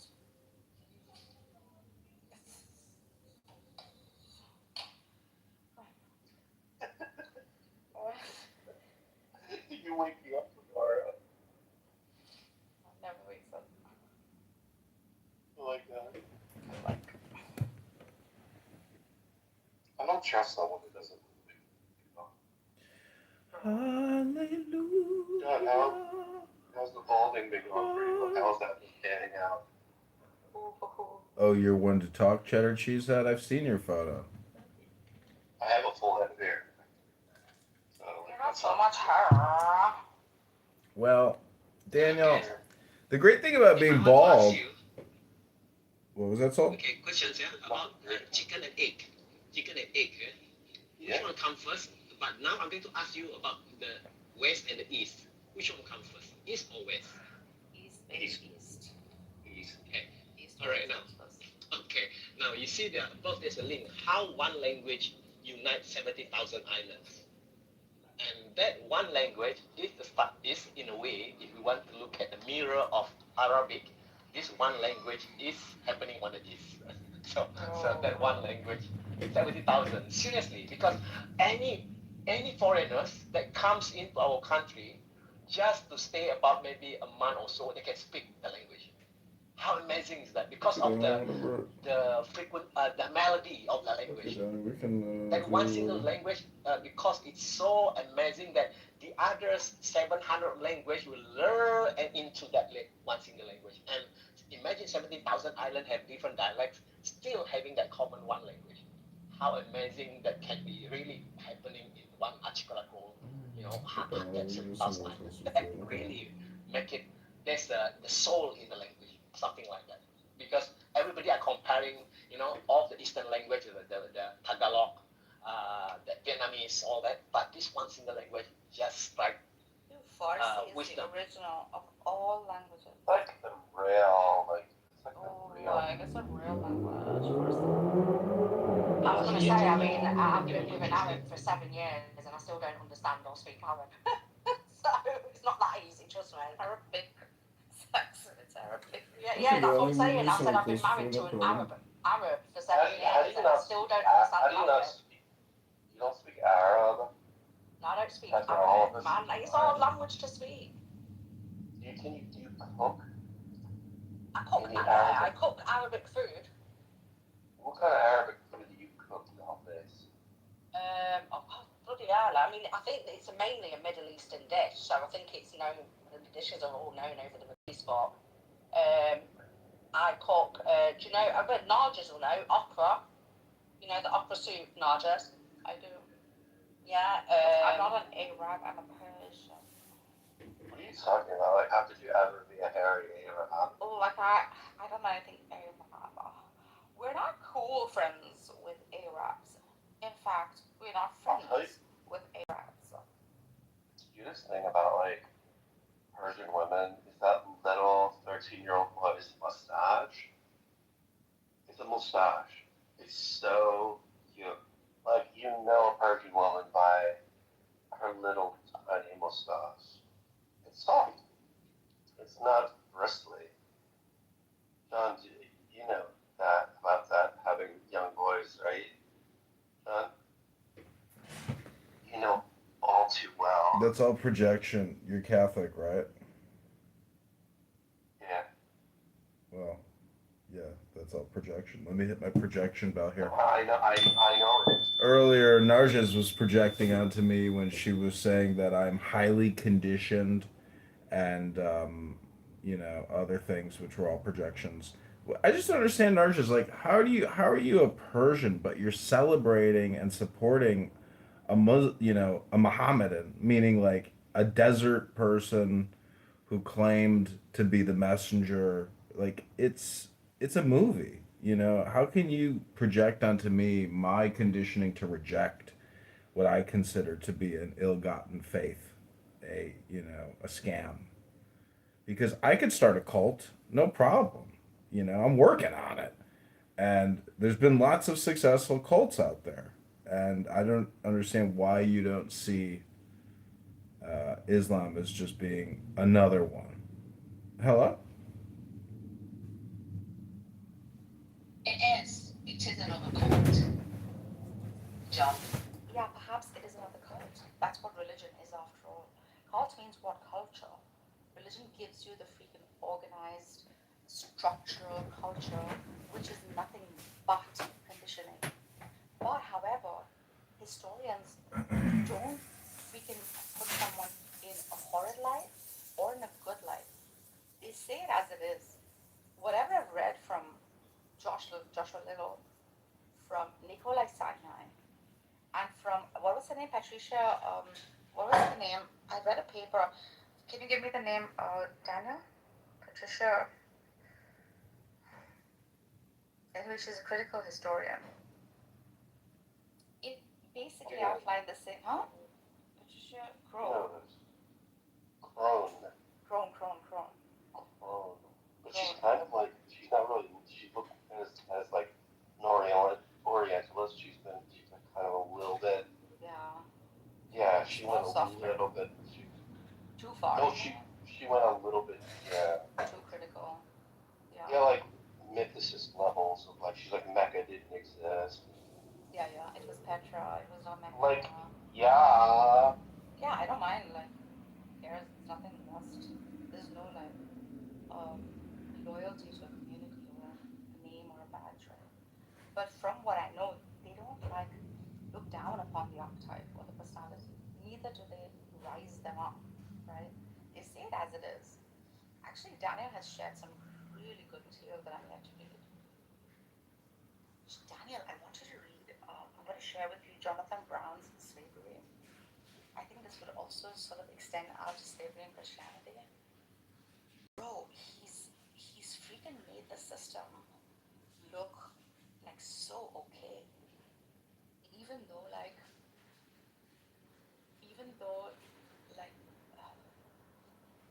conceptually the whole idea is so freaking wrong.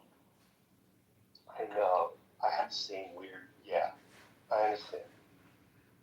And freaking Andrew in the other room is supporting it and getting jacked and cooked for it. So one thing to say that at a time where slavery could not be properly completely abolished because there was no prison system, etc., this was perhaps the best way to put forth, a proposal for like war booty. For God's sake, like, how do you extend it out to today? What he's doing, and which what most Muslims do, by the way. It's bizarre. There's another story to be told there. Like, there are some truths to this little cliche when people are, like, whenever you criticize the holy book for its slavery, they say something like, well, it's not like it's not like transatlantic slavery, you know? And they're right in some ways. You know what I mean? Yeah, so there is something to be said about people that consensually are like, hey, I have nothing. Take me into your household and you can be something like a family member. It's such a Christ-like thing to do, actually. Like, basically, this is your. I love to have slaves. Like, stop. No, but the idea of slavery is what the whole. Dude, do you think there's anything different from like us hiring a fucking Ecuadorian fucking immigrant to come to our house and fucking clean for $100 because we don't want to fucking do it? Daniel, yeah, because she goes back to her house. No, she goes back to her house. That's late. She chooses her life. She chooses what she or whatever she choice. But come on, Daniel. Here, like, perhaps there is the symmetry breaker could be one bad slave owner who will torture and who will hurt. This is the problem. which can still be done, I guess, to a house. So like, if let's say I'm going to send slave to a person home. Let's say I'm the provider, service provider, slave provider, and I will check with the owner. Hey, in you, show me your dictionary. If your dictionary doesn't have right, wrong, doesn't have something in that manner, that means that person deserves, because this person that knows about something on higher version that is superseding right, wrong, there's something there. So this guy that can run with that kind of understanding that is beyond right, wrong, that's what I would just, okay, you deserve this. I'm going to pass it to you. I know that they're going to be very happy with, being taken care of by you.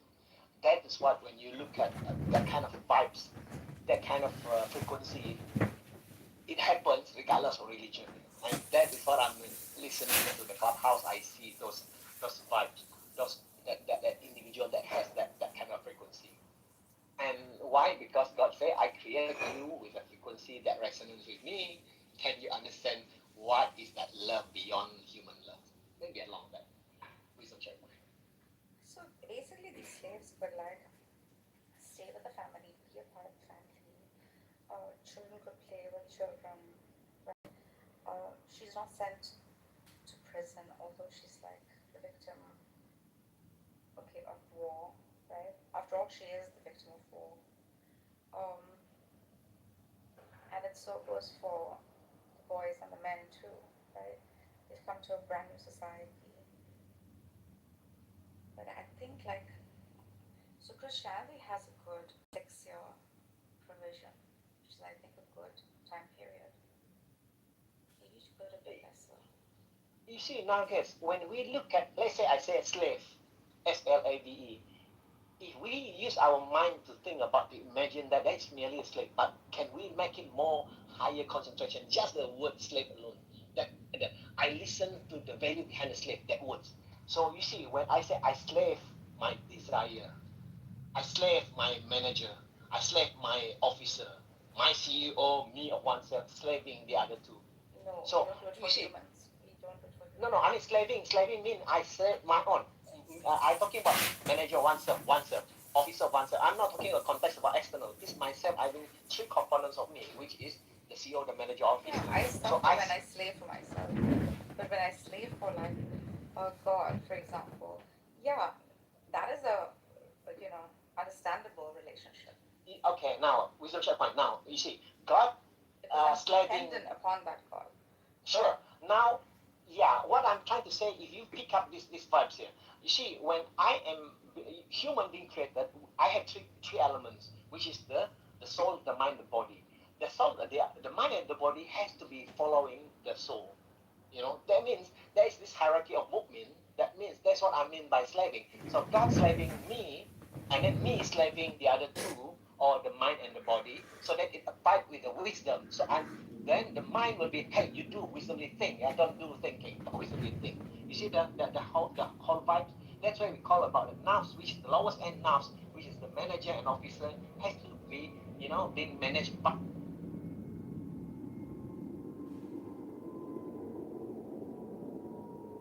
Takes it all. The winner takes it all. But you know why? And I absolutely know why. Like, we are always that. Of course you know why. Otherwise I ask you why, because if I don't know, I can ask you. I was a big fan of ABBA when I was young, of course, but my auntie had all the records. Like, she's the one that I do.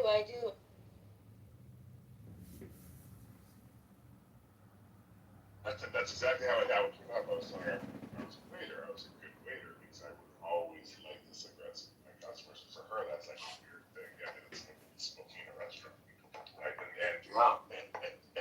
here's actually to segue back to the title, right? Like, would you agree, Kevin, that the scenario gave the 2 minutes of everyone on the planet?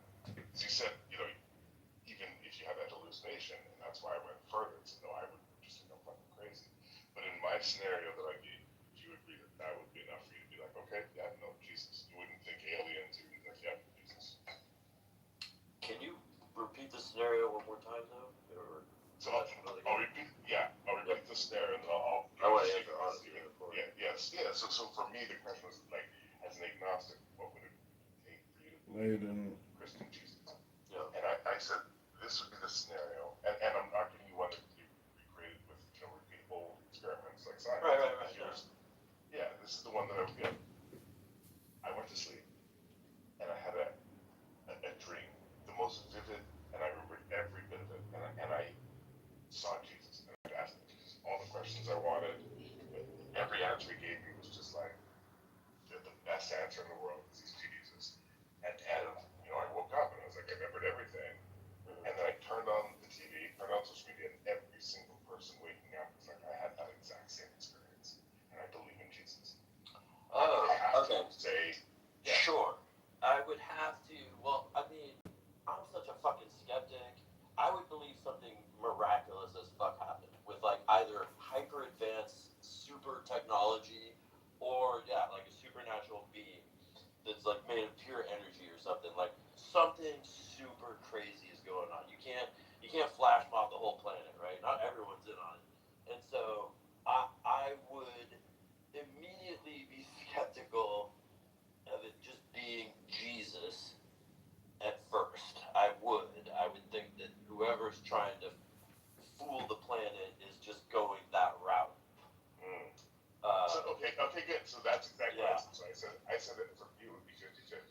Because as a skeptic, I would say, hey, I get that everyone had this experience. I get that all the answers he gave me was like just fire. Yeah, I wouldn't deny any of that. But I would say the only other logical explanation. This is Elon Musk, the richest man on earth. They have used some sort of beyond this technology to make us all experience this thing in order, whatever their nefarious. But then if you go through, that's it. So me too, I'm a skeptic. But then, as a reasonable person, and as I apply Occam's razor, I think, okay, let's walk through this.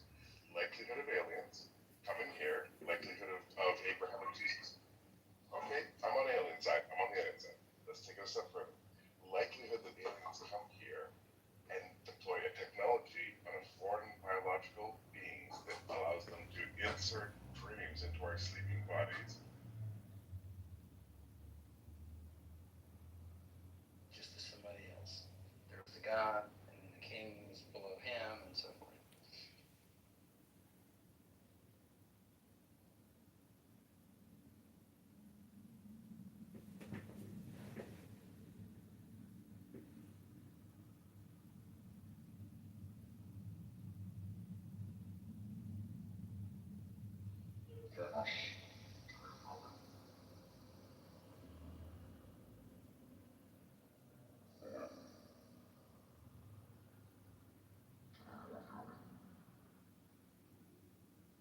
Sorry, one more time. I found MJ the part I was talking about where it says this.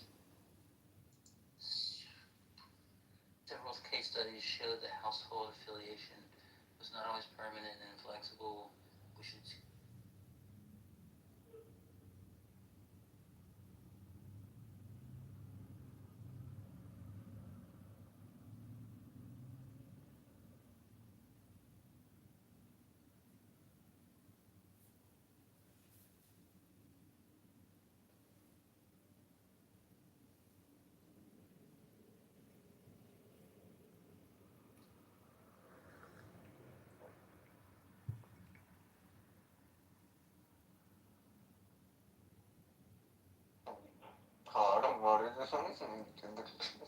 ఈ రాత్రి నిద్రపోడేమో ఏంది ఈ అమ్మాయి ఇన్ని రోజులు కూడా పడ్డది ఇప్పుడు ఏంటి హార్ట్ ఇచ్చిందా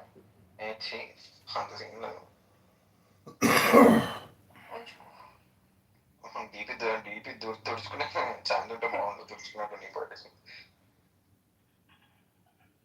దెబ్బకి నాకు ఆ స్టేట్మెంట్ తో నాకే ఇన్సెక్యూరిటీ వచ్చింది అందుకే నీకు ఫోటో తీస్తాను ఎవడైనా నాతో మాట్లాడతా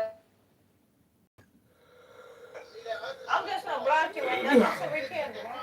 Stop doing that. Blood. You heard me though? B, I'm out here getting cheated on and shit.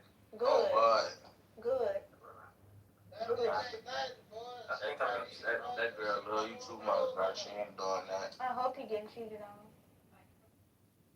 Get your cock kissing old man, you pushing 30. Fuck off. Bitch, get your junk down full of cum, broke bum, big shoe, big clothes, ashy, big lip. Stop talking to me. You better hope you be able to make it to that. You better be able. You hope you finna get ready and touch everybody. You talking. Yo. Y'all trying to start somebody new, but y'all ain't That's really. your what? Let me shut up. I ain't gonna go there all that. That last graduated high school in 2013. No, I did not hear that. You weird. Now that's too fucking old. I graduated in 2013. I was still in school. What, 8th grade? So can I dig in your ass? What the fuck is that? I can't hear you, folks. Who that is? Ain't no fucking We'll do that. Now you trying to kick it though, see you got your ass fired up again. Now you trying to Oh, I got you I thought you done it too. This shit crazy. Hey, bro.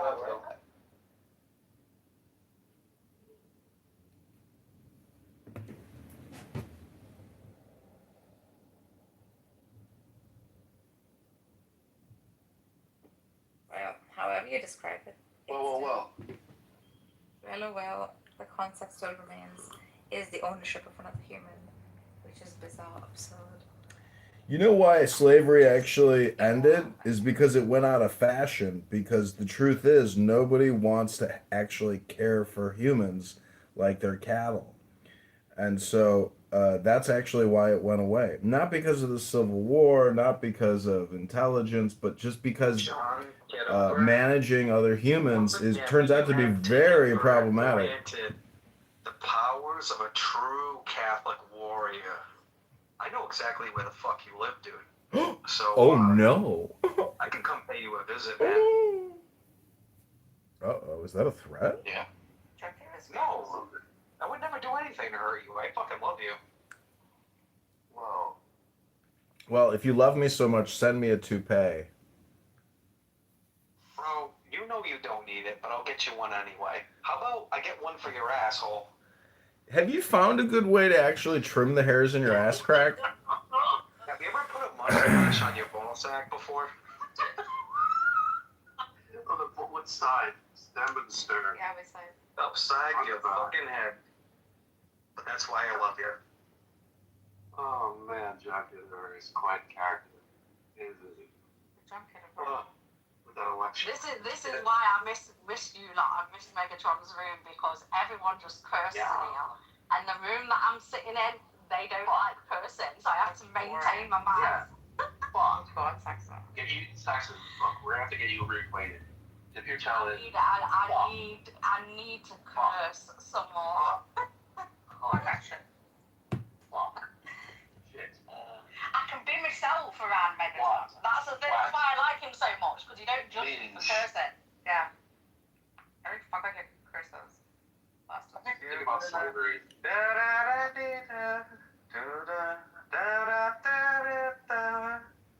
Yes, you really know where working. I really know where John lives. Do you really know where John lives? It's not important where I live. What's important is our plan. That's so fucking great. Your armory. Gratefully accepted. We will need it. I have to hear Daniel play and sing at the same time because he's actually pretty good at it. Let me do the cowbell. I can't do that. A 1, a 2, a 1, 2, 3, 4. You know what this dumb motherfucker did? You know what this dumb motherfucker did? What? Alright, so he was running for Congress. Nah, I shouldn't have. It's the frequencies are too low. Go through the fucking wall. I'm chilling in a music studio right now.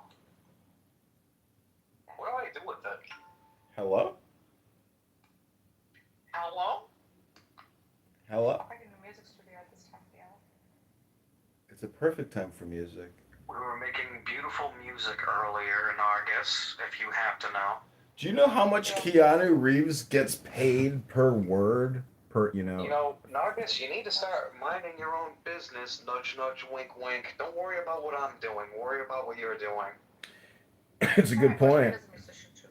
You talk an awful lot, Narges. I just gotta tell you. Hardly spoke today. What? Yeah, so don't you. You're on here 50 hours a week minimum talking. You don't work. You don't have a job. You're here all day. I'm not jealous. I'm just saying, like, even if you're well-to-do, it's still better to be productive. You know, I am. hardworking. Here today. Ask I am. Oh, really? Because you see me online, doesn't mean I'm always talking. You do a lot of work here. I mean, you sang a song today. You defended Muhammad. It's a lot of work you're putting in here. I defended my After the sun comes rain. Simpson, are you there? Simpson?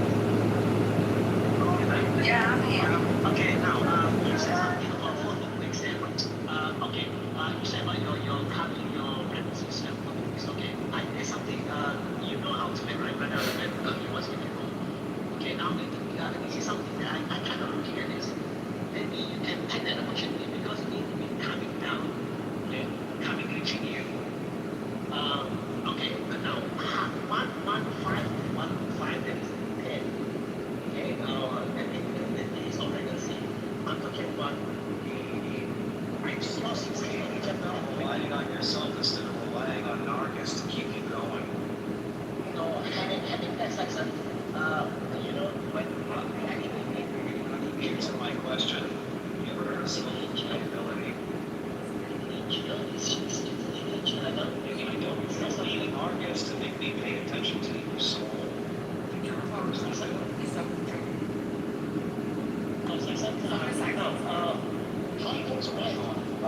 that's what he's using that, yeah, I know what you're talking about, but just talking.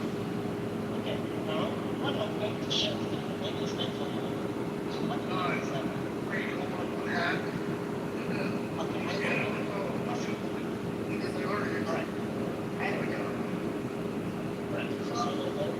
Section, if you are still okay, I'm just going to run everyone. And it's 100, 150 days, 1 to 5. Then 10 days, get hold of one coming.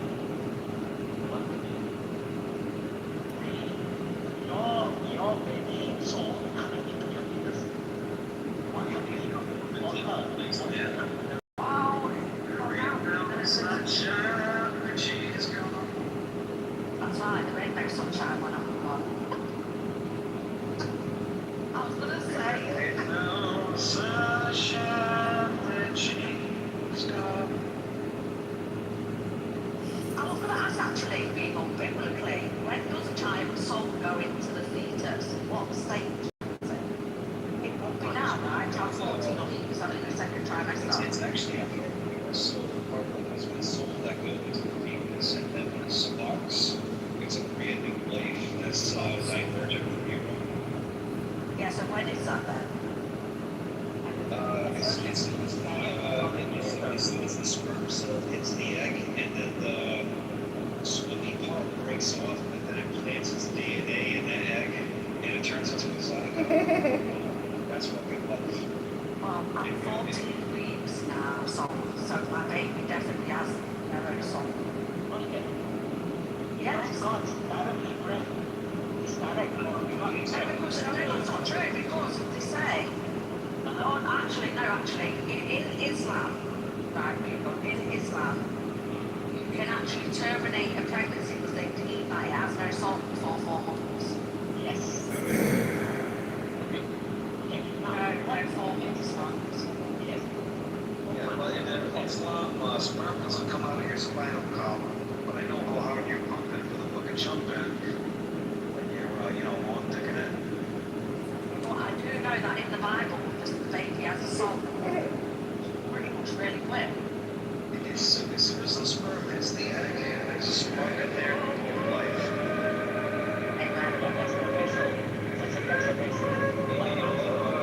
The two fleshes become one. That's what that is. That's the manager and officer. So the CEO is coming in on the later part. Let's say I'm found out a termination that I think just as good as committing murder. So that baby has life. Speaking from the Lord now, because in order to take that verse in context, the ayah, you need to interpret it through the lens of the Bible, and That's actually pretty cool. I like that overlap.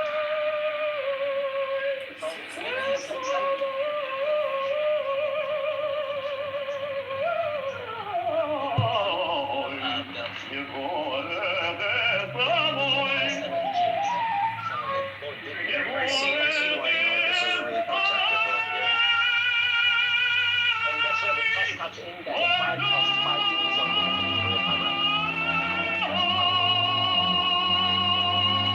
Make sure you're beating them up on the ticket so you get from the heart always, man. Just like BS 1A.